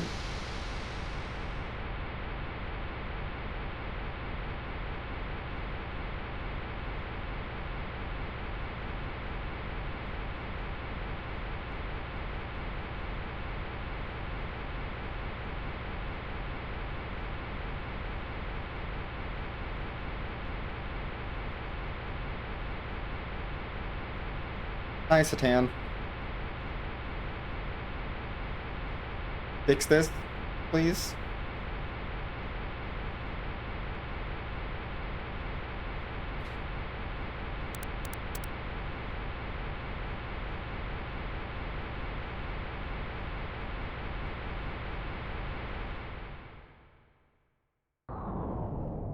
Thank you, Satan, for fixing that.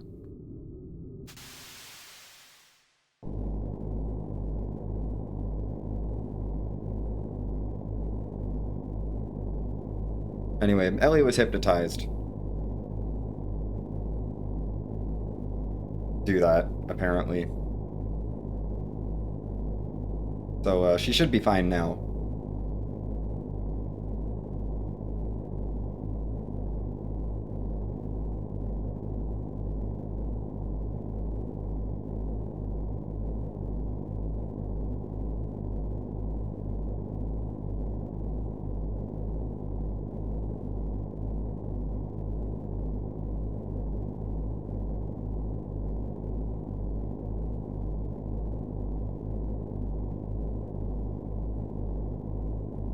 Yep, we're gonna take her to the medical room.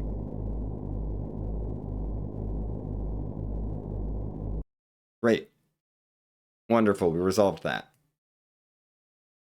They're kind enough to put us up at the top of the stairs, which is very kind of them. Let's go to the medical room. Which is right over here. We're gonna talk to Ellie. And Ellie does not remember how she got here. And now Sigurd's like, there's an emergency. And so we're like, okay, we have to pull out of the Thames and make sure the Thames is not involved in this battle that's going to happen. So we're going to go ahead and leave. And Ellie's like, wait a minute, let me help fight. And we're like, no, Ellie, you don't need to help fight. I mean, she will help fight, I guess, for plot stuff.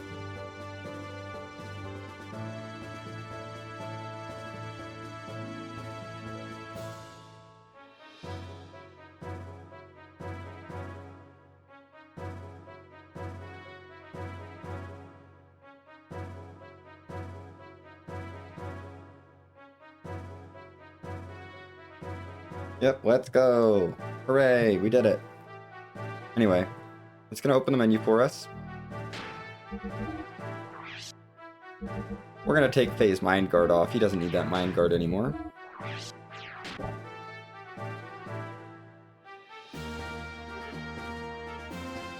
Yes, there are no mental scars. That is a great reaction screenshot. There are no mental scars.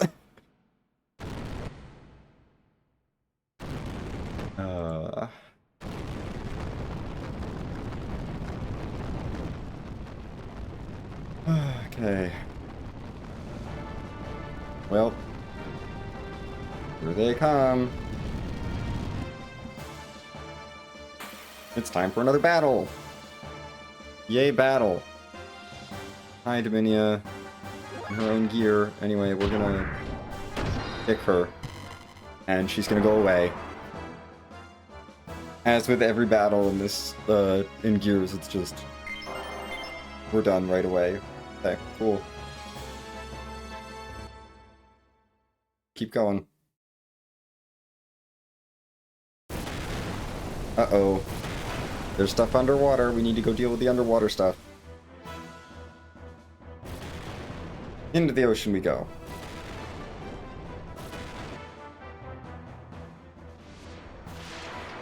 For the real boss fight.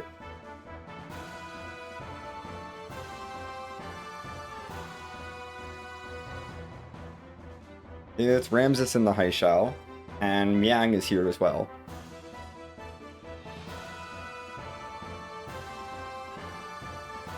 Ramses really hates Faye for some reason we'll get into later, but, you know, he really hates Faye.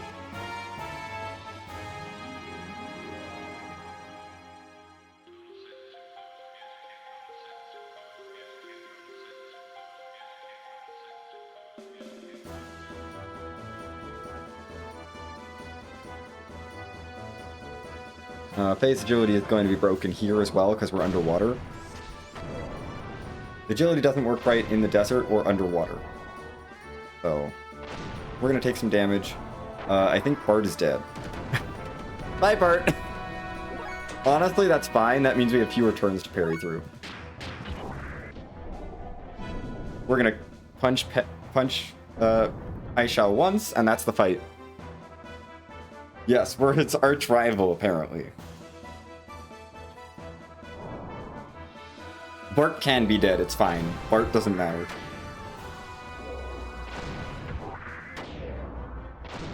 Oh no, Faye's taking a whole bunch of hits.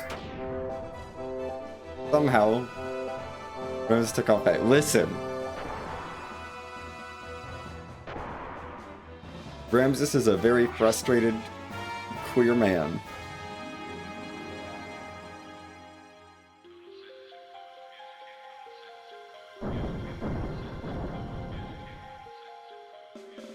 And Ramses took Faye out, and now Ellie's by herself, so she learns to use the power of air rods again. We're not allowed to use air rods before this point, by the way. And the power of air rods wins the game, saves the day. Air rods are really, really good casually. Just a recommendation. Air rods and an ether doubler is ridiculous casually. Because the ether doubler doubles the power of all ether abilities and doubles the EP cost of all ether abilities. Air rods does not cost EP, air rods cost fuel. The ether doubler does not double the fuel cost of abilities. So, air rods, putting the ether doubler on basically just makes air rods twice as effective. And they're already pretty strong. It's decently expensive, like you shouldn't be using it for random encounters, generally speaking, but for boss fights, absolutely you can bust out the air rods, and they'll do tons of damage. This is like strat you can use casually, especially if you got that power magic in Nortune. And you can have Ellie can like legitimately one-shot some bosses with like without major glitches.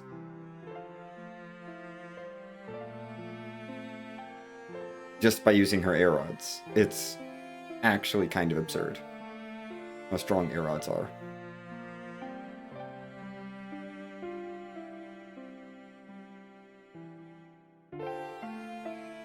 Anyway, apparently the Etone are here.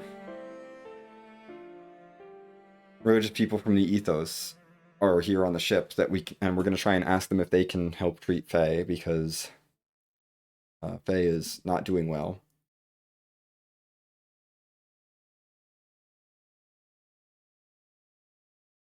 Stan's gonna leave our party, but that's fine.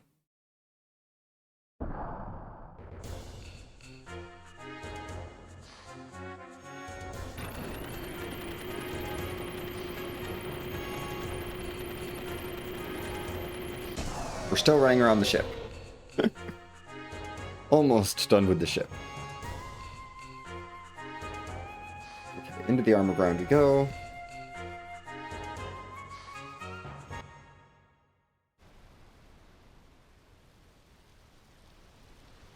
Margie wants to speak to the Etone because she's curious about the differences between different sects of religion. She wants to talk with him about religion stuff. And meanwhile,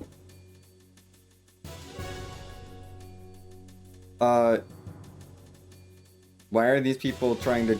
Oh dear.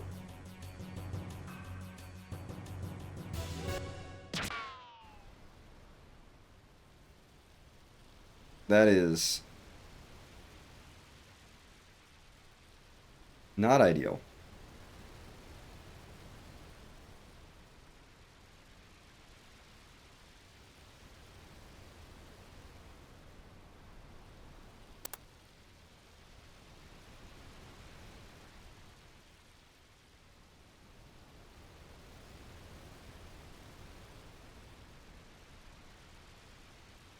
Anyway, we meet Jesse here, and, or Josiah, sorry. And girl. Her name is actually Prim. Well, Primera, or Prim.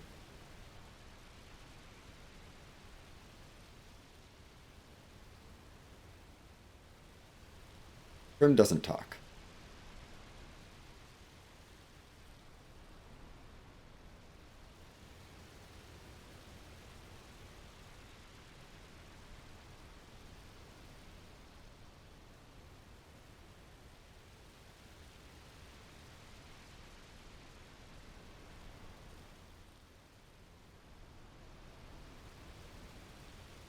Oh good, now we get to meet the E-Tone. No, she's deeply traumatized. She is very deeply traumatized, but we don't have time to unpack her trauma. She's a side character.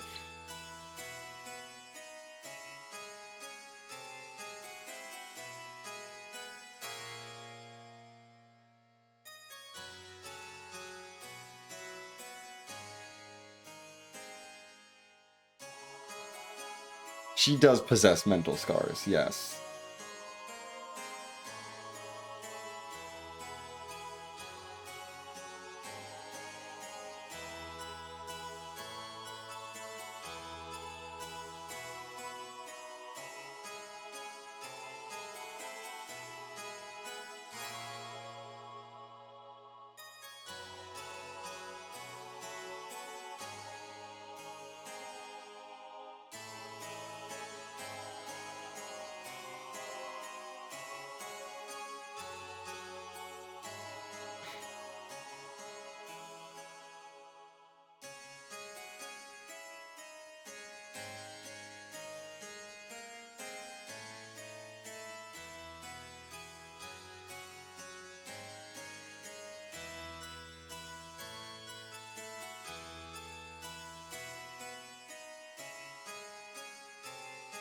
Yeah, nothing. No, the ethos is great. We love them. They're just the church. You know, nothing could ever be wrong about the church. They can't be the bad guys. They're the ethos. They're the primary. They're the primary religious. They're the dominant religion of the world. They're totally fine.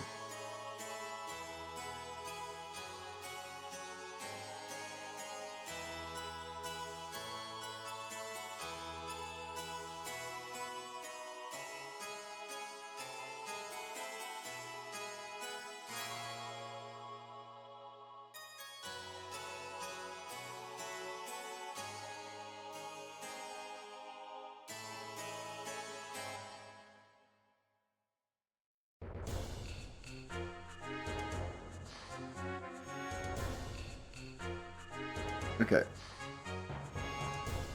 We are finally going to leave. It is time.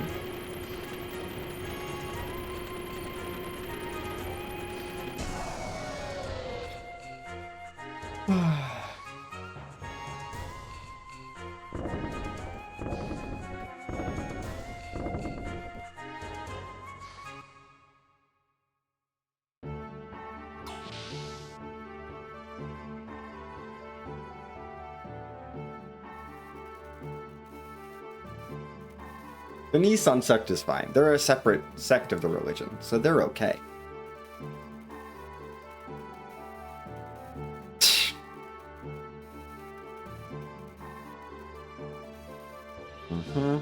Yep, Sigurd, we're gonna set sail.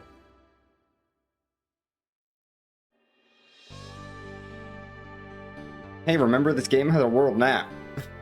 Remember that? Yeah, I guess it's only been about an hour.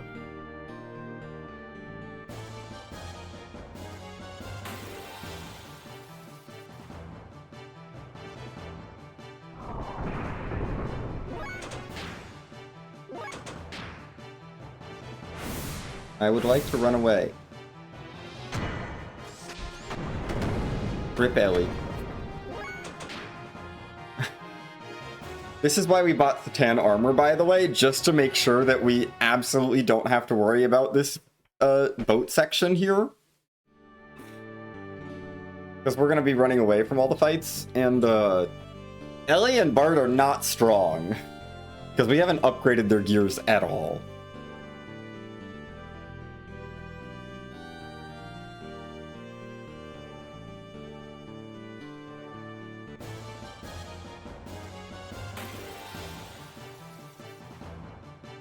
I don't know.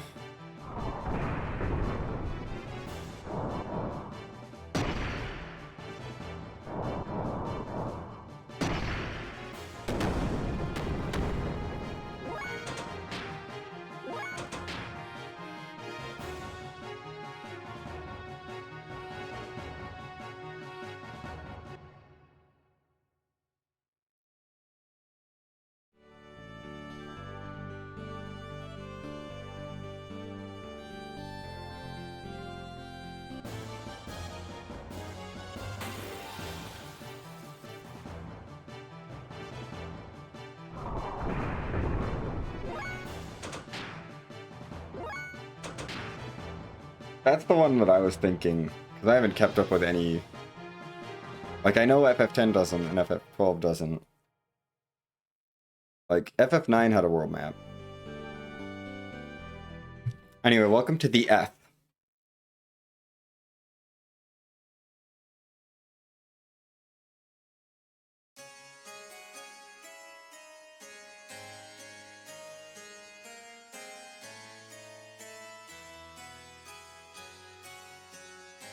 Apostrophe ETH. The F.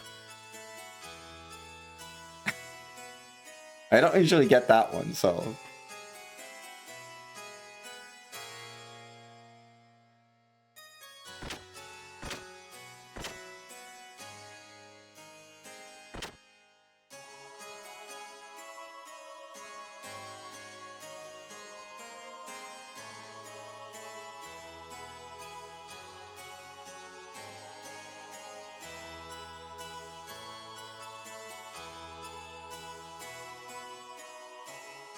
Billy does not like his father.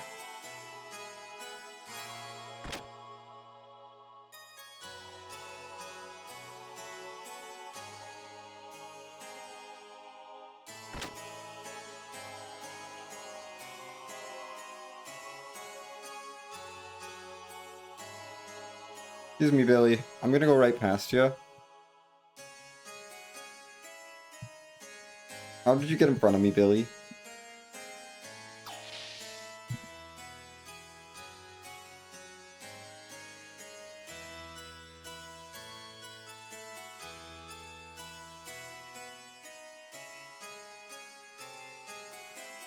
Okay, Faye is going to be fine, apparently.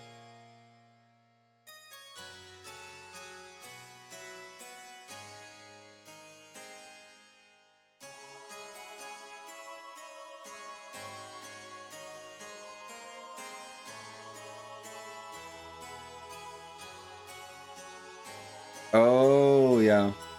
Hmm.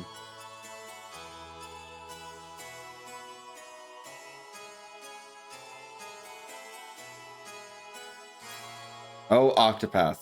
That's a good one. Yeah, there's a lot. I don't know the RPGs well enough.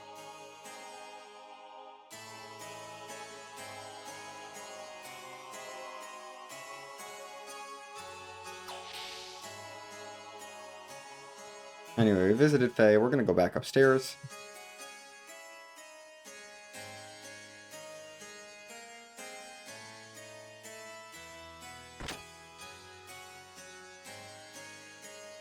We're gonna talk to this guy a bunch. We have to talk to this guy 11 times because you have to talk to 11 people, but you can talk to the same person 11 times. So anyway,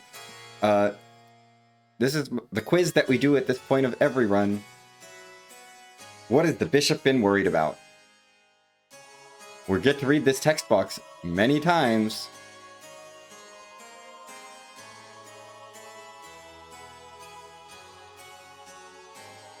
So you should know what the bishop has been worried about.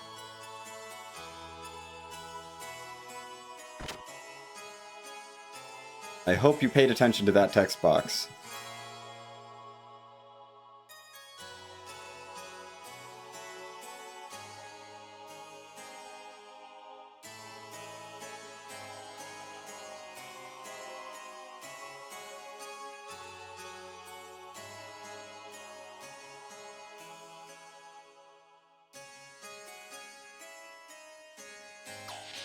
I do like that trigger is just talk to people 11 times and then go back into that hallway.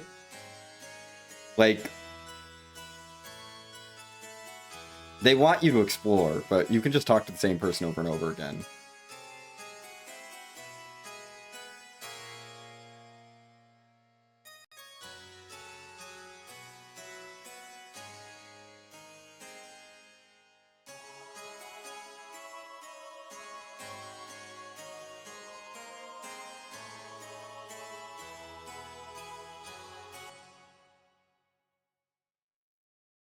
Anyway, we brought Faye back.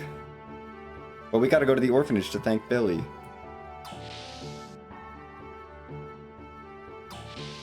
No, I don't want to go in this room.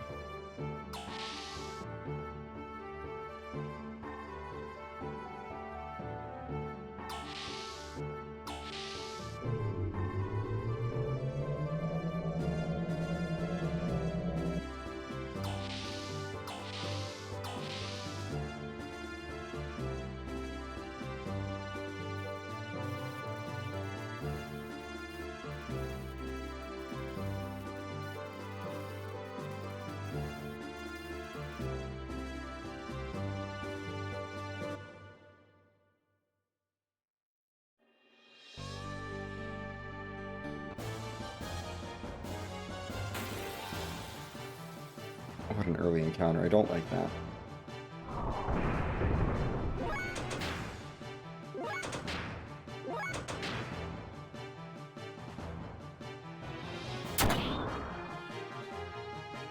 And that's why we upgraded Satan's armor. Because no matter what, Satan will survive.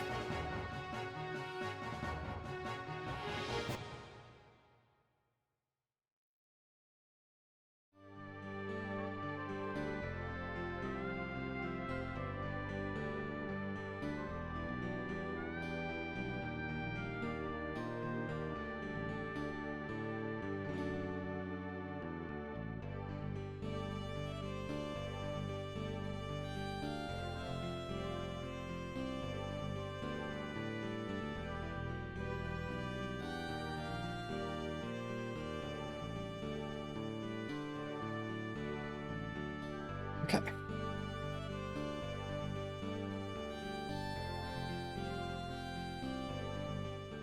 Oh, we didn't get Orphanog.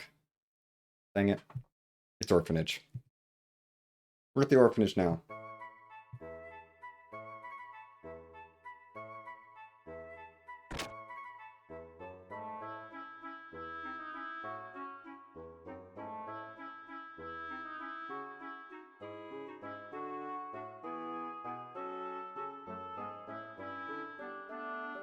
Anyway, Faye's still unconscious, but that's fine.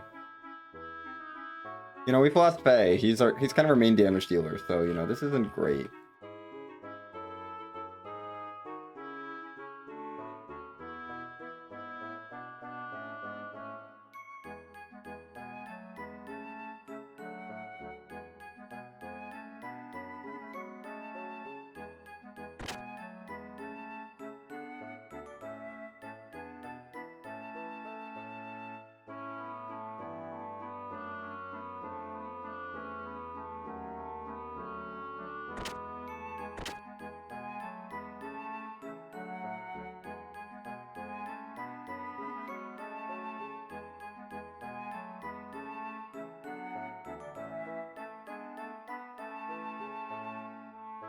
Hmm.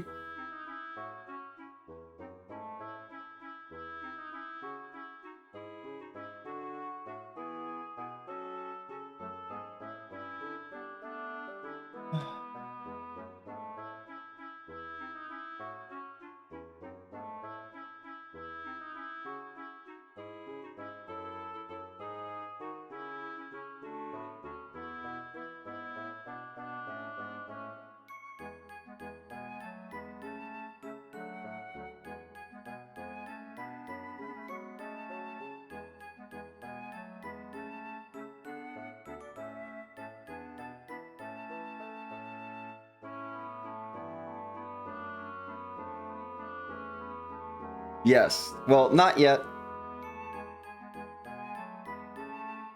We don't find that out yet. We'll find out that Sigurd's a lightweight soon.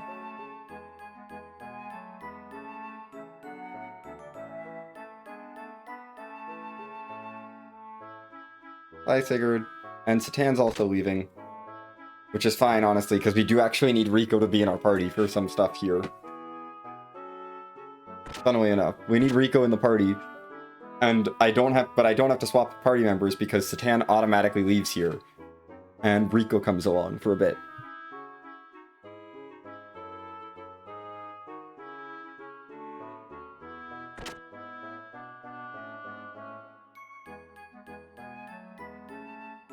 Okay, the toilet is taken. We're gonna talk to this guy.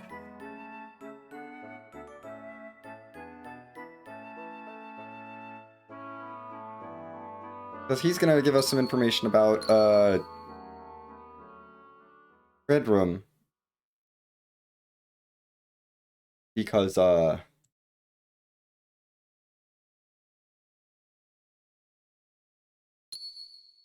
yeah, Red Room was apparently this kid's dad.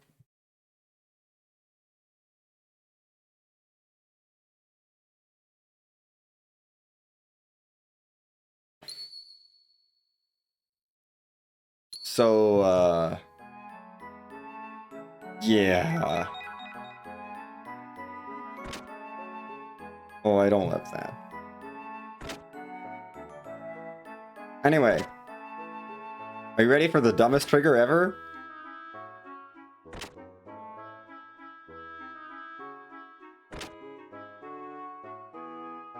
We need the kid that's in the toilet to get out of the toilet. The way we do that is by going through doors.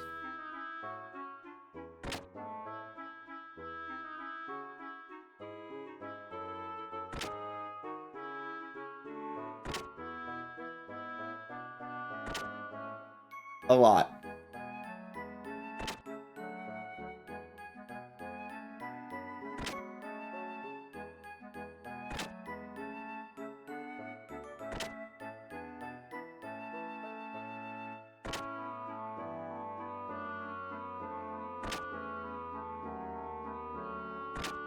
If we go through enough doors, the kid who is in the toilet will no longer need to be in the toilet.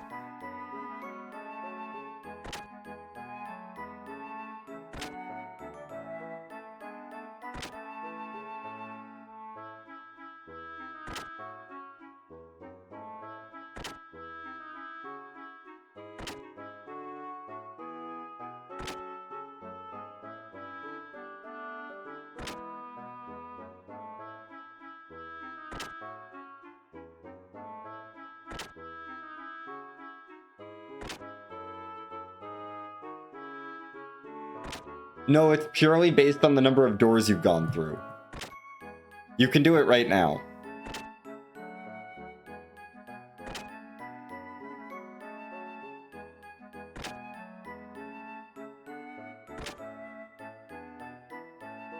I believe...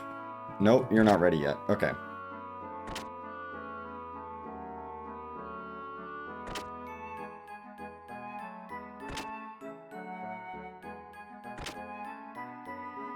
It's not going to take that many doors. But unfortunately, this is a cutscene we need, and we never want to be back at the orphanage. We never have a reason to come back here. Nope.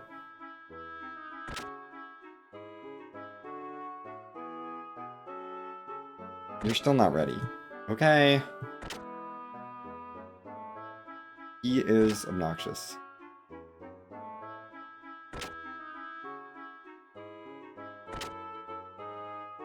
Sometimes.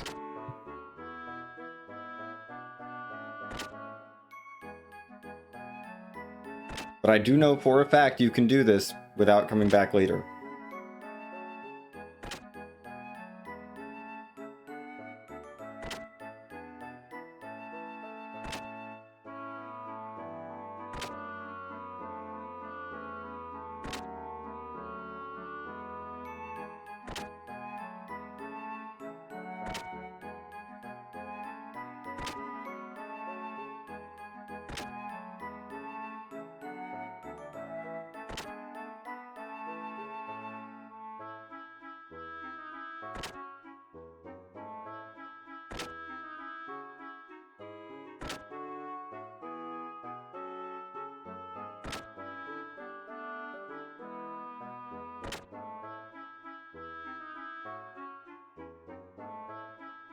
Here it is. Wait a minute.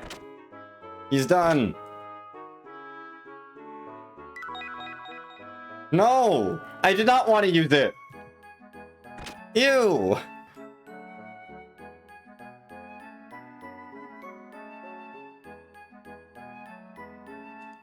Anyway, yeah, that's why we did that. We had to get the cutscene of him coming out of the toilet. And then giving us the book he had to use instead of toilet paper. Okay. Really glad that this is a thing we've collected.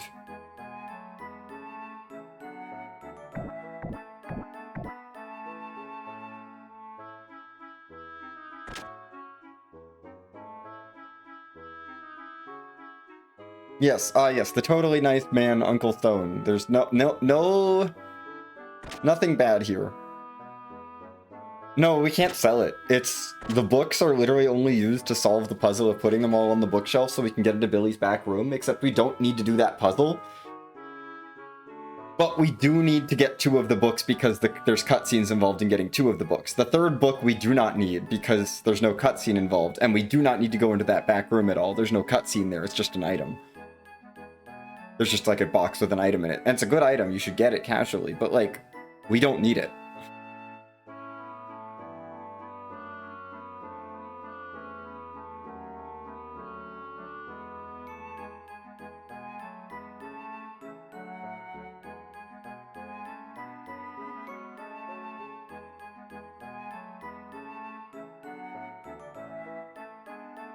So yeah, we got those 2 books and we're gonna hold on to them forever.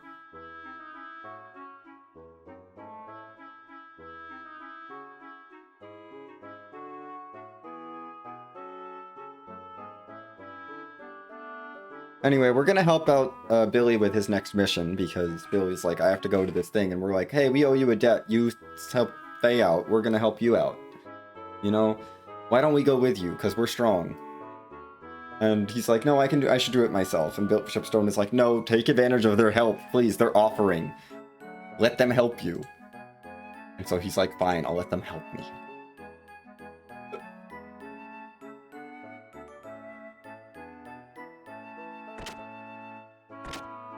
And that's all we need to do here.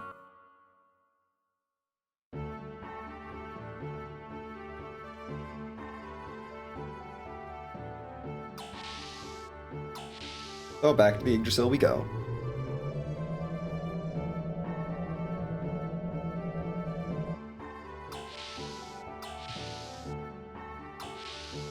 Billy is pretty cool. Billy is actually really awesome for the speedrun. It's perfect. And it's like they designed it perfectly because Billy is the best character in the game, and we can get through everything up to Billy by relying on Faye. And the moment they take Faye away, they give us Billy, and Billy is amazing.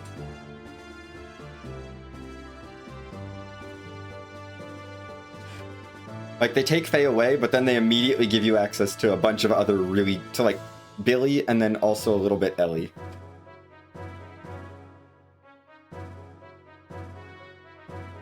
Billy and Ellie with air odds are just so good. And now we learn that Billy is a lightweight.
No, I don't want to rest.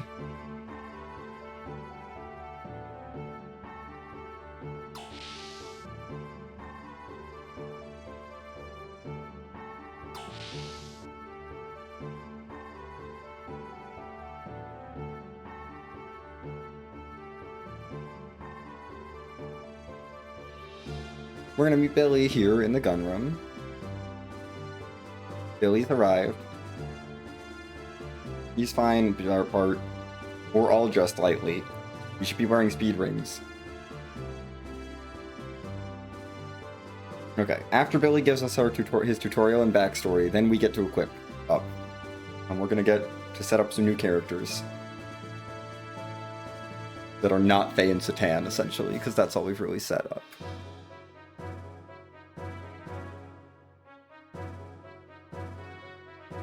Oh!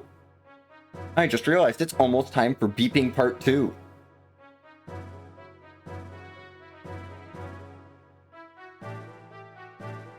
Yo, for those of us who were here 9 hours ago, for Beeping Part 1, Beeping Part 2 is coming up very soon.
Anyway, here's Billy's backstory. He got abandoned some wells, killed his mom, and Bishop Stone saved him.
Yeah, okay, Billy.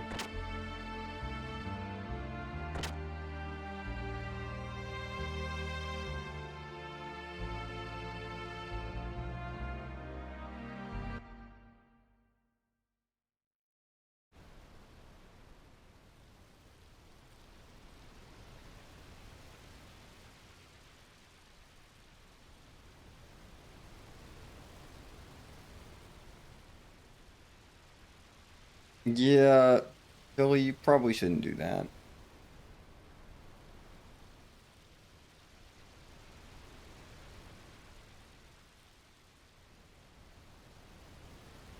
You are an actual child. And I mean that in canon Billy is 16.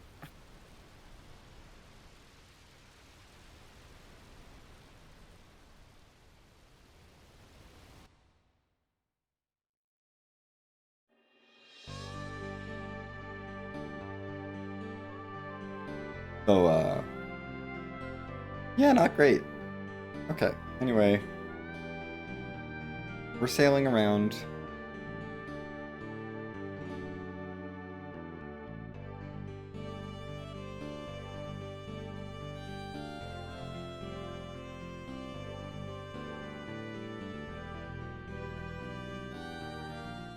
Okay, getting ready for the Ethos transport ship.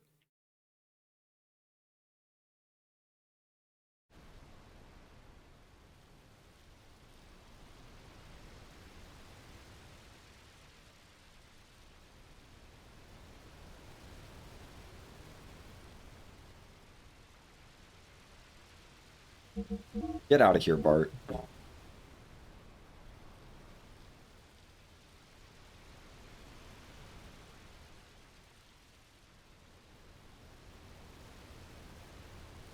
Satan is way more useful than Bart.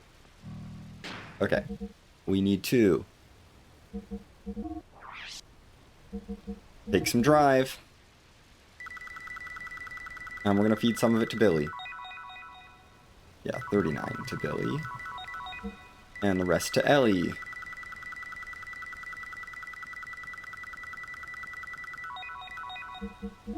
Ellie, you can also have an Omega Soul, just so that you're not dead.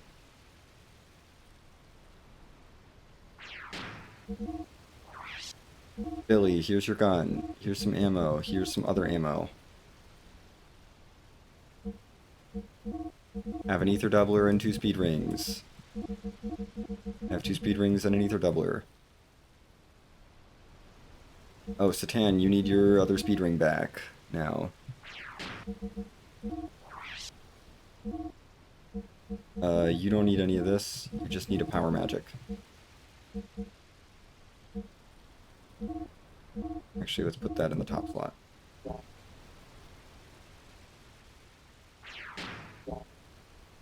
There we go.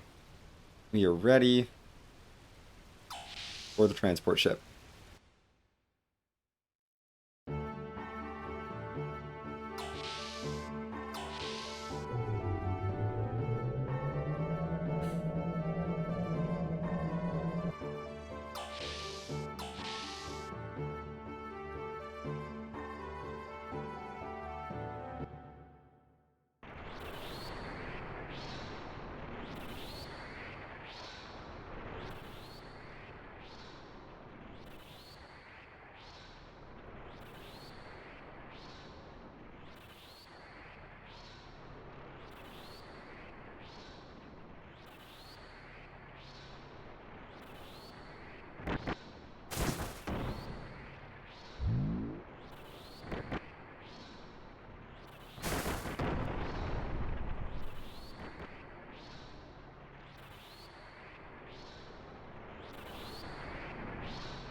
I don't want this encounter.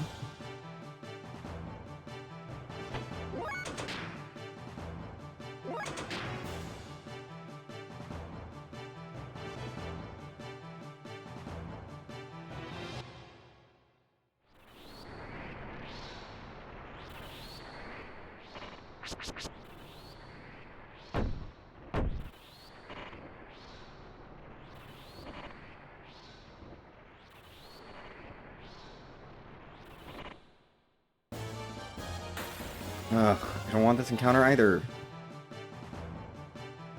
Away.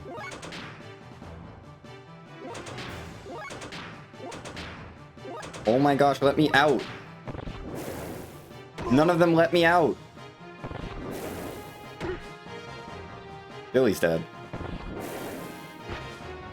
Good dodge, Ellie. That is really unlucky. Oh my god!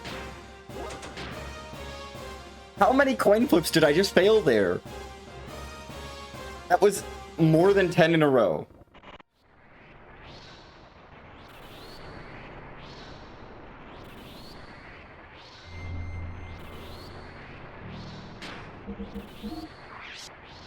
I am healing Billy.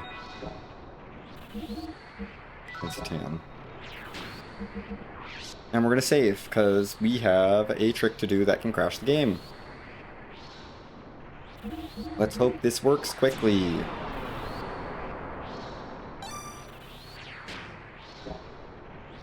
Okay.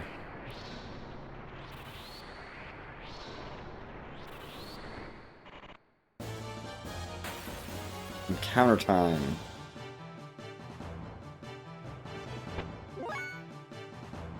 We're gonna swap to disc 2 here and run away.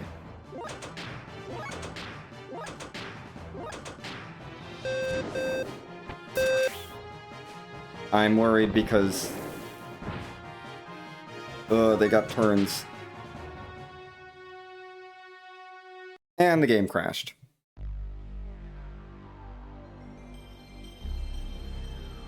This happens sometimes with this trick. It still saves a lot of time.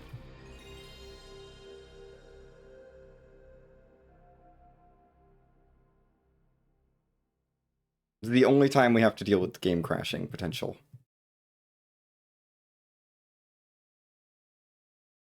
The good news is loading the save should just put us right. We can just reload the save and try again.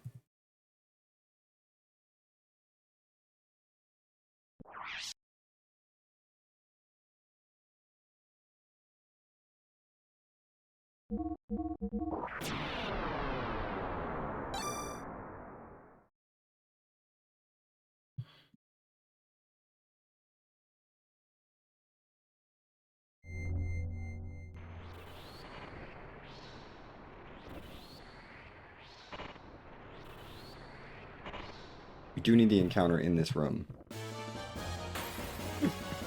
Does have to be in this room. Otherwise, things go real bad. Okay. Swap discs again.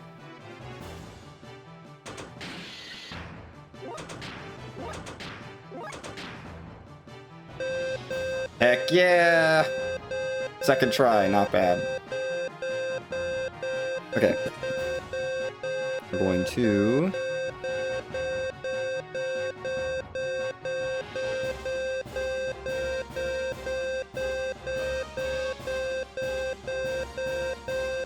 do the beeps. We gotta get more ether drives. Guess what? We're not done with ether drives. We need more drugs. Even more drugs for my friend. For my characters.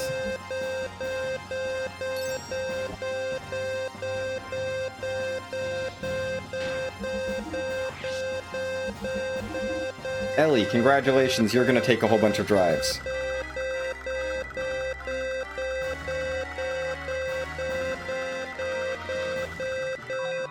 Okay, that's enough for Ellie.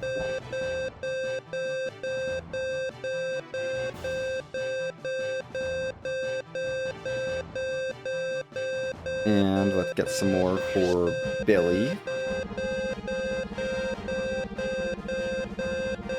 We gotta buy some for Billy.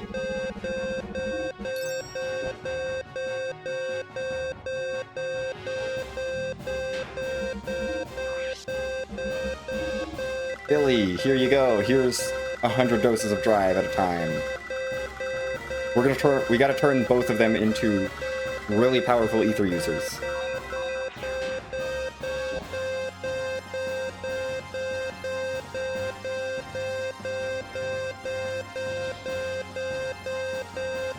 I think this is right. Yes, good. And we need another 99 for the road. Yeah, Ellie, you've had a problem with the drive before, but here, chug 99 drive. And we just fed her 60 drive before that, so she's had a lot.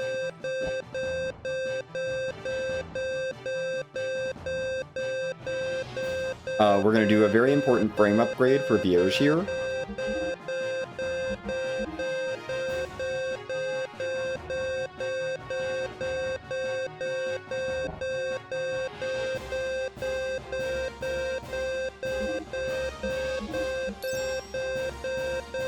That's very important. She needs to have better HP.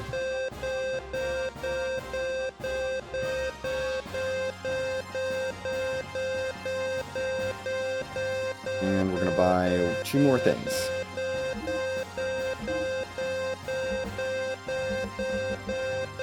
We need the Wind Veil AR and this empty item right here.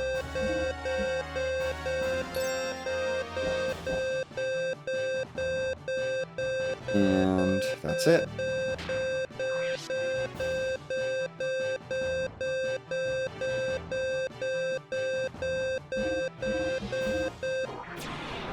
Save.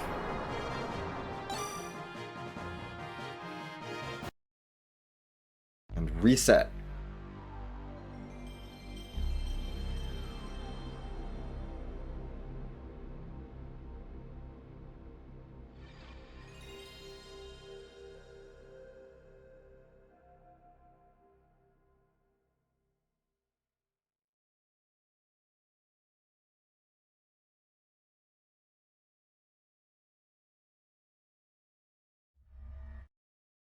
That is, unfortunately,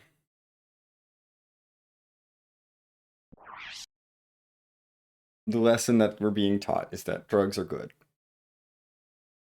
We're gonna load. And I should be back in the room.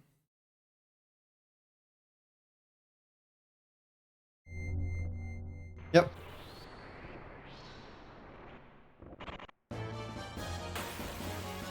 Okay. Well, we're back to doing this.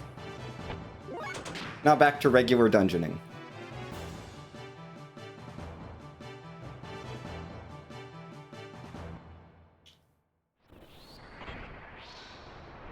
Oh no, I don't want to take the ladder. I gotta go through the door. Now I'm forgetting how to do the dungeon, but that's fine. We did the menu. The menu was the hard part.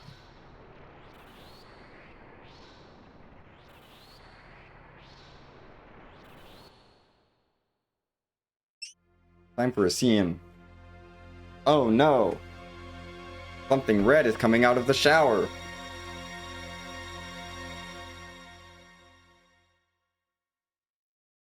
Oh, it's rusty water.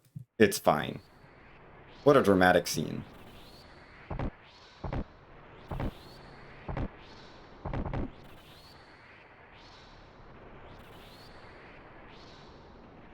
Up the stair, up the ladder.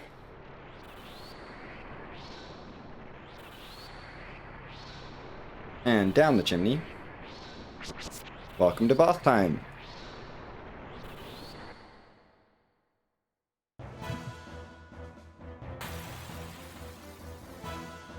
Hooray. Okay. Yep, we're gonna haste Billy.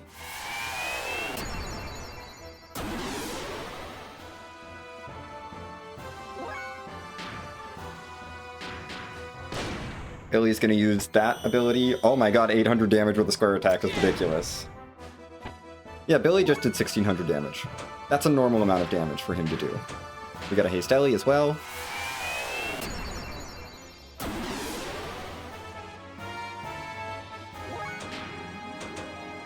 Ellie, go ahead and do Aqua Ice. Yes, 2500 damage is a normal amount of damage for Ellie to do there. These are perfectly reasonable amounts of damage to be doing.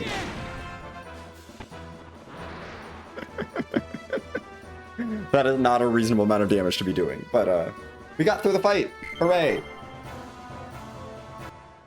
Yay, ether doublers and ridiculous ether stats.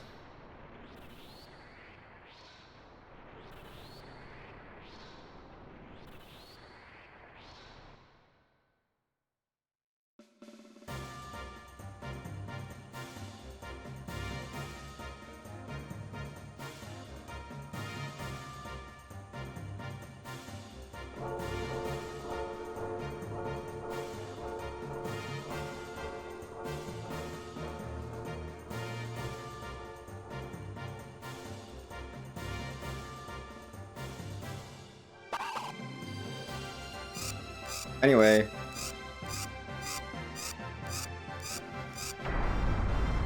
We don't, I don't know if you, I don't believe you can. I don't know. I do not know if you can get speed shoes from the kernel menu. What I do know is we don't care.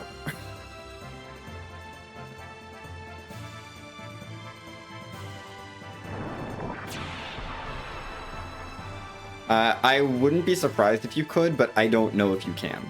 Because the kernel menu just gives you access to every shop in the game, and there are some, like, debug shops that are just glitched, full of glitched stuff. But, yeah, speed shoes are not normally available in a shop, so I don't know. That requires some sciencing. I feel like if they were available, they would have been found at this point, but also I don't know.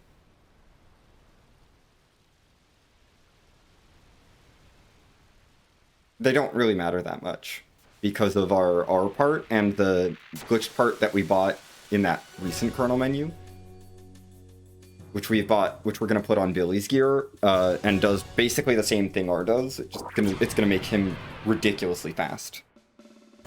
But instead of giving Billy GNRS 50s, we're going to give him power magics for Renmatsuo, because he's going to be an ether attacker. Because his square attacks are ether-based, and we're just going to use square attacks because they can be boosted ridiculously with the ether doubler and his high ether stat. So we don't even need to upgrade his engine or anything. Like, we don't need to tune up Renmatsuo at all. We just need to give him really good speed. Anyway, welcome to the Giant Wells. Here's how this fight's going to go. Ellie's going to unleash air rods. These air rods are currently being done with an ether stat of like 300 something. That was a fight. And that was our boss fight.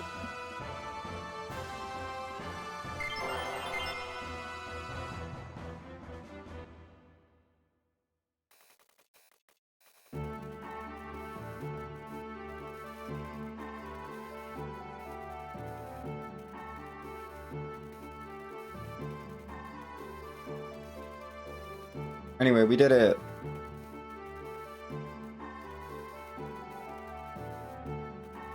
Okay.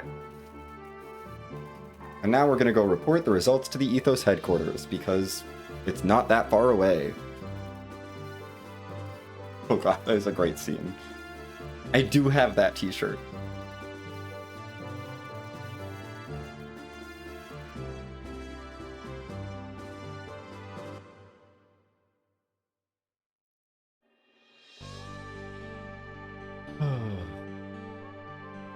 I do have a t-shirt with Choo Choo on it. On the cross. It's glorious. It's not the scene from the game, it's an artistic rendering of the scene, but you know. It is an amazing shirt, and I love it. Plus it has it's trans pride colors, which is also awesome.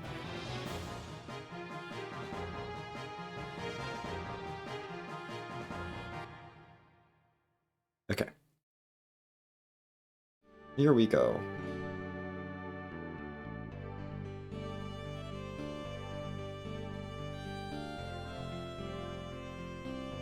Okay, we gotta do some menuing. We're gonna use this. There, Ellie and Billy are now fully decked out with stuff. I'll make us all up. Renmatsuo needs this empty item. We need to put that on first. Very important that that goes on first. Then we put 2 power magics on here. On Vierge, we need another power magic. I think just 2.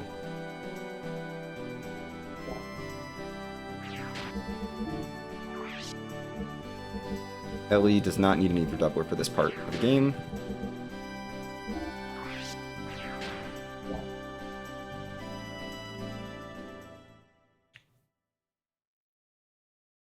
We actually are a little bit worried about Ellie's MP here, or EP here.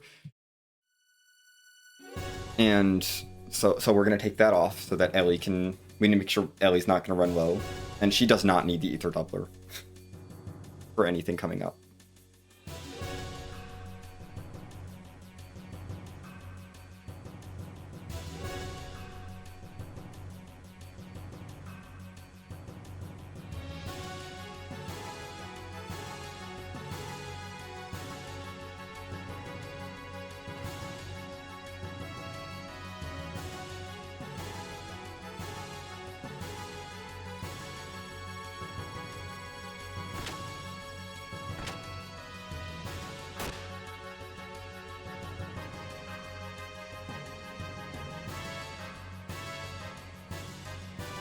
Anyway, something's been happening at the Ethos HQ, so that's a thing. Satan, we don't need you to have a turn. Ellie, unload. Boom. That was 1,000 damage in an AoE, and she does not have an Ether Doubler equipped. Ellie's strong.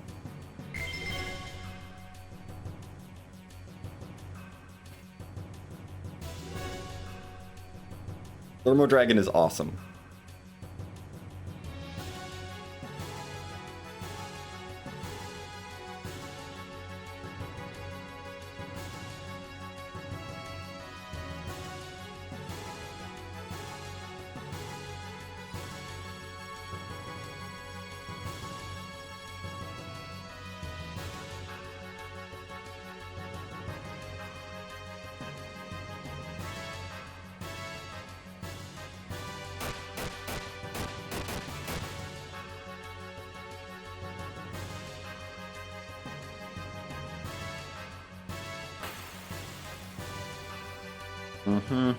He's gone.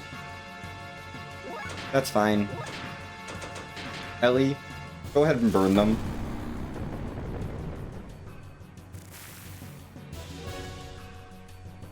We're using Thermo Dragon just because it's the fastest animation of any of her AoEs. That's purely why we use it. And then Anima Bolt is the fastest of her single targets. So if we needed a single target, we'd use that.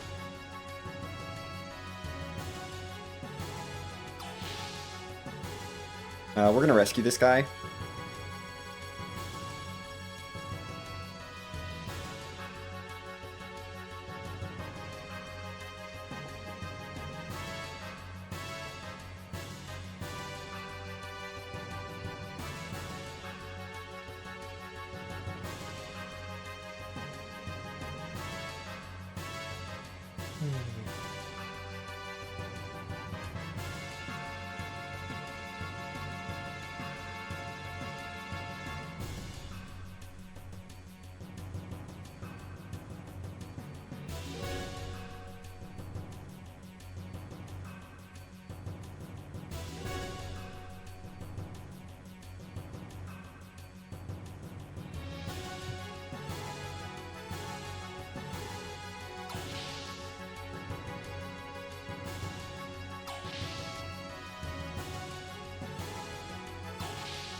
Hi, Big Joe. We're here to rescue you, too.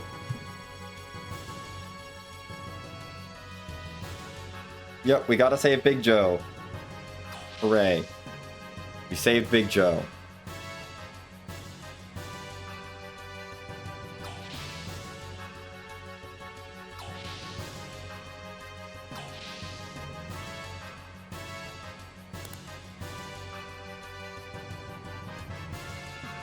And now down the elevator, deeper underneath the Ethos headquarters.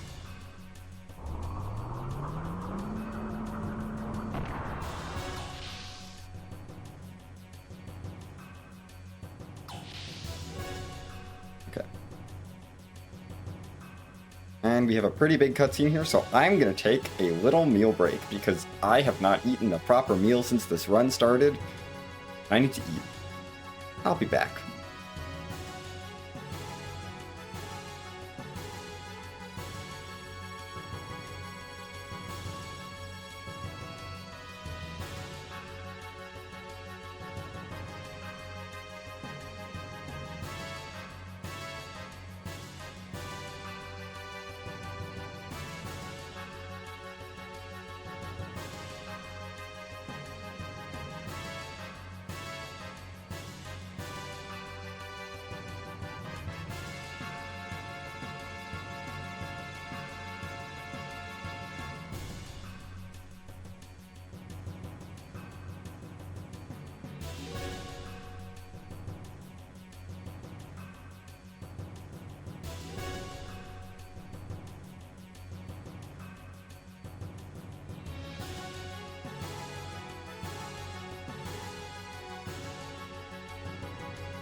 Whew.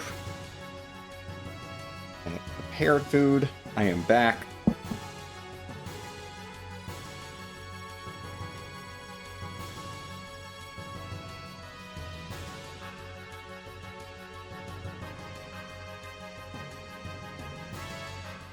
I have not eaten the food yet, but at least I have an actual meal in front of me now.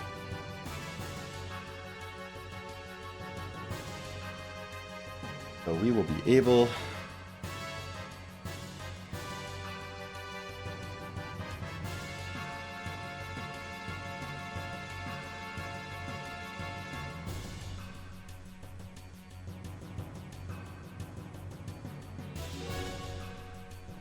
keep going.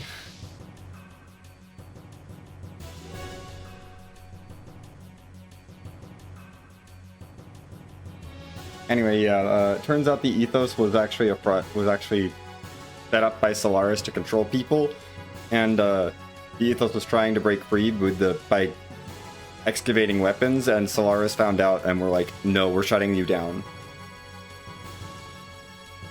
Listen. I have food right now. I'm gonna eat the food. We are a little behind pace, but it's fine. There are plenty of meal breaks towards the end.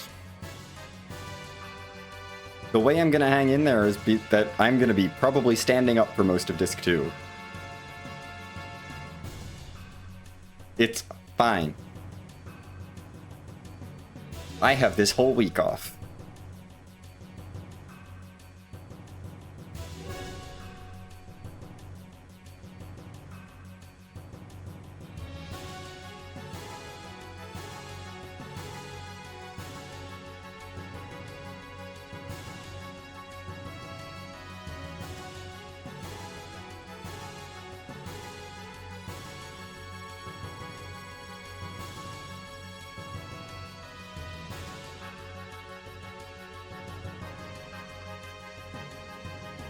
Yes, this is just Solarian infighting. It's Solaris and the Ethos fighting each other, basically. Yeah, they're all run by the same people, but they're just it's just infighting. Like, that's this whole thing, is just infighting. And Billy realizing, like, hey, I don't really want to be part of this anymore. At all. Because I didn't know the true, like, thing behind it.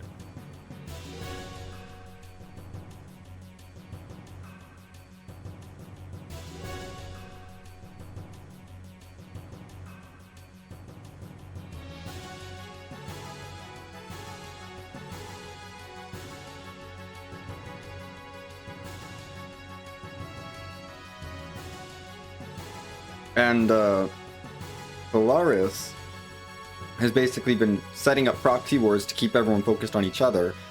And then the Ethos is there to calm people down and give them some hope. So that they don't, you know, get desperate.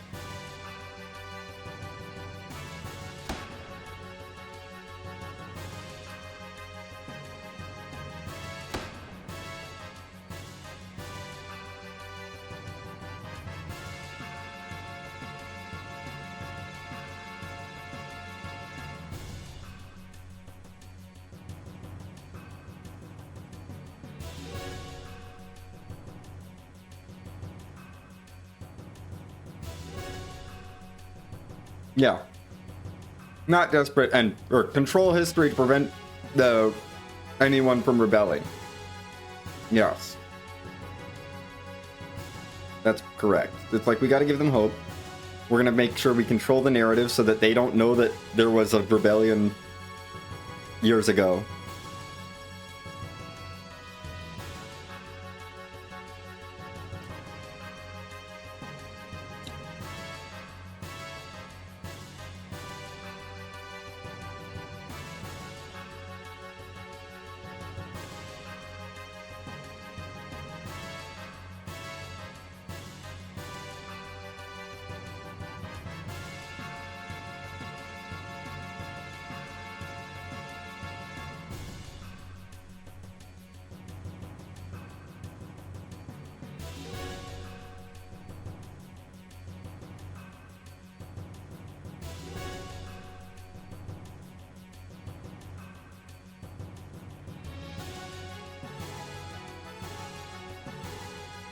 And the wells were also a control system.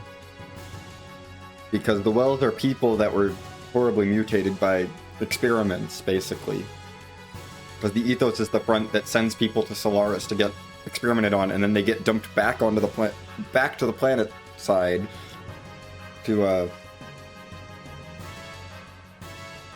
once they're horribly mutated, and then the ethos keeps some people in to like be like, oh, this is a threat, but we have specialized forces from the ethos that will clear these out and keep us safe from them. Now you all like the ethos because they're protecting you from the scary threat that they'd created.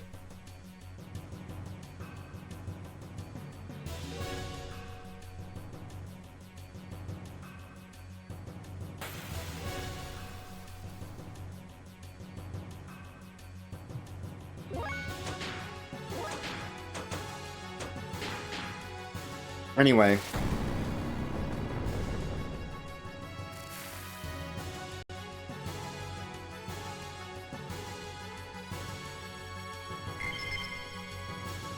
That was that.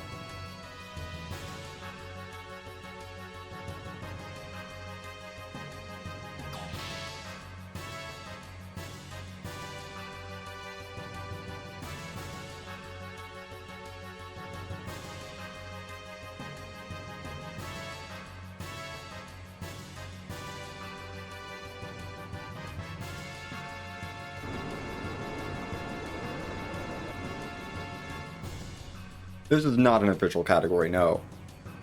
This is a category I made up to showcase the game.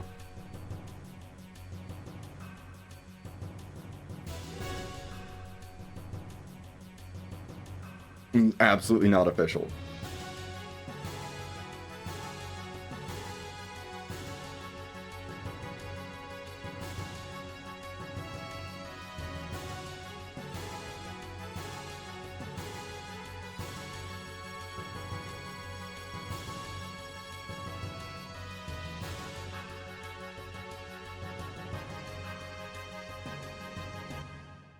Look, if I want to make up a fake category to showcase the story of the game and have fun doing it and people enjoy it, why not? You know? It's not a real category, but it's fun.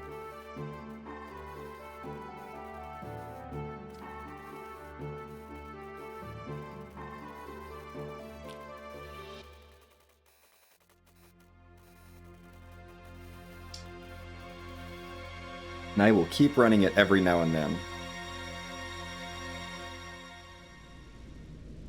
Like this, I mean, this marathon is a perfect excuse to run it. And so I'm like, I'll do it, sure.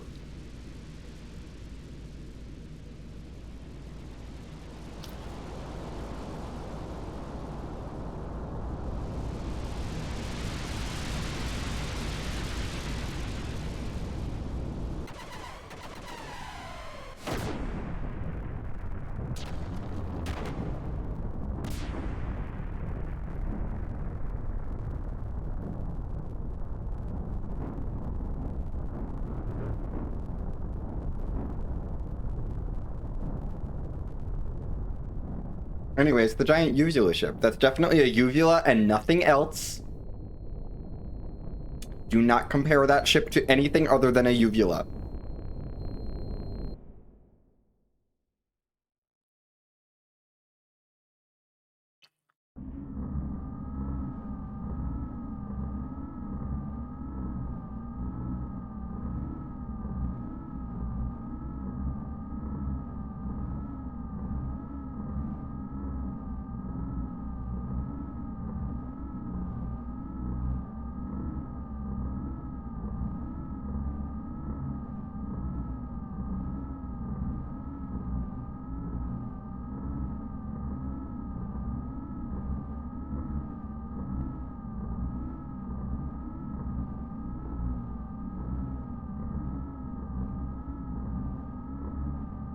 Also, yes, it's the worst Discord. They're gonna explain nothing.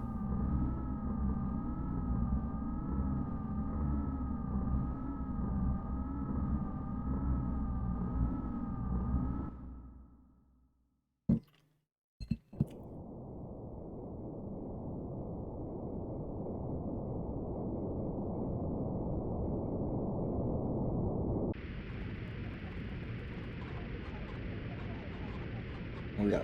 I mean, this is a Microsoft Teams call? Maybe, I don't know. I am fortunate in that I do not use Microsoft Teams.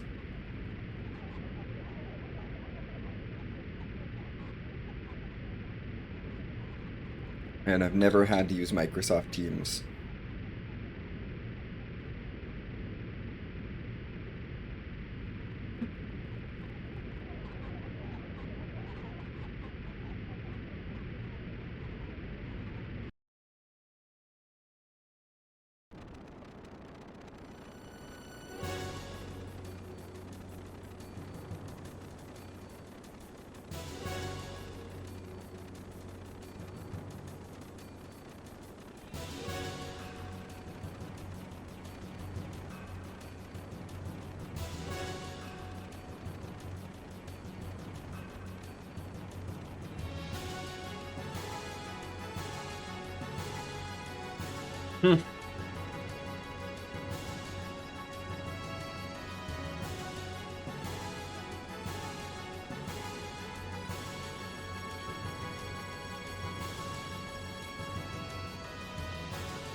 Look, speak for yourselves.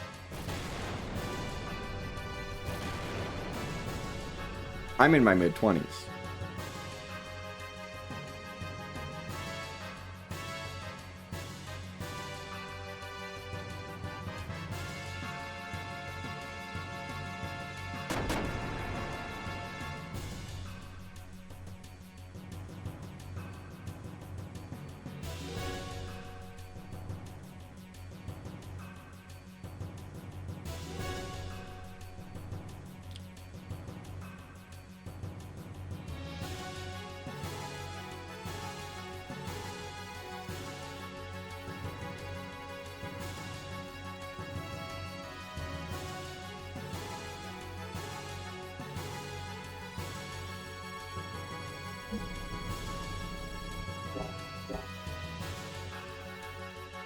Okay.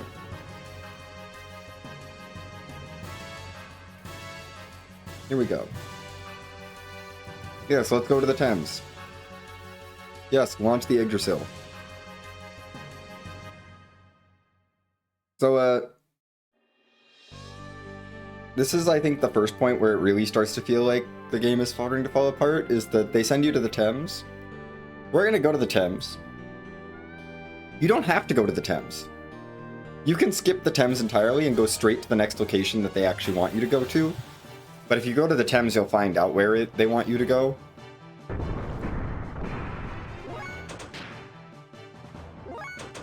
Also, notice how fast Billy is. Billy is now our speed demon.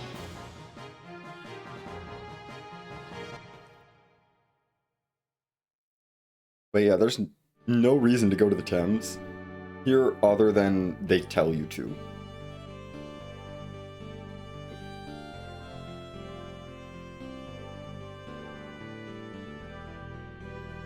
Like, you do not have to go here at all. We're gonna go and, you know, do the conversation, because it's cutscene percent. And y'all, and we gotta show off what happens when we go to the Thames.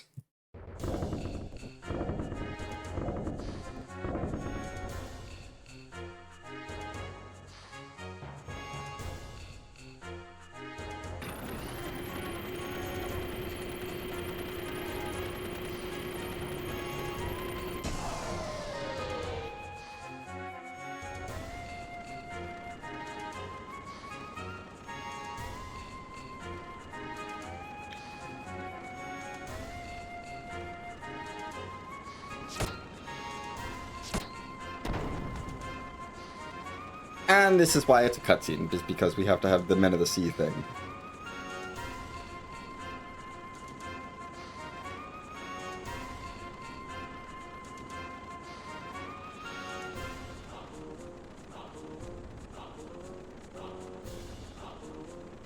Yeah. No, like, we could have had a, like, rescue the Thames segment here, but they were like, we didn't have time to put this in, and it's not that important, you know. And really, it isn't that important. Like, you want to get to the dig site.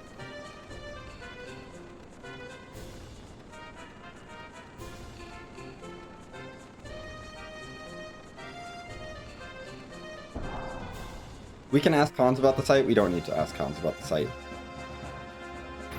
We're leaving.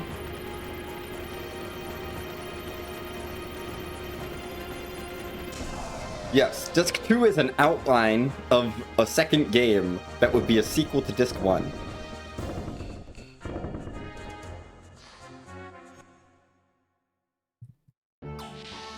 It's like, look at this cool plan we came up with.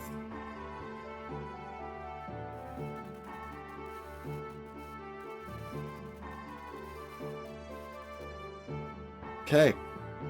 And off we go.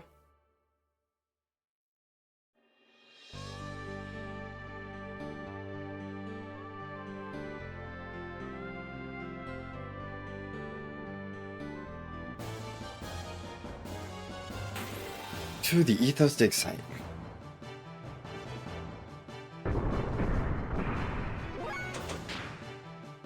I love how fast Billy is.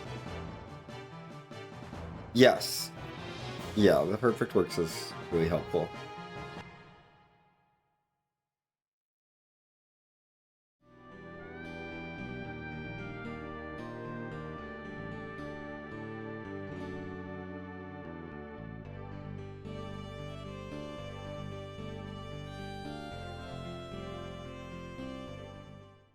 Into the Ethos dig site we go.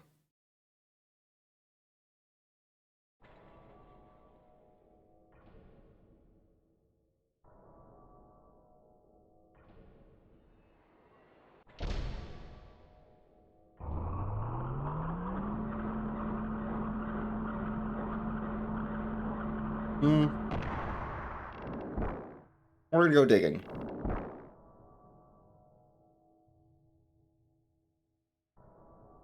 There's supposed to be a forced encounter in there, but if you just hug the wall, you skip the encounter. So do that! Then you don't have to fight a bunch of guards that we would be able to one-shot with Thermo Dragon. I think that's the easiest scripted encounter skipped in the game, because you just have to walk around it. It's very easy.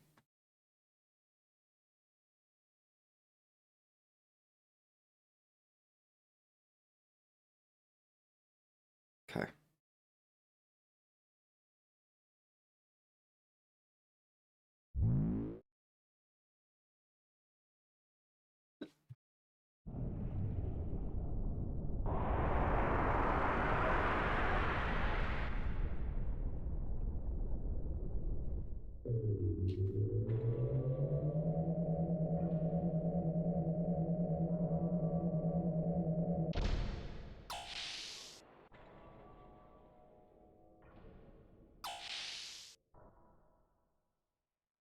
Mm-hmm. It's helpful that way.